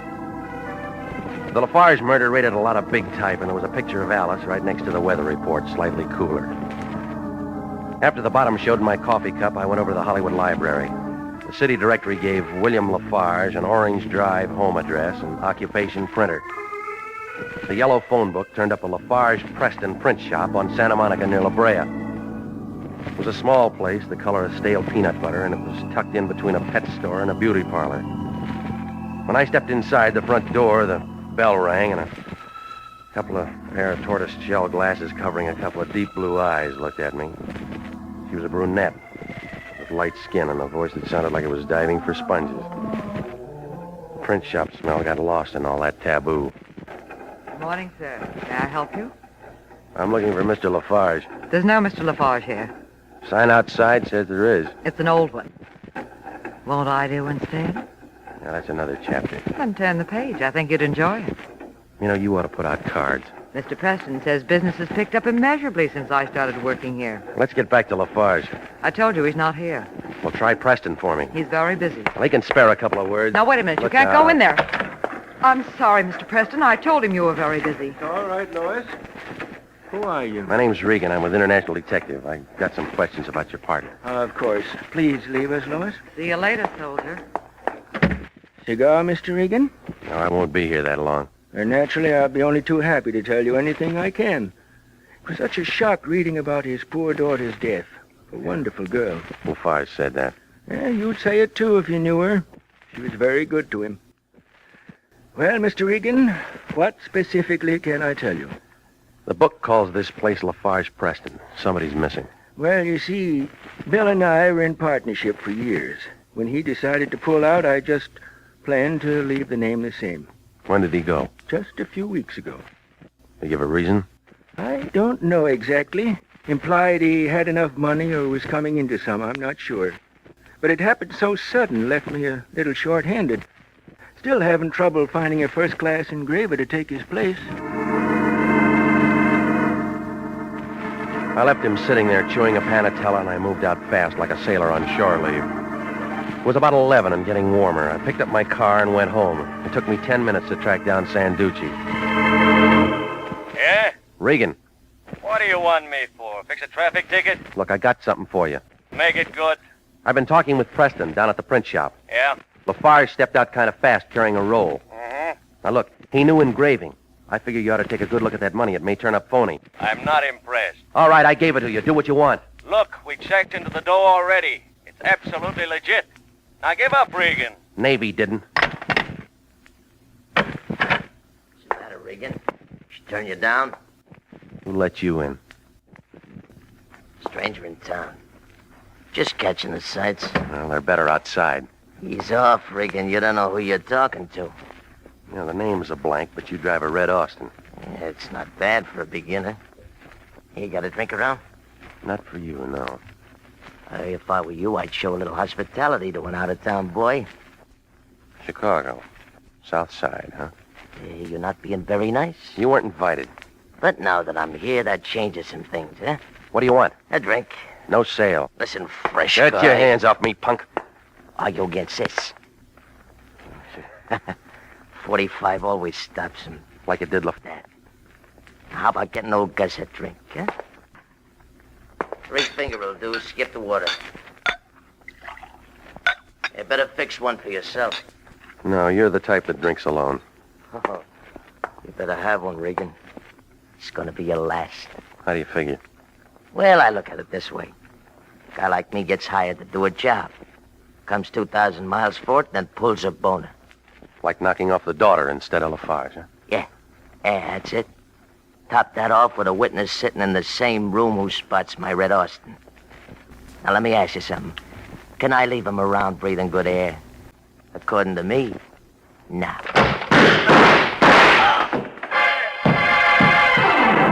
Gus's knees knocked together and he caved in like arches on a fat man. 4 quick steps took me to the door and I looked down the hall.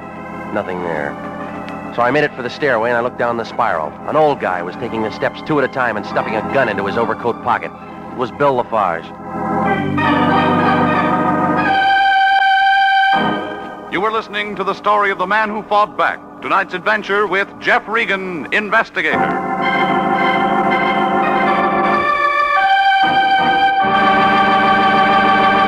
Commissions are still available in the Army Nurse Corps. Graduate registered nurses between the ages of 21 and 45 may qualify for service with this fine organization. Nurses may request active or inactive status. Those on active status enjoy the same privileges as regular Army officers. Those on inactive status may continue their civilian nursing duties, but stand ready to serve in time of emergency. If you are interested in joining the Army Nurse Corps and believe that you qualify for a commission, apply to the Adjutant General, Washington, D.C. And now, back to the story of the man who fought back and Jeff Regan, Investigator.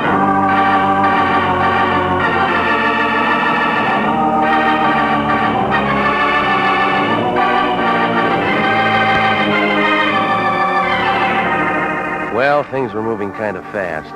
The Lyon sent me out to meet a girl named Alice Lafarge. She took me to her father, who wanted a bonded witness to be able to testify to his whereabouts that weekend. That's when a couple of shots came through the window and cut down the daughter. Before homicide put in an appearance, Bill Lafarge was gone, and he didn't show again until Gus killed Alice and then came to see me. And then there was a big roll of money and a print shop in the picture, but it was all out of focus. Well, I moved back into my apartment. The Chicago hood was still there, lying on my rug, and I picked up the phone to call Lieutenant Sanducci. I'd just gotten a couple of numbers out when I caught a familiar smell. It was a load of taboo, and it was packing a .32. Put the phone down, Regan. Why? Because I'm asking you nicely. Put it down. Homicide can wait. Gus isn't going anyplace. You got a plan, lady? Mm-hmm. Well, get back to that print shop and you'll stay out of trouble. Mr. Preston's so nice. He gave me the afternoon off. I told him my mother got sick. All right, lady. Tell me about it. I'm looking for something. Name it. The ignition key to Gus's Austin. Now move over there and get it for me. What's wrong with your car? I ran out of gas. Move. Okay. Kick his gun away. Now try the overcoat pockets. Throw him. All right. Good catch. So they tell me. So long, Regan.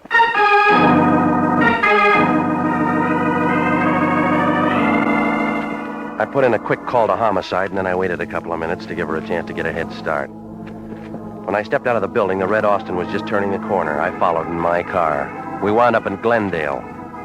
She pulled into a duplex driveway next to an empty lot, and I pulled in under a pepper tree up the street a ways.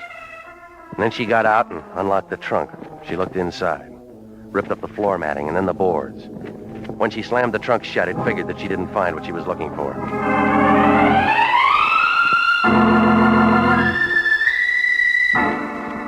Well, 25 minutes later, I found the Lyon sitting behind his desk down at the office. He had a bottle of beer in one hand and a package of Sen-Sen in the other.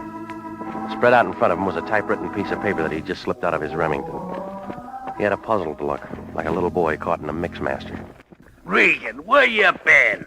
Around. I've been looking all over for you. Sanducci's been calling in every 3 minutes. What's he want? The story on how Gus got laid out in your apartment. Well, I'll drop him a note. He wants it now. He's got time. He doesn't come up for a pension for years. They turn up Lafarge yet? No, but I turned up something. What would you say if I told you Lafarge did time once? On a counterfeit rap? How'd you know? It figured. That Lois dame is scratching around for something. The feds put him away for 10 years for making up some phony bonds or stocks or something like that. Uh-huh. How's his daughter fit? She waited for him till he got out and then tried to help him play it straight. What'd you get on Gus? Who cares about him? Lois. Lafarge wasn't in on that bond job alone. Who else? He had a partner, the guy who runs the print shop, Preston. Oh, you're doing better. I figure it this way. Preston's got a new racket, and J. Edgar would be real happy to know all about it. Yeah.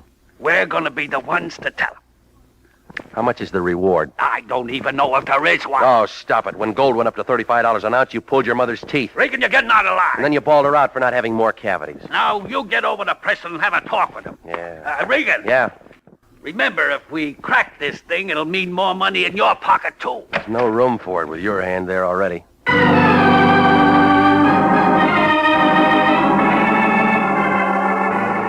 I left him sitting there doodling dollar signs, and I went out into the street. It was turning evening. I picked my car out of the lot, and 30 minutes later, I stopped on the corner of Santa Monica and La Brea. The fog was rolling in by then, and the streetlights were trying real hard.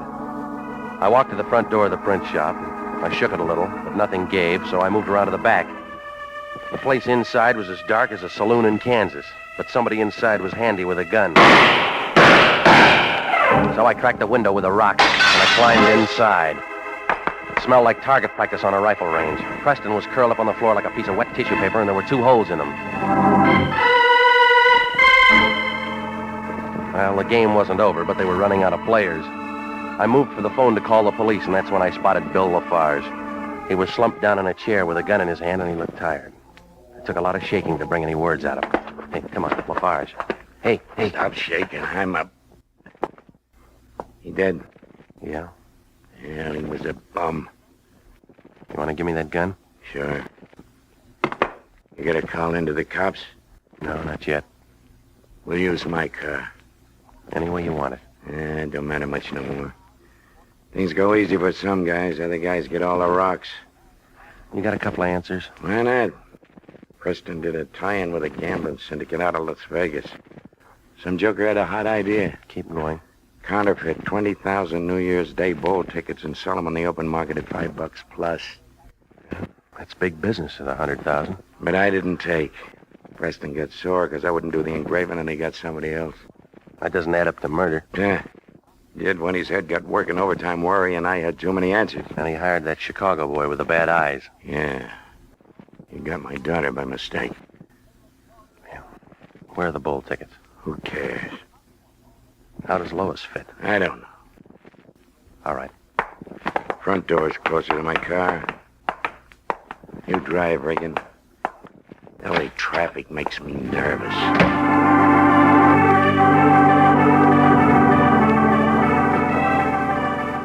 Well, Lafarge was driving a Nash, and it was parked at a filling station. We fought the night traffic downtown to police headquarters and tore Sanducci away from his pinochle game.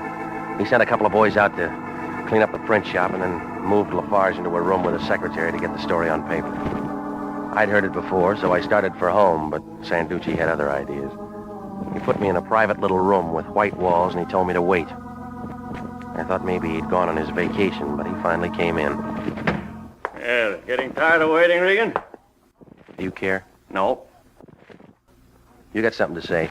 Maybe. Well, then spit it out, because I got a date. It'll keep. Why are you holding me? I had to do some checking. You got all you need? I didn't think so. Well, you got it now. Sit still, Regan. I'm not ready to let you go. Now, listen, Power. Just because you're wearing a badge inside that coat... Shut up and listen to me.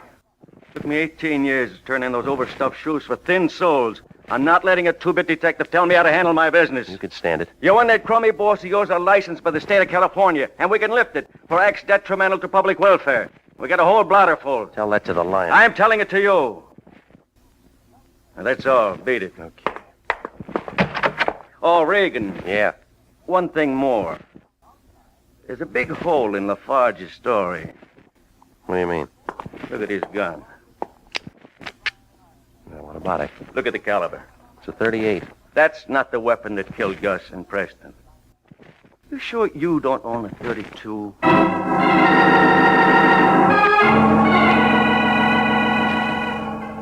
Well, Lafarge was more used up than he figured.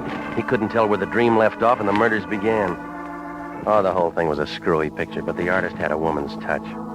25 minutes later, I pulled my car to a stop in front of a lemon-colored duplex out in Glendale. A high school boy, breathing hard, told me that the good-looking girl lived upstairs. I just hit the top of the landing when the door of her apartment opened and a couple of pieces of airplane luggage moved out. Her ticket didn't show, but it figured to be marked for Las Vegas.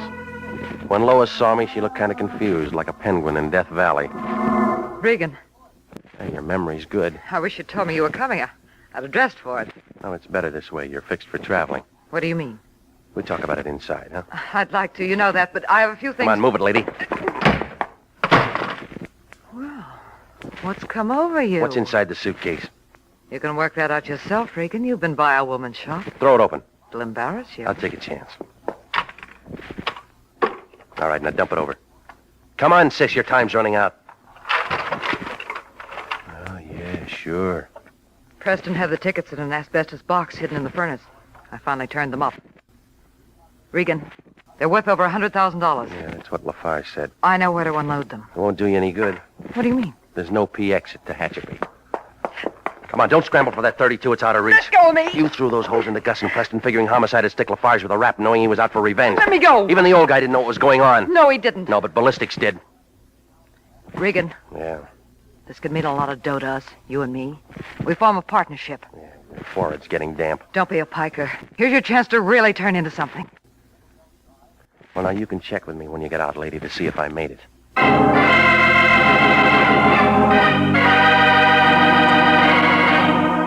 Well, it all blew apart fast like an atom at Caltech. Sanducci came down and picked up Lois. She had herself a pretty good thing for a while. Preston could run off the phony bowl tickets, and all she had to do was to sell them. Even though murder got thrown in, she could have stayed clean if she hadn't got her gun calibers mixed. Well, Lafarge was walking the streets in a couple of hours, and the Lyon was real happy the way things worked out. He got his picture in the Police Gazette, and picked up 2 bona fide passes to the Rose Bowl game. He promised to take me to the game with him. He did. He let me have the ticket at the regular price.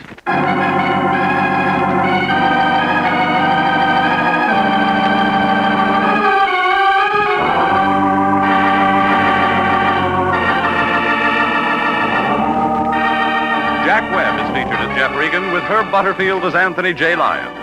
It's CBS at the same time next week for more hard-boiled action and mystery with Jeff Regan, Investigator. Written by Larry Roman, produced by Sterling Tracy. Alice was played by Lorette Philbrandt. Charles Seal was Preston. Ken Christie was Lafarge. Jack Petruzzi was Sanducci. Yvonne Patey was Lois. And Sidney Miller was Gus. 29,000 nurses are needed now to join the new Army Nurse Corps Officers Reserve. For the first time in history, qualified nurses have the opportunity of receiving commissions in the regular Army Reserve. These nurses will remain on inactive status, ready to serve their country in time of emergency. 4,000 of them, if they wish, may choose active duty. All nurses who receive commissions will benefit from the opportunity for specialized training offered to them by the Army. Inactive reserve status will not interfere with the nurse's civilian life, but the educational opportunities offered her by the Army Medical Department will be of great advantage in her work. So don't wait. If you're a registered graduate nurse between the ages of 21 and 45, drop a card for complete information to the Adjutant General, Washington, D.C.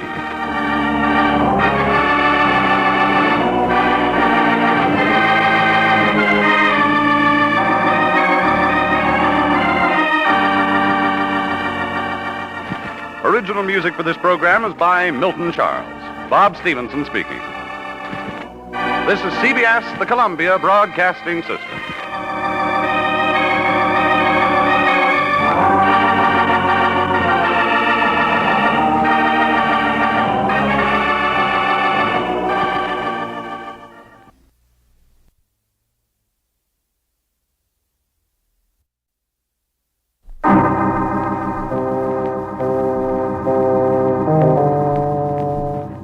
My name's Regan.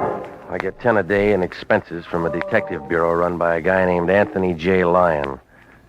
They call me the Lion's Eye. Jack Webb is Jeff Regan, Investigator, as CBS offers you hard-boiled action and mystery and thrilling adventure in tonight's story of The Lawyer and the Lady.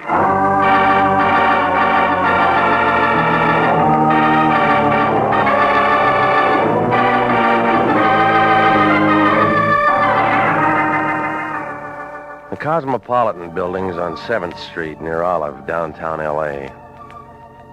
International Detective Bureau's up on the 3rd floor, suite 308. Right across from an elevator that hasn't been inspected since 29, when the guy who built the place took a vacation up at Folsom. I always use the stairs. Well, the plaster's bad, but the rent's cheap, and the Lion says his office is just the kind of place that invites business. He's got a leather chair there, about the shape of a fallen biscuit. That's for him to relax on. And right next to a desk with some blank checks and an inkwell, there's a hard, straight chair. That's for the clients.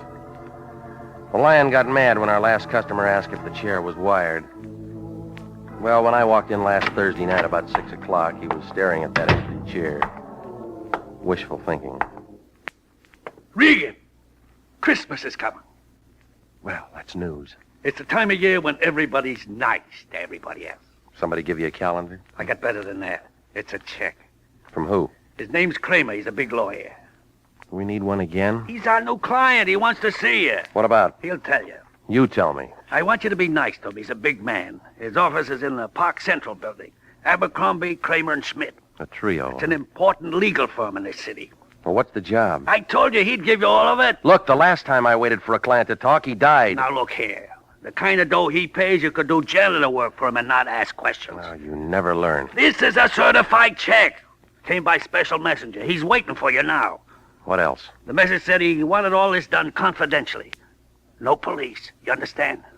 You'd kidnap your own mother for cash. You're out of line. And then you'd starve to death charging yourself ransom. I'm going to be patient with you, Regan. No, this is another rotten deal. These big legal outfits can't afford to be dishonest. You've been making a living doing it. Kramer's in legitimate practice. I checked her. Oh, sure you do. I pay your salary, and I take things as I see them. Well, you need stronger glasses.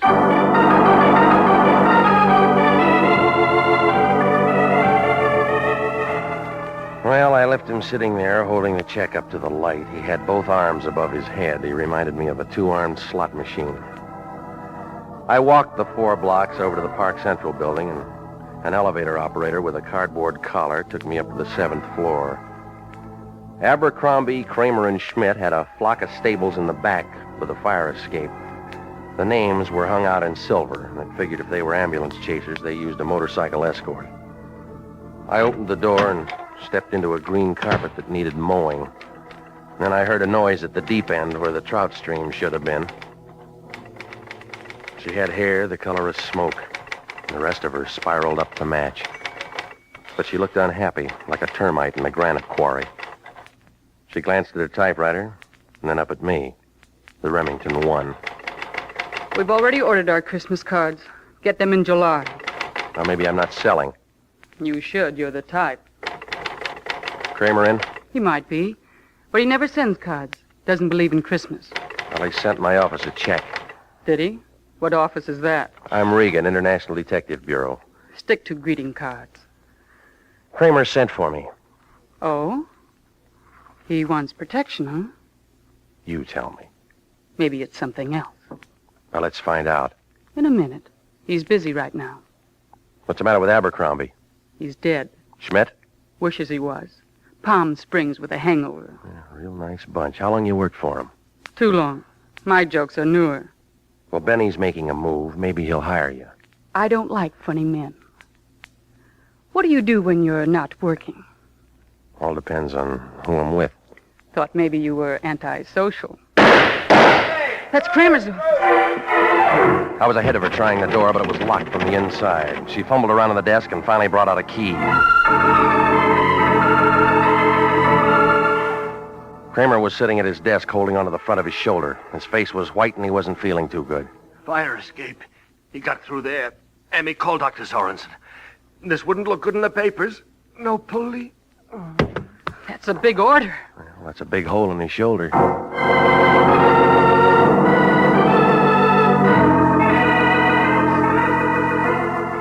Well, it was too late to start looking around the fire escape, and when Dr. Sorensen showed up, he called a private ambulance and had Kramer taken to a private hospital. The doc said he wouldn't be able to talk until morning, and, well, if they wanted it quiet, there was no sense getting homicide all excited. Emmy went to the hospital with him, and I hung around the office for a little while. Everything was locked up tight. The files, his desk, and the liquor cabinet. So I figured it was time to give the Lyon the nod. I doused the lights and went downstairs. Outside, the street was kind of vacant except for a steamroller with whiskers washing down the gutters. It dodged around a big green car parked by the curb, and then it swivel-hipped around my car, where a little guy in a trench coat was leaning in looking at my registration tag. When I tapped him on the shoulder, he looked confused, like he was trying to catch a cyclone on a paper bag. Huh? You looking for something? Oh, no.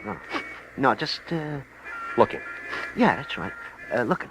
Come on, blow your nose. A little cold, that's all. Tell me about it before your throat gets sore. I told you, just looking. Car belongs to the finance company in case you got extra keys. No, Pilgrim. Never borrowed a buggy in my life. You can't drive. How'd you guess? Come on, you. Let's pour it out. Sure. You the guy? What guy? Guy it says there. Regan. I might be. Don't want to make a mistake. Deal, will you? Somebody wants to see you. Who? Guy. Well, I don't know him. Yeah. Guy says please. Reads Emily Post. That's right. Friend of mine. Weighs 285 pounds. He's across the street in the ice cream parlor. Last stool on the end. Well, I'll tell you, somebody else is carrying my books home today. Oh, we wouldn't care. Big man. Gonna see him? Can't he walk? Says if you argue, mention the name Kramer. Now you gonna see him? How can I miss? He weighs 285 pounds.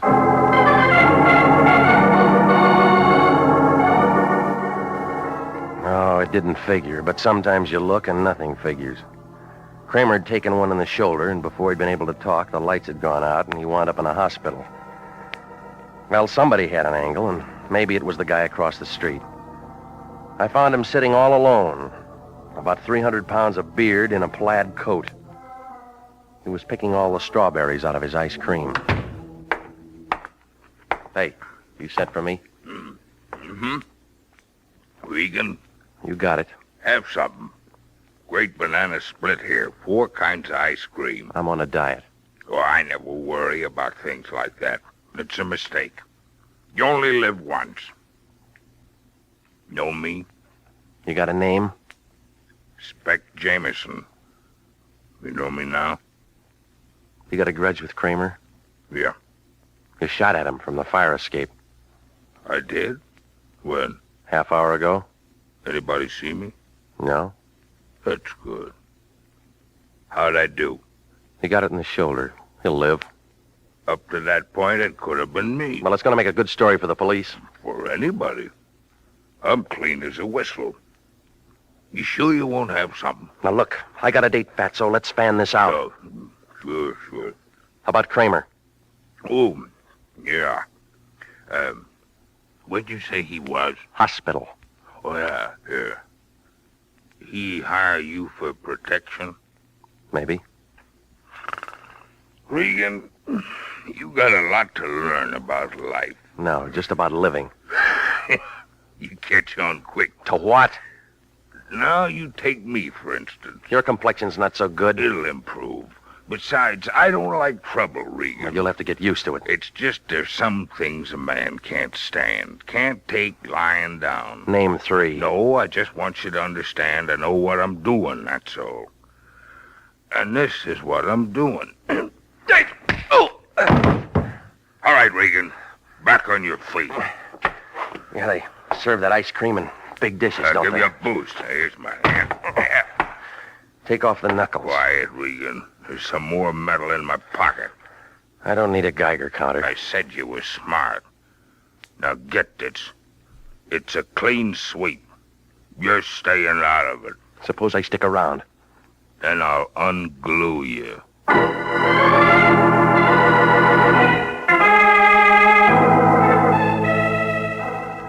I left him sitting there with his ice cream.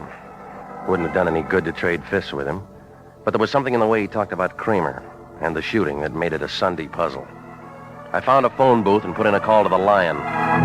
Regan, where you been? You see Kramer? What'd he say? Well, now, which one do you want first? What about Kramer? He was all shot up. Target practice? Some guy with a grudge. If he plays like that, yell cop. Look, they'll want to see you. No police, remember? What are you talking about? Another bum client. Why do these things always happen to me? Because your palm is faster than your brain. Every case has it. Look, this is a 3-ring circus, and we haven't even got any peanuts. Well, maybe I should have found out what he wanted. Oh, you say that now. Who's got the grudge? A sweet tooth. Calls himself Spec Jameson. Spec, where's he fit in? He wouldn't stand still to show me his tea leaves. You talked to him? We met.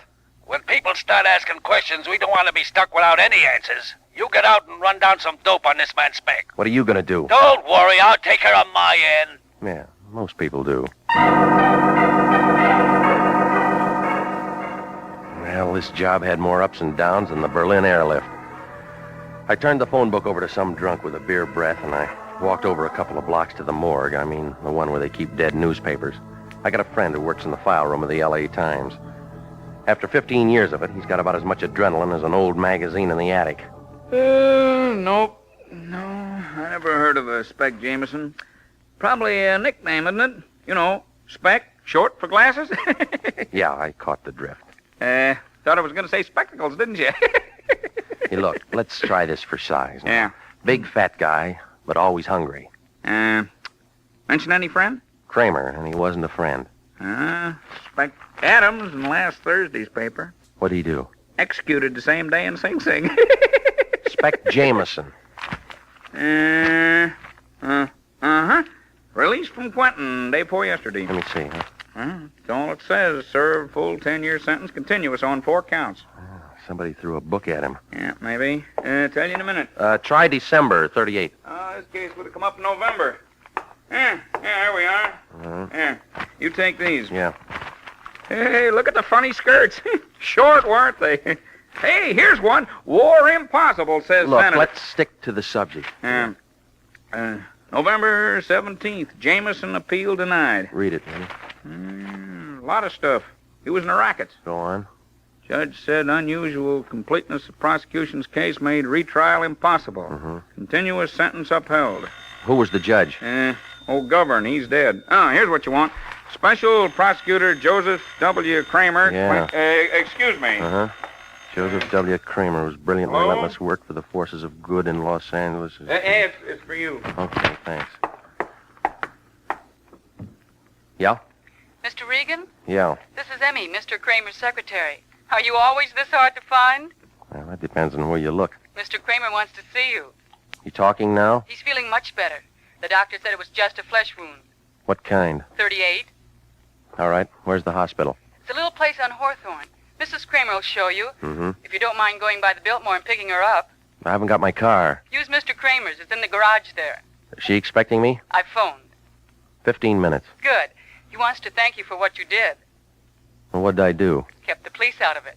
Well, it's his show, but it may close. What do you mean? I ran into Spec Jameson. Oh? Now, you still want the police out of it? I don't know. Mr. Kramer will tell you when he sees you. Mm-hmm. You sound like you're changing jobs.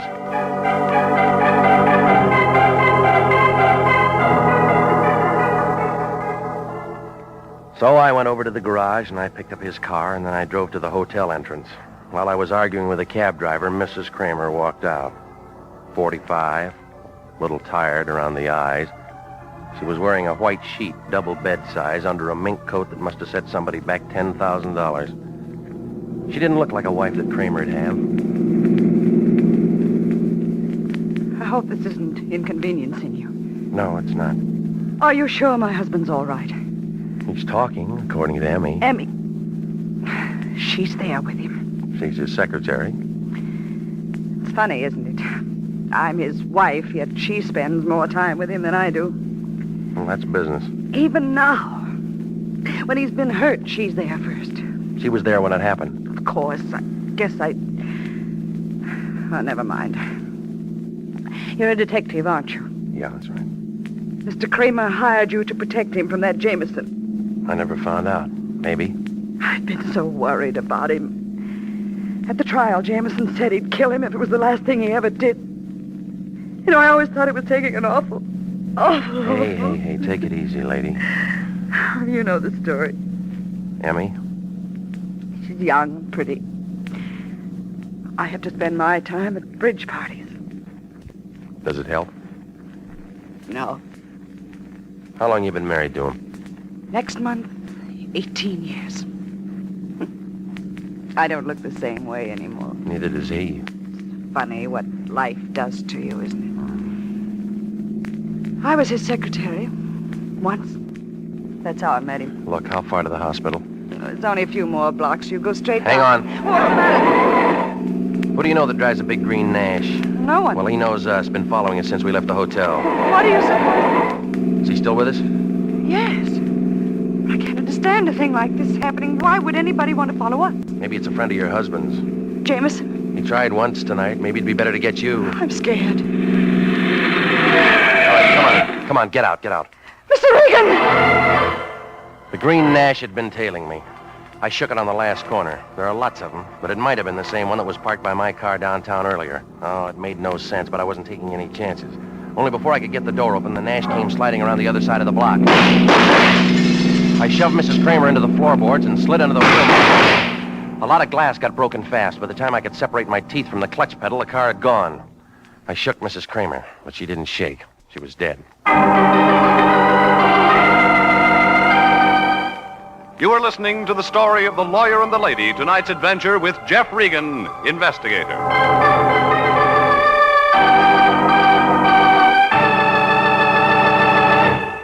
Listen, this is good news. Good news for you if you're between the ages of 20 and 26 and a half, married or single, a high school graduate, and want to fly for the United States Air Force.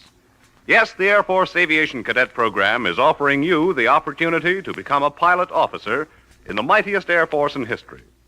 You can be one of the Air Force's men of renown. And there's more offered than the pride you feel in being a member of America's flying team. For after your 52 weeks of training, you'll graduate as a second lieutenant in the Air Force with an income of more than $300 per month. Remember, the Air Force offers you what it offered General Jimmy Doolittle, General Carl Spaatz, and General Hoyt Vandenberg. Now, at 42, the Air Force Chief of Staff. Call at your local Army and Air Force recruiting station tomorrow. Apply to become an aviation cadet. And now, back to the story of the lawyer and the lady and Jeff Regan, Investigator.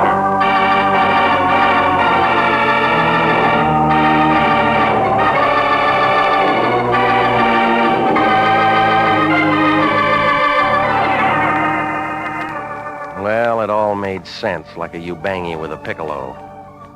It started when the Lyon sent me over to see a lawyer named Kramer. I got there just in time to meet Emmy, his receptionist, and find Kramer with a bullet in his shoulder. The hospital took over, and I left. That's when I ran into Spec Jameson, an ex-con who Kramer put away some 10 years ago.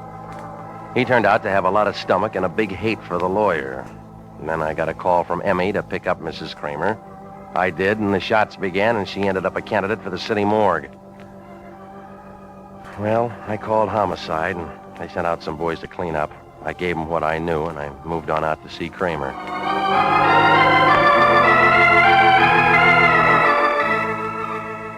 The Angels of Mercy Hospital turned out to be a private place off Hawthorne. 2 stories of cement set down in the middle of a clover field. It figured that they only held a thermometer to patients that could make a big noise with a cash register. Kramer showed in an upstairs room next to a fire escape. He was climbing into an overcoat. And when he saw me, he looked unhappy, like a pointer with a broken tail. Well, Regan, I'm glad you came to see me. Tell me that later. What do you mean? How's the shoulder? Oh, a little annoying, but it's all right. Well, that figures. Why? It was a neat shot, just enough to raise a little fever. What are you driving at? Give it a chance. It'll sink in. Come on, let's get out of here. All right. Picked up my wife downtown? Yeah. Good. She worries a lot. You know, tell you what, Regan, I'll send a check around in the morning for another 100. That all right? Make it 1,000. What's that for? Insurance against guys like you. Never mind that, Regan. Why didn't you tell the Lyon what you wanted in the first place? I didn't know. I got another story. Well, you're wrong. You knew Spec Jameson was out. No reason I should tell you that. I'm rehearsing a witness, that's all. What? Yeah, now let's hear what you did to him. Nothing, not a thing. He can tell you that. In 38, you got the book thrown at He him. was a public enemy. So's Smog. Regan, a man in my position Maybe can't... that's it. Maybe you're the kind of shyster that builds a rap on convictions. I'll grant you it helped, if that's all you want. So he hated you. He made threats. What cooled him off? $10,000. When? After I discovered he meant business, I sent someone with the money. Figured Jameson'd forget everything for cash. Men of his stripe always will. You made a mistake. Everybody does sometimes. I guess Jameson is still using his gun. Yeah. But my shoulder will mend. Your wife won't. What do you mean? She's dead. No. Homicide will tell you different. I'd better go down to see them. Yeah. That bullet was meant for me. Like you said, everybody makes mistakes.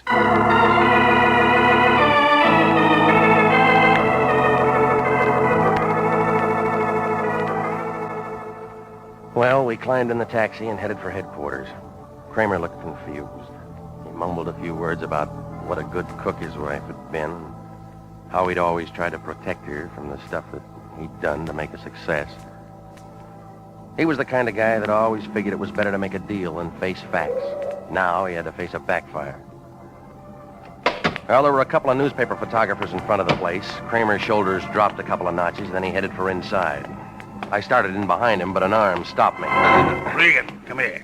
What are you doing out of bed? Sit up. Get back in the taxi. Look out, that meter will bite you. I'm not paying the fare. Downtown driver. Okay, Mac. You know the cops are going to love you for this. They can hear your side of it later. Sure, and you'll stand behind me. Now, Regan, I'll tell you how I figure this.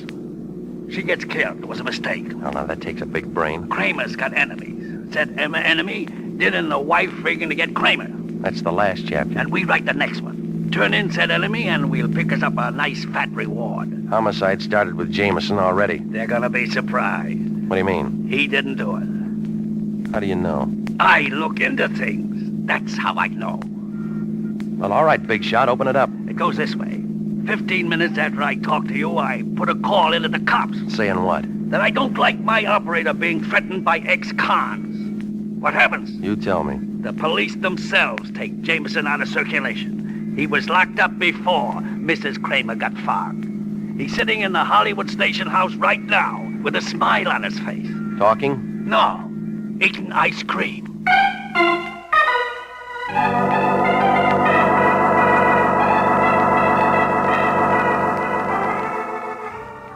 Well, now it really made sense, like a mermaid on a bicycle. If Jameson didn't throw the lead, I had to find out who did. The taxi dropped me off downtown across from the Park Central building, and I started up the elevator to Kramer's office. It figured to be the time to get a look inside that locked desk. When I opened the door marked Abercrombie, Kramer, and Schmidt, the place was dark. I moved into Kramer's office and started a little work on the desk. It took me about 10 minutes to get inside. Nothing showed in the first 2 drawers, but in the third, I picked up a box of Panatellas and I looked under it. That's where I found a .38 with 1 bullet missing. Well, ballistics could do something about it, so I crammed it in my overcoat pocket and I started outside. That's when the door opened and the little guy with the runny nose walked in. He was wearing a suit the color of an avocado and his face looked like a fried banana. It's a nice rug, huh? You from the cleaners? I make my own spots. Sit down, Regan. We're gonna talk. I'll take it standing. We prefer you sitting. It's your gun. More natural that way. You got a name, Buster? They call me the Dove. The bird. No cracks. Just a dove. Peace mission? It is. Rested. All right, what is it this time? Where's Kramer? China. Regan, you're an unlucky contestant. If you don't like my answers, try somebody else. That's what I'm doing, correcting mistakes. Like shooting the wrong guy. Like leaving a witness. I had to get rid of my Nash on account of you. You killed her, now you're waiting for her husband. Of course I killed her, but don't try to change the subject. It's you I'm talking about now. Well, I don't like the spotlight. You should have stuck to your nose in here, Regan. It'll bleed. Well, let's start with yours. I dove for him and the gun went off, only it wasn't pointed at me. Kramer was standing in the doorway pulling a trigger like a kid at a bubblegum machine. I figured the floor was safer, so I flattened out. The Dove tried the same, only he hit the wastebasket. Did I get him? Well, he looks as dead as he'll ever be. A cheap murdering... Look, let me hold the gun, huh, Kramer? Yes. Oh, Regan, there's a bottle in the cabinet there. Sure.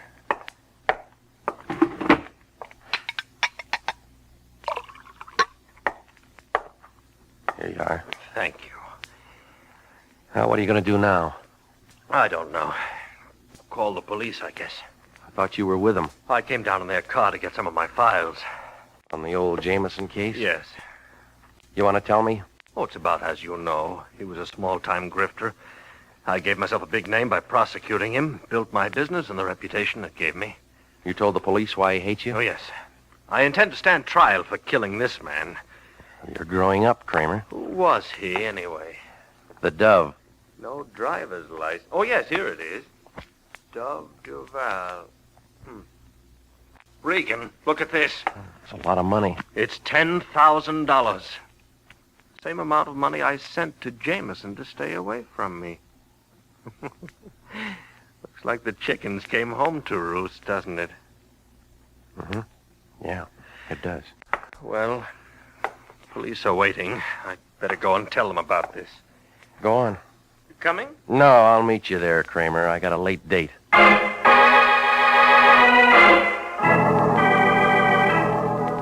I gave the boys downstairs the high sign, then I moved out of there fast. I found Emmy's place just off Normandy. It was a brand new duplex with a gilt-edged driveway and stocks and bonds for awnings. For a business girl, she really did all right. I was a couple of hours overdue, but the girl with the smoky hair knew how to wait. There was a candle burning in her window and 2 more in her eyes. It took me a little time. But now you're here. Uh-huh. Well, aren't you going to do something about it? Yeah. Talk. Mr. Regan, what's the matter with you? I've been working hard. Oh, is that all? Now listen, lady. This is just too pat, too neat. The ends tied together like Siamese twins. I'm alone. Yeah, but you don't want to be. Your boss just rubbed out a killer named Dove. What? It was self-defense. I'm a witness, and he'll be out of it inside a week. Well, then what are we bothering about? A guy named Jameson. Nobody will believe him. Why should they? Because they didn't hire the Dove. Who did? You.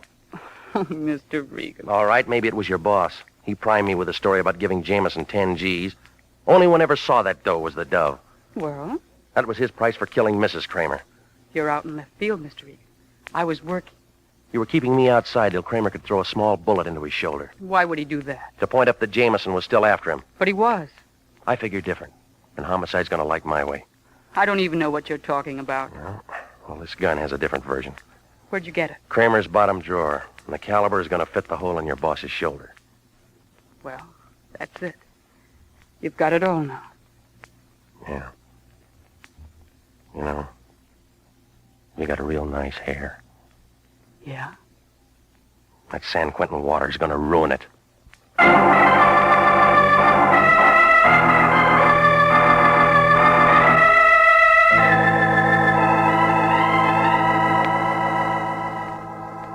Well, the whole thing came apart like a paper hat in a shower bath. Seems that when Jameson got out of prison and threatened Kramer, the lawyer and his secretary figured that it was a good time to get rid of the wife. I suppose she interfered with their skiing or something. Anyway, they hired the Dove to do the job and then got rid of him just so he couldn't ever come to bat for the fall guy, Jameson.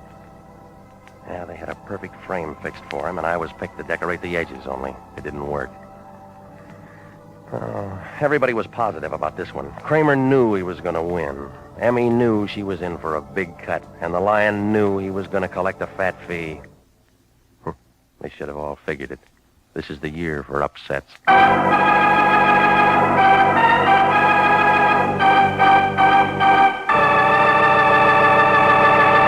Jack Webb is featured as Jeff Regan with Herb Butterfield as Anthony J. Lyon.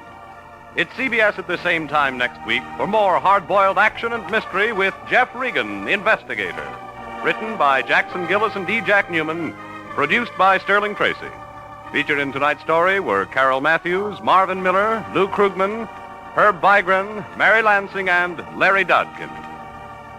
Original music for this program is by Milton Charles. This is Bob Stevenson speaking. This is CBS, the Columbia Broadcasting System.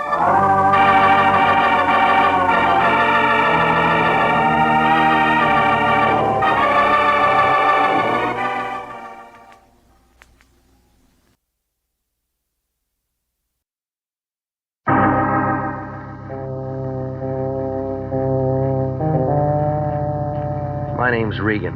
I get 10 a day in expenses from a detective bureau run by a guy named Anthony J. Lyon. They call me the Lion's Eye. With Jack Webb as Jeff Regan, the Lion's Eye, stand by for hard-boiled action and mystery and thrilling adventure in tonight's story of The Gambler and His Lady.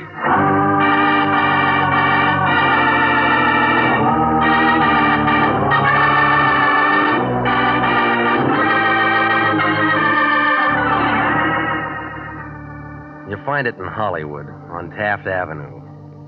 4-story apartment building, the color of a rainy afternoon. They call it the Havenwood. It sags in the middle like a tired Frankfurter. That's where I live. Apartment 3K. 2 rooms with a pull-down bed and a pair of windows that stick when it's hot. Oh, the view isn't much. 6 strands of telephone wire and the head of a shaved-off palm tree. Beyond is the city, L.A., spread out on the map like a raw egg with a broken yolk. Oh, the town's all right, I guess, if you can afford the sedatives. The Lion likes it. He set himself up as a receiving clerk for trouble, and I work for him. It was about 11:15 Tuesday night when my phone began making itself felt. Turned out to be the Lion breathing hard. It figured he was running his fingers over a greenback. Want to hear the sound of a brand new $50 bill? Send me a record. What's the matter? You sound like you're flat on your back. How do you sleep? Who's sleeping? I'm working, and that's what you're going to be doing. Try me tomorrow. Throw on some clothes. You're going down to Venice Boulevard to see a lady. She's got daughter trouble. Well, marry her off. She didn't pay us $50 for that. The problem goes deeper. How much? She'll tell you. I want it from you. I don't know it all for sure. Don't you ever check into things? I do the general work. You get the details. Yeah, you drag a wet rag over the 50, and if the ink stays on, we got a client. That's insulting. How would you know? Regan, you don't want to keep a lady waiting. Now get a move on. Give me the name. This is Eleanor Bascom, Pierpont Hotel. Yeah? And phone me after you talk to her.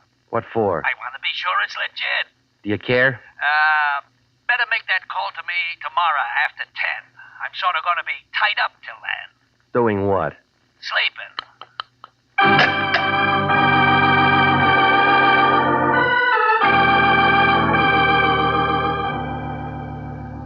put on some clothes, picked up my car, and moved out to Venice Boulevard. The good humor men were all gone, and I had the street to myself. 20 minutes later, I came to a stop beside a garbage can near San Pedro. Behind it stood the Pierpont Hotel, a 2-deck pile of wood left over from the sinking of the Spanish Armada. There was a black and dirty white sign outside, said rooms 50 cents, weekly and monthly rates. The names Eleanor and Georgia Bascom showed in the mailbox and gave a room 210. I climbed a flight of stairs and walked down a hall that looked like a passageway in a pyramid. It was dark, and it took my cigarette lighter to turn up the numbers. 210 finally showed, and I rapped on the door.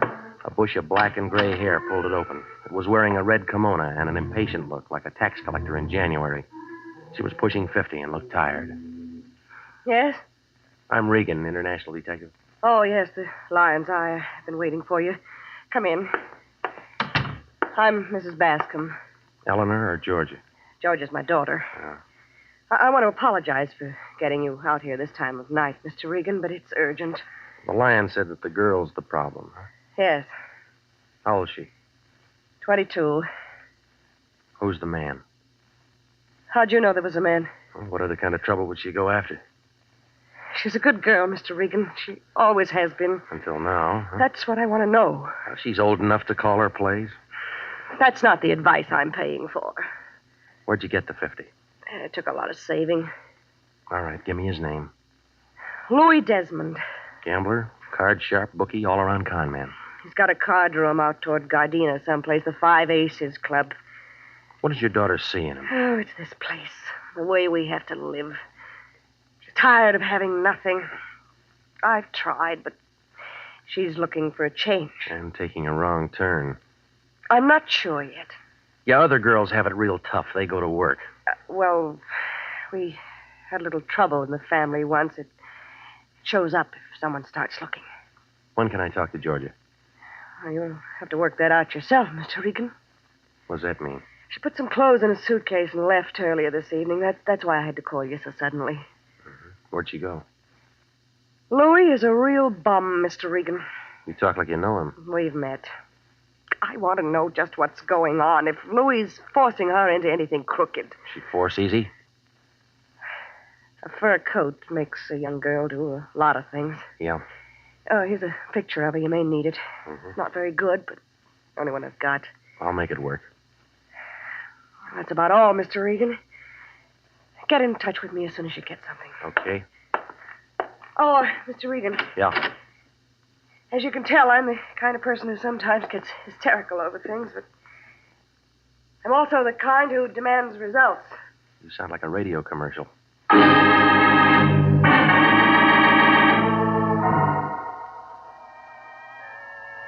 It was after midnight when I followed the fog out Vermont toward Gardena. The yellow lights were pressing, but they were doing about as much good as a pint of bourbon at a Shriners convention.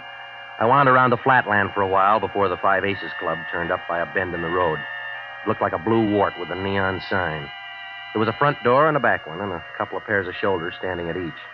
A little guy in a pinstriped gray was figuring the size of the wallets going in. Louis Desmond's office showed at the top of the stairway, and I moved for it. But a muscle looking down on 6 feet was playing frontman. He put a knotted hand on my arm, and when he spoke, it sounded like a gear factory doing double time. Slow down, Pilgrim. The room you're looking for is the other way. Yeah, well, this one says office. That's the trouble with you guys who read. Can't take hints. Spell it out.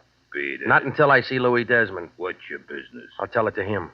You owe him some dough? No, I don't. Then he ain't interested. He will be. Listen, Junior, Come on, get him off of me, punk. Hey. What's all the noise, Patsy? Sightseer without a ticket. My name's Regan. Cop?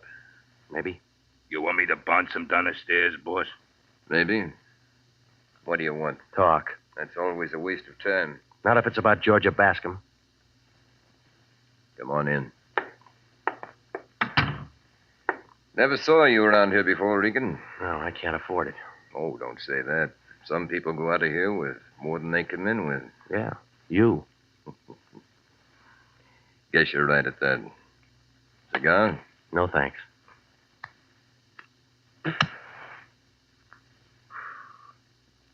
Well, what about Georgia, Regan?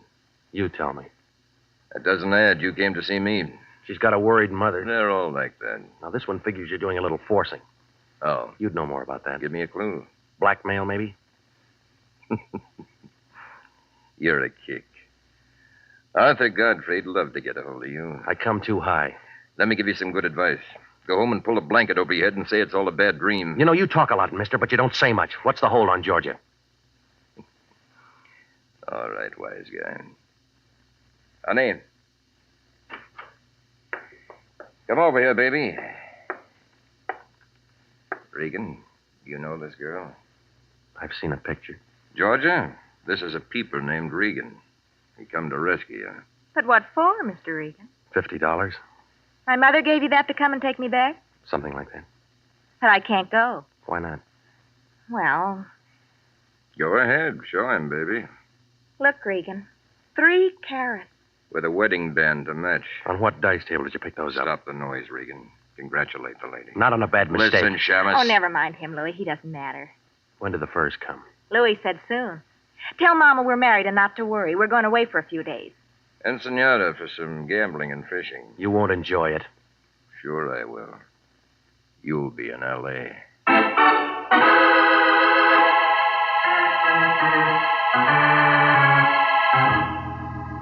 The alley behind the Five Aces Club hadn't been dusted in a week.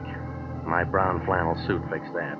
Well, I picked myself up and made it for the car. Moving north on Vermont, I tried to add a couple of things. There was a funny smell in Louis's office when I first walked in, like rope on fire. Somebody'd been there before me who smoked cubebs. Desmond worked on cigars. Georgia held a king-size Pall Mall. Well, whoever it was still played it coy.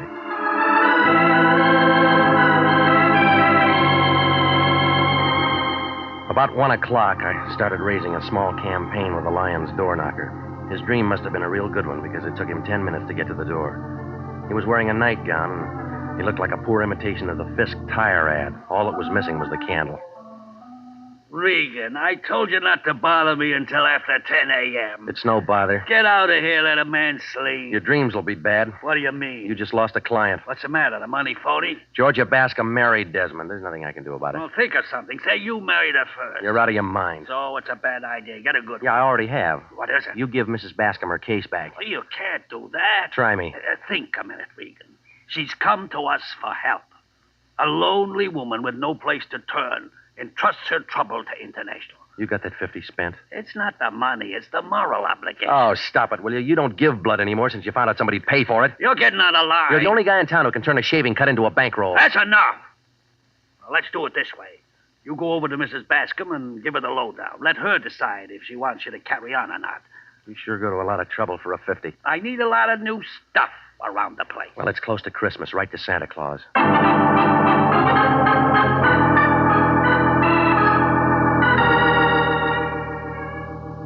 Well, I left the Lyon looking for a fountain pen, and I drove out to Venice Boulevard in the Pierpont Hotel. The place still looked the same.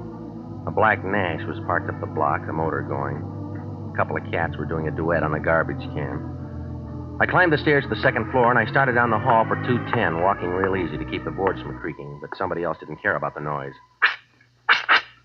There was a gun with a silencer working in Mrs. Bascom's room. I pushed the door in, but by then all I could hear was silence. The light showed an open window with a fire escape, and the wind was blowing the curtains. Mrs. Bascom lay face down on the bed, real still, and the holes in her blanket were turning wet. The Lion really lost a client that time.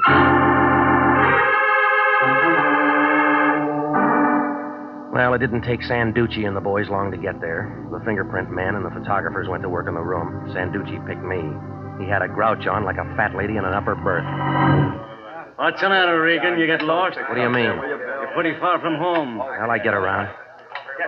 Who is she? Name's Eleanor Bascom. I know that. What'd she do? Where'd she come from? I don't know. What were you doing out here? She called in the Lion. Her daughter ran off with Louis Desmond. Oh, he in it? How far? Ask him. Mrs. Bascom wants you to bring her daughter back. She wanted to know if the girl was moving into a racket. Was she? I haven't found out. I should have known better than to ask a detective. Why didn't she call us? She was behind on her taxes. What do you do, Private? Sit up nights figuring ways to make my job harder? You through with me? No. Who killed her, Regan? I don't know. Bad choice of words. Go check a black Nash parked up the street. Got a license number? No, I haven't. Thanks a lot. Look, I'm no medium. I didn't know she was marked. Any other big ideas? A few. Well, keep them to yourself. They're all wrong. Now get out of here. Yeah. Say, Santucci. Yeah? The Lion can handle another client now. So what? Want to sign up?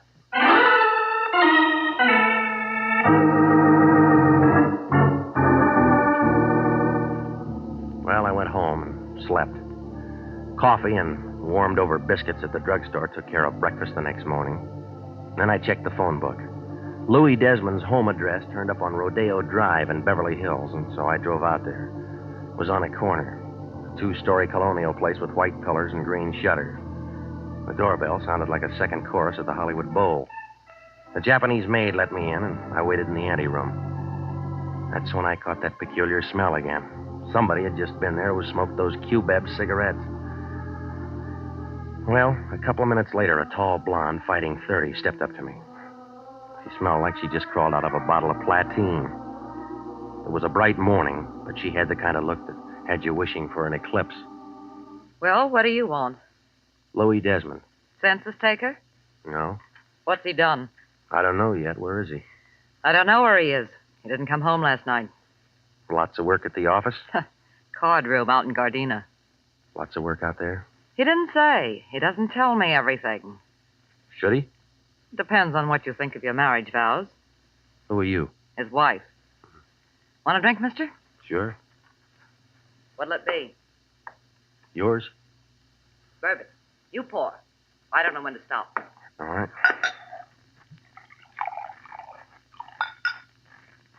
Here you go. To marriage. It's a mess. Cigarette? Never touch him. Interferes with my drinking. Who smokes the Q-Bebs? Is that what that stuff is? Yeah. The little guy walked in here looking for Louis and smelled up the place. Hiya, Stella. Oh, hello, Patsy. Just in time for a drink. Company. Yeah. What's your name, fella? He knows. You earn hard, don't you, Regan? What's going on? He's an eye. So what? So he gets a bounce. He's my friend. Beat it, Seamus, or I'll split you. Stay right where you are. This is my house, and I'll entertain who I want. With the boss's liquor? I've got some rights. Well, figure out what they are and try 'em on the boss. I don't like you, Patsy. Beat it, Peeper. Get your paws off of me. Come on, get him off. Stop it, Patsy. Stop it, I said.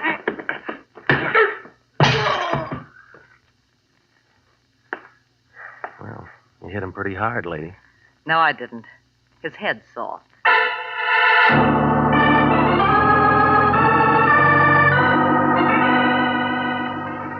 Well, I left her picking up pieces of glass, and I drove back toward Hollywood. I was moving east on Sunset, trying to make some sense out of Desmond's domestic life, when I spotted that black sedan again. It was doing a real bad tag job on me. I pushed the pedal closer to the floor, but the sedan had better gas. It caught me going around a bend past Beverly Glen and started pushing me. Oh, it was a great place for a boulevard stop, but none showed. All it did was a reflection in my rearview mirror of the driver in the black sedan. It was feminine, and the voice spelled out Georgia Bascom. That's when she moved in for a closer look.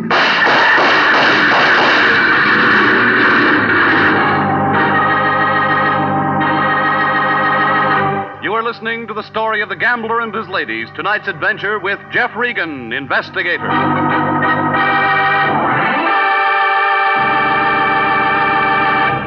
Listen, this is good news. Good news for you if you're between the ages of 20 and 26 and a half, married or single, a high school graduate, and want to fly for the United States Air Force.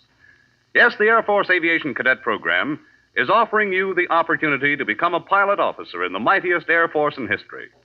You can be one of the Air Force's men of renown.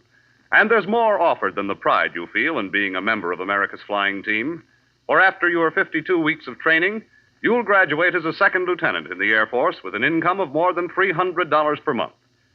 Remember, the Air Force offers you what it offered General Jimmy Doolittle, General Carl Spaatz, and General Hoyt Vandenberg, now at 42, the Air Force Chief of Staff.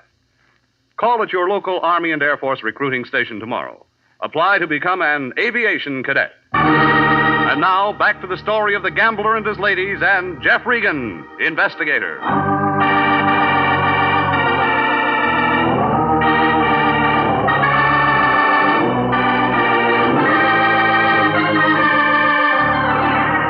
Well, things were moving as fast as the last reel in a Western movie. The Lyon sent me out to see a lady who was having daughter trouble. Georgia Bascom had done a tie-in with a gambler named Louis Desmond, only it looked real permanent. She was wearing his wedding ring, and the mother ended up carrying a couple of bullets, and homicide moved in. That's when I met a blonde at Desmond's house who said she was Louis's wife. Well, I was working on the mess when a black sedan with Georgia at the wheel ran me off the road, and the slugs began to fly. I peeled myself off the side of the hill, and I got in touch with the police. Sanducci took over and invited me to headquarters for some more talk. He put me in a little room with pale green walls and sat behind a big desk chewing a dead cigar. It was taking me all in like a Hoover vacuum cleaner on a dirty rug. Well, how do you feel, Regan? All right. You shouldn't. Why not? Looks to me like from here on in, you're a marked man. I'll get along. It'll be real interesting to see how. All right, now look, have you got something to say? Maybe. Well, let's hear it. Relax, Regan. You're not going anyplace. You can't hold me. I was the one who got shot at. Well, that's enough. I'll work out a way to hold you for creating a disturbance. It won't work. Listen, you. The bullets we pulled out of your upholstery match the ones in Mrs. Bascom's. So what? So we figure she was knocked off because she knew something somebody didn't want said. We also figure that applies to you. Yeah, well, that gets you nothing. All right, Regan. Play it your way this time. You'll come running back when the heaters close in. Don't make book on it. Well, if you got to get yourself knocked off, don't mess up our city streets. Yeah, I'll be real careful. Oh, and wear a dark suit that save our morticians a little trouble. That all? Yeah, go on, beat it, sure. Oh, Regan. Yeah. E buffy de tu padre. What's that mean? Your father's mustache.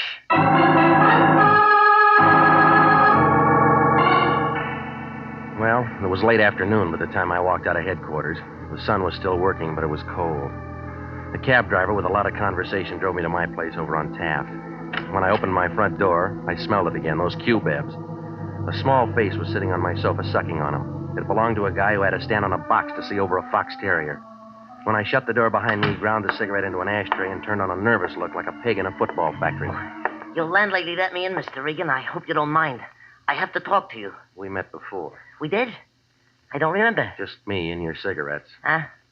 Oh, you mind if I smoke? You just finished one. Oh, yes, so I did. May I have a drink, then? Just a small one. All right. Thank you. I generally don't drink, but tonight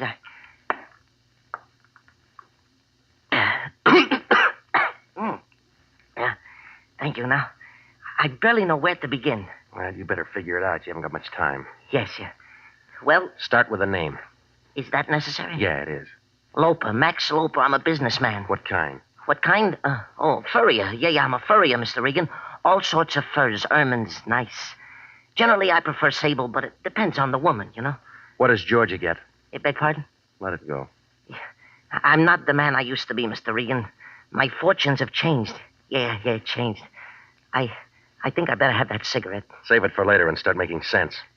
Well, I need help. Why come to me? Well, Mrs. Bascom thought enough of you to ask you to help her. You see, I know Mrs. Bascom. That is, I knew Mrs. Bascom. Her death was so sudden. It was forced. Yeah, so the papers say. But, Mr. Regan, I want you to know I didn't do it. Who said you did? Well, nobody yet. But I didn't do it. Look, why tell me? There's nobody else I can tell. Try the police. No, that's what I can't do. I want you to prove to them that I wouldn't do a thing like that. Loper, what's your tie-in with Desmond? Desmond? Why? There is no tie-in. You were at his card room. I smelled your cigarettes there. You got nothing, I guess, and you went to his house. Mr. Regan, that's got nothing to do with it. I think different. But you're wrong, all wrong. Convince me. I didn't do the murder. That's what I want you to tell the police. Who did? I don't know. Well, now I think you do. Come on. Who killed George's mother? It was her stepmother who was killed. Give me some more. Oh, you got me all confused. I guess coming to you for help was a bad idea. Something was. I'll find somebody else who doesn't ask so many questions. I better go. No, not yet, little man. You got too many answers. Take your hands off me. Now, Mr. Regan, I never used one of these, but the theory is simple. Just pull the trigger. If you can find it. Don't urge me. Open the door. Go on. Sure. Now step away. See you later, Mr. Regan. Hey, Loper. He made it to the staircase, and then the noise came. A couple of bullets flew up the spiral and caught him in the chest. He stopped in midair for a second like a yo-yo on a string, and then he toppled over and rolled down. By the time I got to him, he was all used up.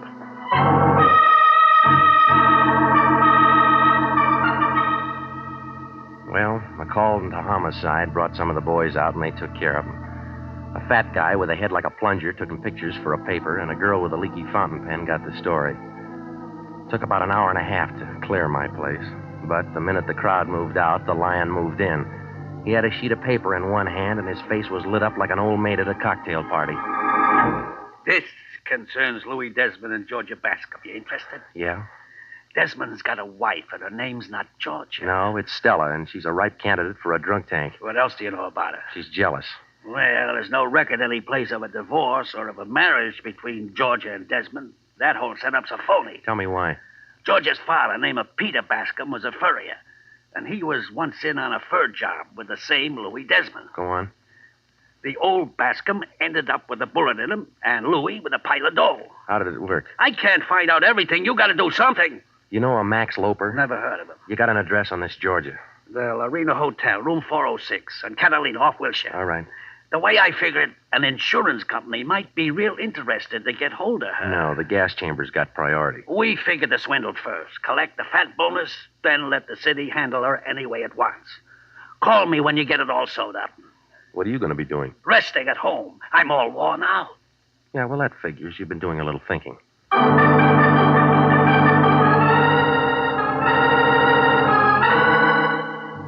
The Lorena Hotel, 6 stories of plush carpet and gold paint. It was night when I got there and the neon was on. The buzzer brought the door open and Georgia Bascom stood there carrying an overcoat.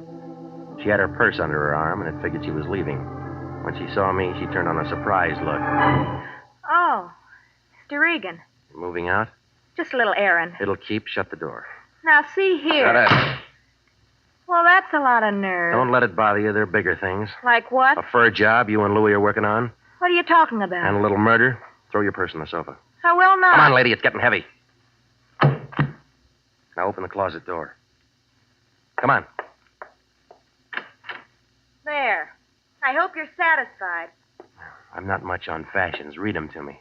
3 airmen, 3 sable. 10,000 apiece. More. Max loafers. Yeah. Well, you can't wear them all. You got a friend? I don't need one. All right, sis. What is it? Nothing. That's your version. You could be wrong. When'd you marry Desmond? Last week. Bad answer. He's got a wife named Stella. Bigamy will get him in trouble. Well, that's his problem. No, it's yours, too, if the courts can prove you knew. All right, I didn't marry him. Then why the wedding ring? Hey, you ask a lot of questions. Yeah, I do. Why don't you get out of here? Louie's not new on fur jobs. He knows how much work it is to palm him off. You're talking to yourself. Loper never got to outlive a double cross. What are you going to do with that? Nothing. Homicide will work it out. I didn't kill anybody. You'll work up a sweat proving it. Louis did it, honest. He killed my stepmother because she knew how the job worked. He gave it to Loper, too. He would... Hiya, friends. It must be raining. The worms are coming to the top. Hello, Louis. Regan's got it figured. I was just stalling him till you got here. Sure, Georgia. I know. Honest, Louis, honest. I didn't mean to say you did the knockoffs. We'll talk about it later. You better finish it now. You're not going to be around. We'll see. They got a spot all staked out for you up north. Isn't that interesting? Regan, I got a set of instructions for you. I want you to be real nice and follow them. What's in it for me? You kill me, Seamus. I'm holding all the cards. You want to rake in the pot. I better get going, Louis. We shouldn't be seen together right now. Slow down, baby. I got something for you, too. But, Louis, Big mouth. Big mouth. Look, you didn't have to hit her more than once. She got off easy. Everybody's got 32 teeth.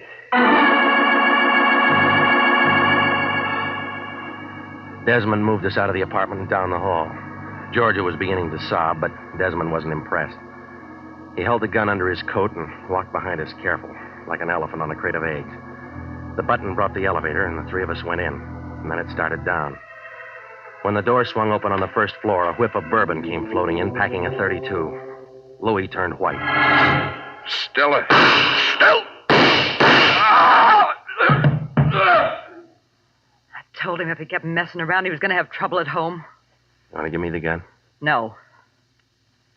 What's your name, girlie? Georgia. Were you in love with Louis? I don't know. Well, go find out. You want it now, Regan? It's empty. You know, lady, you fixed nothing. What do you mean? Where you're going, you'll all be together again.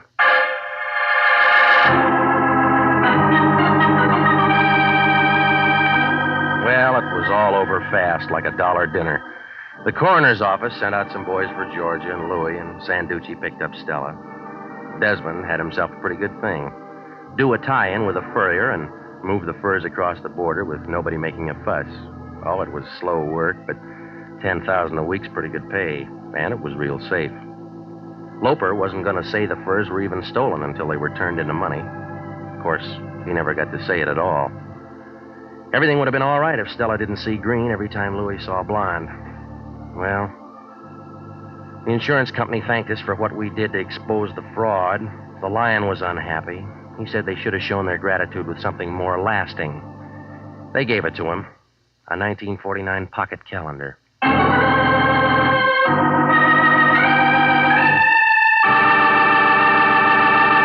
Jack Webb is featured as Jeff Regan, with Herb Butterfield as Anthony J. Lyon. It's CBS at this same time next week for more hard-boiled action and mystery with Jeff Regan, Investigator.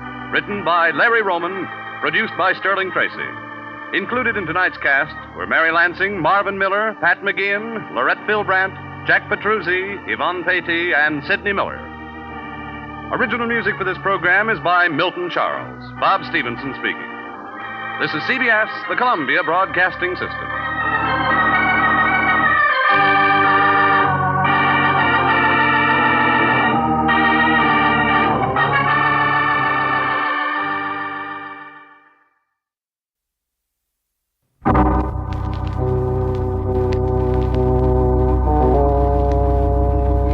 My name's Regan.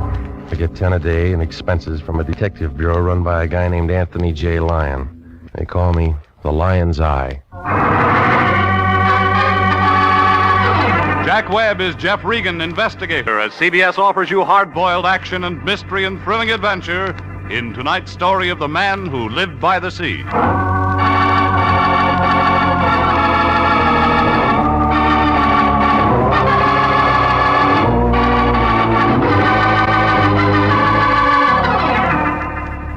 The next time you're out for a drive, pick up Olive Street along about the 700 block. You can't miss it. It's a big building made out of white granite. The Cosmopolitan Building. Anthony J. Lyon, the guy I work for, rents an office there. International Detective Bureau, Suite 308. A couple of rooms with a connecting wastebasket. The Lyon has the only desk in the office and a typewriter that Remington dropped from their catalog back in 1915. I walked in about 11 o'clock last Tuesday morning. The room was loaded with taboo. She was a tall girl with a flock of black hair and a mink coat. The kind you see driving a Nash convertible down Sunset Boulevard on warm Sunday afternoons. No wonder the Lion's cigar was out. It was wet on both ends. He had one arm around her shoulders. He knew by this time that coat was the real article. There wasn't any music, but he didn't seem to mind. Come on in, Regan. Not much room to dance. We got business. She's your date. This is Mr. Regan, Miss Kara. How do you do, Mr. Regan? Mr. Lyon tells me you're just the man I want. Well, he said the same thing to a mortician last week. Miss Kara is associated with the famous psychic consultant Prince Nemo. I help the prince look into people's minds. Well, that ought to be fun if all your customers are under 6. You don't believe in thought transference, Mr. Regan? Do you? Prince Nemo sent Miss Kara to retain an operator. Why didn't he come himself? Prince Nemo never appears in public. He misses some good ball games. He has television. Yeah. The prince prefers to spend his time in meditation and thought.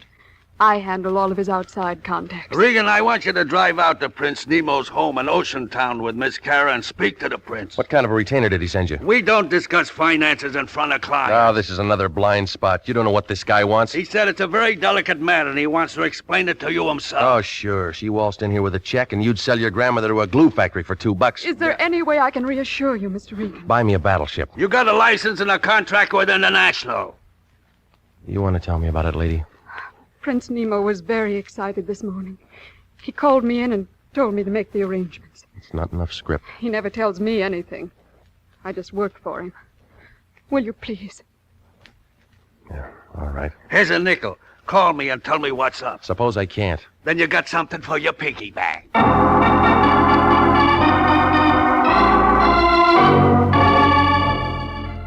The Lion stood there and watched us leave. He looked happy, like a hobo in a bubble bath. Well, we went downstairs. We climbed into her convertible. The guy in the parking lot had to take a walk around the block when she flashed him a smile. I asked her about lunch. She said no. I asked her about dinner. She said something that meant no. It's like that sometimes. The flag's up, the meter's ticking, and you get nowhere. But from a couple of things she told me, I got the idea that she was doing more than help the prince read minds. His place turned out to be a good hour from Los Angeles up 101. A couple of stories of glass and concrete leaning out over the ocean. Inside, a guy in a white turban and some pants that looked like oversized diapers put his hand on a big curved knife he had in his belt. He was wearing tennis shoes. Right this way, Mr. Regan. Butcher? That's Guinea, the prince's manservant. He's from India. I bet the Indians were glad to get rid of him. Guinea's harmless, tongueless, and he doesn't hear. I like you, Mr. Regan. And this is the prince's study. Come in. Oh, come in. This is Mr. Regan. Of course. Welcome, sir, welcome. The Lion's Eye. I'm honored, sir. Please sit down. That'll be all, Lena? Of course. I'll be in my office. Charming girl, Lena. She handle all your outside contacts? Except for those matters I must attend to personally. Mr. Regan, I'm in trouble. It's paid for. I want you to save my life. You look healthy. I am healthy, let me assure you. But my life has been threatened. They got police departments. I thought you understood. This is a delicate matter. We aren't here to discuss me. Who's the guy? It's a lady, Mr. Regan. A very beautiful and lovely creature. And she'd like nothing better than to see my carcass go out with the tide. How do you know? She's erratic, ill-tempered, and ruthless. Any more? Yes, she called me this morning and told me what she intended to do. You got a chance to reach for your gun. To reach for you, Mr. Regan. Now, I feel the entire matter could be settled amicably if you were to call on her and inform her you are my personal bodyguard and that you are here to protect my life. What makes you figure she'd go for that? It's worth a try. And besides, I'm paying. Mm-hmm. Now tell me how long you've been blackmailing her. Blackmail? What do you mean? Oh, your racket might last 6 months, a year, but not long enough to build a place like this. The answer's blackmail. My dear fellow, Okay, so I should have told you. Give it to me. Well, I can slip them into a trance, spill a family secret or two. What kind of secrets? Any kind. They want their minds read, I read them, $25 a hit. Where does the shakedown come in? When I tell them what they told me. You been putting a squeeze on her?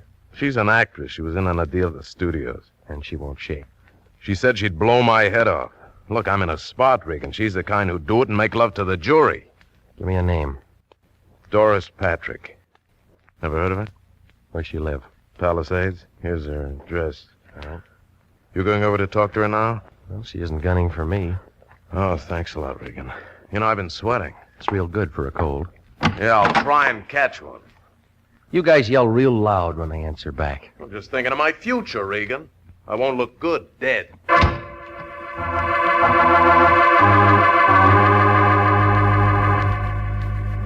I left him sitting there scratching his bald head under his turban. He looked unhappy, like somebody'd fed him a Vaseline sandwich. Well, I climbed in my car and I followed the highway to the turnoff back to Sunset. The Malibu fog was coming in for the winter, and by the time I got to the address Nemo'd given me, I was looking around for my hands. Doris Patrick's place was too big for a marble game and too small for football. There was a wire fence all around it and a sign every 15 or 20 feet or so that said, "Not to trespass." I parked in the boulevard and walked up the driveway. It was about then that a guy in a blue suit showed up. He was tall and heavy, and he thought a lot of his hat. He pulled down on the brim, blew smoke in my face, and kind of nudged me with his shoulder. Move on, Pilgrim. We don't want any. How do you know? We're waiting for the 49s. Scram, huh? You aren't even on the list. All right, we'll wait for the 50s. Blow. I came to see Doris Patrick. Yeah, what for? You her? Sure. What do you want? Business. Shop closed. You always like this, or you missed lunch today?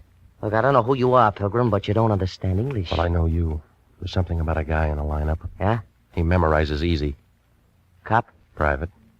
Private or city, you all smell the same to me. Hunting season's over. You always carry a .38, do you? Oh, that's showing? Well, maybe you got a broken rib. Well, I met all kinds of funny guys. I said I wanted to see her. Ain't in. Watchdog? Now you're getting smart. Well, you aren't. What kind of crack is that? Just this. I'm going in. Trick I learned a long time ago. You shoot a guy in the knee and he don't ever walk straight again. Ever done it, punk? Oh, sure. That's how I learned. That's when I learned, baby.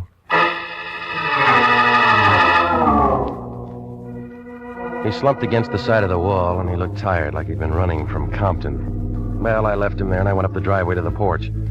Coming around a blind corner, I bumped into something that kind of relaxed and rolled into me. It was a blonde girl, about 25, in a white polo coat. Well, I was willing to try it again, but she began talking with a voice that was deep enough to go in the oil business. Oh, I thought you might be running interference, but you look like the whole team. Whose side are you on, lady? I keep score. Doris Patrick? You're on the right field. Where's the locker room? Maybe I like you. Where do you come from? Right here. Didn't know we raised your kind anymore. Or did you grow wild? Do I pass? What'd you say your name was? Regan. Welcome. Mm-hmm. Which highway? Straight ahead. To the den. Nice place you got. When's harvest time? I said welcome. That isn't what the tall boy said. Tall boy? A blue suit with a .38 and a hat. That'd be Jesse. I was married to him once. What about now? Oh, he hangs around like that sometimes. I never see much of him. Trouble? No, not much. You got a lot of size, mister. Must have been good. Do that kind of thing often? Only when I have to. Sit down. How do you like it? Soda or water? Your way? There now. Isn't that better? I don't know. This is my first drink. You'll get another. It's a cold day. Not in here. You're quick. Must have a good straight man. His name's Prince Nemo. Must we talk about him? He thinks you're dangerous stuff. What do you think? Right now or when I'm a couple of feet away? Now. Hey, now look. Remember me? I just got here. Your name's Regan, and we're going to get along. Yeah. It's in the cards. You got a fast deck. Go ahead. Deal. All right. How much time between rounds? Yes? Who? Oh, just a minute. You know somebody named Lyon? Yeah. He has quite a roar. Here. Yeah. Who's the name who answered the phone? Nemo's friend. Sounds like he's a friend of yours. All right, you got something to say? It's all off. Check bounce? It was certified. Nemo called 10 minutes ago and canceled the contract. Well, what happens now? Finished, come back to orbit. Who told you I was here? The Prince. It was a quick change. We got paid. Well, I already started something. I don't care what you started. You finish it on your own time and expense sheet. Bad news? Well, I'm through working for the day.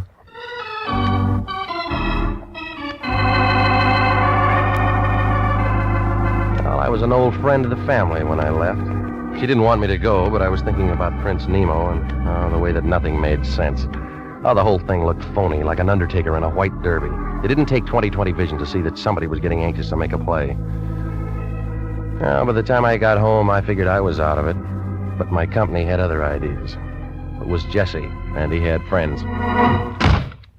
You should lock your door, Regan. Why? You'd crawl under. All right, fellas. Friends? Yeah, I just hired him. You got a parade permit? Stan, say hello to Regan. Hello, stupid. What about Skinny? Hiya, Grogan. Name's Regan. He's a detective. Isn't that right? You're pretty good with your women, Regan. You know, you look lonesome, Jesse. You got something to say? Stay away from it. You're shaking. You want a drink? Already had one. Stan, Skinny, set him on a bed.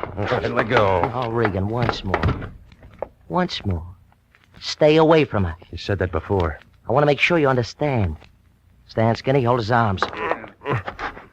I've said all the right words. Maybe my punctuation's bad, huh? Lay off. Period. Lay off. Period. Lay off. Period.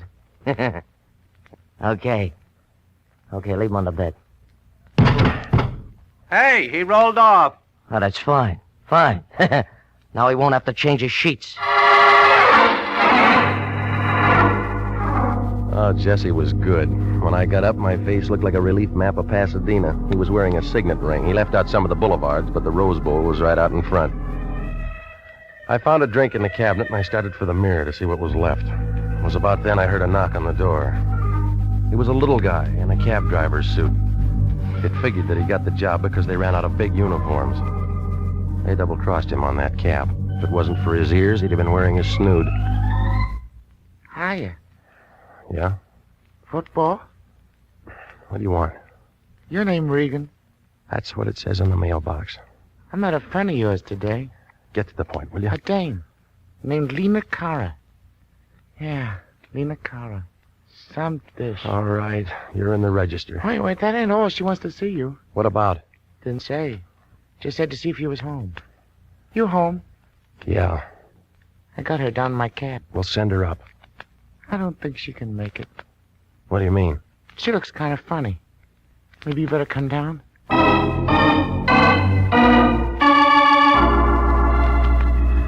She was sitting on the edge of the seat, staring out at nothing. Her back was as stiff as a filing cabinet, and there was a little ring of white around her lips. I paid off the cabbie, and I took her back up to my place without a word. When we closed the door, she was sitting on my sofa the same way. Only this time she had a .25 automatic in her hand. Well? Well? Where'd you get the gun, lady? Gun? Oh, this? I bought it for $30. Can I see it? Oh, yes, Mr. Regan. I brought it so I could show it to you. Mm-hmm. I paid $30 for it. Paid $30 for it. Yeah. It's brand new, isn't it? Oh, yes, of course. Did you know Prince Nemo was my husband? Since when? Long time now. Not many people know that. Did you come here to tell me that? No. No, I came to tell you that you don't have to worry anymore. About what? About what my husband hired you for? Well, I've already been called off. Oh. Oh, I didn't know that. Did you meet Doris Patrick? Yeah? Then it was about her. What do you want, lady? Nothing. Nothing at all. Just that we don't have to worry anymore, do we? Tell me about the gun. Doris is very pretty, don't you think? Seen her on the screen many times. I think she's quite pretty. Could hardly blame the prince at all. Could hardly. Why'd you bring the gun? I imagine the air would be cleaner there, don't you? What are you talking about? It's really very humane, they tell me. Come on, stop it. It's just like sitting down and never waking up. I read all about it. Just walk in and sit down. You don't try to hold your breath. Stop it, sis, stop it. Now listen to me. What is it? What have you done? What are you trying to say? You don't try to hold your breath.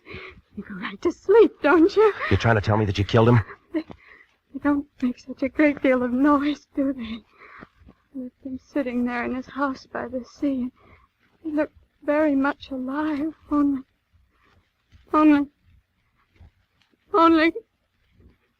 He isn't alive at all! Tell me, Mr. Regan, tell me! Do I make a good murderer? Do I?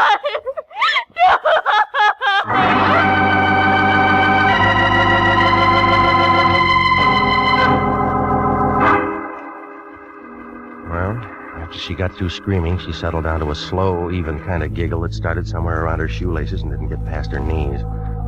Gave me a feeling like somebody was unwrapping an atomic bomb under a Christmas tree.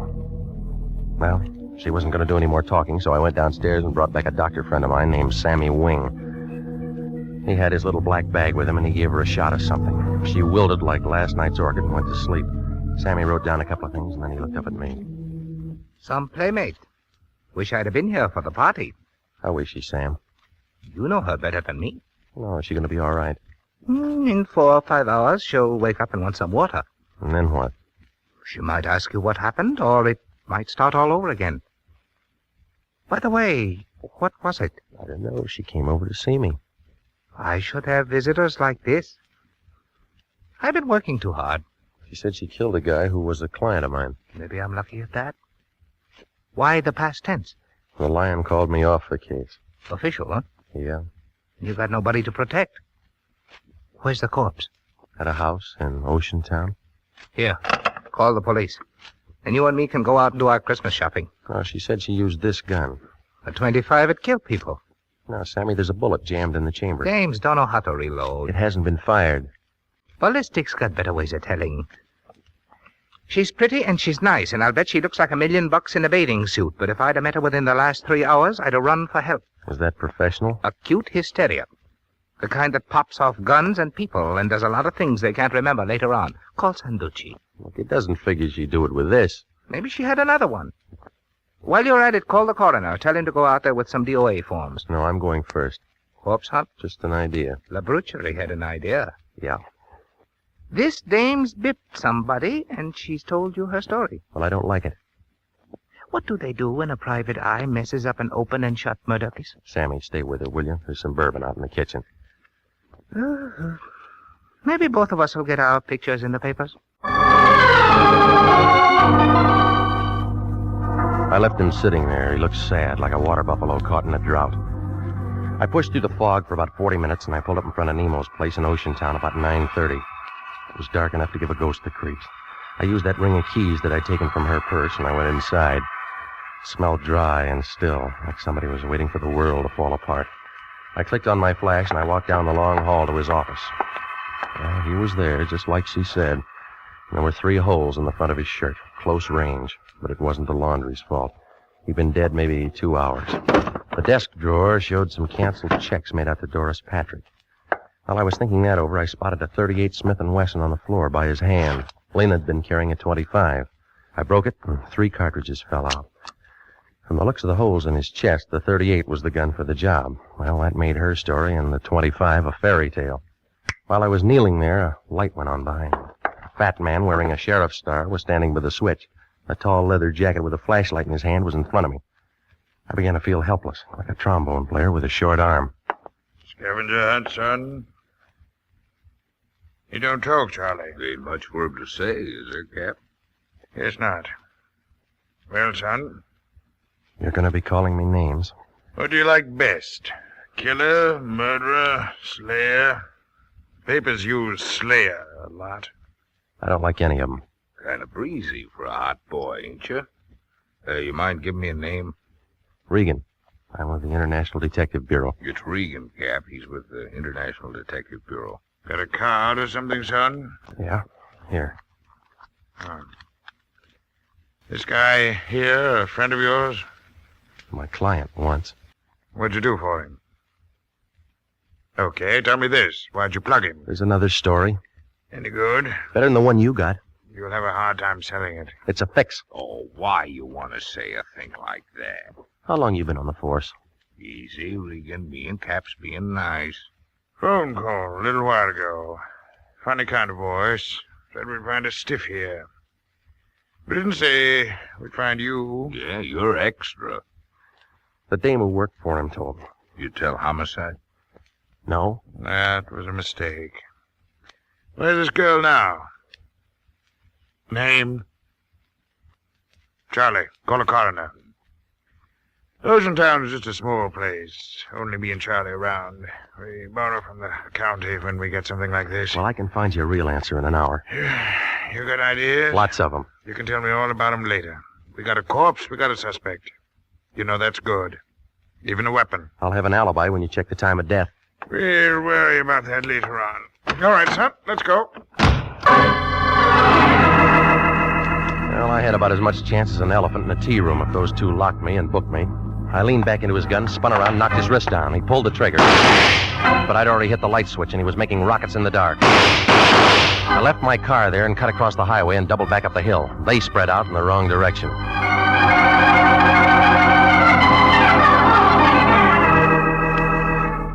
An hour later, I was standing in front of the Lyon's door. He was wrapped in a bathrobe big enough to keep all the silkworms working overtime. What do you want, Regan? Information. You been drinking? I've been working. That Lena Cara see you? You sent her. She called me and said she wanted to hire you for something else. After Nemo canceled the contract. Yeah, why? You gave her my address. I thought you ought to talk to her. What she want? She told me that she killed the prince. She can't do that. We got a contract. Well, it's already been done. We're on a spot. Yeah, I figured that'd get through to you. They'll be asking me all kinds of questions. Well, why didn't you think of that before you signed? What are we going to do? You're going to find out where this 25 came from and if anybody fired it. Huh? She was carrying it when she came to me. I don't want to get involved. Well, you're in it up to your ears. I went out there and found the prints. Only a 38 might have done the job. Yeah? Well, that cleans her up. Not yet. The Ocean Town Sheriff and a guy named Charlie are looking for me. What for? They think I know something. Do you? Not yet. There was a tip-off. Somebody was supposed to be a patsy. Where's Kara now? My place with Sammy Wing. I'm going to get a lawyer. It'll look good. All right, give me the keys to your car. Why? I got a date. Find out who fogged Nemo when we won the championship. You'll have to give the cup back. You cheated.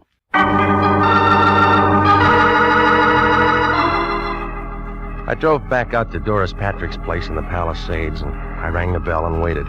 Took her a while, but she showed. She was wearing a filmy kind of a thing that made a spider's web look like canvas. I began to feel warm, like a sun lamp on a picture set. We had a date at 9 o'clock. I broke my watch. Come in, I'll see if I can fix it.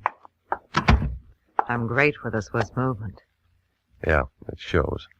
We were going to look at the stars together. How long you been here? I gave you up at 10. Tell me, how do you like my new dress? It's the right color, but the wrong cut for a funeral. I haven't read the obituaries today. No, it'll be in tomorrow's paper. Have a drink and let's wait for tomorrow. Your friend Nemo was killed tonight. He was no friend of mine, I told you that. So did he. He fall off his house? Murdered. We've been having fun up to now. You know, you'll be first guess. I don't think I like that. He tried to blackmail you. The story's backwards. Well, that's the way it comes out. Not quite. You got another way? He never tried to blackmail me. Mm-hmm. I blackmailed him. How? I went to him one day and put him in a trance. Only I used scotch. I found out what he was doing and how he was doing it, so I turned the tables. It was good, clean fun, but expensive for him. Well, now, if he was your meal ticket, then you have an alibi, huh? There'd be canceled checks somewhere. Right where I could find him. I'm telling you the truth. Where does Jesse fit? Oh, I told you we were married once. He's jealous. Did he know about Nemo? Maybe. He was watchdog when I came out. I told you... Jesse. Hello, gorgeous. I still have a key. What do you want? You? Get out. You still tramping with his tramp? Just in time, Jesse. You know, you didn't listen good. I told you to lay off. Where's your friend? Paid off? I'm handling this alone. We've been finished for a long time. Oh, it's starting up again, Angel. Or didn't you know Nemo was dead? I saw your 38 tonight, Jesse. Ah, you're wrong. It's her 38. It's got her prints on it. What do you mean? I put him there. And you're going to be tagged for his murder, Angel. You see, you're sort of in a spot. Regan. Easy, baby. This punk never did anything right. Oh? Tell me how wrong I've been. All right. That tip to the Ocean Town cops was wrong. Killing Nemo was wrong. Ah, you're twisted, Pilgrim. Cops got a warrant out for you right now. Yeah, I heard it on the car radio. Murder suspect. Plugging you is something they'll thank me for. With her prints on the gun? Well, how was I to know? I just see you and plug you. Everybody will be sorry, but it'll be manslaughter and suspended. It's pretty right, isn't it? Well, what about me? A friend of mine shoving off at Pedro tonight, Angel. Going all over the world. We'd be together. Well, Angel, do I plug him and meet you somewhere in 2 weeks, huh? All right. Move over, Regan. The lady's making up her mind. Now, where do you like? Oh, it was a real photo finish. Just as Jesse set the gun up against my head, Doris pulled a gun from the desk drawer and threw a couple of fast ones into him. Jesse tried for her. I'd call it a dead heat, but you'd have to give Doris the edge. Her first slug cut him down like a blade of grass, but she didn't give up. Angel!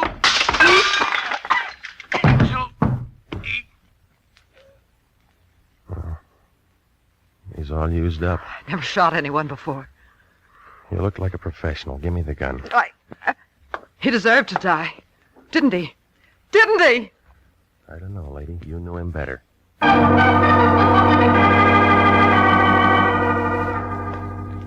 Well, it all unwound like red thread in a Levi factory. Nemo told me his phony story so he'd have a good self-defense angle when he finally got around to killing Doris Patrick some afternoon. Jesse worked for him to keep me out, but I bounced him and got inside. When Jesse phoned Nemo about it, Nemo called the Lyon and had me jerked before we could compare notes. I guess Jesse went kind of crazy when he saw how well we got along. He got an idea and killed Nemo and made Doris a patsy with those fingerprints. Lena Cara? Well, she went kind of crazy, too. She found Nemo dead and got the idea she did it. It took 3 doctors a couple of days to tell her what really happened. And the Lyon was mad when he found out there wasn't any money in it. But then when he saw Doris Patrick's picture in the paper, he got kind of curious. He asked just one question. What did I do all that afternoon I was out in her house? Well, I didn't even bother to answer him.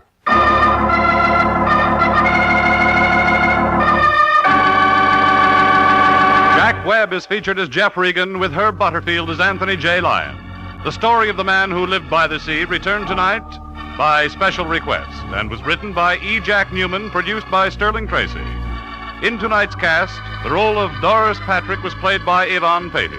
Also heard Sidney Miller, Peggy Weber, Paul Frees, Marvin Miller, and Barry Kroger. Music for this program is by Milton Charles. This is Bob Stevenson speaking. This is CBS, the Columbia Broadcasting System.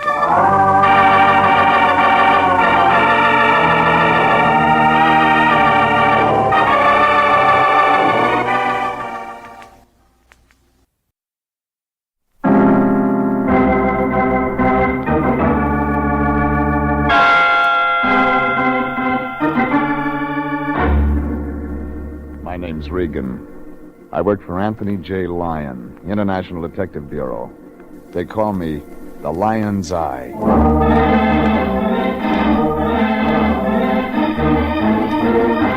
CBS brings you Jeff Regan, Investigator, starring Frank Graham as Regan with Frank Nelson as Anthony J. Lyon. So stand by for mystery, suspense, and adventure in tonight's Jeff Regan story of The Lady by the Fountain.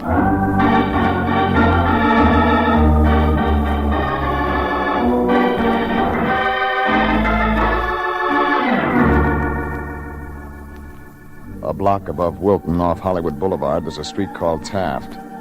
And the first dirty gray apartment house on the right-hand side's where I pick up my laundry. 428. I'm finishing out the lease for a guy who's up at San Quentin waiting for the second week in December. That's where the state's going to help him forget a blonde he never should have remembered. Well, it's a place to live. I've got a leaky faucet and a bed that comes out of the wall. And that's where I was last Monday morning about 6 o'clock when somebody began pounding on the door. I figured the place was burning down, but it turned out worse. My boss. A couple of 100 pounds of black cigars stuffed into a blue suit. Regan, it's me. The Lion. It's a nice morning. The sun's up. The birds are up. What are you doing? Just hoping somebody'd drop in. What do you want? Hey, get your pants on. We got lots of work to do. This is going to be a busy day. The last time you threw that line, I spent 6 weeks in a hospital. You're always suspicious of people. You should learn to trust your fellow man. You can't go through life not having faith in people. Follow my example. Every man is my brother, Regan. And if you figured there was a buck in it, you'd sell him to a chain gang. And I'll see here. And you'd be the first one to turn him in if he got loose. That kind of talk doesn't set well with me, Regan. Remember, I have you under contract to International, and I hold your bond. You can let loose any time you want to. It's no season pass to come in here in the middle of the night. Now, there's no need for you and I to argue. I guess I'm a bit edgy. Been up all night long. Mind? Yes, I do. As I said, I've been up all night long. Thanks. Regan, somebody got Tim Vickers, vice president of American Casualty Company, out of bed at 3 o'clock this morning. He was at the same party with you? They don't get old Tim out of bed unless there's dough involved. I looked into it. Headquarters tells me that a guy named Albert Colby made the call. Lives out in Bel Air. Fine family. Oil. Put it on the road. I wish you'd buy better stuff. Well, last night, Colby got himself married to a tomato named Frances Shaner. Somewhere around midnight, the new Mrs. Colby and 50 or 60 other guests are heisted as nice as you please. And the police are working on it. Goodbye. No, you and me, we're working on it. When they call American Casualty, that means whatever was taken was insured, and they've got their own man on it. And it means they want it back bad enough to start paying a reward to anybody who can find whatever it is. And it means the insurance company and the police department will be working on it, and they don't want anybody else sticking their nose in. Oh, those cops can't pick up reward money, and neither can those company guys. Now, that leaves you and me, Regan. And International can use some extra dough. Try the Morris plan. I got a better one. You hop out to Colby's and get some details. I'll hang around headquarters and see what kind of story they've got. You set them up, but they never come off. If we find out what's gone, who took it, and get it back, we've made rent money. Yeah, I haven't had my breakfast yet. Hey, what's the matter, Regan? You look worried. I am.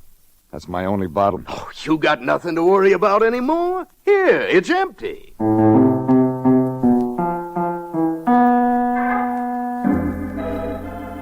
Well, the Lyon only got as far as D in the alphabet. That's when they showed him how to spell dollar. And this Colby thing had a dollar sign in front of it as far as the line was concerned. And that means it's no use arguing. So I threw on some clothes and drove out to the Colby place.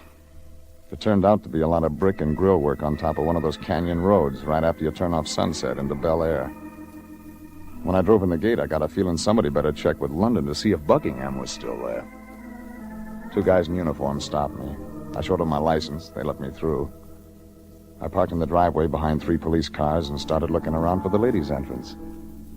That's when I spotted a tall guy in a brown sport coat sitting on a cement bench right by a fountain.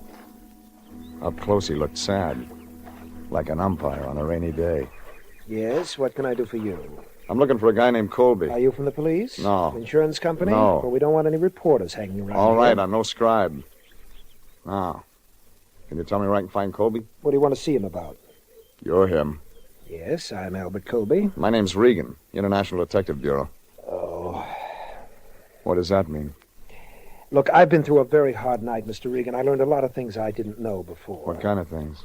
The police tell me that when a group of jewelry is stolen, that it's more or less kidnapping. It's held in ransom until it's brought back.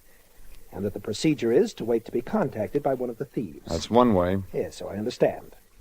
It also can be broken up, disassembled, and sold on the market. Yeah. Very interesting and very sound economic structure. I'm surprised at the ingenuity of criminals. A lot of people are. You want to tell me how it happened?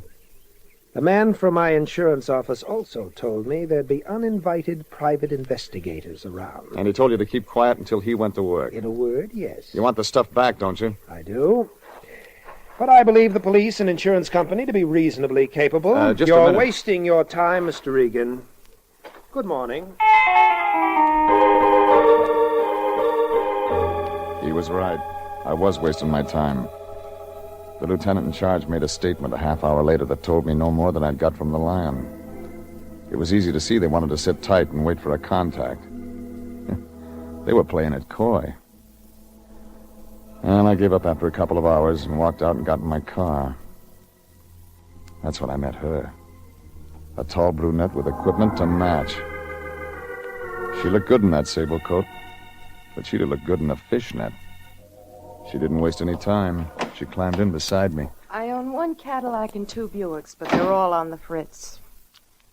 You can help me a lot. Want me to buy you the Super Chief?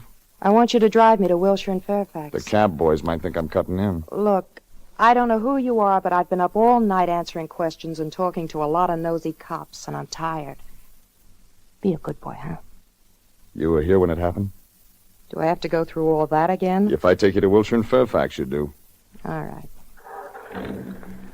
Mind giving me a name? Regan. All right, Regan. I'm Francie Colby. I'm not used to the name yet. Best wishes.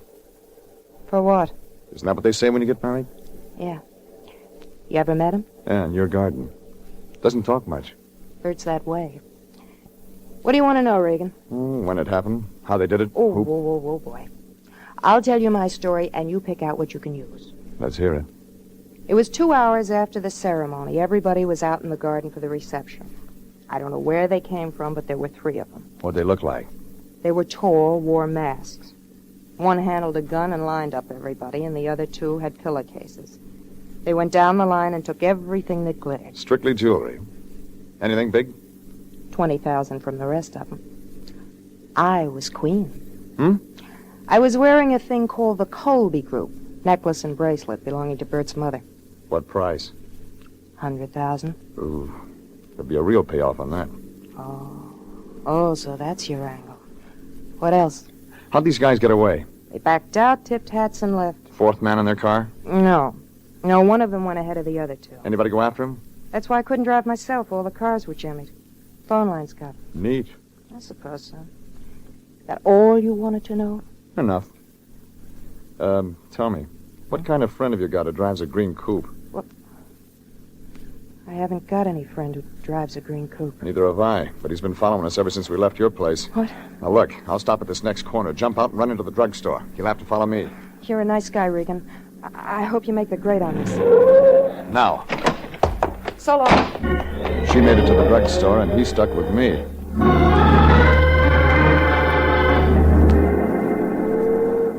I turned right when I hit Santa Monica Boulevard, and that's when he began playing games.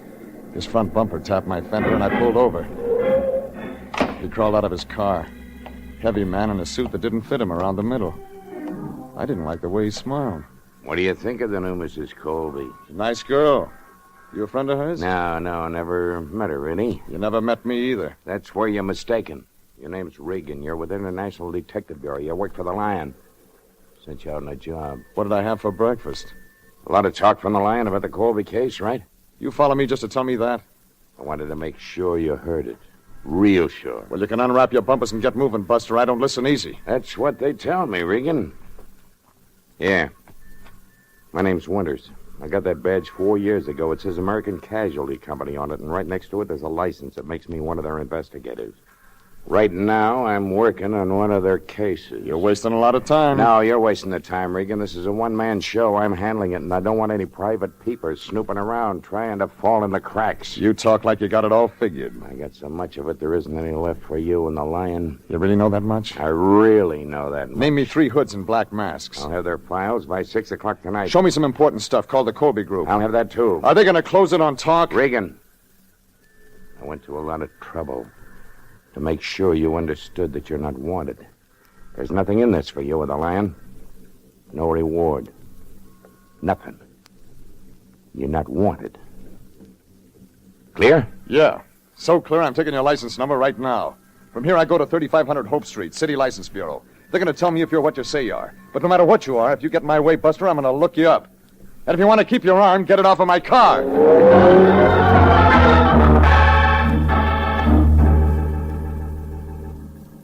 And I checked on him. He was with American Casualty Company, all right. And a phone call at their office told me he'd been put on the Colby thing. So I gave up on that one. It was like trying to do a toe dance in a pair of hip boots.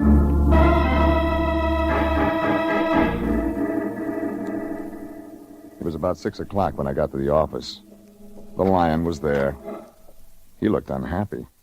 Like somebody'd fed him a wax sandwich. Where you been? I've been phoning all over town for you. I went to a double feature. I met a guy named Colby and a girl named Colby. They're husband and wife. Well, that's dandy. That's just great. You can forget them all. It's finished. We struck out. What do you mean? Know what happened in Chicago this afternoon? Want me to guess? A cop threw a couple of slugs into a bimbo named Mickey McIntyre. The other guy, Swede Swanson, gave up right away. Tie it up. Mickey and Swede were carrying some of the ice they heisted from the Colby place last night. They talked. And the guy Chicago's looking for now is named Pete Florio. Some gumshoe around Chicago's going to tag him, and there goes our reward. Where'd you get all this? Robbery detail here was in on it. So it was over for us 3 hours ago. Any expenses after that are your own. And in the future, Regan, don't spend all day on a thing. Check with me. Shut up. What did you say? He was looking at the same thing I was looking at. The 3 bullet holes across the front of the man who was standing just inside the door. A heavy-set man with a bad smile. He wasn't smiling this time. He was trying to talk. Regan, I got it all, but you'll make it better than me if you... Who is it, Regan? What's he... Ed Winters, investigator for American Casualty. He in on this? He was. What do you mean? He's dead.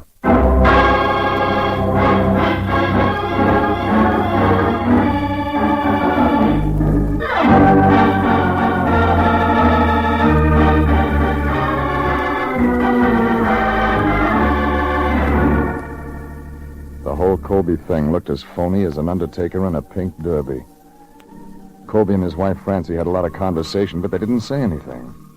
But the insurance investigator, Ed Winters, talked like he had something.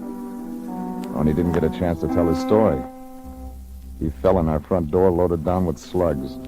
And it didn't take 20/20 vision to see that all the action wasn't going to be around Chicago, where they picked up 2 of the 3 hoods. The Lion didn't waste any time. He locked the door and pulled the shades. Then he turned around to me. His eyes look like dollar signs. Regan, this is a stroke of luck. We're in business again. You got it wrong. The coroner's office got something to do now. Look, we aren't calling up any office until we find out who killed Winters and why. You're out of your mind. Remember, there's a reward for that Colby stuff, and we can still collect with this insurance company guy out of the way. This is homicide now. Call him. And let some rookie walk into the answer? Not on your life. Regan, somebody here in town's in on this. Big. And you're going to find out who. What about him? He isn't going anywhere. Listen, we're the only ones who know about him. We can keep a secret for a while, and that gives us an advantage. He had a secret. He didn't play it smart. Do you realize what this can mean to us? About 5 years at Folsom. Let me worry about that. Don't you ever give up. Find out who bumped Winters, Regan, and we've won the cup. You'll have to give it back. You cheated. Once the lion smells a loose dollar, there's no sense arguing with him. It's like trying to teach ballet to a herd of elephants. Well, I went through Winters' pockets, found a billfold and a driver's license, some keys. Nothing that'd help. But downstairs, his green coupe was parked by the curb. The front seat was wet and sticky, but there was a notebook lying there. The single name, Frank Kilmer, was scrawled on the top page, and below it, Pink Lady. That didn't mean anything either. But I took it with me when I went back out to Bel Air. I found Colby out by the fountain again.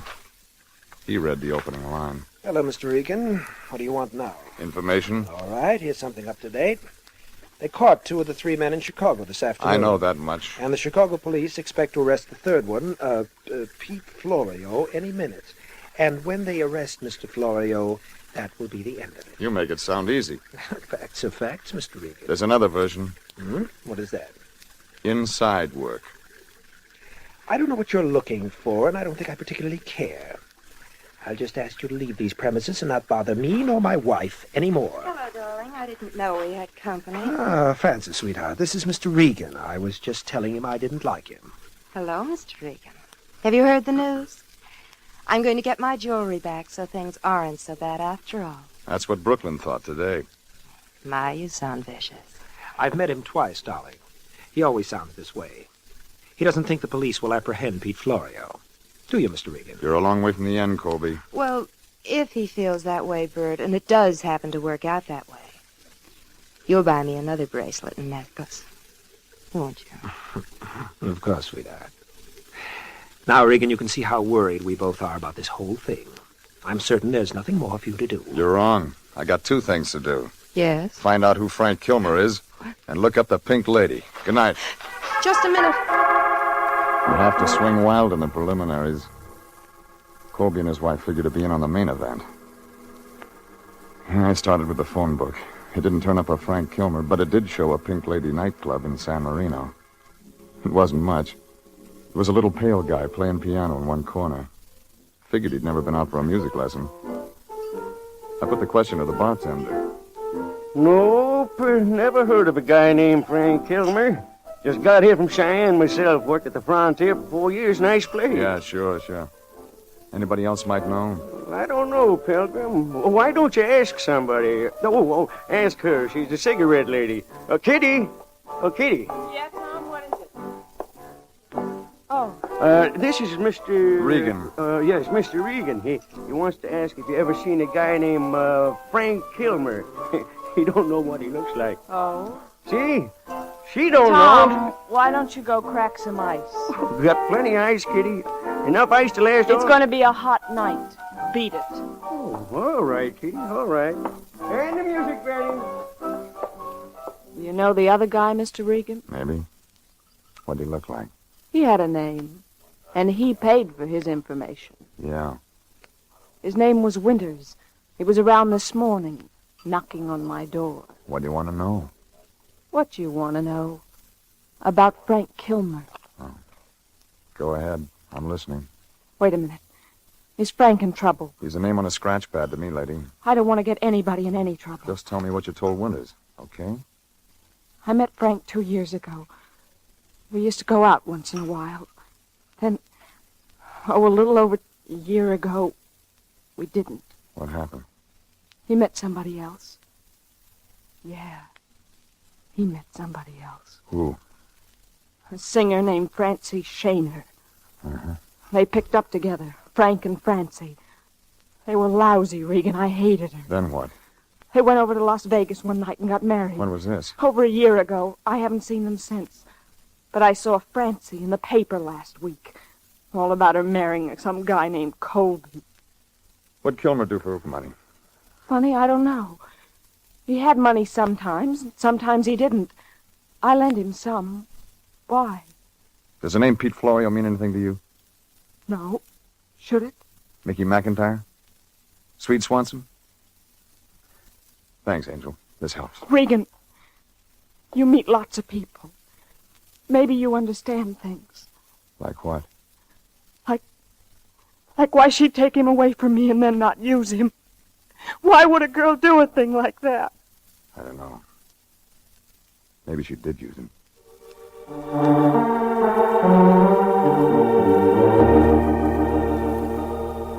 It was beginning to shape up by the time I left her, but I needed more to go on. The old telephone book gave Francie Shaner, the new Mrs. Colby, an apartment address near Fairfax in Wilshire. I took a chance she hadn't moved all the things out yet. It was on the 3rd floor, right next to the fire escape. I pulled out a ring of skeletons. The 3rd one did the trick. All the stuff was still there. Some of it packed. Some of it just spread around. In a desk drawer, I found a copy of a Nevada divorce action separating Francie and Kilmer. And in the bedroom, a picture. Tall, dark-looking guy I'd never seen before. It said, "Love, Frank." I was still looking for things when I heard the front door open. I clicked off the light and waited. He was a tall black shadow to me, and I couldn't see his face. But that .45 stood out like a wart on an egg. His didn't come near me, but I had better luck. It spun him around enough to start him back down the hall toward the fire escape. I had to take cover. I got to the fire escape in time to see him run out of the alley and jump in a car. Whoever it was, he was carrying one of my slugs in him.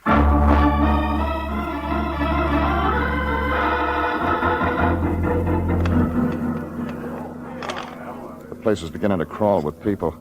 I went back inside. I figured I'd better check with the Lyon before I started explaining to the cops.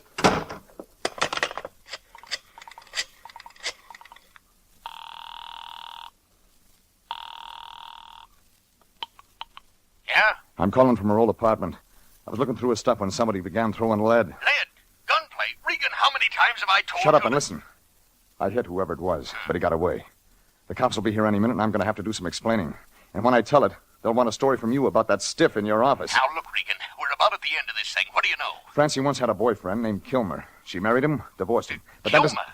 not Frank Kilmer. Give it to me. Pete Florio has an alias. It's... Frank Kilmer. I left my card with a skinny guy in blue pajamas so they could find me for the quiz games down at headquarters.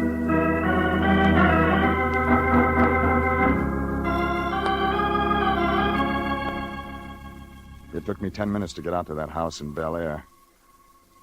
I parked outside the gate, walked through the garden to the back. Somebody had drained the fountain. Somebody was sitting there. And it wasn't Colby.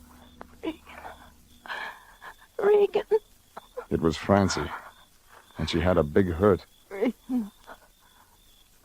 Regan. I'll have to get a doctor. Too late for that. Who did it? Pete Florio. He thought I tipped Chicago. But you don't know him. I know you were married to him when his name was Frank Kilmer. I know you worked this thing out with him. You kill Winters? Who's that? This is no time to lie. All I know is Pete and I worked out the heist. I wore the jewels that night so he could get it. Only he didn't take it. He hid it in the fountain here. Yeah, so Pete could come back for it after he straightened out with those other guys in Chicago, huh? Yes. But it didn't work that way. Regan. Regan. Where is it?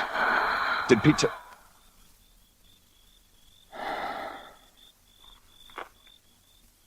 So bad. And they're not making that model anymore. Don't move a finger. Plane service good from Chicago, Pete? The best. I've been there and back in 24 hours. You get around too, don't you? What's your name? Regan. Regan, I'm going to plug you. stand up. You're making all kinds of mistakes tonight. My mistake was tying in with Francie. Bust up $100,000 to stick that knife in her. Now I don't know where the stuff is. Somebody else had a part. Hot air. Wait till you try our gas chamber. Turn around. Now, stand real still. That's it. I want to watch your collar wilt. It was Colby. One hand was hanging like he'd never use it again. The other one was doing all right. He just kept on. He grabbed for the bench, then slid down and shook all over a couple of times, like he was saying no in a big way. It was finished.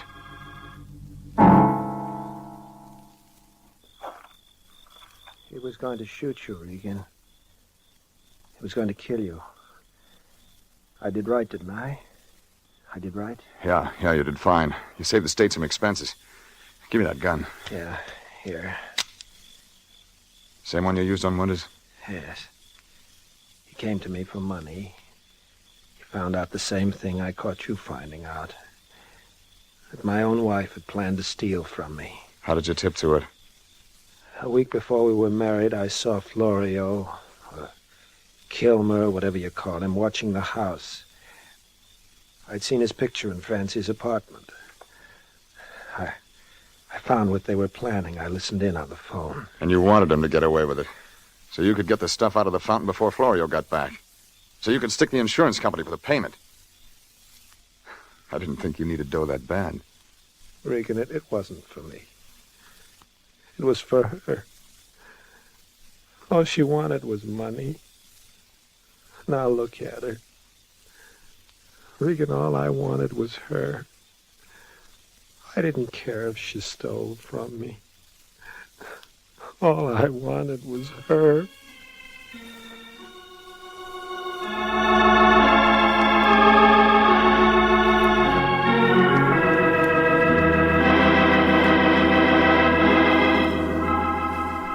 The Lyon and I spent the next 36 hours at headquarters trying to explain away that stiff in our office. It didn't explain easy. But they began to listen better after Colby showed them where he hid that necklace and bracelet after he took it out of the fountain. Chicago police told us their tip-off had been on a long-distance call. That straightened that part out. Colby tipped him. He'd been hoping that Pete and all of them would get shot up in the pinch. Well, it didn't work that way. When I got back to the office, the Lion was sitting there. He looked sad, like a derby entry with a broken leg. Regan, I just got terrible news. We aren't going to get a reward. I knew that when I turned in Colby. The stuff never left the premises. Oh, we fouled out on a technicality. And I worked so hard. Sitting here with that stiff must have kept you real busy. It's your fault. You should have let Florio or Colby or somebody walk out of there with that stuff and then nab him. Is money all you ever think about? Well, what else is there to think about? If you got it, you're okay. If you haven't got it, you're a bum. Well, you can find somebody else to go around trying to make a gentleman out of you. I quit. You what? Oh, now, just a minute, Jeffrey, please. Let's not fly off the handle. I'm just upset, that's all. I'm not myself. Yeah. Why, International couldn't get along without you. I couldn't get along without you. You're like my own son. I'm an old man, Jeffrey. You sure are. The rigors of the business, the scars of the battle are heavy with me. Jeffrey, I need you. Oh, sure. You'll stay? Yeah. Good. Here, stop by American Casualty on your way home. Give this to Tim Vickers. What for? For 2 days' work. Even if we can't collect a reward, we got something coming. You never learn, do you? That's a legitimate bill. Didn't I stand guard over the body of one of their agents all day long? I charged them union rate. What? The pallbearers are organized. It's a branch. What's the matter, Regan? You look worried. I am. I'm just wondering how they're going to explain you in the time capsule.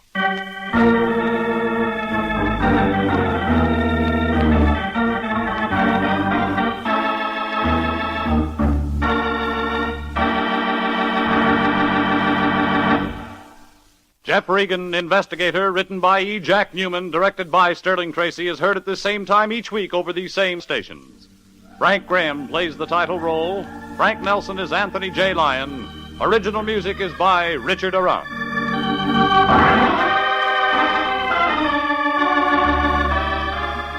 Be with us next week at the same time for another story of suspense and mystery and adventure with Jeff Regan, Investigator.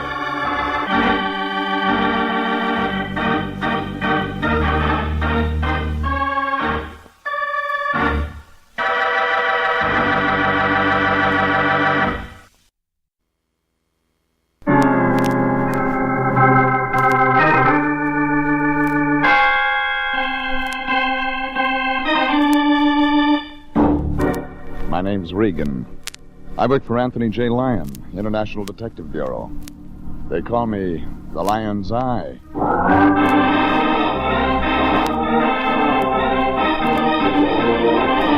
Jeff Regan, Investigator, starring Frank Graham as Regan with Frank Nelson as Anthony J. Lyon. So stand by for mystery and suspense and adventure in tonight's story of The Man in the Church.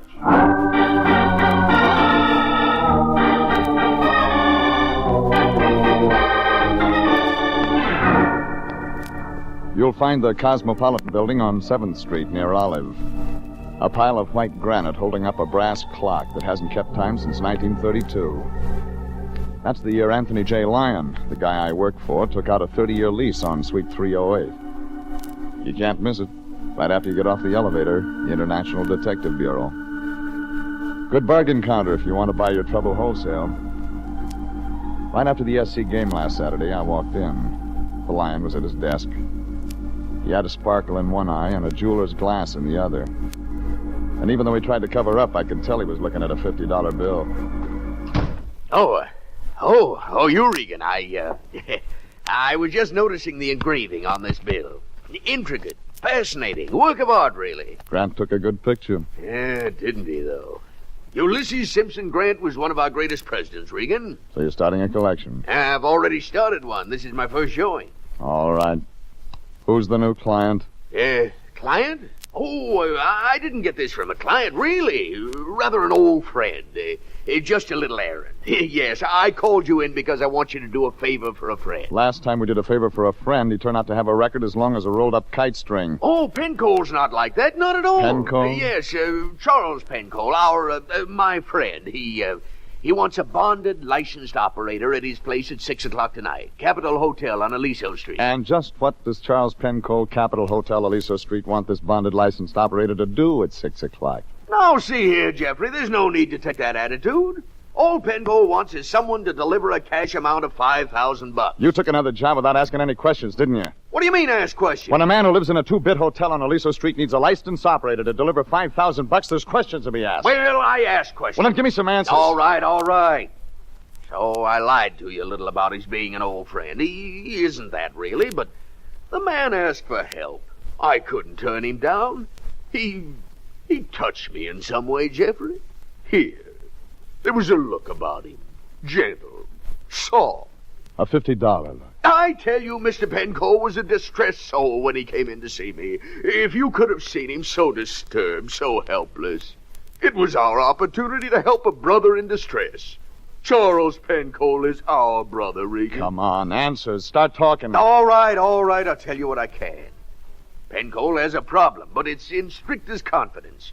I told him I'd give him our best operator, you, Jeffrey, but I had to swear I wouldn't divulge details even to you. But I promise it's nothing illegal, just a simple little job.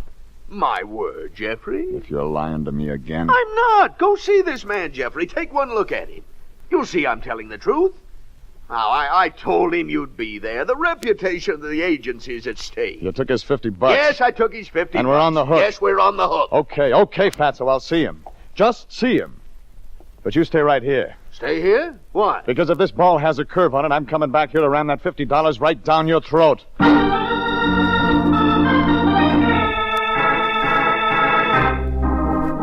Well, the Lion had put on a good act, and I went for it again. Maybe it was because I figured he lied so much he'd accidentally have to tell the truth once in a while. Or maybe it was because he looked different when he was describing Charlie Pencole. Anyhow, it was dark on Aliso Street, and it was trying to rain when I found a white blister over the sidewalk that blinked out Capitol Hotel, rooms $1 and up. I walked through a lobby that smelled like last year's laundry. Nobody was behind the desk, but I spun the register around and picked up a Charles A. Pencole in room H.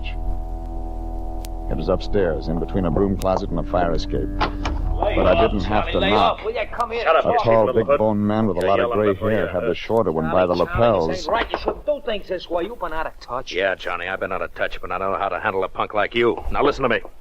Get in my way once again, and I'll break you in half. Look, I'm warning you, kid. Shut up! All right, big shut up. Don't try a gun, you crazy. Drop the heater, Buster. I said drop it.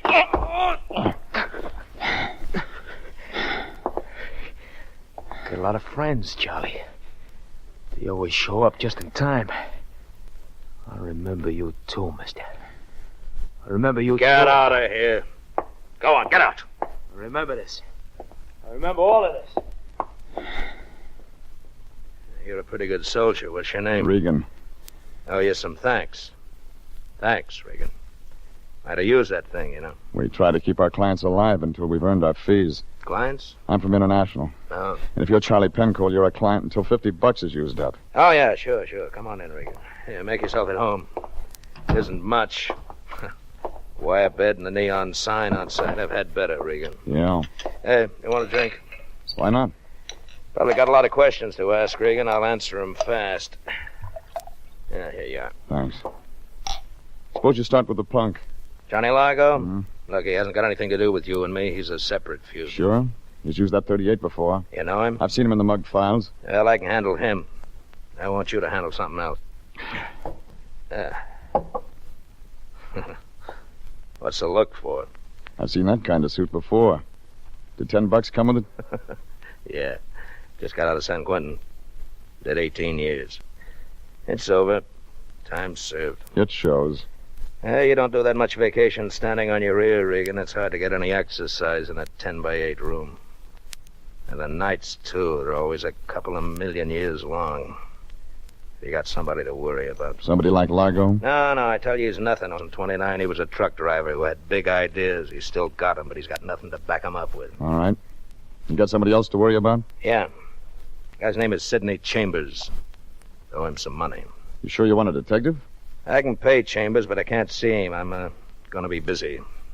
You're bonded. I can trust you to carry the money. Messenger boys are bonded, It's too. a simple job, Regan. That's why I'd only pay the Lyon $50 to have it done. There you are. 5,000 right there. Go ahead, count it. I'll take your word. Where do I find your man? Sidney Chambers will be at the planetarium in front of the entrance. He'll be in a black suit wearing a white carnation in a briefcase. And just like that, I walk up and hand him $5,000. Just like that? How do you know I won't feel like taking a trip? I don't. But then I still haven't got anything to worry about. You got that much money? No, Regan, I got me. And Charlie Penco never let anybody put anything over on him. What about the state of California? It was a bum rap. Oh, sure it was. Good night.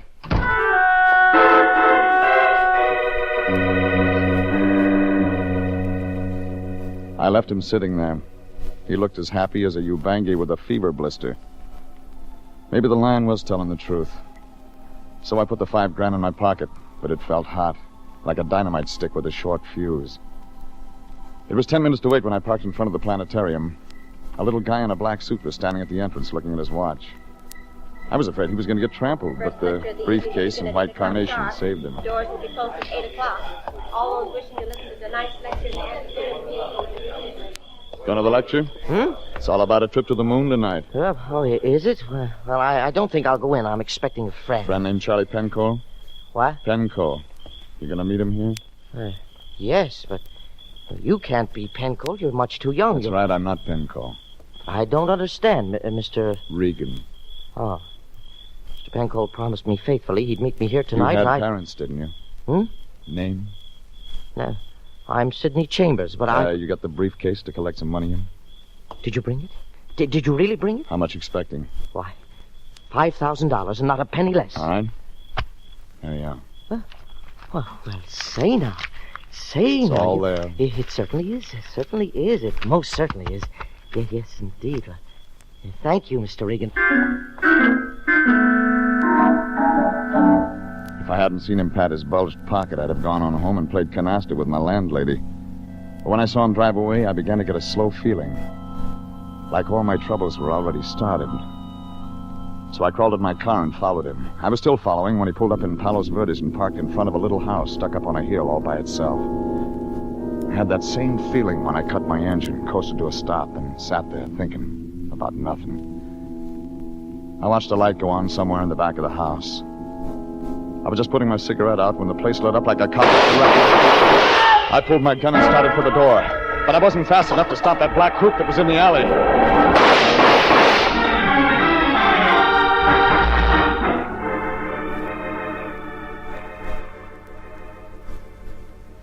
I I found Chambers wrapped around the dining room table. He was holding on to that briefcase, and the $5,000 was still there. But he'd never get a chance to spend it. He was all used up. Anthony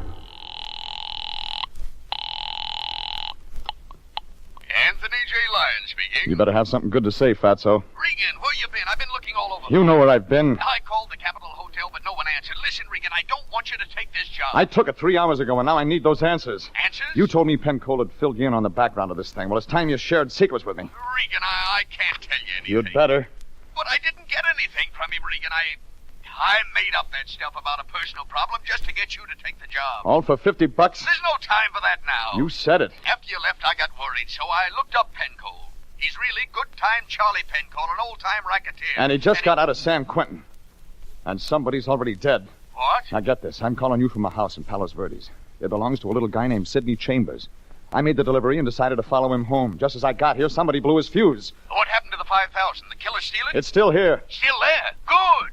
I thought that'd get action. Now, hold on to it. International will keep it safely until the police go ahead. Regan. Regan. Hello, are you still there? I was still there, but I wasn't listening to the Lion. I was looking at the traffic cop standing in the doorway. He was looking at what was left of Chambers, at the money spread all around, and then at me. I began to feel helpless, like a fiddler without a chin. I'll take your gun. Go ahead, finish your call. I won't listen. It isn't important. Dead, huh? You, got anything to say, mister? Uh-huh. Nice gun. Yours? Yeah, it's my gun, but I... Yeah, sure. Mm-hmm. Just been fired. Those bullets won't match up with the ones in him. You got this all... Wrong? Money, too. Well. Weapon, motive. I'll be in plain clothes this time tomorrow. Look, the guy who did it's making time right now. You'll be surprised the kind of drivers we have around Los Angeles. I'm working Palos Verdes. I stop a minute, I hear noises like guns. And I just cruise around on my bike where I think I hear the noise. And I find you. All right, killer, move. My turn to make a call. I leaned into his gun, spun around, and knocked his wrist down. The bullets went wild, and I hit the light switch. Come back here, come back! That gave me time enough to get through the door. He lost me when I ran up the hill and back of the house toward the oil derricks. But I knew he'd keep right on looking. And so would every cop in Los Angeles.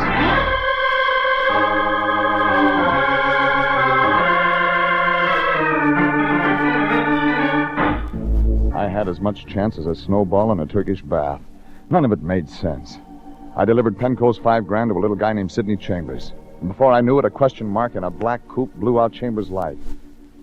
But he left that $5,000 scattered all over the place. And an eager cop who likes double-breasted suits tagged me for the job.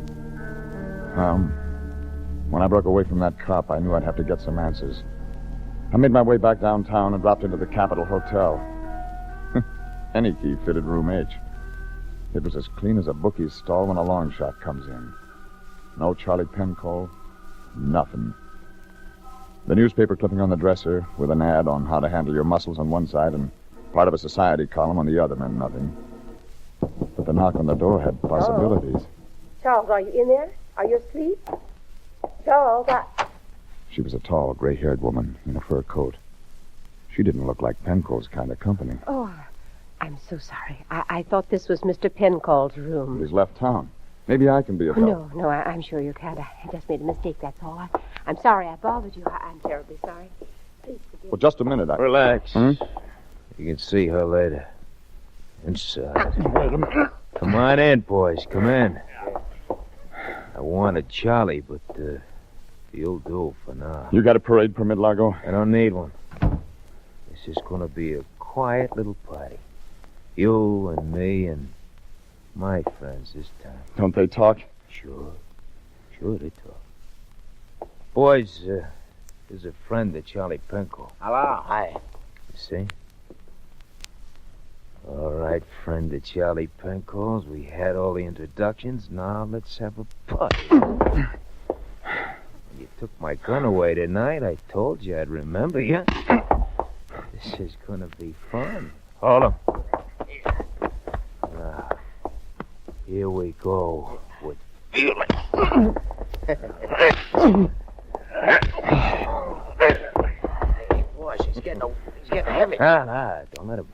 Sam. Just getting the good stuff.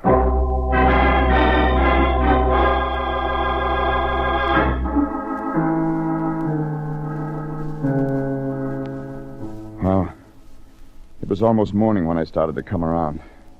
I was still in room H. Some cold water and a trip to the drugstore didn't make me feel any better, but I had some answers to find. The morning papers were full of the brutal murder of city employee Sidney Chambers. They'd run on to tell how he worked in the Hall of Records. My name was in the article. They'd matched the bullets, and my gun didn't figure. But Homicide had wanted some answers, and I didn't have any to give them. I started with that clipping I'd found in Penco's room. Wasn't much, but it had names. Something about a Meredith Gibbons and a Donald Townsend getting married. There was an address in the phone book, Sherman Oaks. Nice house on a nice street. Good morning, darling. I didn't expect you so... Oh, I'm sorry. I thought you were Donald. My name's Regan. I'd like to see Meredith Gibbons. Why, I'm Meredith Gibbons. Well, please come in, Mr. Regan. Thanks. I'll have to apologize for the appearance of the house. I'm packing and all. I'm being married this afternoon. Yeah, I read about that. Oh. Mr. Regan, I'll have to apologize again. I don't believe I know you. No, you don't. Look, I won't take a lot of your time. I'm a private investigator. I'd like to ask some questions. Private investigator?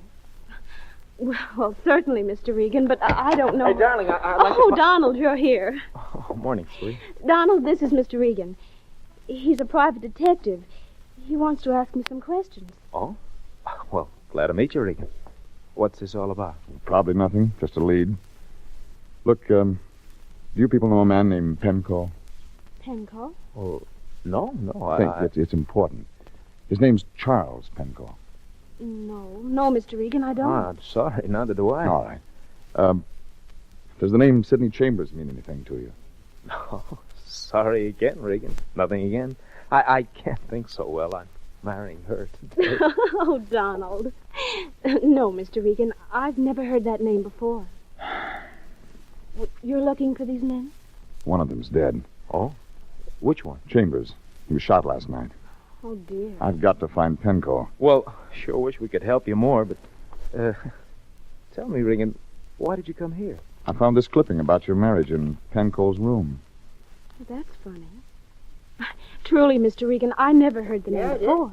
Donald, you have so many things to do today. Oh, Mother, I want you to meet Mr. Regan. He's a detective. This is my mother. How do you do, Mr. Regan? It was the same gray-haired woman I'd met the night before in Charlie's room. Had to hand it to her. She didn't raise an eyelash. She looked right through me like she was meeting me for the first time. I didn't give her away. There was something in her eyes that said, don't. Mr. Regan, I know you'll excuse us. We have so many things to do. Well, perhaps Mother can help you. Sure. Bye, Regan. I hope you find your man, Mr. Regan. They look like a real nice pair, Mrs. Gibbons. They're wonderful children, Mr. Regan. Wonderful. You know what I have to ask you. Yes, I know. Man's been killed. Sit down, Mr. Regan, please. Thanks. That lovely girl who just walked out of the door is Charles Penco's daughter. Oh. Yes. Charles married my younger sister in 1929. She never knew what Charles did for a living. She was in the hospital, Mr. Regan, dying while Charles was in court. And when his sentence was pronounced, his daughter was born at a hospital in Glendale. That'd be Meredith. Yes. Go on. Before Charles began his life sentence, he took what money he had left and established an irrevocable trust fund for her and for me. It was his plan. I adopted her legally. He promised that he'd never write or bother in any way, and he hasn't. Oh, after so much heartache for her real mother, he was trying to do one decent thing. It worked out? Oh, yes. Yes, he kept his word. He was paroled last week. I read it in the papers. And you went to see him at his hotel. I met you there. Yes. Yes, I went to see him last night. The parole officer gave me his address. A little man had been here last week on some pretext or another, and I was worried. I thought he was a friend of Charles who might want to make trouble. Nobody else knows about this adoption? No one, Mr. Regan. No one at all. Just Charles and I. My sister, well, she had the baby under my name. I see. I read the morning papers. The little man, the one who called on me last week and acted strangely, was murdered last night. His name was Chambers. I read about it in the paper. Yeah, that's right. And the police are looking for you, Mr. Regan. Mm-hmm. Oh, please, I can't ask you to continue being a fugitive. I know you didn't kill him, but if there's any way at all, Mr. Regan. Oh, listen to me. Meredith can't become involved in something like this. If there's any way to keep her out of it, Mrs. Gibbons, I'll do it. Oh, thank you, Mr. Regan. Thank you.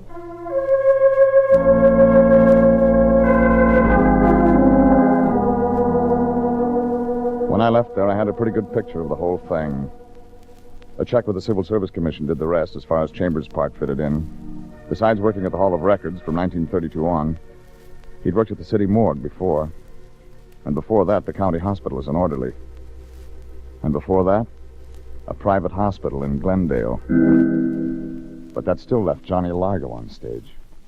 The Lyon had part of it when I found him at the office.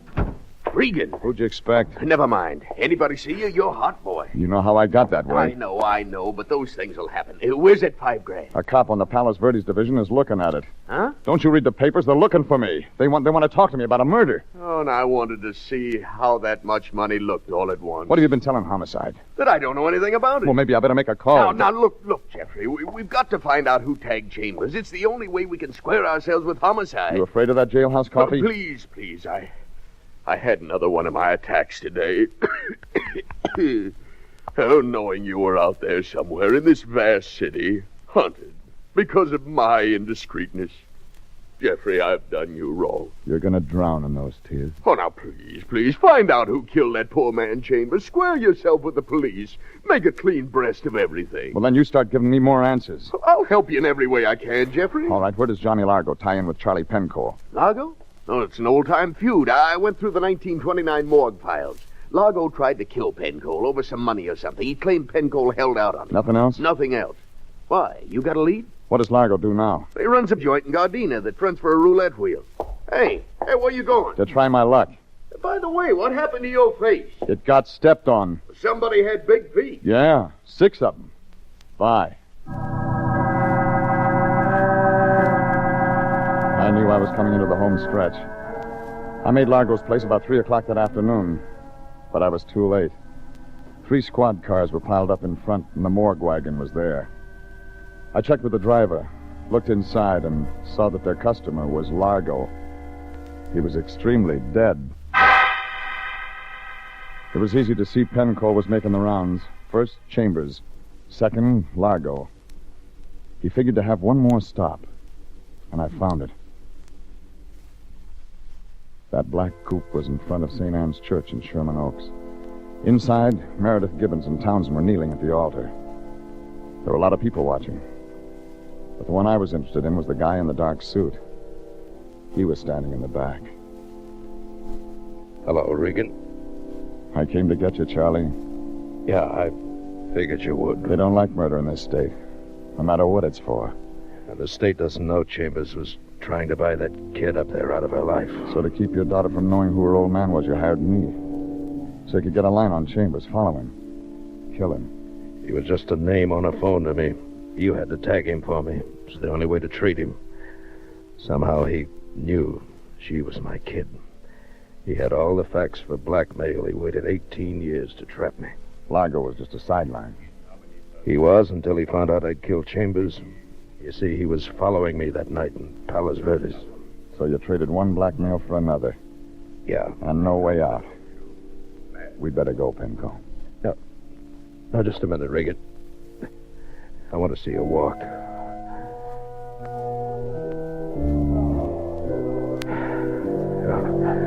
She looks just like her mother.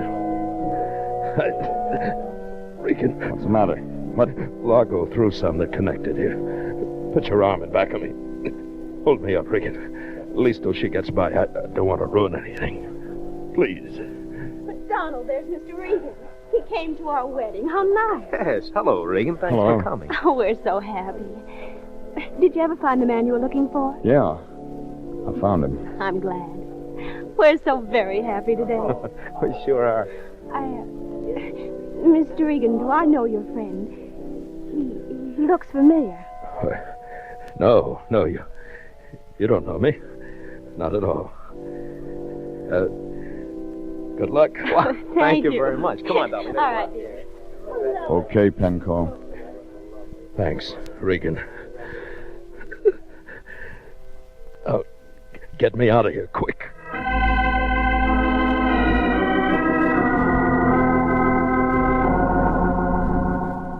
There were 4 of Largo's slugs in him. He died in the ambulance. Homicide knew about the old feud, and that satisfied them why Penco killed Johnny Largo and those 2 hoods. But they were bending their eyebrows trying to figure out why Penco killed Chambers. I didn't figure it was up to me to explain it.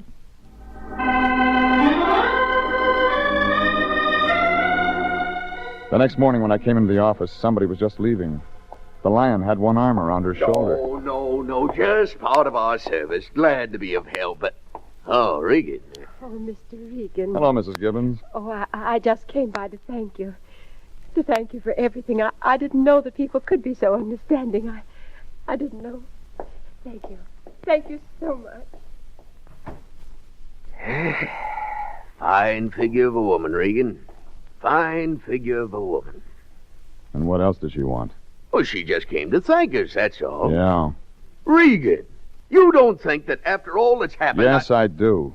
Well, that certainly doesn't show a very good opinion of me. How'd she get the address? Well, I gave her a call. Give me.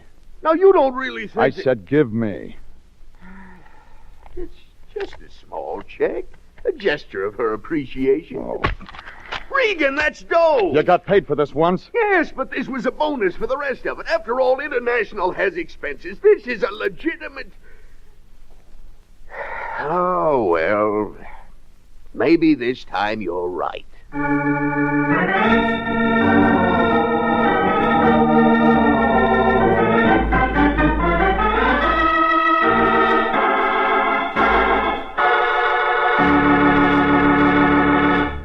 Jeff Regan, Investigator, is written by E. Jack Newman, directed by Sterling Tracy, and stars Frank Graham as Regan with Frank Nelson as Anthony J. Lyon. Original music is by Dick Arant.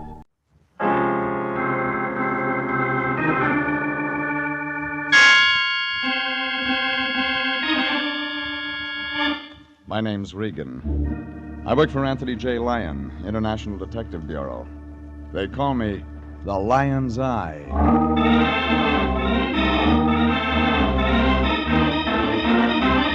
Wednesday at 9, and CBS brings you Jeff Regan, Investigator, starring Frank Graham as Regan with Frank Nelson as Anthony J. Lyon. So stand by for mystery and suspense and adventure in tonight's story of The Lady from Brazil.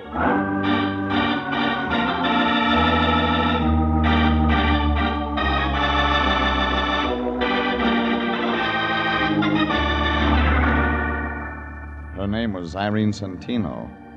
The lady from Brazil, the Lion called her. He figured it for an easy trace job, something for missing persons, only when we do them, the Lion gets paid. Yeah, the program said it was simple. Except before we wound it up, there were a couple of added attractions. A doctor who didn't do any doctoring, a nurse with a built-in temperature, and a couple of blackouts that were meant to be permanent. And guess what? In that last part, I was supposed to be the star. Anyhow, it all began late last Monday. I was home. My boss, Anthony J. Lyon, knocked on my door. And that's when I made my first mistake. I let him in. Regan, I'm glad I found you in. I'm just on my way home from the office. You could have kept on going. I'm out of Johnny Walker. Oh, now, Regan, I didn't come by just for that. You got anything else? No.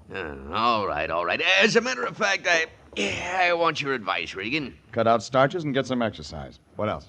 What would you do if you traveled 10,000 miles just to see your sister and then couldn't find her? I'd give up the search. You would? Why? I haven't got a sister. Oh, that's not what I'm talking about. You'd go to missing persons, wouldn't you? Sure you would. But if you knew your family in a foreign country would become greatly alarmed at this sort of notoriety, you'd look for your sister in another way. You'd hire a good private detective. Now, isn't that right? Come on, Fatso, put it on the road. What do you mean? I'm just posing a simple problem. And you've got an angle somewhere. All right, we have a new client. Her name's Irene Centino. She's from Brazil, Rio. Fine family, Regan. Coffee. She's engaged international to locate her younger sister, Carmen. I'm no St. Bernard. You'll do till I can feed one. Oh, now, I know you've been working hard lately, but, Regan, this is one of those occasions when I'm proud to be a part of our profession. We have an opportunity to help a young lady in desperate straits and at the same time secure goodwill from South America. Ever hear of the State Department? Of course I have, but they can't do it all alone. It's up to individual citizens to take responsibility, too. And that's the only reason you want me to find her sister? Absolutely. Now, Miss Santino is taking an apartment at this address. Here, go see her, comfort her, let her know International and the United States of America will do everything possible to locate her lost sister. Yeah. That all? That's enough. What'd she pay you? $200. That's a lot of green to get in advance. Well, she insisted. She's very anxious to find that girl. Watch out her check doesn't bounce. It won't. She paid cash.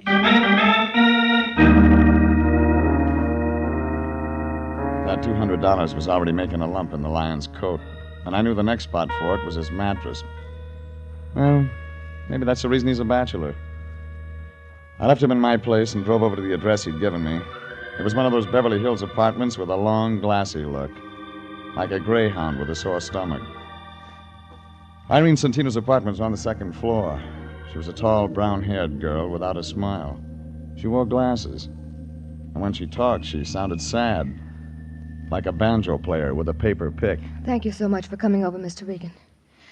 I've been very upset all day. I just had to do something about Carmen. Your sister? Yes.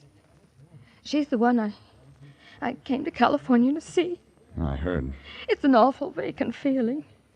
I thought she'd meet me at the airport, and then she wasn't there. And when I went to her address, we were very close. She's from Rio, too? Yes. How's yes. her English? Well, the same as mine. We were both educated in the United States. You older than Carmen? Yes, 2 years. She's 25 now. Carmen left home a year ago. She's always been very independent. And, I received this letter from her a few days ago. It was the first word since she left home. You came this way? Yes. No envelope? Oh, I threw that away. She wrote her address there at the end, and I didn't see any need for keeping the envelope. And she wasn't at this address? There isn't any such address. What does Carmen look like? Well, I gave her a snapshot to Mr. Lyon. Didn't he give it to you? He forgets things. Well, no matter. I have another. Of course, it's old and not very good. I think it's right here in the suitcase. You'll pardon things strewn all over. I haven't had time. Here. Oh, here it is. Here. Here you are. See. She's blonde? A little lighter than mine. The same height, too. We used to wear each other's clothes. Oh, Mr. Regan, you will be able to find her, won't you? I don't think you want me to. Mr. Regan, are you trying to be funny? You hand me a snapshot so old it could be anybody, and a letter that says nothing, and you want me to turn up a blonde. But I thought those would be leads. She mentions the name of her doctor. Is he the man? Man? She left home a year ago. She wasn't following the crops. There was a man in it. I've got to have it all, lady. All right, all right. There was a man. His name was Frank Martin. Carmen met him once in Mexico City. She thought she was in love with him. He lives out on Laurel Avenue. You talked to him? No. But I asked questions around. I'm completely satisfied he knows nothing about it. Perhaps if you'd see the doctor, my sister mentioned... You want me to find your sister? Yes? But you don't want me to see this Frank Martin. I didn't say that. You didn't have to, lady. Okay. You'll get a report when I've got something. Oh, just one more thing. What's that? How long did you stop off on the way to shop in New York? Why? What makes you think I'd do that? When you leave your clothes strewn around the label show. There's no Saks Fifth Avenue in Rio.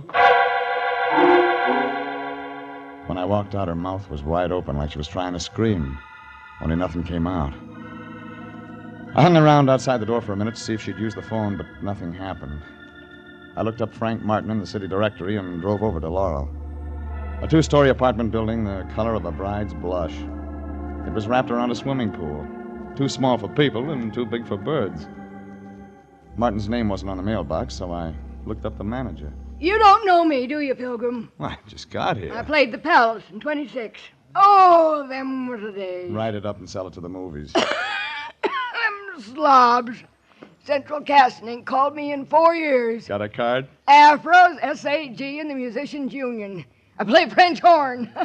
None of them call me. I figure it's television. No union yet. I'm looking for a man named Frank Martin. Now, look, if you got trouble, stay away from Frank. He bruises easy. And you're just a mother to He's a nice laddie. Now, remember what I tell you. Sure, huh? sure. All right. Come on. I'll show you. Thanks. That's him. Up there. He stays in one key. All the time. A low one. You said that once. Well, here we are. You know, I kind of like you. You get around. Ever run into Mervyn Leroy? Not yet. If you do, mention my name, will you? Sure. What is it? Just say that Trixie Finnegan was asking for him. He'll remember old Trixie. How could he forget? You're not a woofing, kiddo. Come on in, it's unlocked.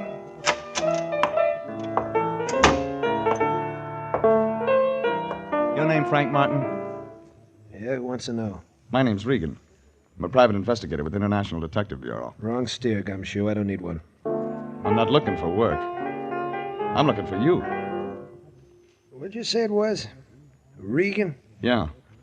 R-E-G-A-N? Regan. Regan. Just wrote that one. Pretty cute, eh? I'm looking for a friend of yours, Carmen Centino. Oh. How is Carmen these days? I don't know. But you said you were a detective. I did. You sound like an amateur to me. You sound like a guy with a chip on his shoulder. You sound like a lot of things. You're trying to get tough, baby. It figures out when your name isn't on the mailbox. Yeah? Nobody would ever write you. I'll just skip that, Regan. Well, who hired you to do what? Your sister's in town. She's looking for Carmen. Didn't know Carmen had a sister. What else? You're the boyfriend. Boyfriend. It's real good. Let me tell you what she's like, Regan. Eyes just right. Hair just right. Everything just right. Wait till you see her in a bathing suit. That's something, brother. She isn't wearing one in this picture. Let's see. No, it's a bad picture, Regan. Hardly looks like her like she is. Ever met him like that? Well, we're going to be married, Regan. Only she decided all of a sudden she didn't want him. Just like that. It was her idea. Haven't seen her since. You try? Once. She moved, no forwarding address. That's all. Makes good story. Yeah, but you don't believe it. Now, let me tell you the reason we broke up. It's a dilly. My hearing's good. Well, you've heard about the happy couple. The guy keeps getting loaded, can't lay off. Well, this is different. This is the big switch. Carmen. Yeah, Carmen. And why she was seeing a doctor? Carmen, seeing a doctor? Look, why don't you get out of here? We don't like each other. My sister thinks something might have happened to Carmen. She's scared. Yeah, some of us are scared part of the time. When somebody makes a lot of noise looking for somebody, then everybody gets scared. You scared, Regan? Yeah. What about? Carmen Centino. I might be looking too late.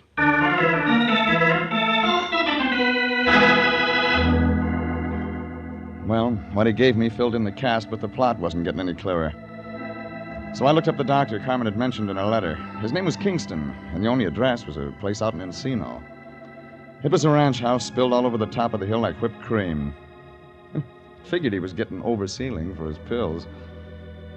I parked my car by the gate, followed the flagstones up to the front door. When I pressed a button, I heard something that sounded like chamber music. And then a blonde girl wearing a red dress that must have been riveted on opened the door about the middle of the second chorus. I like blue serge. Has an effect on me. It's the only thing in the closet. You fill it out nice. But you don't look sick. I want to see the doctor anyway. Come on in, we'll talk about it. You are tall, Mr. Regan. Regan. Who are you, Florence Nightingale? I hold the doctor's stethoscope. My name's Vivian Lytell. Mind telling him I'm here? He's busy. He just opened another bottle. Well, I'm right on time. Oh, Rex isn't sociable like me. He drinks alone. He gets more that way. Let me entertain you. Easy, Angel. I don't know how to fix a fracture. I've already got a man who can do that. I want one with brains. What's the matter with the doctor? Keeps his in a bottle. Hasn't used them for a long time now. He's done all right. This? He'd be selling papers if his wife hadn't left him a good insurance policy. Don't you like his money? Oh, don't get me wrong. It's just that the girl has feelings, too. Yeah, they show. I'm glad I met you. We're going to have some nice afternoons. I thought you worked for a living. Got lots of free time. Besides, I should have at least one outside interest. Keep looking. You'll find one. You smile good, but you talk nasty. I only came to see Kingston. Well, there's always the phone. Call and make an appointment. Now, get out. Oh, Vivian, Oh, I didn't know you had company. I'll talk to you another time. Just a minute, Doctor. This is Mr. Regan. Huh? He's your company, but he doesn't have a business card. Oh.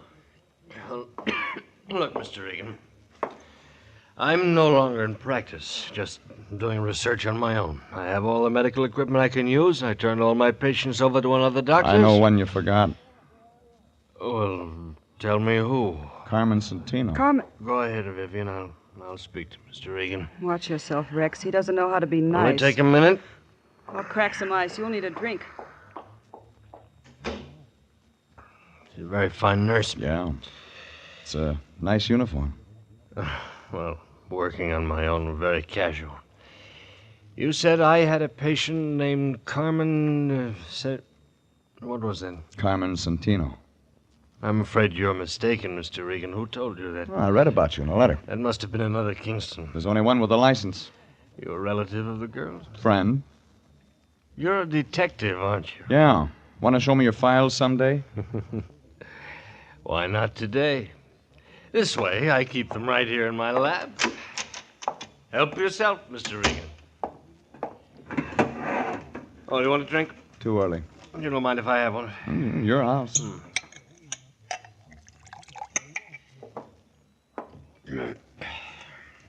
Didn't find anything?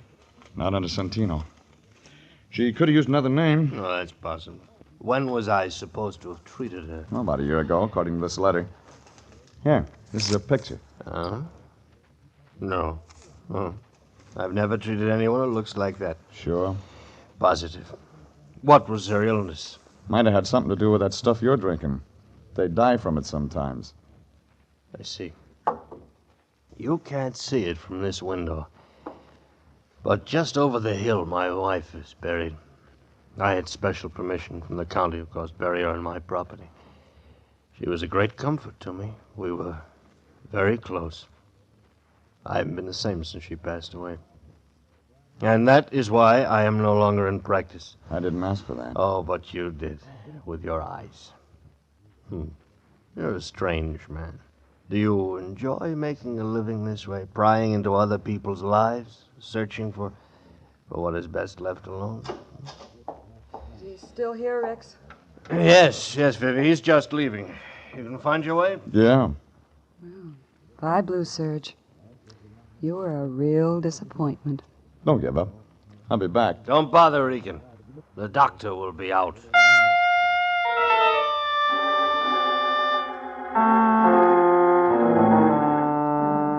The whole thing looked phony, like a fan dancer in long underwear.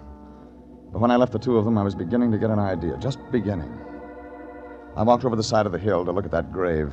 It was there, all right, like he said. Irene Kingston, 1922, 1948. Well, maybe that explained it. Maybe it didn't. I was remembering those New York labels I'd seen on my clients' clothes. I called up a friend of mine in the CAA. He checked into it and told me nobody named Santino had come in from Rio on any flight in the last week. And the immigration people didn't have a passport or visa record on her either. I was home thinking about all this when my phone began ringing. It was Irene Santino, and she did all the talking. I tried to get you at your office, Mr. Regan, but no one answered. I had to speak to you. What about? I found Carmen. Say that again. I found Carmen. Or rather, Carmen found me.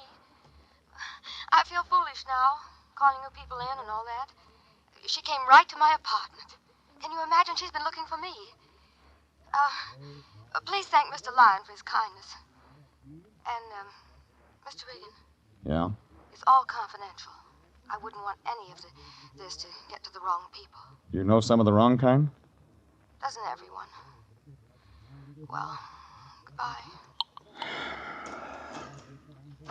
Oh, Regan, you run any expenses on this Santino thing? No. Good. It's all over. Well, how do you know? She just phoned me. Just came from missing persons. There's a cop there named Perini. Got an eye like an eagle. Had that other picture of the Santino dame with me. He took one look at it and opened up a file. What kind of file? Dead and unclaimed. What do you mean? The county buried her.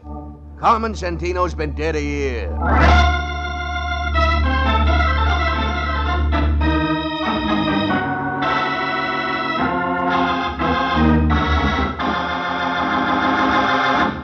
This is CBS, and you are listening to The Story of the Lady from Brazil, tonight's adventure with Jeff Regan, Investigator.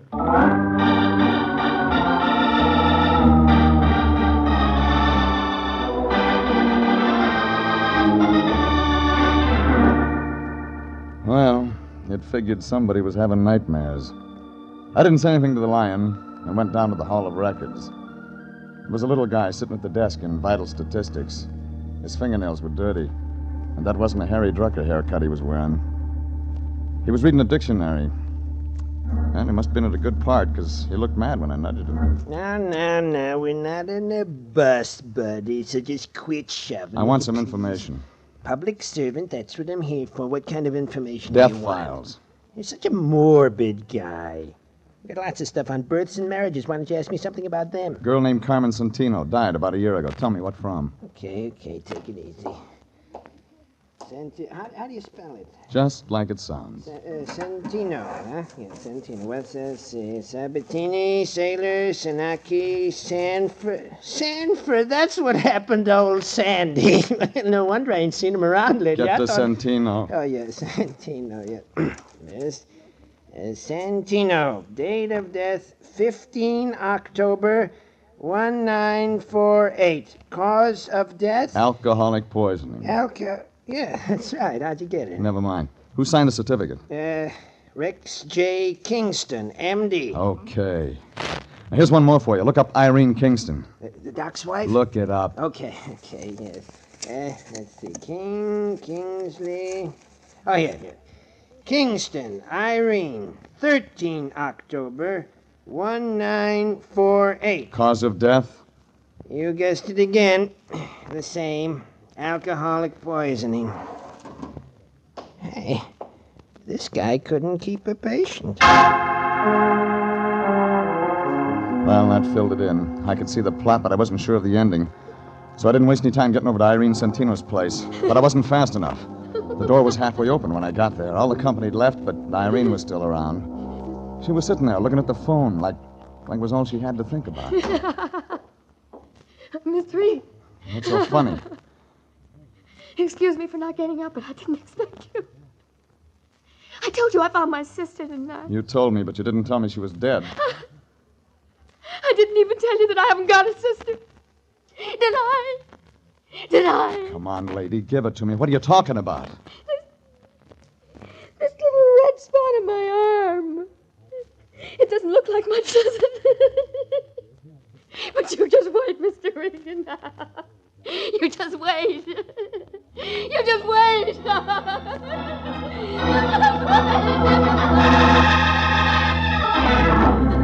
I found a doctor on the floor below. He grabbed his black bag and went to work on her. She quieted down to a slow, inside giggle, then went out all the way. The doctor got a hold of an ambulance and carted her off to a hospital. They just wheeled her out the door when the Lyon showed up. Regan, did I see an ambulance out in front? That's right. Your client was in it. Huh? Somebody stuffed her full of something and made her giggle. I don't understand all this at all. I stopped by home to change to my dark suit so I could come by and bring Miss Santino the news of her sister's death. And what do I walk You into? can save your tears, Fatso. She didn't come from Brazil and she wasn't rich. That woman gave me $200 cash. There was nothing unreliable about her. We had a contract. Well, New Year's coming up. You can use it for confetti. Now, see here, Regan. Look at this picture.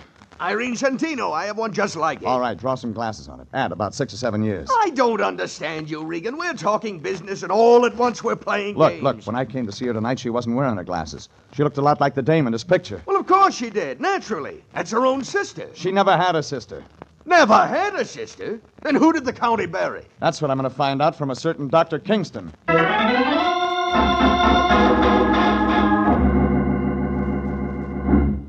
I had a feeling you'd be back. I built a fire. I forgot the marshmallows. We'll think of something else. I'm not mad anymore. I'm still looking for your doctor. Well, let me take care of you. I have a way with men. Didn't we do all this once before? Well, it's night now. I'm better with the lights low. You can ask me some questions. I know some swell answers. I'll bet. How do you like it? Your way. There. That's better. Now let's have a nice, quiet evening. Just you and me.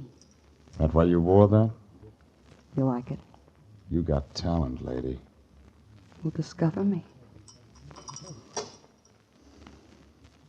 There's been a famine of men like you. You don't look underfed.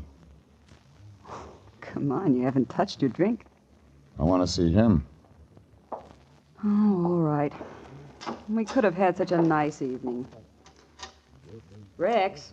What is it? Mr. Regan's here again. Oh, yeah. Hello, Regan. Didn't I tell you I'd be out? You told me that, but you didn't tell me what I wanted to know. Had to go to Vital Statistics to get it. What? You don't have anything in your files about Carmen Santino, but you signed her death certificate. Now, you get this, Regan. I don't have to talk to anyone who comes here without a warrant, and you haven't got one. When I tell the city attorney's office what I've got, they'll have somebody out here to open that grave on the hill. What do you mean, Regan? Irene Kingston died 2 days before Carmen Santino of the same thing. Dr. Kingston signed both certificates, and he collects on his wife's insurance. Only I don't think his wife really died. I think that extra grave on the hill is window dressing. My wife didn't die, Regan. Where is she now? I don't know. But she could be around town using the name of Irene Santino. It was a shot in the dark, but it brought results. Kingston swung a lamp base around that connected on the side of my head. When I came to, I was in a white room in the back of the house. Nothing worked. Irene, So I will you just lay please there. bring a bottle? Vivian was standing there with Kingston. He looked sick, like an ostrich with a Will you sore throat. Please, Irene. He had a needle in his hand. I got the shakes. You can do it all right, Rex. Go ahead. It's the same treatment you two tried to give Irene. You should have stayed out, Regan. I wanted one more look at you, I baby. hate to see the nice ones go, but it'll be all over in a minute. All right, Rex. Give me a drink, Vivian. I gotta have a It drink. won't help. I found Irene in time. She's in a hospital. What? She's gonna live. She's gonna talk. Go ahead, Irene's Rex. still alive? Rex, give it to him, and then we'll clear out. I didn't kill her. I didn't kill You'll her. do better this time. I can't. Go ahead. No, I won't. I said go ahead. I'll shoot you, Rex. I'll shoot you if you don't. No, you won't. It's all over, Vivian. It's Vivian all hit the gun, over. but Kingston was too much for her. All of a sudden, it began going off. Vivian started to look pale. Then she went down, slow.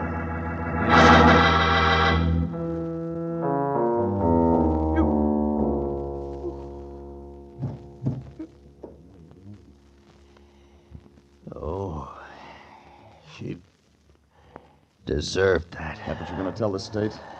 Regan, is Irene really gonna live? That's what the doctor says. Oh, good. Regan, look, no, don't try to move. I gave you a shot of preparatory solution. You won't be able to move for another hour.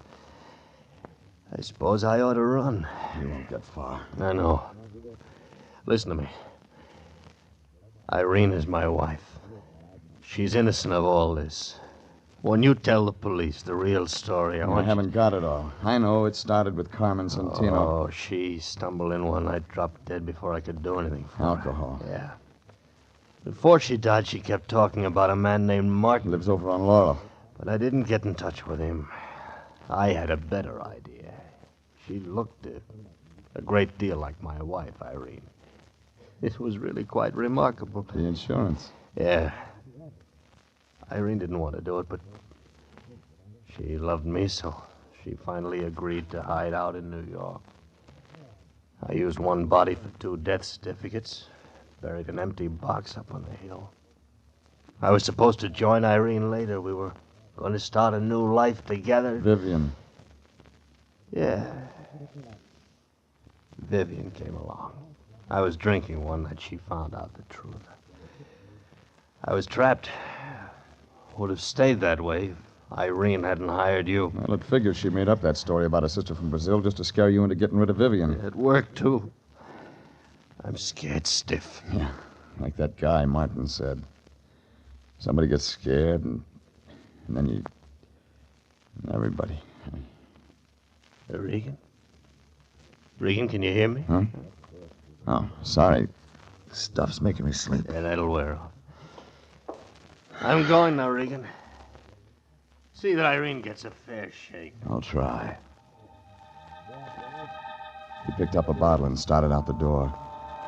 He didn't even look down at Vivian's body on the floor. I tried to move, but like he said, nothing worked. It was more than 2 hours before I could get to the phone and call homicide.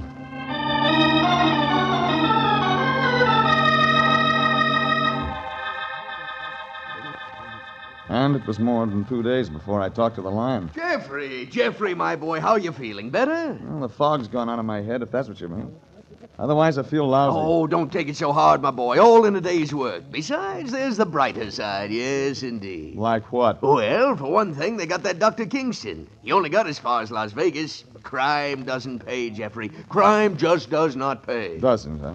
What's this? Now, wait a minute. Give me that. Application, consolidated insurance. It's nothing, I tell you. You mean to tell me you're going to try to collect a reward? Well, we did expose an insurance fraud, and there's nothing in the world that stinks like a fraud. I'll say. Hey, wait a minute, Regan. Where are you going? Out to buy an Airwick.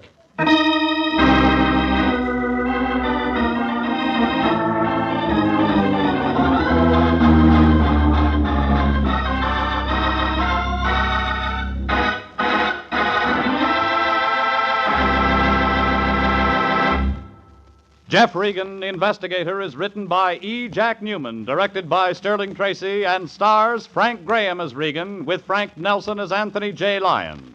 Original music is by Dick Arant.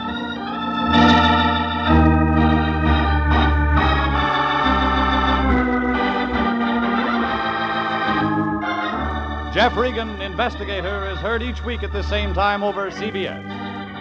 Bob Stevenson speaking, and inviting you to be with us again next Wednesday at 9 for more suspense and mystery and adventure with Jeff Regan, Investigator. This is CBS, the Columbia Broadcasting System.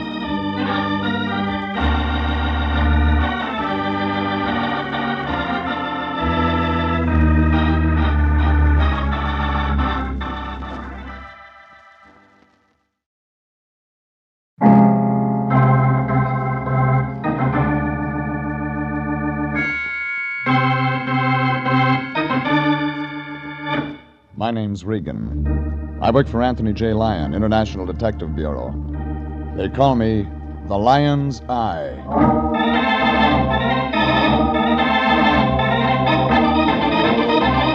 Wednesday at 9, and CBS brings you Jeff Regan, Investigator, starring Frank Graham as Regan with Frank Nelson as Anthony J. Lyon. So stand by for mystery and suspense and adventure in tonight's story of The Lady Who Wanted to Live.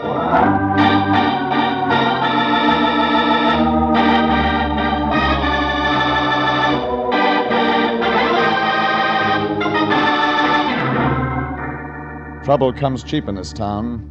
It's one item that's always on the market. You don't even have to go shopping for it. Somebody knocks on your door or dials your number, and you've got all you can handle. I found that out when I met Amy Goodrich, a long, low blonde with lots of speed. One look at her, and you knew you'd been friends too long. We met last Friday afternoon. I'd been out of town 2 days looking for a guy who turned up in jail in Reno. I was home counting the lumps in my mattress, trying to catch up on some sleep, when the phone began jumping around on the hook. I thought it might be somebody with Rose Bowl tickets. I was wrong. It was the Lion. Hello? Regan, is that you? What do you want? Oh, it's a beautiful afternoon. The sun's shining. There's a tang in the air. How'd you like to take a nice drive out to the beach? The season's over. Oh, but this is a new season. Fall, Regan. Light suntan, wild ocean. Doesn't it excite you? I haven't had any sleep in 2 days. I know, and I hate myself for disturbing you. I just hate myself. Get to the point, Fatso. Well, something very important's come up, Jeffrey. I wouldn't trust anybody but you to handle it. Besides, the sea air will do you good. Give you a lift. This isn't Berlin. Say something. Well, I want you to call on our new client. She's a nightclub singer, has a beach cottage at Santa Monica, 18106 Coast Road. Her name's Amy Goodrich. You still there, Jeffrey? Still here. Up, my boy, to the colors, on the firing line. Drop dead. Oh, now that's not being a good soldier. Why, if I didn't know you, I hung up, stuck my head under the pillow again, and waited for him to call back. He didn't. He was playing it coy. Well, I tossed around for another half hour. The mattress got worse, and then a fly started buzzing against the window shade. About that time, the blonde next door decided to leave her husband, and it got real noisy. So I rolled out of bed, threw on some clothes, and climbed in my car. I drove over to Sunset Boulevard and headed for Santa Monica.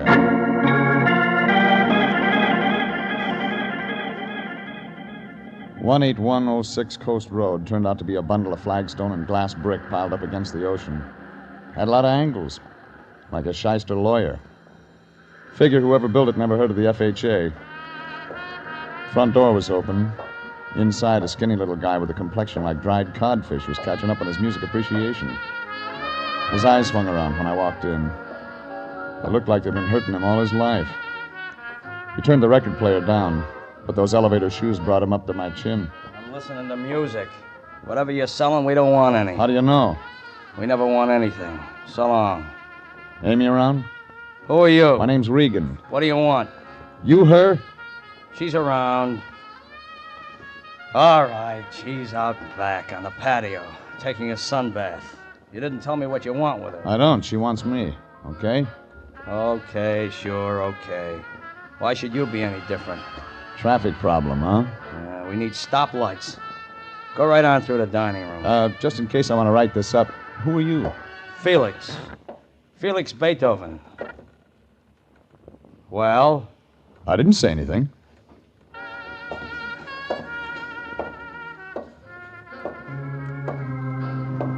When I saw her on the patio by the beach, I knew why Felix was hurting.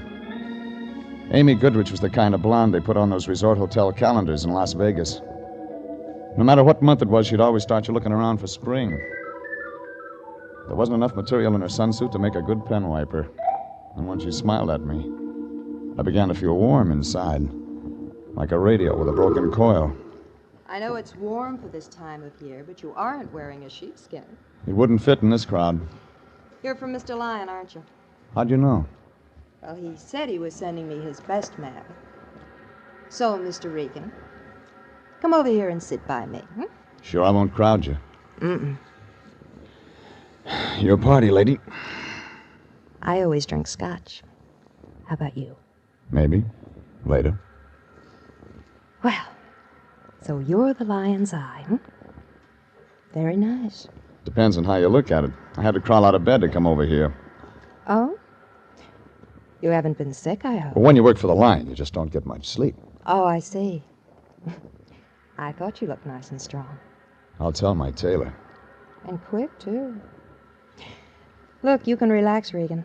This job is going to be easy. What is the job? Protecting me. If you're going to wear that all the time, I'd better send for reinforcements. I think you'll be able to handle it. You'll do just fine. If I know who I'm protecting you from. Yes, I suppose you do have to know that. Have you ever heard of Tim Conover, Mr. Regan? Yeah. He runs an upholstered cigar box downtown. Diamond Club. He plays for keeps. I've heard. And apparently I interest him. It figures. I worked for him 2 years ago singing. He became very interested in me, but I turned him down. Conover wouldn't like that. He doesn't. He has another girlfriend now, a Helen Lesser. I thought she'd take his mind off me, but she hasn't. You still sore? He's been around half a dozen times this past week, casing the place. I think he's got some nasty ideas. Like? I don't know.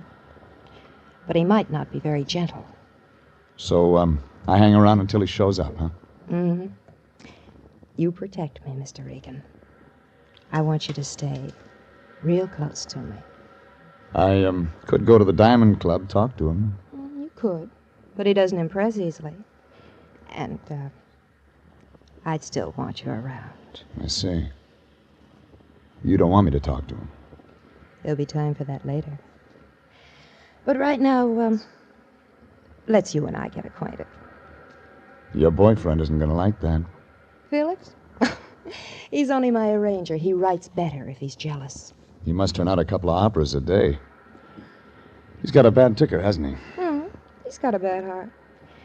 But let's talk about us. Conover, remember? Oh, Regan, don't go. I hate to be alone. I'll be back. Why don't you stay for dinner?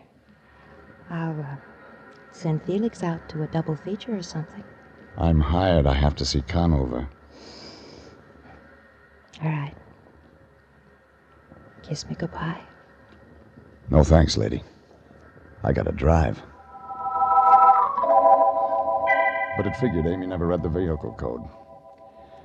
I didn't mind when her arms went around me, but I could feel something else on the back of my neck. Eyes. Somewhere in that house, Felix was watching, and I knew he wouldn't like the kind of music we were making. Hurry back, baby. I could still feel him watching when I broke away and walked back through the house. He wasn't in the dining room, so I went through the archway to the living room. I didn't find him, but he found me. For a guy with a bad ticker, he was fast on his feet. He had a letter opener in his hand, but I didn't see the afternoon mail. I grabbed for him and he slid away. Then he came around again. This time I got my hand around his wrist. Drop it, Buster. Drop it. Take it easy. You got small bones. You're not built for rough work. Leave her alone. Leave her alone, Regan. You leave her alone.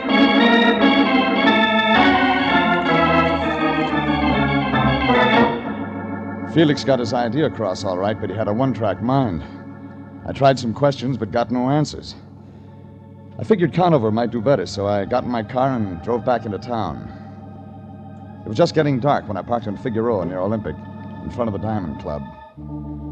Things were slow when I walked in, too early for the jingle you spin crowd. When I asked for Conover, the bartender blinked a couple of wet stones at me. In back, bud. Jerked his head toward the rear. I got as far as the shuffleboard table when a brunette eased out of the shadows. She wasn't wearing a coat, and it figured she was there to stay. May I help you? I'm looking for Tim Conover. I'm expecting him. Come on in. Sit down, Mr. Regan. Oh, so you're Jeff Regan. Ring a bell? I've heard the name before. It fits you.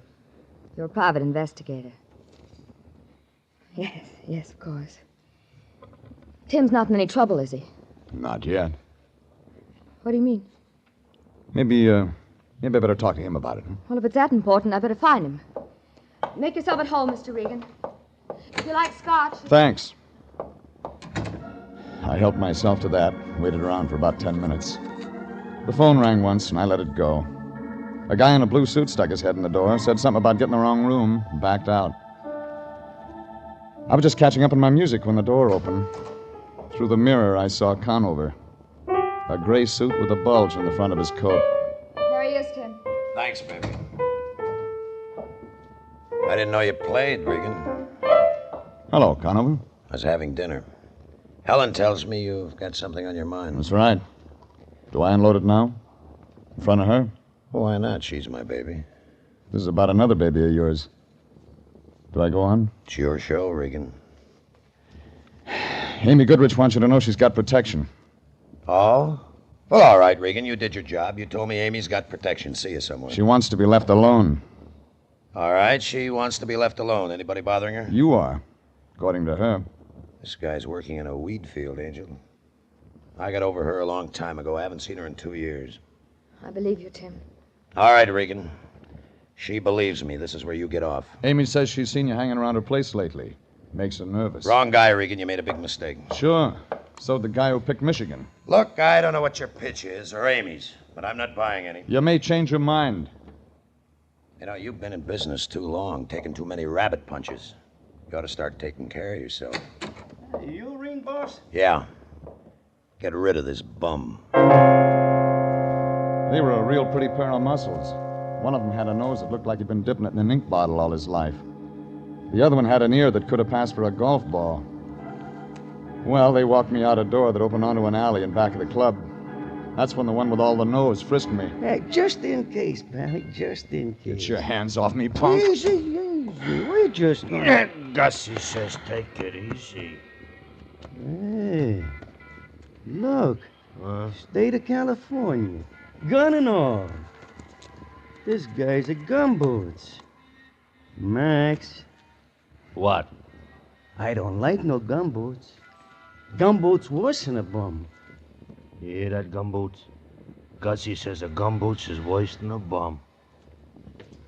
You don't talk. Gumboots, how tough are you? Still don't talk. Hey, Gussie asked you. How tough you are, huh? Are you tough? Tough? Not so tough. Hey, my turn. Hold it. All right. Now, Gumboots, here's what we get on answer.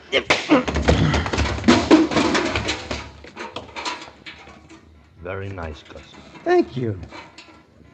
Come on, Maxie. We'll be late for dinner. Yeah, what about him? Ain't you heard? He don't feel like eating tonight. I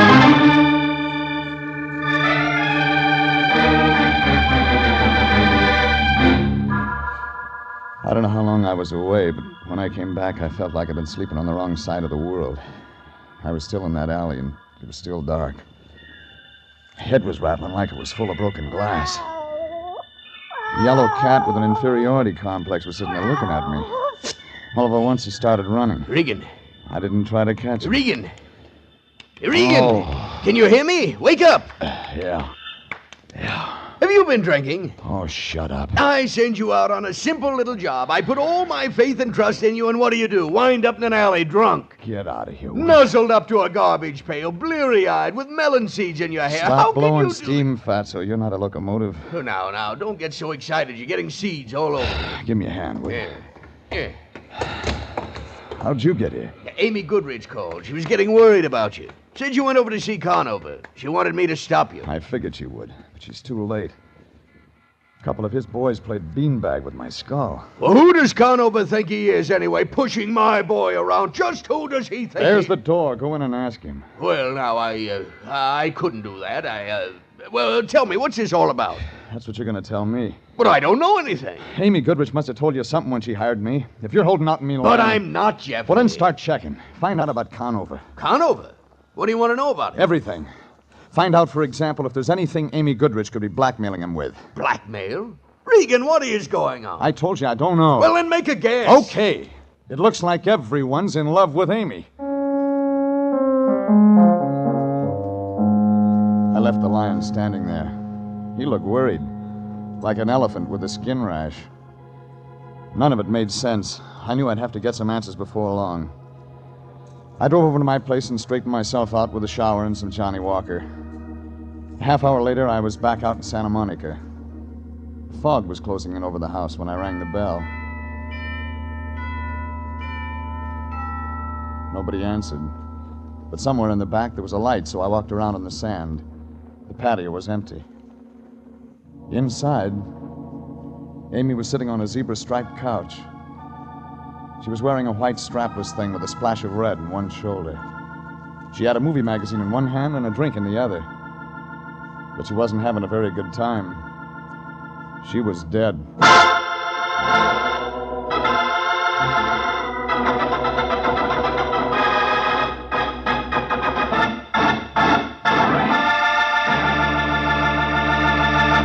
This is CBS, and you are listening to The Story of the Lady Who Wanted to Live. Tonight's adventure with Jeff Regan, Investigator.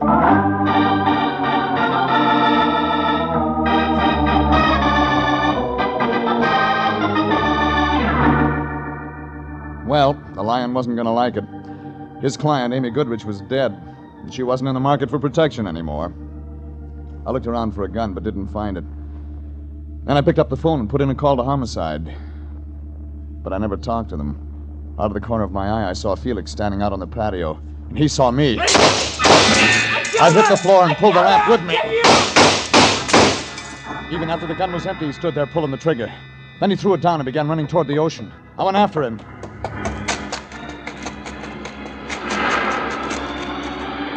No! Don't come near me! Stay away from me! Stay away from me! Hold still. I killed her! Hold still. No, let me go! You'll drown. No, I don't care. I loved her, Regan. I couldn't stand it anymore. Come here. I couldn't stand it anymore, so I killed her. It doesn't make sense, does it? Sure it does, but you're not going to kill yourself. Oh, the police. What about him? I phoned them. I told them everything. When? Just before you came. Come on. But they'll be here. Let go. Yeah, that's why I said come on.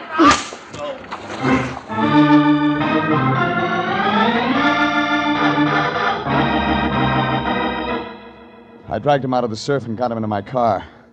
He kept mumbling all the way into town. It was 2 minutes after 10 when we got to my apartment. 3 phone calls turned up the Lyon in a Turkish bath. He kicked, but when I told him what happened, he said he'd come right away. 20 minutes later, he walked in. He still had a towel wrapped around his head. He looked like Sitting Bull in an Easter bonnet. Where is he, Regan? Where is he? In there, asleep. Asleep? Just like that, he can drop off to sleep after what he's done? I gave him some pills. What about homicide? He already called him. But they'll be looking for him down at the beach. We've got to stay clean, Regan. I'm going to phone homicide. Pick up that phone and I'll ram it so far down your throat you'll get a busy signal out of your hip pocket. This is murder. What's gotten into you? You're not going to toss Felix to the wolves. Regan, you find the girl dead. Felix has the gun. He admits killing her. What are you saving him for? What are you going to do with him? Stuff him and put him on your mantle? He's a fall guy, a patsy. He didn't do it. He didn't kill her? He was carrying this gun. He took 6 shots at me tonight. That's all it holds. There's 1 bullet in her, and he didn't have any extra slugs. Now, what did you find out about Tim Conover? Oh, he's clean, Regan. Absolutely clean. Unless you want to count a court-martial. He celebrated V.E. Day by poking a major in the chops. What else? He kicked him, too. All right. Hey, where you going? Out. Look, you stay here and keep Felix company. Oh, of course, Regan. I'll do that. Run along. You needn't worry. I'll watch over Felix like a father. You'd better. But the cops will be here. It won't take them more than an hour or 2 to find him. Yeah, and I've got just that long to find out who really killed Amy Goodrich. All right. I suppose I'll have to go along. After all, we're working hand in hand in this thing. In that case, I'll hide my ring. I didn't like the idea of leaving the Lyon there with Felix, but there was nothing else I could do. Besides, I still had to do business with a guy named Conover. I was just getting into my car when I felt a gun in my back. And right away, I knew Conover had business with me. All right, Regan. We got things to talk over, now just keep walking straight ahead, the black sedan. Now, Regan, you sit in front with Helen. I'll take the back seat.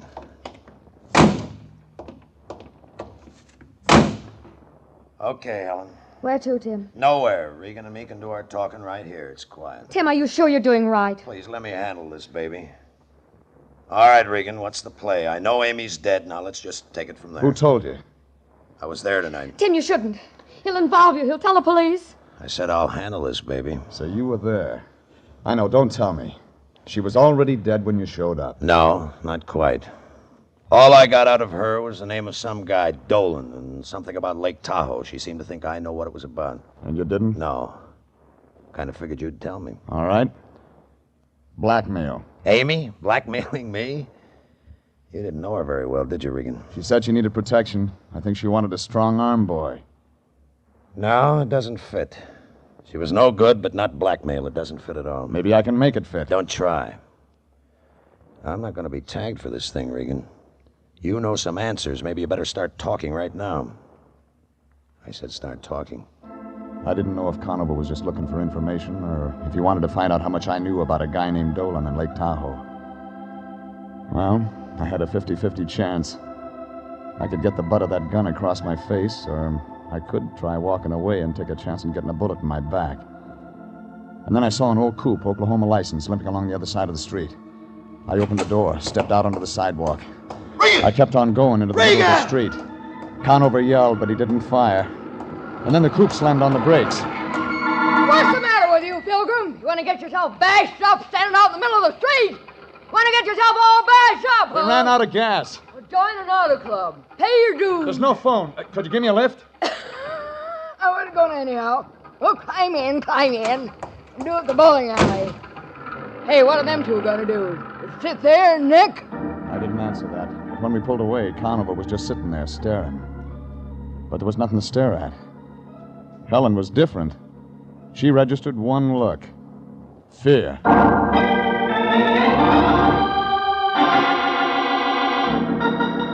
15 minutes later, the Oklahoma license dropped me off at Vermont and Franklin, where I got a cab. All the way downtown, I kept wondering about Conover's play. He could have stopped me, but he didn't. That could mean he hadn't shot Amy. It could also mean he had shot her, but he knew about Felix confessing over the phone to the police. At the Examiner morgue, I found Ned Fuller looking at a girly magazine. I told him what I wanted, and 10 minutes later, he spread out a file dated May 9th, 1945. Is this it? Wealthy playboy shot to death. Willard J. Dolan, San Francisco socialite, found dead at Lake Tahoe cabin. That's it. Oh, well, they never did solve it. There's some stuff here about a mystery I can woman. read. They think she might have done it. Somebody seen her come out of the cabin that night. She's tall, blonde. First name, Amy. No, they never found out who she was. Somebody did. Oh, well, there was witnesses. Yeah, let's see here. Yeah, Mr. and Mrs. Franklin James, San Diego people. They saw the dame come out, but they couldn't give a good description of her. Want to bet? A bet? Sure, I'll take Notre Dame. Who'll you take? I'll take a guy named Tim Conover.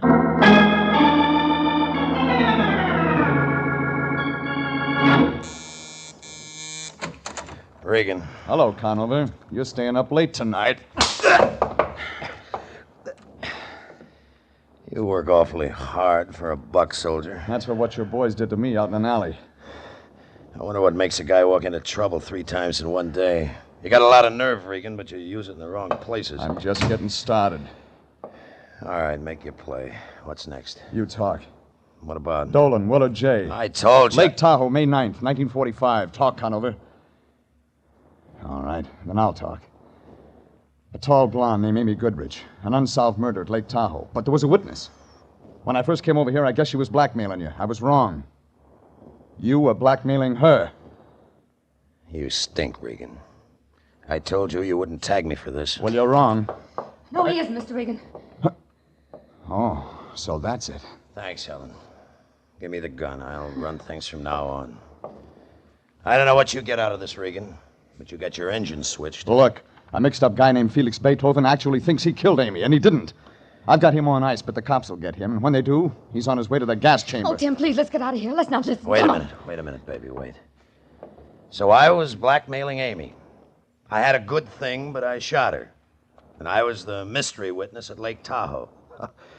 I thought you were a better gumshoe than that, Regan. What does that mean? The date was May 9th, 1945. You mean you haven't looked me up? All of a sudden, it hit me. Something the Lyon had said about V.E. Day and a major who got hit in the chops. And the whole thing came apart at the seams. Conover couldn't have been the witness. He was in a guardhouse in Germany. I began to feel helpless, like a glassblower with hiccups. For the first time in my life, I really wanted to talk to the Lion. I looked at the gun in Conover's hand, then I reached for the phone and dialed. Slow. He didn't stop me.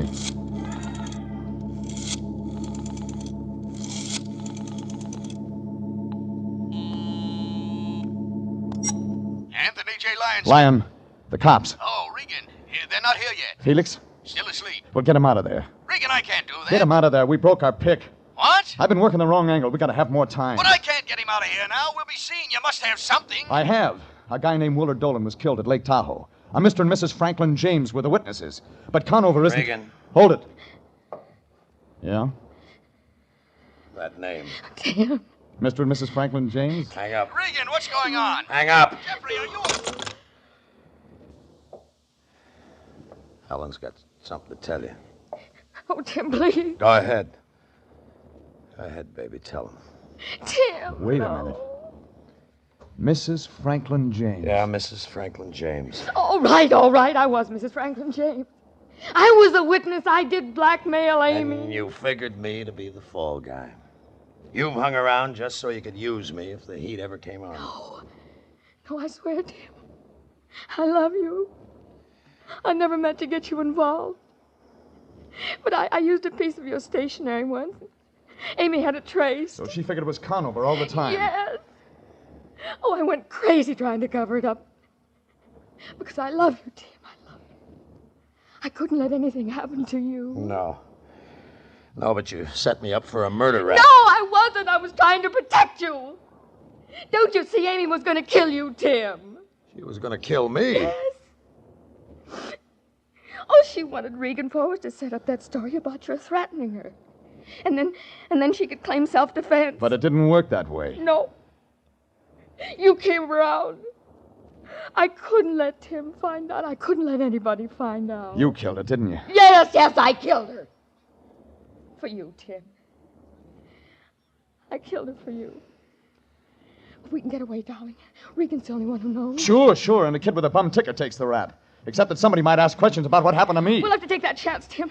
Regan's the only one who can make trouble for us. Us, baby? What? I don't have any troubles. You have. Oh, Tim. You're joking. Listen to me. You're wasting your time. Tim, you won't help me? No. You won't help me? No. But if you let them arrest me, I'll die. They'll convict me. Oh, please, please, you have the gun, Tim. You can save me. I don't want to die. I love you. I want to live. I want to live. I don't want to go. All right, Regan. You better get her out of here. Tim! Regan, I said get her out of here.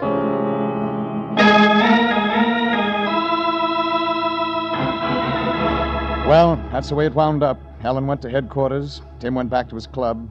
I went out of town for a few days. When I got back, I drifted into the office. The Lyon gave me the wind-up, a report on Felix. Yes, Regan. Those doctors worked on Felix Beethoven 3 days. Psychiatric medicine's a profound study. Profound. They finally convinced him he didn't kill Amy. Yeah. That's sad. He loved that woman as cruel as she was to him. He loved her a great deal. I suppose life will be lonely for him now that she's gone. You're wrong. What do you mean? I saw him in Hollywood today. He's got a new friend, one with red hair. You mean to tell me he's willing to do it again? To accept abuse from another woman? Why, that man's a natural for any woman's dominance. He hasn't got a thing to worry about. But you said she was a redhead, and I know redheads. Yeah, but Felix is bigger than this one. Besides, the new one's a Cocker Spaniel. Jeff Regan, Investigator, was written by E. Jack Newman and Adrian Jondo, directed by Sterling Tracy. Frank Graham is starred as Regan, with Frank Nelson as Anthony J. Lyon. Original music is by Dick Arant. This is CBS, the Columbia Broadcasting System.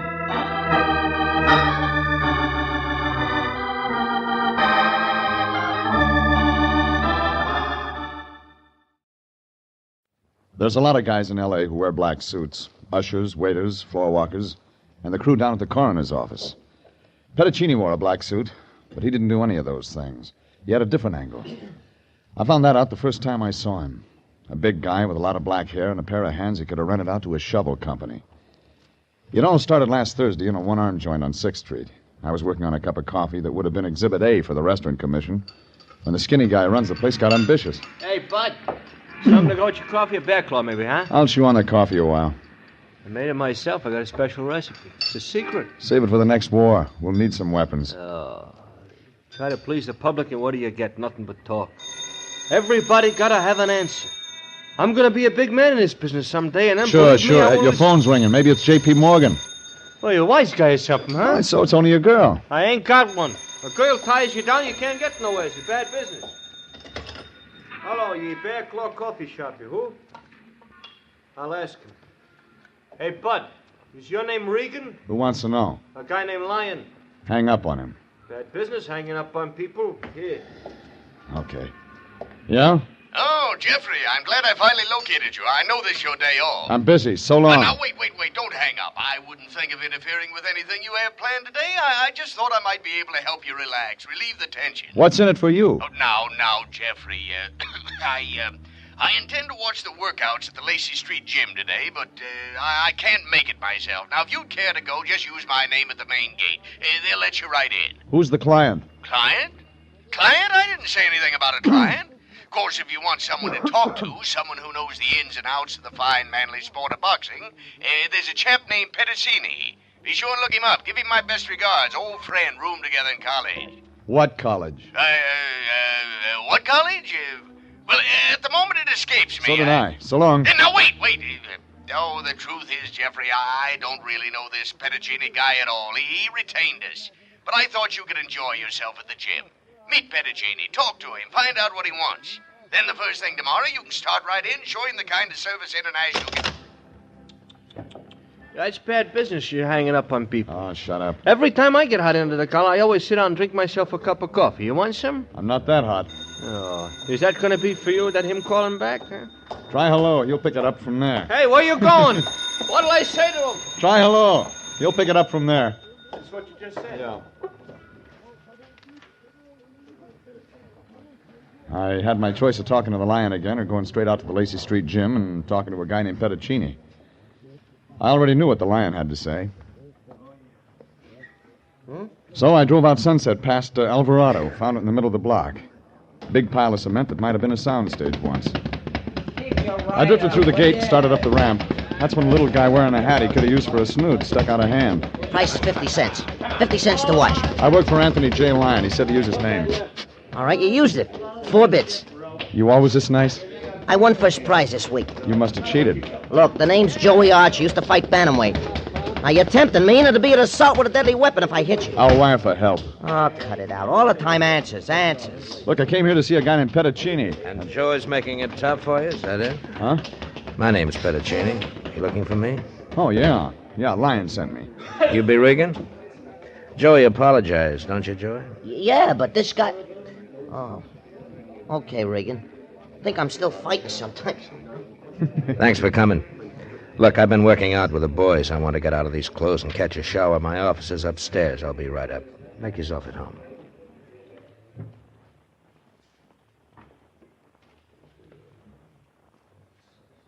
It wasn't much of an office. A couple of rooms with a connecting wastebasket. Figured Petticini wasn't going to retire from what he made out of the boxing business. I was just finishing my cigarette when he walked in.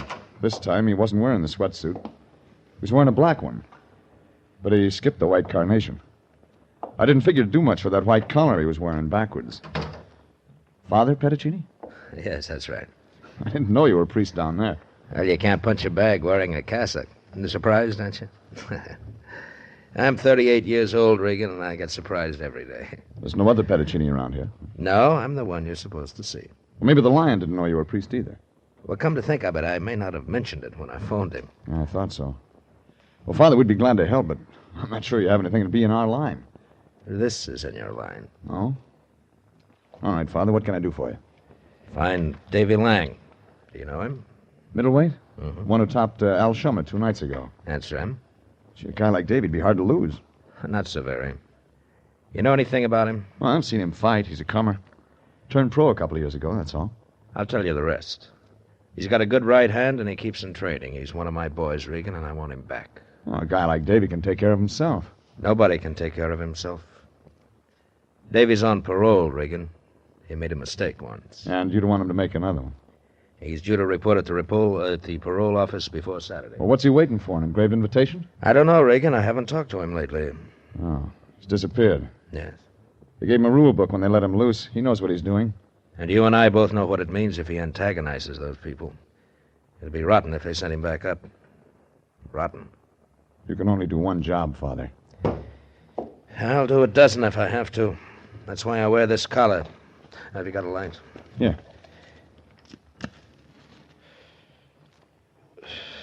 Thanks.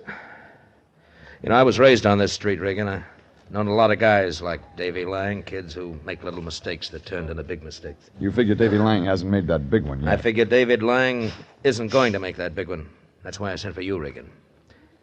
Here's a check. If it takes more, I'll get it. No, thanks. You won't help me? Well, I didn't say that. When did he turn up missing, Father? Right after his bout last Tuesday night. I'm his manager and trainer till he gets going. He dropped Al Shummer in the 4th. 10 minutes later, I went to his dressing room and he was gone. I haven't seen him since. Anybody else see him? Doorman, cab driver? No. I thought he'd call me, but he hasn't. I've been over to his place 3 times, no answer. Well, what do his people say? His parents dead. He lives alone at this address. Here. You've seen him in the ring. You know what he looks like. Yeah. Does he have a girl? I don't know. Anything else that'd help? Yes. Davy's a good boy. I told you I'll do the job, Father. You'll do it better if you believe in him. Suppose it turned out different. Suppose I tell you about a middleweight named Ignatius Loyola. Look, nobody's going to put Davy's picture on a church window. You don't have to be a saint to make the finals. Even the Bible says sin's here to stay. And that's why people like me will always have a job to do. All right, Father. I'll let you know when I have something. Thanks, Regan. Oh, Regan. Yeah? You didn't ask me why I didn't call in the police. I didn't have to. Davy's not in violation until Saturday. Crosby did it. I don't know why I couldn't. This is the ultimate. I left him standing there blowing smoke rings. A kind of smile came on his face, like maybe he just got some inside dope and something real big. But I didn't feel like smiling. I climbed in my car and drove down to Missing Persons Bureau. They hadn't picked up anybody who looked like Davy Lang.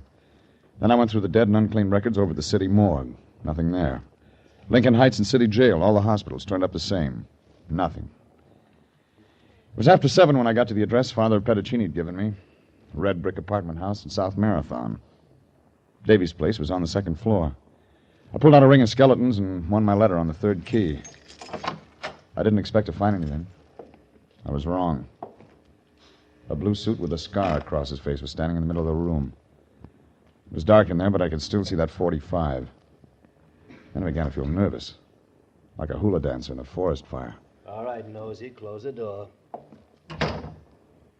Walk over to that wall. That's right.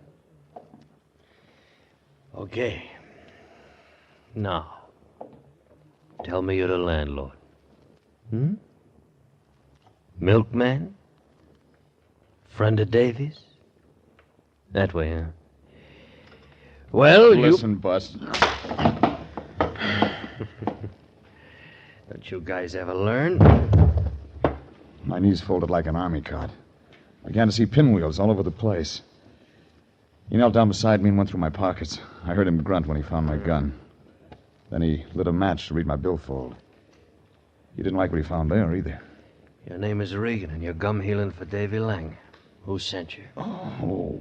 I ask you one question. Who sent you, Regan? Was it Mel Lawrence? Did she hire you? No. She'd have more brains than that. Ah, that priest, wasn't it?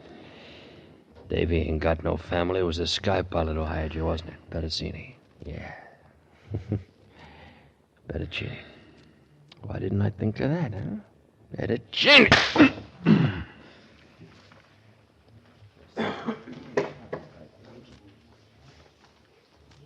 It was a good show, but I didn't catch the last act. I did remember the advance publicity. Any kind of preview would tell you Davy Lang hadn't just run out on a priest and parole board. There was a lot more I had to find out, and it figured Father Pettacini wasn't going to like the way it wound up. It was an ice age later. I rolled over and found out I had some legs. Then I found a bottle of scotch on top of the stove, and that helped a lot. I tugged on it while I went around the place. There were 3 suits and